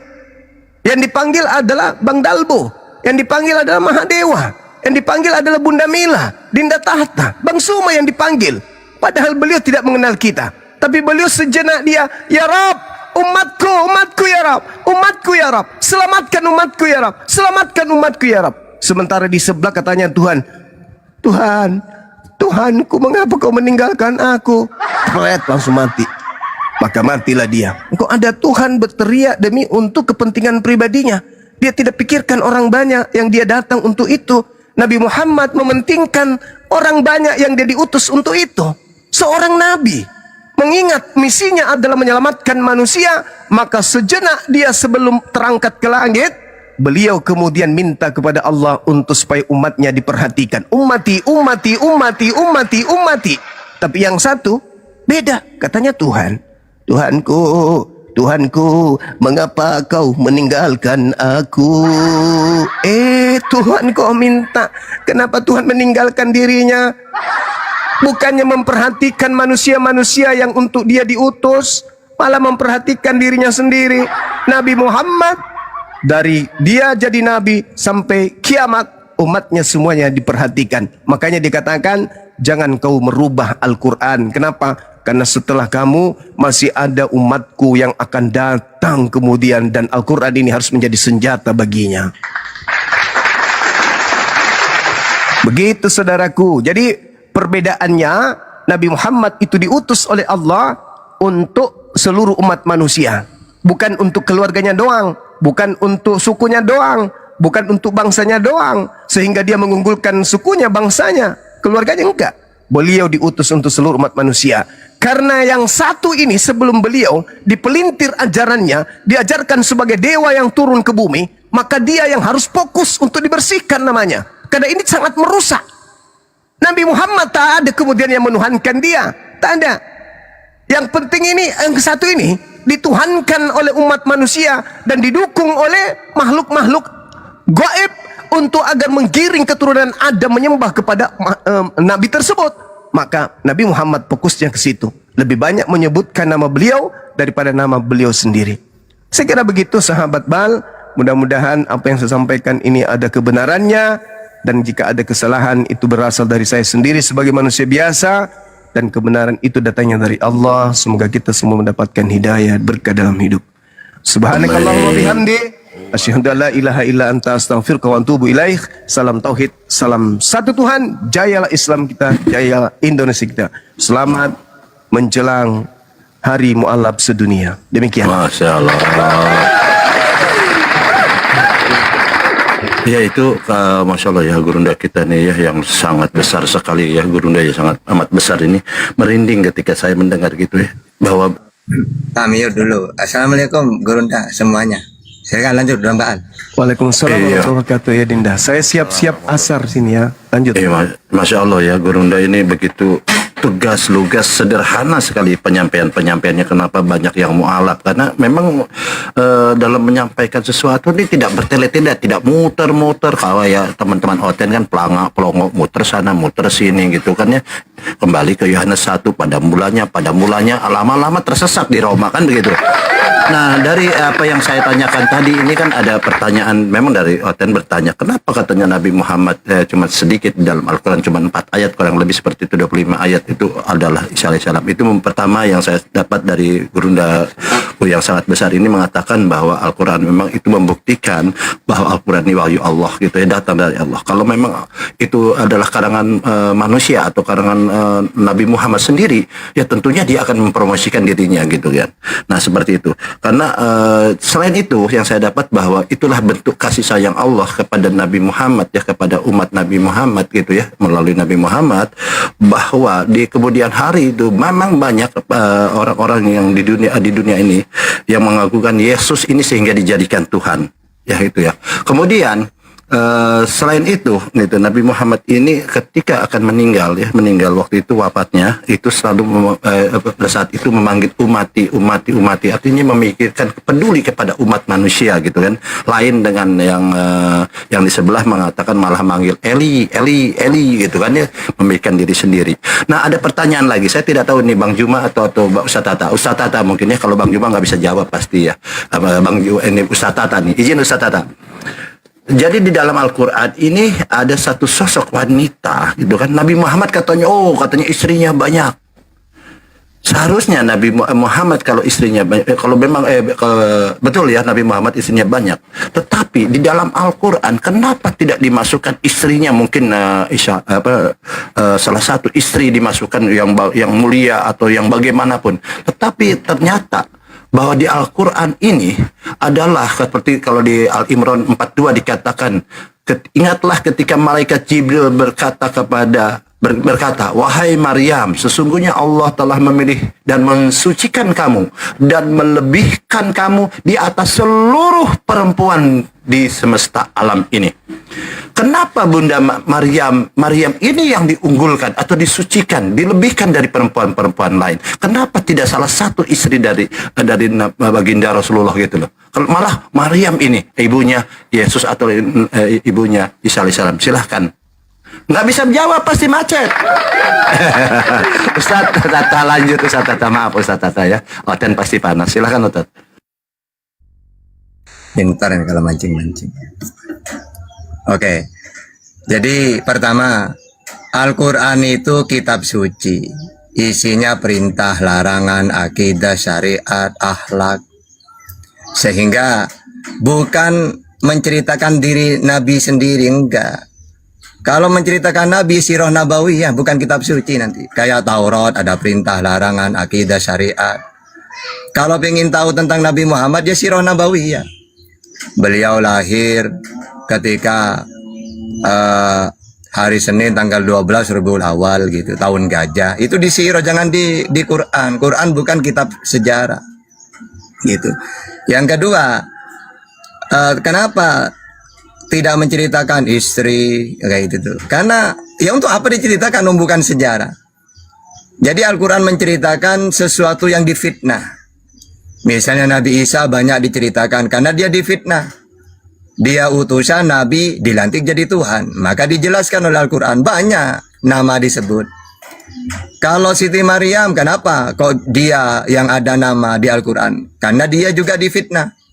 Ya ukhta Harun, gitu ya. Dianggap anak melahirkan tanpa suami. Akhirnya oleh Al-Quran diluruskan. Kalau istrinya Nabi, ya untuk apa dimasukkan? Mau nggak ada yang memfitnah kok. Ya, nah terus kalau Nabi Muhammad dalam Al-Quran bukan cuma 4, banyak. Cuma pakai domir, kata ganti. Ya seperti wama unzila ilaika, dan mereka yang percaya kepada kitab yang diturunkan kepadamu. Mu di situ kan Nabi Muhammad, kata ganti. Yang pakai nama itu cuma 4. Dan ketika 4 disebut ini disandingkan dengan gelarnya, supaya orang tidak mentuhankan Nabi Muhammad. Ya, takutnya orang-orang pagan malah dituhankan. Akhirnya selalu diingatkan setiap nama Nabi Muhammad disandingkan dengan gelarnya. Seperti Ali Imran 144. Wa ma Muhammadun illa rasul. Nah, rasul kan? Muhammad itu tidak lain hanyalah seorang rasul. Atau di dalam Al-Ahzab ayat 40. Maka Muhammadun aba ahadim min rijalikum walakin rasul. Nah, jadi kita tidak mungkin mentuhankan Nabi Muhammad. Atau di dalam surat Al-Fat ayat 29. Muhammadur Rasulullah. Akhirnya yang dikenal umat Islam, Nabi Muhammad ya utusan. Nah kalau yang nanti tidak sebut kayak gitu, takut salah paham kayak ajaran pagan itu loh. Aku dan babak satu, malah dijadikan Tuhan. Salah paham orang-orang pagan itu. Ya, kalau Nabi Muhammad tidak mungkin, karena umat Islam itu baca Quran, Al-Quran selalu mengatakan Nabi Muhammad Rasulullah. Maka Muhammadun aba ahadim min rijalikum walakin Rasulullah wa khataman nabiyyin. Penutup para nabi. Jadi keren ya. Jadi kita tidak akan mentuhankan Nabi Muhammad. Karena Allah sudah jelas menjelaskan siapa dirinya. Sama seperti Isa itu jelas. Isa utusannya Allah, Al-Imran 49 untuk Seriwil. Seorang Nabi Maryam 30. Penyembah firman Al-Maidah 46. Mentuhankan Allah huruf 64. Masih saja salah paham orang itu. Udah jelas dia Nabi, utusan, penyampai firman. Dan dia memperkenalkan Tuhan itu Allah. Masih aja dituhankan gitu.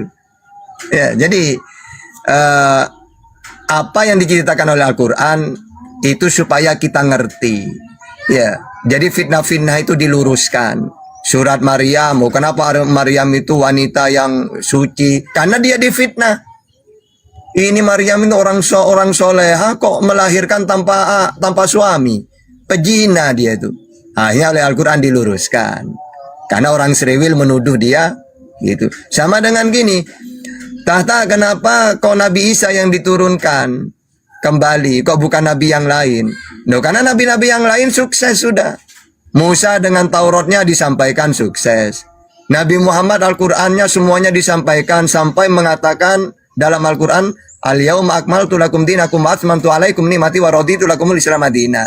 Sempurna sudah Islam itu, Al-Qur'an itu. Beda dengan Yesus, masih banyak yang ingin aku sampaikan. Ya udahlah Yesus, kamu saya angkat saja. Nanti kamu tak turunkan lagi, tak kasih tugas lain untuk membun-bun Dajjal. Karena dia gagal. Ibaratkan gini, saya kalau menceritakan gini. Saya seorang API oleh Bang Juma diutus ke Papua. Berhasil saya. Tugas selesai. Bang Baal diutus ke Jawa. Berhasil. Bang Dalbo ke Kalimantan malah ditolak. Ya, ditolak dia mau disumpit apalah terserah. Ya. Akhirnya Bang Juma mengatakan, "Hei orang Kalimantan, kenapa kamu menolak Bang Dalbo?" Bang Dalbo Kalimantan kan ya. Padahal dia juga utusanku seperti tahta, seperti Baal. Lalu orang mengatakan, Bang Juma kenapa cuma nyebut Bang Dalbo? Kenapa bukan tahta, bukan Bang Baal? Karena keduanya sukses sudah. Karena Bang Dalbo ini ditolak, akhirnya dia yang dikasih, yang disebut lagi, yang diluruskan. Untuk meluruskan orang Kalimantan. Kenapa kamu menolak Bang Dalbo? Padahal dia sama seperti tahta yang aku utus. Ya, jadi dipuji sama Bang Juma, Bang Dalbo ini. Dalbo ini, dia orang baik, makanya saya utus dia. Kalian malah nuduh sembarangan, malah ditolak mau dibun-bun gitu. Nah, Bang Juma memuji itu karena dia ditolak oleh orang Kalimantan. Untuk apa saya mau disebut lagi oleh Bang Juma? Wong tugas saya selesai. Bang Baal selesai. Ya kayak gitu Al-Qur'an itu, ya. Oke. Sama aja nih Bang Juma dengan Ustaz Tata ini sama gitu ya. Kok kalau menjawab ini sederhana gitu ya, tegas, memang berdata dan segala macam. Saya juga heran gini.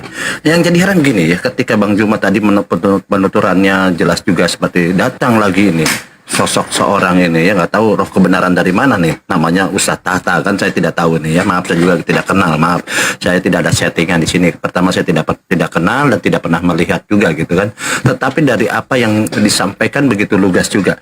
Yang jadi masalah gini Ustadz Tata, bukan masalah sebenarnya, ini jadi minta penjelasan, minta klarifikasi gitu ya.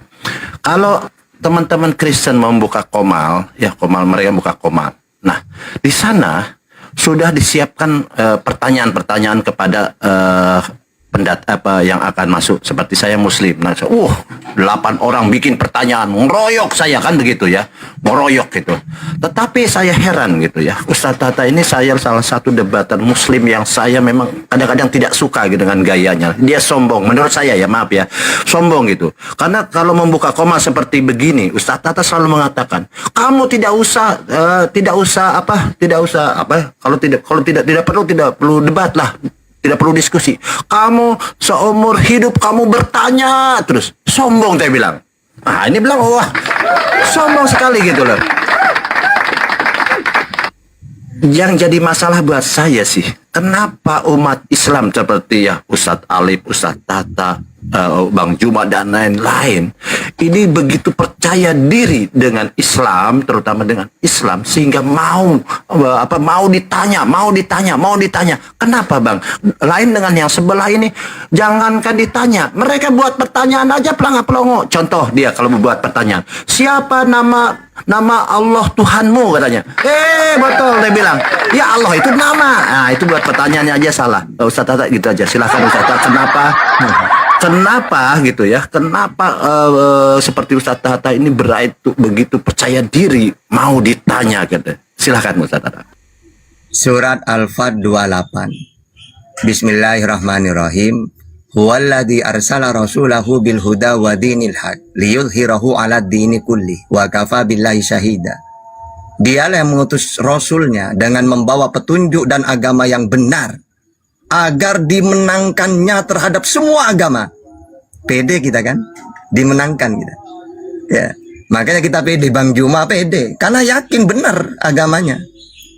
Ya, sehingga dengan ayat ini agar dimenangkannya terhadap semua agama. Pede kita.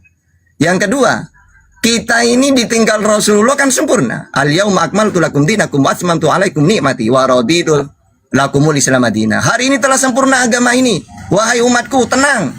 Kalian ditanya apapun ada jawabannya. Karena aku meninggalkan kalian, agama ini sudah benar, ajaran sudah aku sampaikan semuanya. Gitu. Akhirnya kita pede umatnya. Beda dengan mereka. Kalau mereka kan gini, jangan debat dengan muslim ya, karena masih banyak yang ingin aku sampaikan, tapi kamu belum dapat menanggungnya. Nah, beda kan? Gimana kan, masuk akal gitu. Mantap. Terima kasih Ustaz Tata ya. Mungkin kalau yang lain ada yang bertanya gitu, silahkan Bang Tri atau yang lain. Nanti saya monolog lagi, saya kan nggak enak gitu kan. Saya masalahnya baru 2 hari di TikTok Ustadz. Jadi saya memang melihat ada lintas iman atau lintas agama ini luar biasa nih, banyak ustadz-ustadz yang cerdas di sini gitu loh. Jadi silakan mungkin yang lain, Bang, ada yang mau ditanyakan?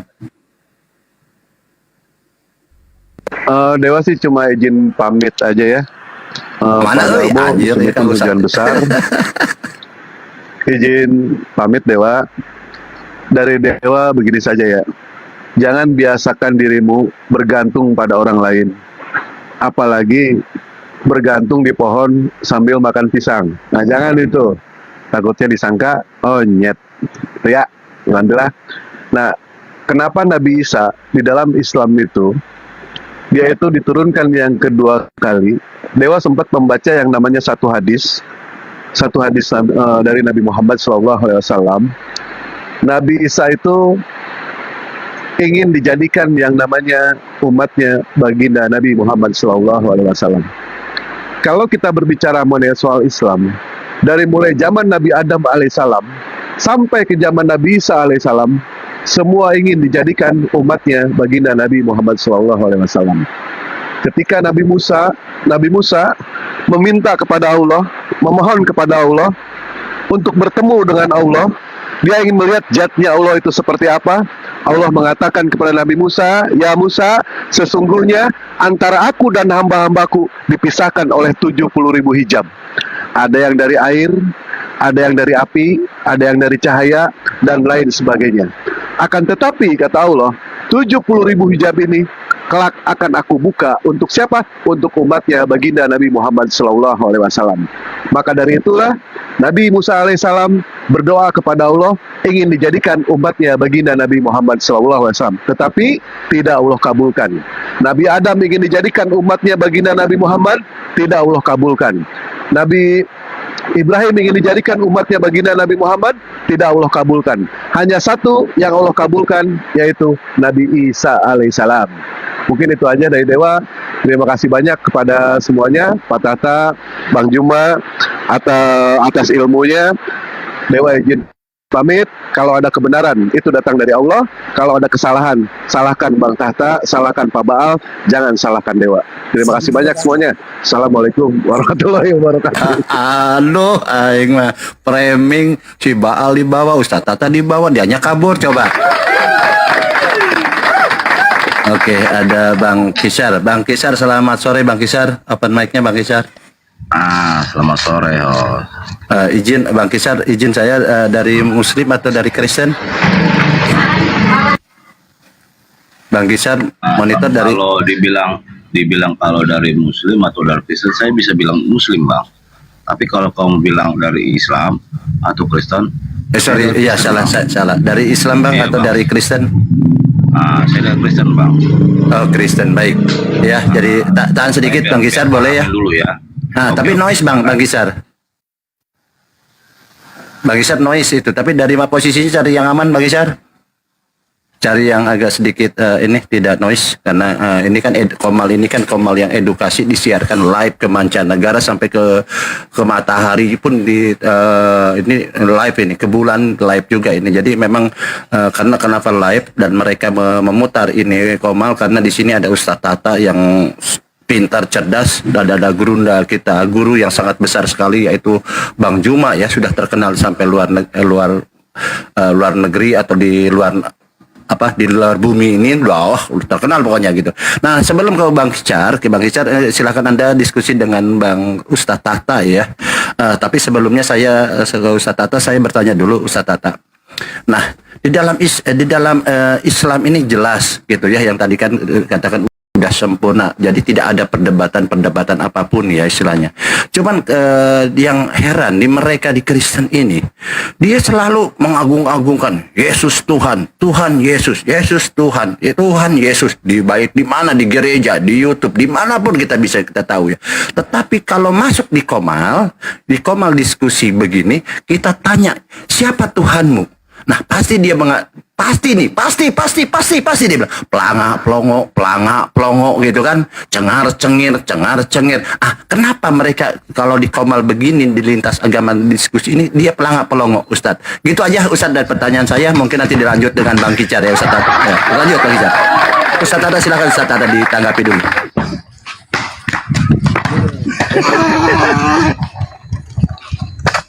Ayo ambil. Ini. Ya saya jawab singkat saja ya. Oke. Bang Dalbo udah bisa dengar? Noise kerjanya, Bang Dalbo kerja Bang Dalbo. Bingung. Bingung dia.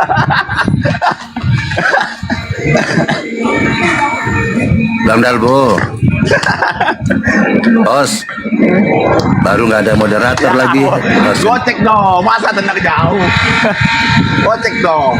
Ayo, gocek dong omnya yuk. Nggak tahu. Ini agamanya apa?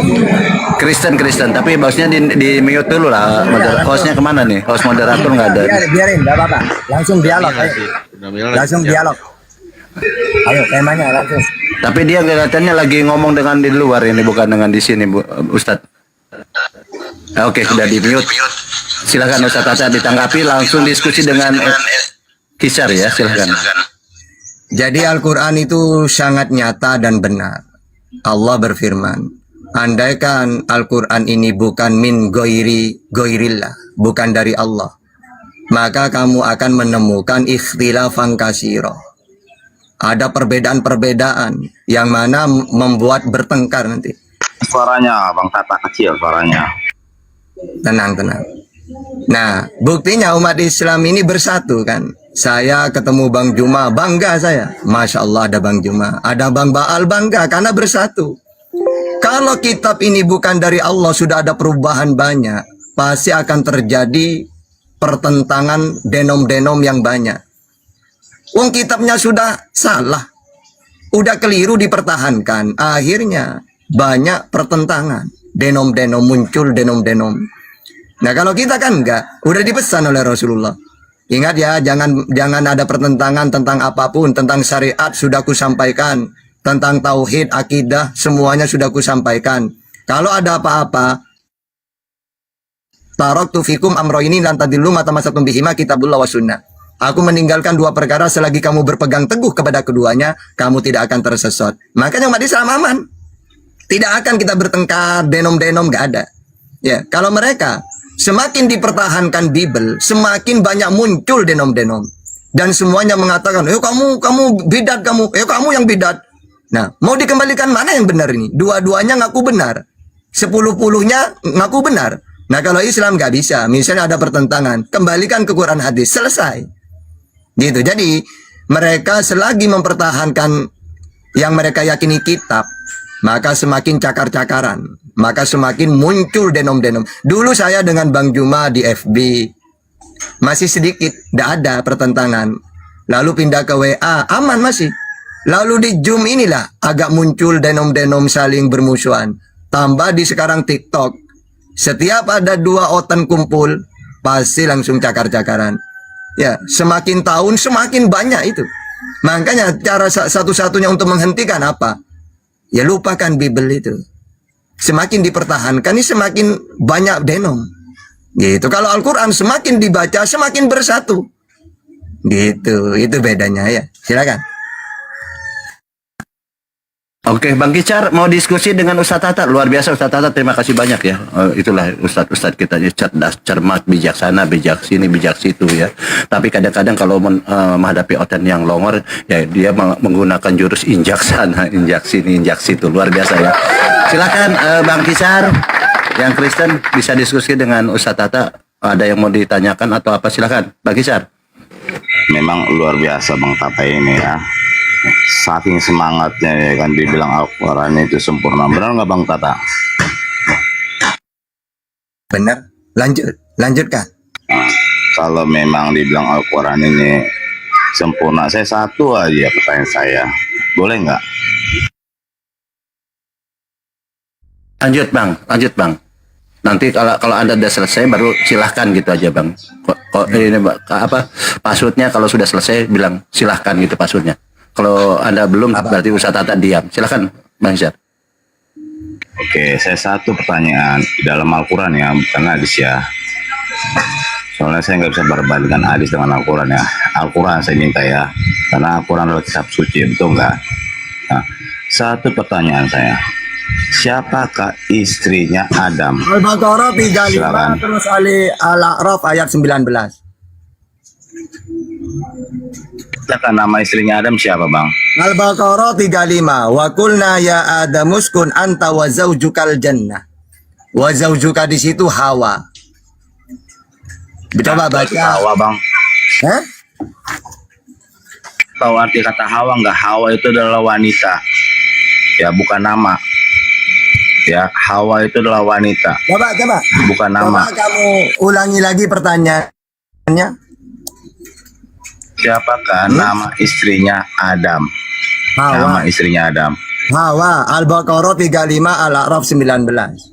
Hawa itu adalah merajuk ke wanita. Kamu nanya sudah dijawab masih Nama, saya bilang nama. Iya Hawa. Kalau Mau saya Hawa tunjukkan, bukan nama. Hah? Namanya bang, namanya. Nama. Anda ini mau debat atau mau bertanya? Anda ini mau debat apa mau bertanya? Kalau mau bertanya angkat tema. Nah, dari mana? Kalau nggak ada bilang nggak ada. Kok nggak ada dikasih tahu? Dasar tuyul gereja. Dikasih tahu, bertanya itu mendengar. Berdebat itu dibantah. Gimana? Ini. Gereja Ini. Bersama istrimu yakni Hawa. Nah itu. Ini surat Al-Baqarah 35 dan Al-A'raf 19. Luar biasa ya. Jadi udah terjawab. Ini Anda puas tidak puas? Iya enggak, sabar dulu. Itu sudah ditunjukkan datanya, ayatnya sudah disampaikan. Anda puas dan tidak puas, ini urusan Anda. Nah, boleh di mirroring di mana di Bible dikatakan istri Adam adalah Hawa. Silahkan. Kemana, oi?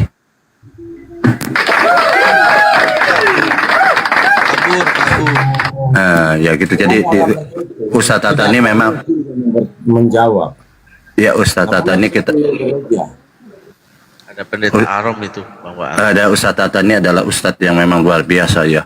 Dia baru membuat kalimat pertanyaan baru setengah loh. Saya perhatikan nih, baru setengah dia. Di mana disebutkan nama, baru nama saja dia langsung jawab. Ayatnya ini apanya, luar biasa ya. 2 ayat tadi yang disampaikan kalau tidak salah Ustaz Tata ini luar biasa ya. Begitu cerdas, cermat dia, bijaksana, bijak sini, bijak situ gitu ya. Ustaz Tata ini. Nah begitu Ustaz Tata. Kenapa mereka itu kalau bertanya aja tidak bisa loh Ustaz? Bertanya aja tidak bisa gitu Ustaz. Masya Allah. Tetapi kalau saya pernah berdiskusi tentang nama ini ya, ternyata di Bible tidak ada karena nama Hawa. Tidak ada di Bible ada Hawa. Mungkin ada pendeta Arom ya. Pendeta Arom bisa menjelaskan. Maaf pendeta Arom ya. Di sini pendeta Arom adalah seorang Kristen ya yang luar biasa santun ya. Dia tidak pernah menghujat Ustaz Tata. Tidak. Kita tidak tahu seperti itu ya. Saya kan tidak boleh menafsir atau apa ya. Di sini Ustadz Arom bisa menjelaskan di mana di Bible itu ada nama Hawa. Silahkan Ustaz.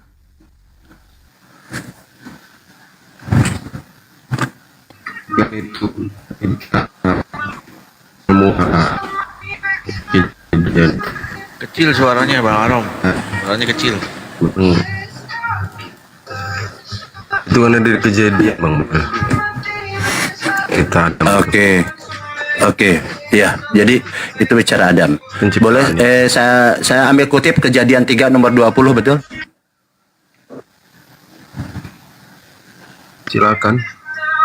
Iya betul. Jadi di sini di Kejadian 3:20 dalam terjemahan baru dikatakan manusia itu memberi nama Hawa kepada istrinya sebab dialah yang menjadi ibu semua yang hidup. Betul ya? Gitu kalau masih betul lah ya. Tetapi perlu diingat teman-teman betul, boleh. Makanya saya coba mengedukasi sedikit ya, Pendeta Arum ini kan memang pendeta, tapi ternyata belum paham juga gitu ya. Kata Hawa ini dari mana? Jadi dari mana sih kata Hawa dalam terjemahan baru? Ternyata di dalam Kristen ini tidak mengenal kata Hawa. Ya, saya catat bahwa kata Hawa ini adalah diambil dari Al-Quran atau yang disampaikan oleh mungkin ada hadis Al-Quran gitu kan. Nah, tadi dari Al-Quran. Kata Hawa ini tidak dikenal dalam perjanjian lama Kejadian 3:20 ya. Karena kalau kita berbicara tentang original text ya, itu bahasa Ibrani. Itu bukan Hawa. Jangan ini Bang Baal. Iya, Bang. Kalau bicara Kejadian 3 atau bicara kitab Kejadian, jangan lari ke teks original dulu lah. Baca yang tertulisnya aja gimana. Tapi kan ada tertulis di situ. Iya betul. Iya betul. Karena saya bilang gini, dari mana terjemahan baru LAI, Bang Arom, orang Kristen semua tahu kata Hawa? Itu dari Islam. Ya oke, saya baca datanya. Izin sedikit dibesarkan. Mungkin nanti bikin pertanyaan baru aja karena ini memang gini loh. Sabar dulu kan. Aduh, takut banget Islam. Jadi sedikit ya, ini kita pakai data ya, izin ya, supaya teman-teman Kristen ini kan bertanya aja, pertanyaan itu sebenarnya tidak tahu gini ya. Ini enggak nomor 20 ya. Nah, ini kalau Islam dalam bernarasi pakai data. Karena saya guru saya adalah Ustadz Tata, guru saya adalah Gurunda Bang Juma yang sangat besar ini, tentu saya tidak akan sembarangan gitu ya. Di Kejadian 3:20, manusia itu memberi nama Hawa kepada istrinya sebab dialah yang menjadi ibu seumur hidup. Nama Hawa ini sabar dulu. Ibu berarti wanita. Sabar dulu. Anda ya sabar. Nanti Anda bagian jelaskan. Apa nih? Coba sabar dulu. Nama Hawa di dalam Bible ini dari mana ini? Kok LAI, Lembaga Alkitab Kibul ini mengambil kata Hawa? Dari mana dia? Kalian kan taunya Hawa. Kita cek dalam original text dong. Karena ini kan bahasa Indonesia. Dalam bahasa Ibrani, original text-nya di Kejadian 3 nomor 20, lihat. Kejadian 3:20 bukan Hawa. Ya, bukan Hawa. Di sini adalah Kafau atau di dalam bahasa yang terkenal adalah Eva. Kafa. Nah, Hawa dari mana itu? Bukan Hawa. Ini ya tulisannya Kafa, tapi pelafalannya cara bacanya Hafau di sini. Atau dalam Eva di sini. Bukan Hawa. Ini kita data ya. Nah, LAI di kalian ini menggunakan kata Hawa di dalam buku kalian ini, buku karangan siapa nih? Buku Kejadian.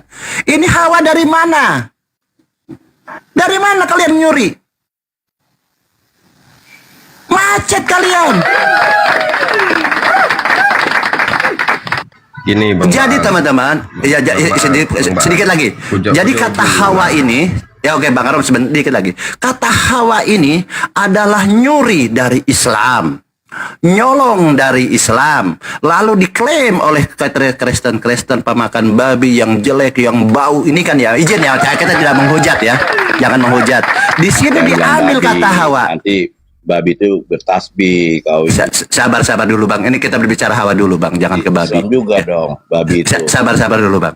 Di sini teman-teman yang tadi Bang Kishad bertanya, kata Hawa sudah dijelaskan oleh Ustadz Tata yang sangat pintar, cerdas itu, yang semat, yang orang Kristen pendeta pastor tidak bisa melawan ya ustadz Islam kita nih.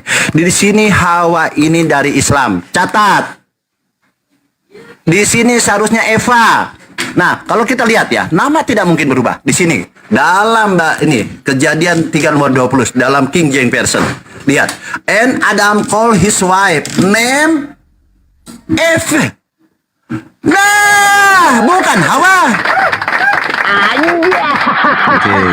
Jadi di Indonesia lembaga Al-Qibul itu mencuri kata Hawa dari Islam. Mencuri ini bisa dimasukkan ke pengadilan.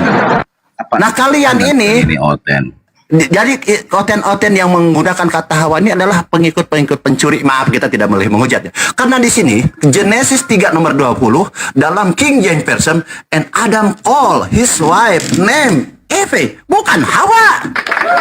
Itu aja dari saya, Ustaz Tata. Maaf Ustaz Tata, kita lanjut. Jadi bikin pertanyaan lagi yang selanjutnya. Jadi Hawa ini kalian ini nyolong, pencuri, perampok seperti biasa, seperti kata-kata yang lain ya, kata Rasul, kata Allah, kata mukjizat, apapun kalian curi dari Islam. Begitulah dari saya, itulah data. Kita tidak boleh menghujat ya, kalau kalian memakan babi jelek, bau, itu memang demikian ya, kita tidak boleh menghujat. Lanjut. Bang Baal harus tahu itu sebentar. Kalau Alkitab itu kan menggunakan bahasa serapan ya, terjemahannya. Jadi gini, bahasa-bahasa yang terkandung di dalam Alkitab itu adalah menggunakan bahasa serapan. Yang tadi Bang Hawa itu kan itu sudah ada sebelum Islam ada, Bang. Jadi nggak bisa diklaim. Enggak, namanya Bang, nama yang tadi yang dibahas nama Bang. Sebentar. Yang dibahas nama, jangan lari. Fokus. Tadi yang dikejar ini bicara nama, silakan. Itu bukan wanita, bukan mulai tantrum mong dua biasa. bisa kan Kristen jadi manusia sejenak saja, jadi manusia boleh toh. Oke, silakan. Enggak, saya kan jawab Bang Dalbo. Saya kan jawab kan. Iya, sesuai dengan pertanyaannya, dari mana kata Hawa ada di dalam Bible. Kan Bible ini kan kitab ngibul. Tahunya saja mencuri. Iya, sabar Pak. Harus kita bertanggungjawabkan. Ya boleh nggak jadi manusia sebenar? Hah? Kenapa sih tuyul gereja begini ya? Disuruh jadi manusia masa aja. Iya. Sabar, boleh nggak jadi manusia sejenak aja, nanti turun di sini jadi tuyul gereja, silakan. Oke, lanjut. Gini, Bang Bar, kata Hawa itu ada di terjemahan LAI Indonesia. Memang terjemahan itu mengambil dari kata serapan dari kata original teks, ketika di bahasa Arab kan menjadi Hawa. Ketika diterjemahkan ke LAI menjadi Hawa, tapi itu bahasa Arab, begitu loh Bang. Jadi yang ditanya Bang Aro, dari mana? Aku aja dari Islam, selesai.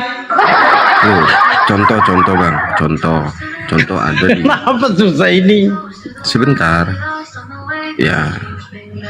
Contoh Injil Bang, Injil itu kan bahasa Arab Bang, tapi kita nggak ngomongin Islamnya.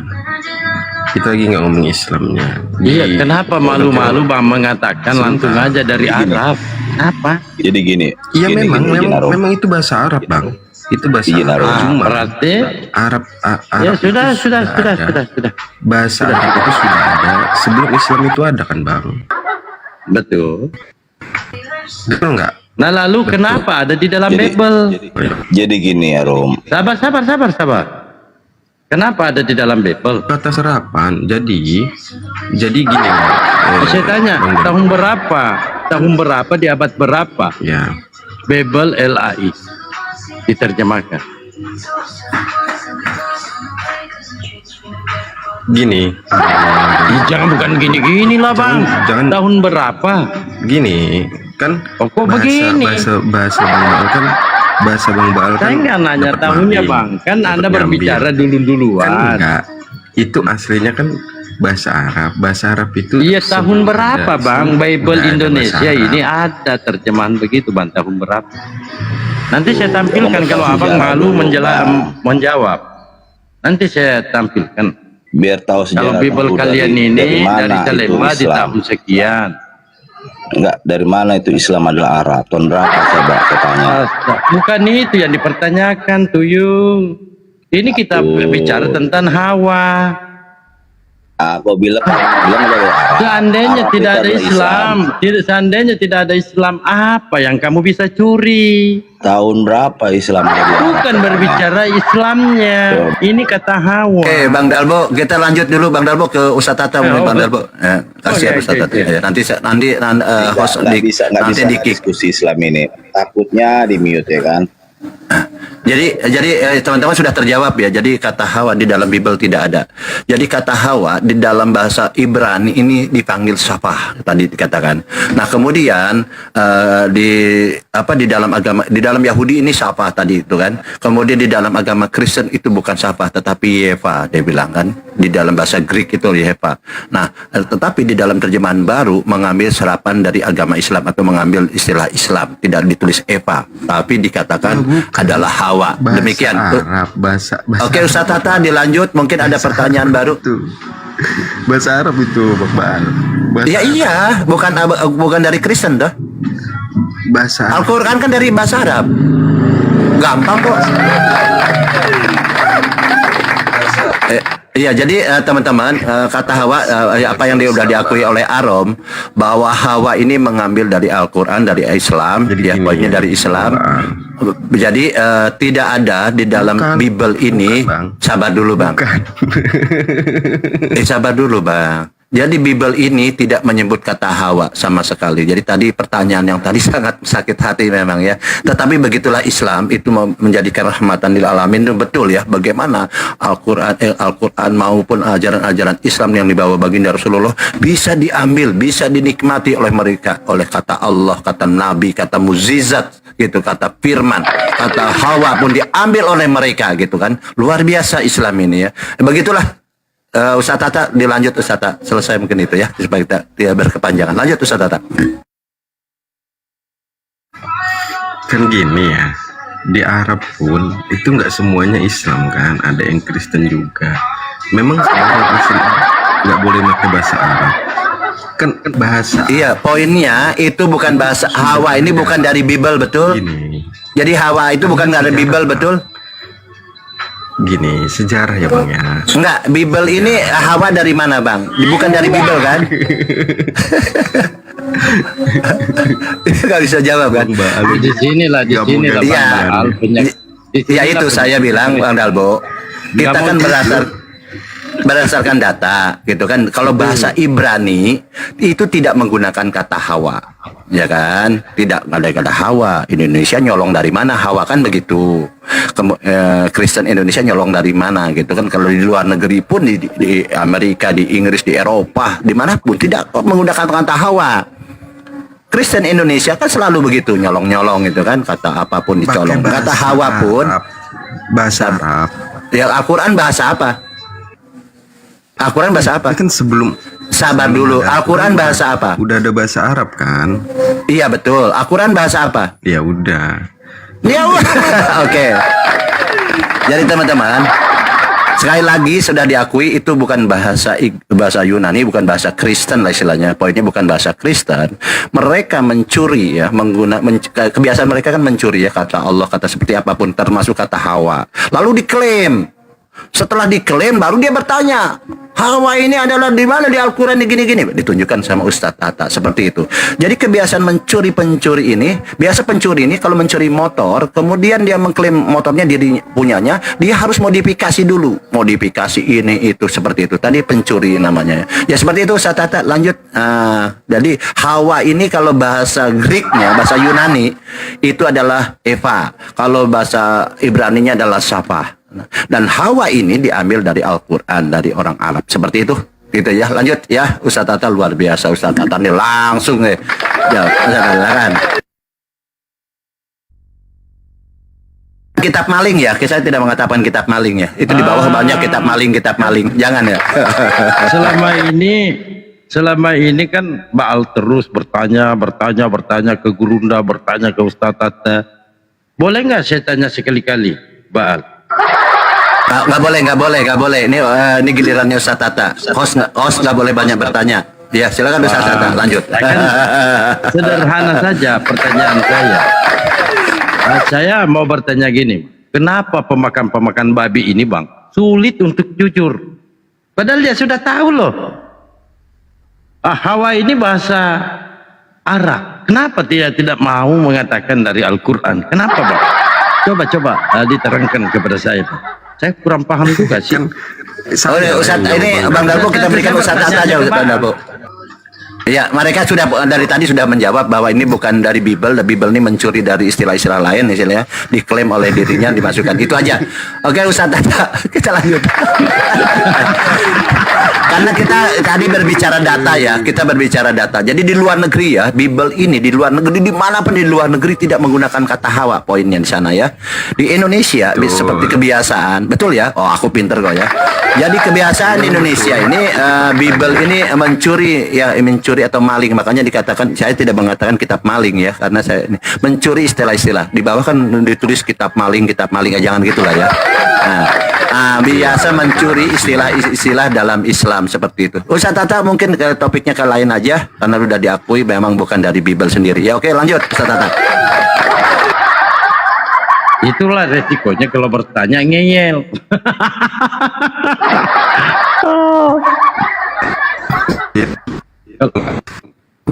Resiko bertanya ngeyel itu. Jadi gini Ustaz Tata, kan ini mau Ustaz Tata ya. Ustaz Tata gini. Lanjut. Aku hanya kasih tahu aja bahwa di Alkitab itu banyak kata serapan yang dimana itu memang kata original teksnya beralih ketika diterjemahkan ke bahasa Indonesia. Yaitulah gunanya adanya kata serapan itu. Tidak melulu dari original teksnya Yunani. Ketika beralih ke bangsa lain, itu kan memang berubah menggunakan kata lain gitu. Jadi nggak melulu di original. Oke. Kenapa itu konsisten? Tidak bingung. Karena Al-Quran dari awal sampai akhir itu tidak berubah. Ketika Nabi Muhammad menceritakan nama-nama, ya itulah ke seluruh dunia, ya itu tidak akan berubah. Nama Tuhan Allah, maka seluruh dunia mentuhankan Allah. Karena nama ini tidak mungkin berubah. Nama saya Baal, ke seluruh dunia ya Baal, tidak mungkin Beol, tidak mungkin. Tetap Baal itu. Nah, seperti nama Tuhan dalam Islam Allah, seluruh dunia Tuhannya Allah. Tidak akan datang ke Indonesia. Tuhan yang dikenal di Indonesia siapa ya? Allah. Ya udahlah saya ikut-ikutan. Nanti pindah ke Bata. Tuhan di sini siapa yang dikenal? Debata. Oh iyalah, Tuhan kami Debata. Seharusnya nama Tuhan ini yang dikenalkan Yesus siapa? Kalau Yahweh, Yahwah, atau kata Bang Baal itu WA katanya. Nah, yaitu jangan sampai mengikuti kita pergi ke Indonesia, Tuhan di Indonesia yang dipakai. Ya, kalau Islam enggak. Islam dikenalkan Nabi Tuhan itu Allah. Itu. Nama Hawa. Nah, Indonesia ini kan tidak kenal Hawa.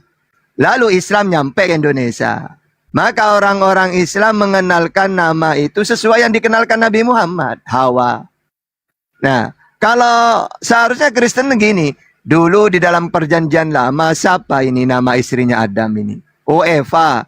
Evangelis Yonatan Nandar misalnya. Ya itu yang dipakai seharusnya. Biar apa? Biar apa? Biar tidak bingung gitu loh. Ya. Maka umat Islam tidak ada bingung masalah kitab suci itu. Masalah tentang akidah syariat. Ya karena tidak pernah merubah-rubah. Tidak ikut-ikutan. Konsisten gitu. Ya itu dulu silakan.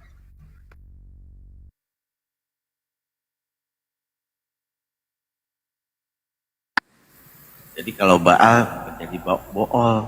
Pak Aron, silakan Pak Aron. Bisa gantian berarti ya.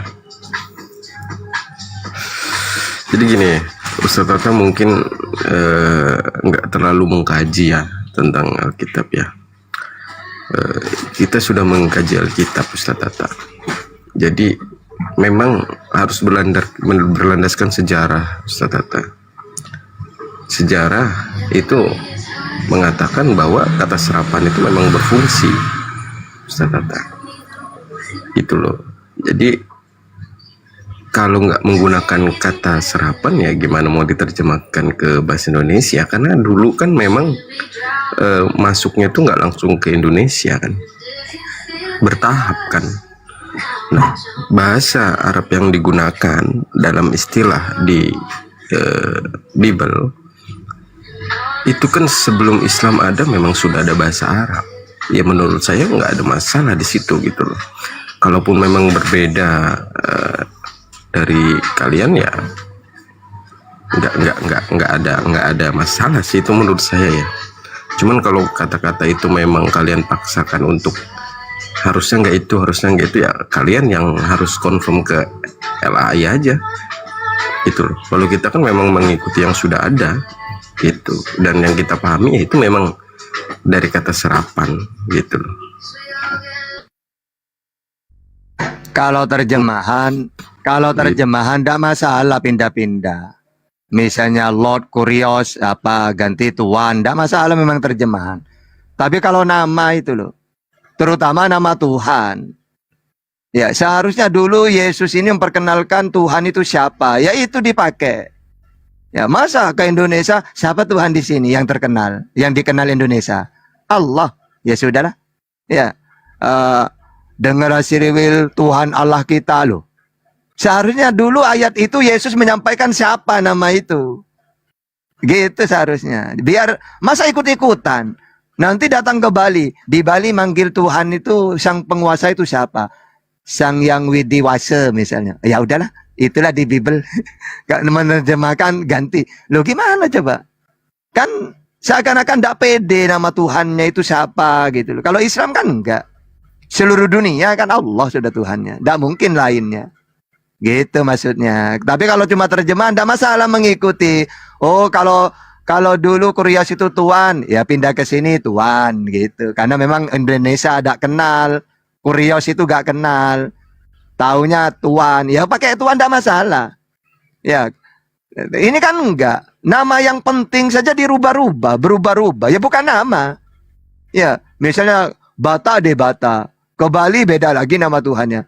Ya berarti kan gak punya nama berarti Tuhannya Kristen itu. Karena kalau nama tidak pernah berubah kan. Gitu. Bismillahirrahmanirrahim. Dengan menyebut nama Allah. Maka seluruh dunia Tuhan itu Allah. Gitu maksudnya. Bukan pindah-pindah kayak gitu. Sesuai ngetren gitu. Enggak. Gitu Bang Arom. Silakan. Langsung terdiam. Iya betul ya. Kalau nama itu saya ini kan orang penting ya, Bang Ustadz ya. Saya ini orang penting sehingga saya banyak di paspor saya. Sabar dulu Bang Arom. Sebentar Bang Arom. Iya sebentar Bang Arom. Anda kan tadi diberi kesempatan Anda diam. Ya kan? Ketika Mbak Al ngomong langsung Anda tantrum. Kan kelihatan sekali Anda panik gitu ya ketika Mbak Al bicara gitu kan. Karena tadi saya diam juga, Anda kok diam terus? Saya bilang, oh pingsan, saya bilang, ya maaf ya, tidak menghujat ya. Ketika saya, ini kan di paspor saya satu paspor saya ini. Nah saya ke luar negeri, nama saya adalah Baal anak baik. Saya kemana-mana, nama saya tidak berubah. Yesus tidak berubah. Nah, yang disampaikan Ustadz Tata, Bismillahirrahmanirrahim, dia bilang, dengan nama Allah seluruh dunia namanya Tuhannya umat Islam Allah. Tidak bisa jadi kayak di Kristen datang ke Hindu jadi Sang Widiwasa, datang ke di Batak sana jadi Debata. Nama itu tidak berubah. Oke, dia menyesuaikan dengan daerah atau negaranya masing-masing. Ingat, nama tidak. Saya ulang lagi. Saya tambah lagi. Nama tidak. Masa saya, nama saya paspor saya adalah Baal anak baik. Karena saya datang ke Van Houten. Masa Van Houten? Ya teman-teman, itulah kenapa Kristen seperti Bang Arom ini kan katanya sekolah teologi ya, apalah istilahnya ya. Ya begini hasilnya. ketika menggunakan kata serapan ini untuk kata-kata yang mana digunakan kata serapan? Masa nama berubah? Yesus tidak berubah. Yesus tidak berubah. Kenapa datang ke Bali jadi sang yang widiwasa? Kenapa kepada orang Sumatera Utara di Batak sana jadi debata? Otak pakai. Makanya saya teman-teman Kristen gunakan, jangan terlalu makan banyak makan babi. Benar saya ini. Babi ini memang merusak sekali gitu ya. Dan lemak-lemak di otak ini jadi rusak. Karena apa? Dia tidak bisa, kata serapan apa yang bisa merubah makna itu kan tidak. Nama tidaklah seperti itu. Ustaz Tata luar biasa, guru saya memang mencerdaskan saya. Ustaz, lanjut Ustaz Tata.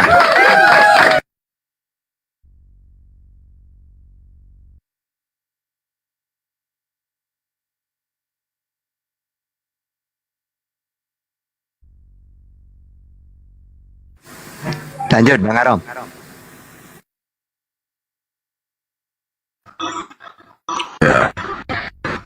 Ya mungkin itu kali ya, kalau Tata ya memang beda pandangan, beda sudut pandang ya.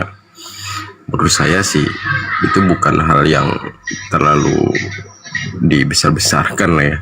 Kalaupun memang itu jadi masalah buat kalian ya, kalian yang confirm aja ke LAI gitu loh. Kalau dari kami Beda sudah topik. paham kok itu, gitu. Ya udah, lain lagi, ganti topik lagi. Tanya.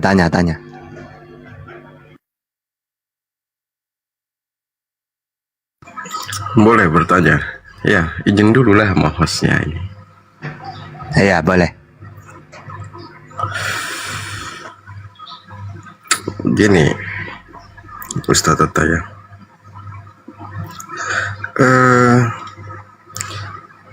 Ibadah yang dilakukan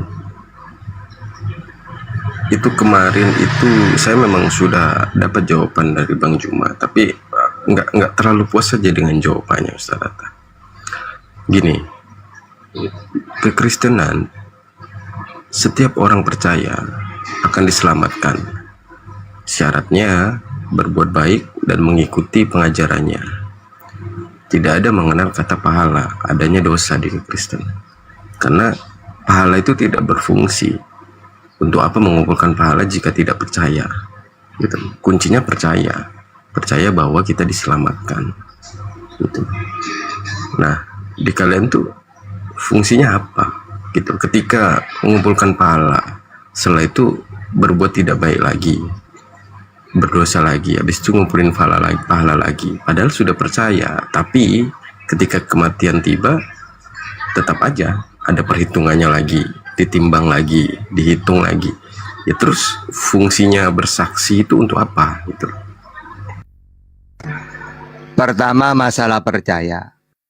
Yang dikatakan percaya itu sesuai dengan kemauan Tuhan. Saya percaya kepada Nabi Muhammad karena Tuhan sendiri yang berfirman, maka Muhammadun aba ahadin min rijalikum walakin Rasulullah wa khataman nabiyyin. Jadi dia seorang nabi utusan. Aduh, ini seru sebenarnya ini. Tunggu dulu ya.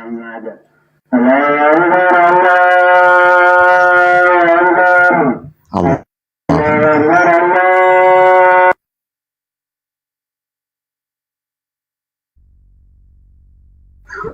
Oke, itulah pengajuan semuanya.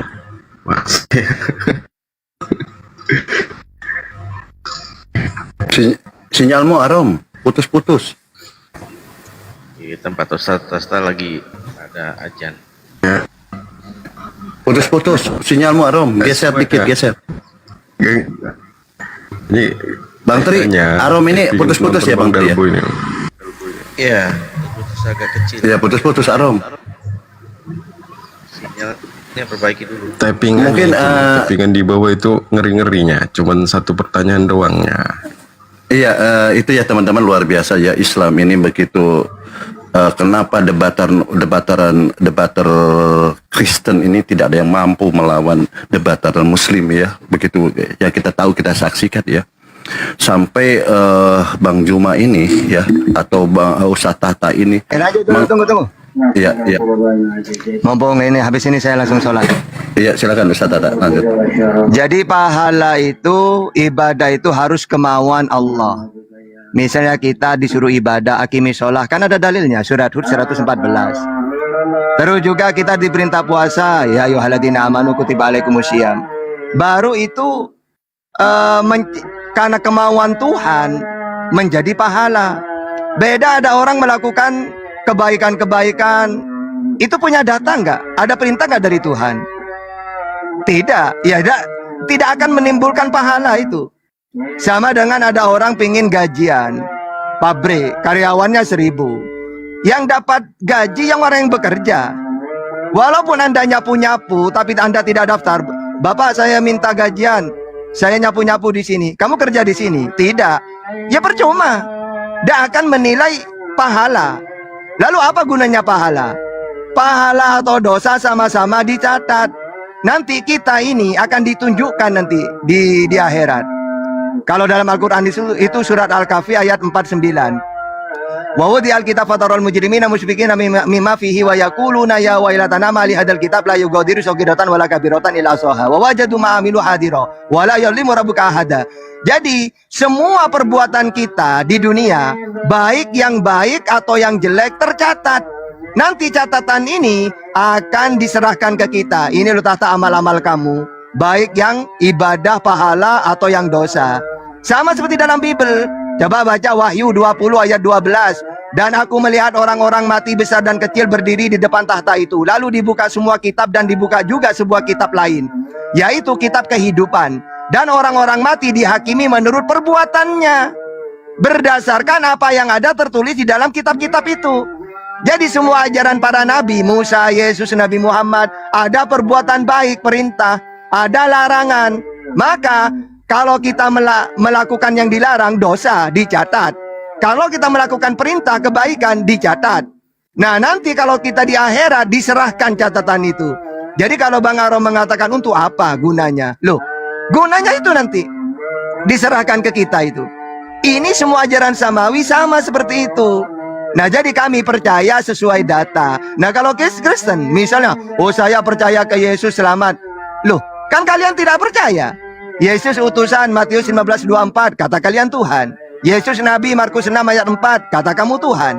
Yesus penyampai firman Yohanes 17:8, menurut kalian firman jadi manusia.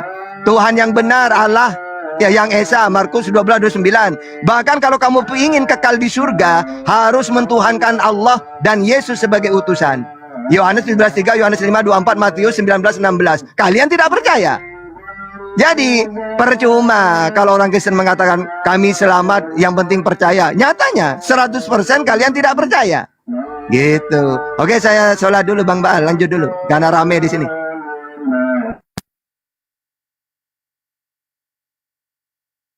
Oke. Silakan. Tanya.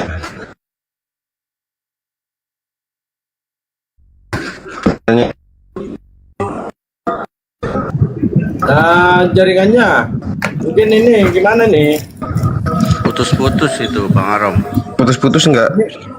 Masa putus-putus sih? Udah lanjut. Masa putus-putus? Masih putus-putus? Tadi aman sekarang aman. Lanjut. Oke. Kalau diskusi sama Ustadz Atta itu lari dari tema dia. Kalau ke ketuhanan beda lagi lah temanya. Ini kan ngomong perbuatan. Jadi yang saya tanyakan itu segala perbuatan itu udah pasti mengarah tujuannya untuk kepada Tuhan. Oke. Yang saya tanyakan fungsi dari kita percaya dan mengimani sesuatu itu apa ketika masih ada perhitungan lagi gitu loh. Gitu yang saya tanyakan itu karena kalau di kekristenan sudah final bahwa barang siapa yang percaya dan mengimani Yesus itu Tuhan, dia akan diselamatkan, percaya kematian dan kebangkitan dan melakukan perbuatan sesuai dengan pengajarannya, itu sudah selesai gitu loh. Jadi kalau bisa coba kita bertangkap berdasarkan lisannya Yesus, Bang. Coba kita berdasarkan dengan ucapan Yesus. Apa yang dikatakan Yesus dalam Yohanes 12:47 contohnya ya. Saya buka dulu. Nah, kan Kristen ini kata Ustaz Tata ini tadi kan benar. Kristen ini modal percaya saja, bahkan tidak sesuai dengan apa yang disampaikan oleh Yesus. Enggak loh, Bang Dalbo. Bang Dalbo, kalau ngomongin ketuhanannya itu kan ada di perjanjian baru. Bang, terserah Bang, kalau mau menjadikan dia Tuhan nggak masalah. Ini yang menarik ketika Anda mengatakan di Bible itu finish. Apanya yang finish, Bang? Memangnya balapan. Nah, di sini di Yohanes 12:47, dan jikalau seorang mendengarkan perkataanku tetapi tidak melakukannya, aku, kata Yesus, aku tidak menjadi hakimnya, sebab aku datang bukan untuk menghakimi dunia, melainkan untuk menyelamatkannya. 48. Barang siapa menolak aku dan tidak percaya perkataanku, ia sudah ada hakimnya, yaitu firman yang telah kukatakan, itulah yang akan menjadi hakimnya pada akhir zaman. Nah, pertanyaannya, kan di sini Yesus ini meminta untuk dipercaya perkataannya, ucapannya. Kira-kira untuk memperoleh hidup kekal, sebagaimana pemuda itu bertanya kepada Yesus, Guru, perbuatan baik apa yang harus aku perbuat supaya aku memperoleh hidup kekal atau mendapatkan surga? Kata Yesus, turutilah segala perintah Allah. Nah, coba Anda mengatakan finish, percaya Yesus Tuhan. Untuk memperoleh hidup kekal berdasarkan ucapan Yesus, kita harus percaya Yesus itu Tuhan apa utusan? Silakan. Ya kan, ini kan berarti berbicara ketuhanan kan. Kalau bicara ketuhanan, Bang Dalbo, begini, gini, ya gini. Ku jawab Bang Dalbo pelan-pelan ya, pelan-pelan. Ketika berbicara pengajaran, pada saat 3 tahun lebih Yesus hidup, dia datang memang bukan menyatakan dirinya Tuhan, tapi dia datang untuk menggenapi dari hukum Taurat dan mengajarkan mereka semua mengenal kebagaimanaan Allah Bapa itu sendiri. Gitu loh. Ketika kebangkitannya barulah menceritakan siapa Yesus sebenarnya. Gitu. Jadi kalau udah ngomongin ketuhanan, beda lagi nih yang dibicarakan. Karena pada saat pengajaran dan kebangkitan itu beda, Bang Dalbo. Oke, siap. Jadi di dalam Lukas 2 nomor 11, hari ini telah lahir bagimu juru selamat, yaitu Kristus Tuhan di kota Daud. Nah, pertanyaan, betul. Kapan Yesus jadi Tuhan? Dia adalah Sang Firman. Dia Alfa dan Omega. Nah, saya bilang apa kan? Kalau saya bilang apa, Bang Dabo izin sebentar. Ketika mereka kalau di gereja Yesus Tuhan, Yesus Tuhan. Tapi kalau di Komang, sejak kapan Yesus jadi Tuhan? Nah, pelangap-pelongo langsung dia adalah Sang Firman. Saya bilang. Tapi saya bisa membuktikan bahwa Tuhan itu firman atau mereka kalau ditanya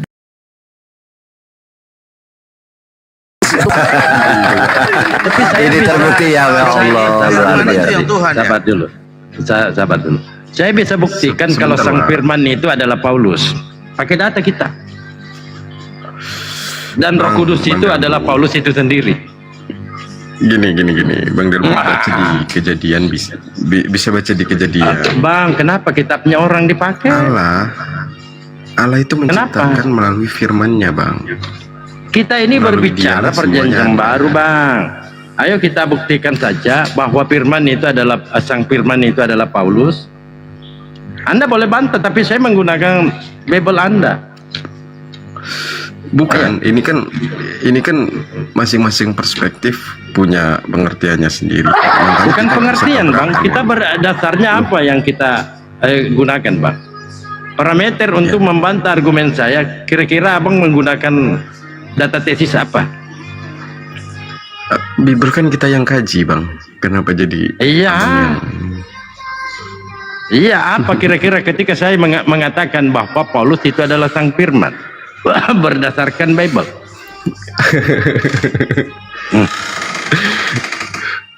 Gimana, Bang? Kita Ya, mau Bang Dalbo bongkar atau gimana?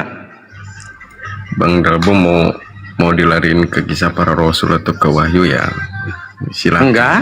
Atau mau ke Galatia ke Korintus silakan. Enggak, kita buktikan aja sang firman itu apa. Kan Anda menuduh Yesus adalah sang firman, sedangkan Yesus tidak pernah mengaku gini. adalah firman. Tunggu dulu Bang, tunggu. Anda kan mengatakan Yesus adalah sang firman. Yesus jangankan Karena dia- pakai sang, Gini, Pak, mengaku dirinya firman tidak ada. Tapi Paulus dia mengaku dirinya adalah firman, sang firman itu.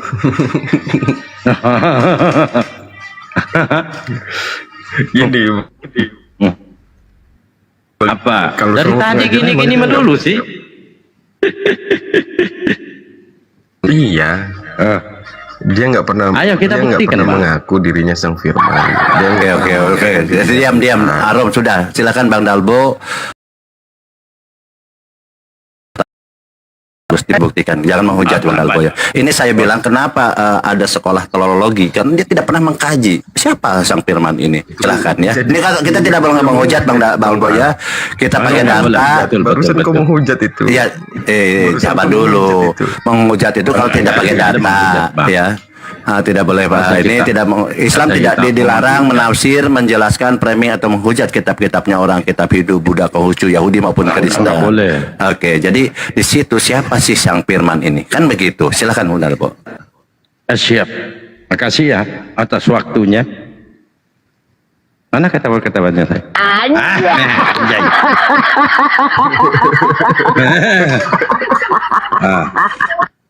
Ini kita bukan jemaat, kita mau ajar ya bagaimana pastor ini bisa jujur dan pendeta ini bisa jujur mencerdaskan jemaat. Yohanes 1 nomor 1. Pada mulanya adalah firman. Firman itu bersama-sama dengan Theos. Dan firman itu adalah Theos. Kita buka ini. Ya. Oke. Logos kan? Betul nggak? Ayo ya. Logos kan? Nah, kita buka. Front kodenya berapa Bang Dalbo? 3056 tadi ya? Iya. Oh, betul. Oh iya, valid ya Bang Dalbo, pintar Bang Dalbo, luar biasa Saya ya. pintar. Saya kan gurunya pendeta, Bang. Gurunya pendeta. Iya, silakan. 2 Tesalonika 2:15. Ini kanda Paulus ya. Sabar dulu. Sabar. Sebab itu berdirilah teguh dan berpeganglah kepada ajaran-ajaran yang kamu terima dari kami. Ya kan? Baik secara lisan maupun secara tertulis. Nah, kita buka ini lisan, ini ucapan kanda Paulus. Kita buka. Lagi. Sabar. Nah, berapa tadi Bang Bal? 3056 kalau nggak salah ya. Berapa tadi? 3056. 3056. Woi, luar biasa. Ada Jay. Apa itu coba? Apa itu? Wah, ya Allah. Data valid. Valid itu ya? Tangan dong. Oh, Masya Allah. Nah, sekarang giliran saudara untuk menampilkan data bahwa Yesus itu adalah sang firman. Silakan. Sang logos itu tadi, sang logos ya. Silakan. Sang logos. Silakan. Luar biasa. Bang Dalbo, Anda ini kok pinter cerdas nih, siapa gurunya Bang Dalbo? Jangan ngomong si Baal ya, saya nanti di-kick sama hostnya. Silakan. Ya, jadi sebelum ke Bang Arom, jadi kalau Yohanes 1 ayat 1 sebenarnya pada mulanya lah firman bersama-sama dengan Allah dan pada mulanya lah firman itu bersama-sama dengan Tuhan dan Tuhan ini adalah firman. Berarti di sini kalau firman ini adalah Paulus, berarti pada mulanya Paulus itu bersama-sama dengan Tuhan dan Paulus ini adalah Tuhan. Begitu ya Bang Dabo?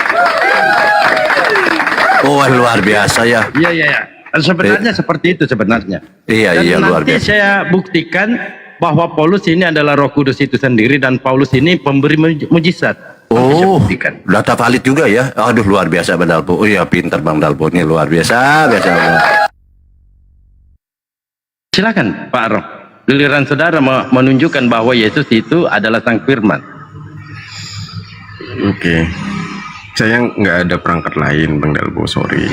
Jadi nggak bisa tunjukkan langsung kayak Bang Dalbo ya. Tapi ada di kisah para rasul kalau Disebut nggak aja salah bang, itu. saya bantu disebut aja.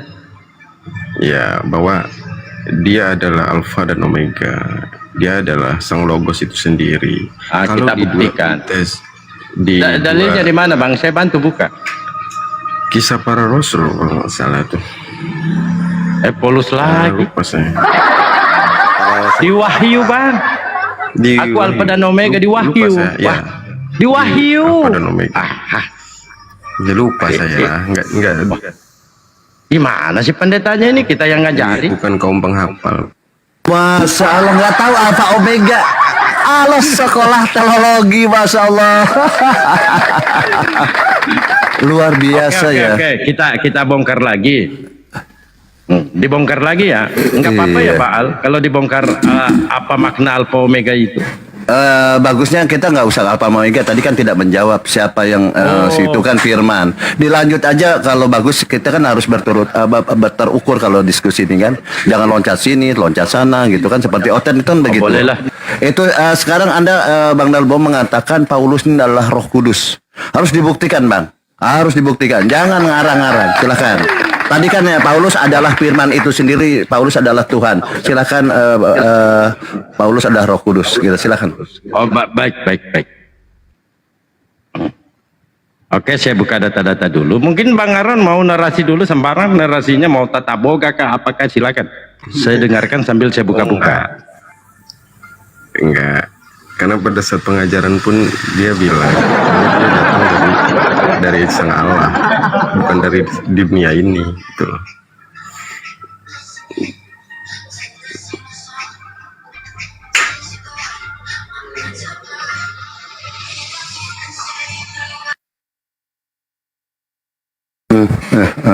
Ya Allah, sampai gini ya. Saya buka dulu ya.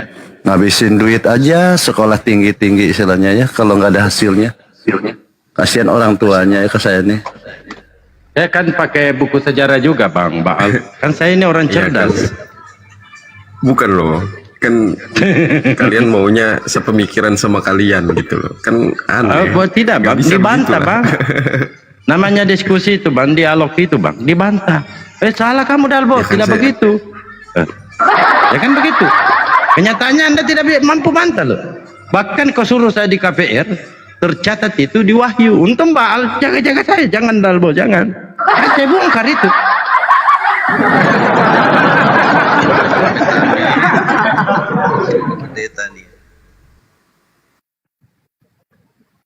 Oke, lanjut ya, Pan Baal ya.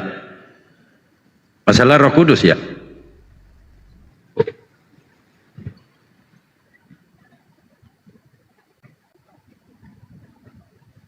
Ini kecuali Pak Pendeta Aron ini mau bagi 2/10 ya, saya tutup. Saya nggak bongkar. Tapi kalau makan sendiri ya, kalau dia mau makan sendiri saya bongkar. Aja. Okay. Saya punya bukunya ya Bang. Saja loh ya, udah lu. Punya. Aren ya. Di sini sebelum Konsili Nisea, ya sebelum Konsili Nisea, dan kami mengimani kepada Roh Kudus, kelihatannya sesuatu tambahan. Artinya ditambahan ini sebelum konsili. Dan kedua, ini Paulus coba gelap. Paulus berbicara tentang Roh Kudus sebagai upaya pembaruan kepercayaan. Ini. Nah, kita masuk ke Bible. Jadi ketika Paulus menyampaikan kepada murid-muridnya Yesus perkara Roh Kudus, murid-murid Yesus ini pelangap-pelongo. Pelangap-pelongo dia. Nah, KPR 19. Mana ini? Nggak mau mengecil. Ya, di sini. Ketika Apolos masih di Korintus, Paulus bagaimana ini besar kali ini? Saya kecilkan dulu ya, supaya di bawah juga lihat.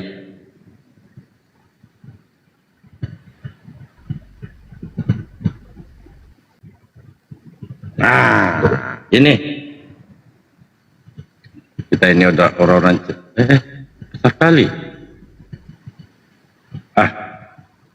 Ya, ketika Paulus masih di Korintus, Paulus sudah menjelajah daerah-daerah pedalaman dari Efesus. Di situ didapati beberapa orang murid. Ini murid Yesus. Murid Yesus.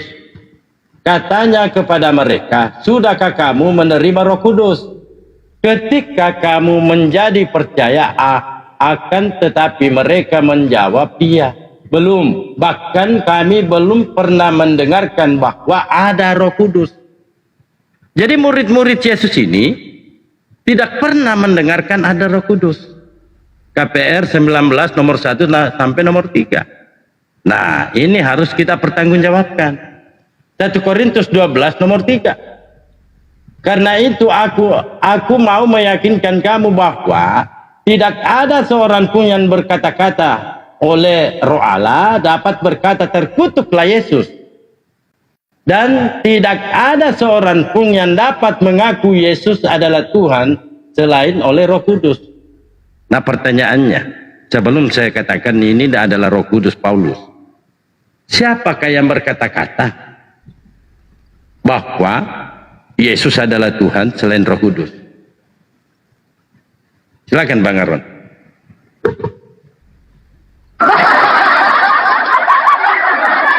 Bang Aron.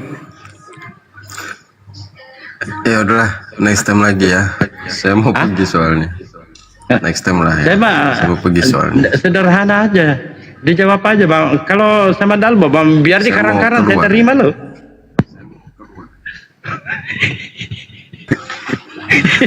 Iyalah, nggak begitu. Bisa aja Bang Dalbo. Ya kan di sini dikatakannya, dan tidak ada seorang pun yang dapat mengaku bahwa Yesus adalah Tuhan selain oleh Roh Kudus. Nah, ada enggak di dalam Bible Roh Kudus mengatakan Yesus adalah Tuhan? Kan enggak ada.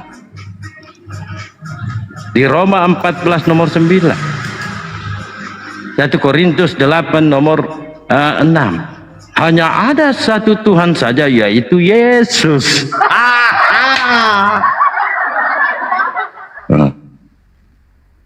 Nanti kita tunjukkan lagi kalau Yesus Paulus itu adalah Bapa.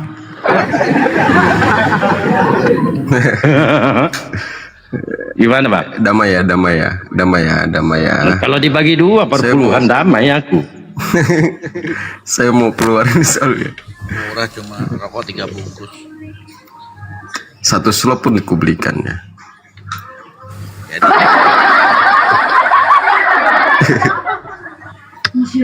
Ini bukan gara-gara saya Pak Karo. Gara-gara Baal. Kalau mau ngomel aja sama Baal. Sebenarnya aku nggak mau ikut-ikutan tadi. Tapi yang menarik tadi ya, bahasa-bahasa sarapan. Gara-gara yang di atas Bang Dalbo itulah. Kok gara-gara Bang Baal? Kalau nggak ada yang di atas Bang Dalbo itu nggak mungkin begini ya. Oh, kok senggol lagi guruku? Oh, tunggu saya bongkar lagi. Oh, dia sudah terkenal di mana-mananya. Jangan, beliau jangan bangunkan dia. Ke internal kita pun dibahasnya dia. Gimana caranya membungkamnya? Karena kalian ini tidak mau jujur. Coba seandainya kalian ini jujur sama jemaat, bagaimana mungkin kita mau turun tangan? Kita ini mau menyelamatkan Bang Dalbo. Gini Bang, dosa terbesar itu memutus rezeki. Hah? Memutus apa Bang Aron? Bagi 2. Dosa terbesar katanya Bang Aron, menghancurkan rezeki pendeta.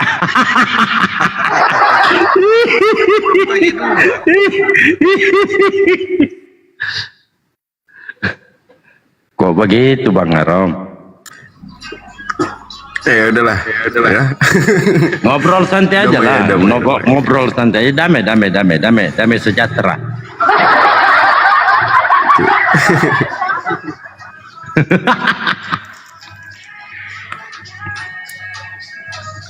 Saya itu bang, nggak boleh. Kalau ada Ustadz Tata, gitu. Bang Dalbo, ada gini Bang Bang Dalbo Suma. ya. Saya jarang masuk loh Bang. Dalbo. Sabar dulu. Gini, Kalau Bang ada Dalbo. mereka berdua ini, Bilang sama Bang Dalbo. Apa? Ku bilang Bang Dalbo ya, kan nggak mungkin kan Bang Dalbo itu akan sebegitu teganya memutus rezeki orang gara-gara perdiskusian kan nggak baik juga. Hal yang seharusnya nggak perlu dibicarakan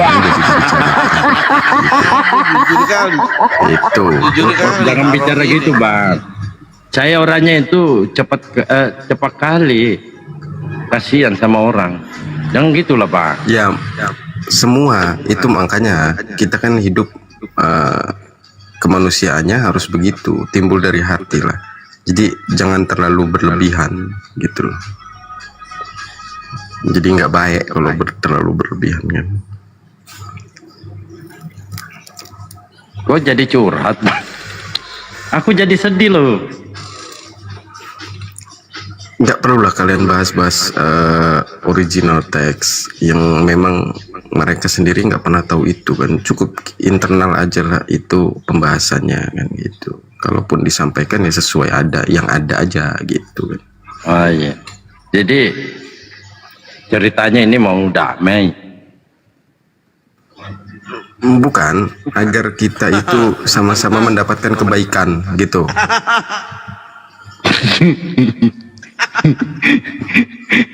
Gini aja aturannya Bang. Kan di gereja kan ada 10%, ada perpuluhan nih. Abang gimana kalau abang ambil 3%, saya 7%?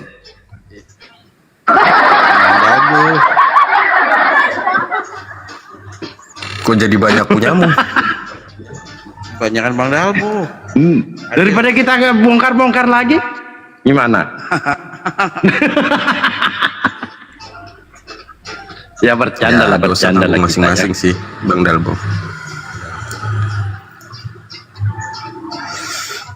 Nanti saya coba berbicara dengan Bang Suma. Gimana ini Bang Suma? Ngajak damai ini orang. Sudah semalam, sudah ku bilang ya sama Bang Juma. Gimana coba perasaan kalian atau perasaan kita lah ngelihat contoh saya ngeliat Bang Dalbo nggak dapat rezeki, terus anak istri bingung mau makan apa atau tempat tinggal untuk bayarnya gimana kan gitu. Jadi kan kalian juga kan yang gitu loh. Kok saya menjadi sedih Bang dengar itu Bang. Alih profesi ganti Tuhan. Sedih aku. Ya kalau sedih ya syukurlah, berarti Bang Dalbo paham lah. Ya, mengerti aku Bang. Ganti Tuhan.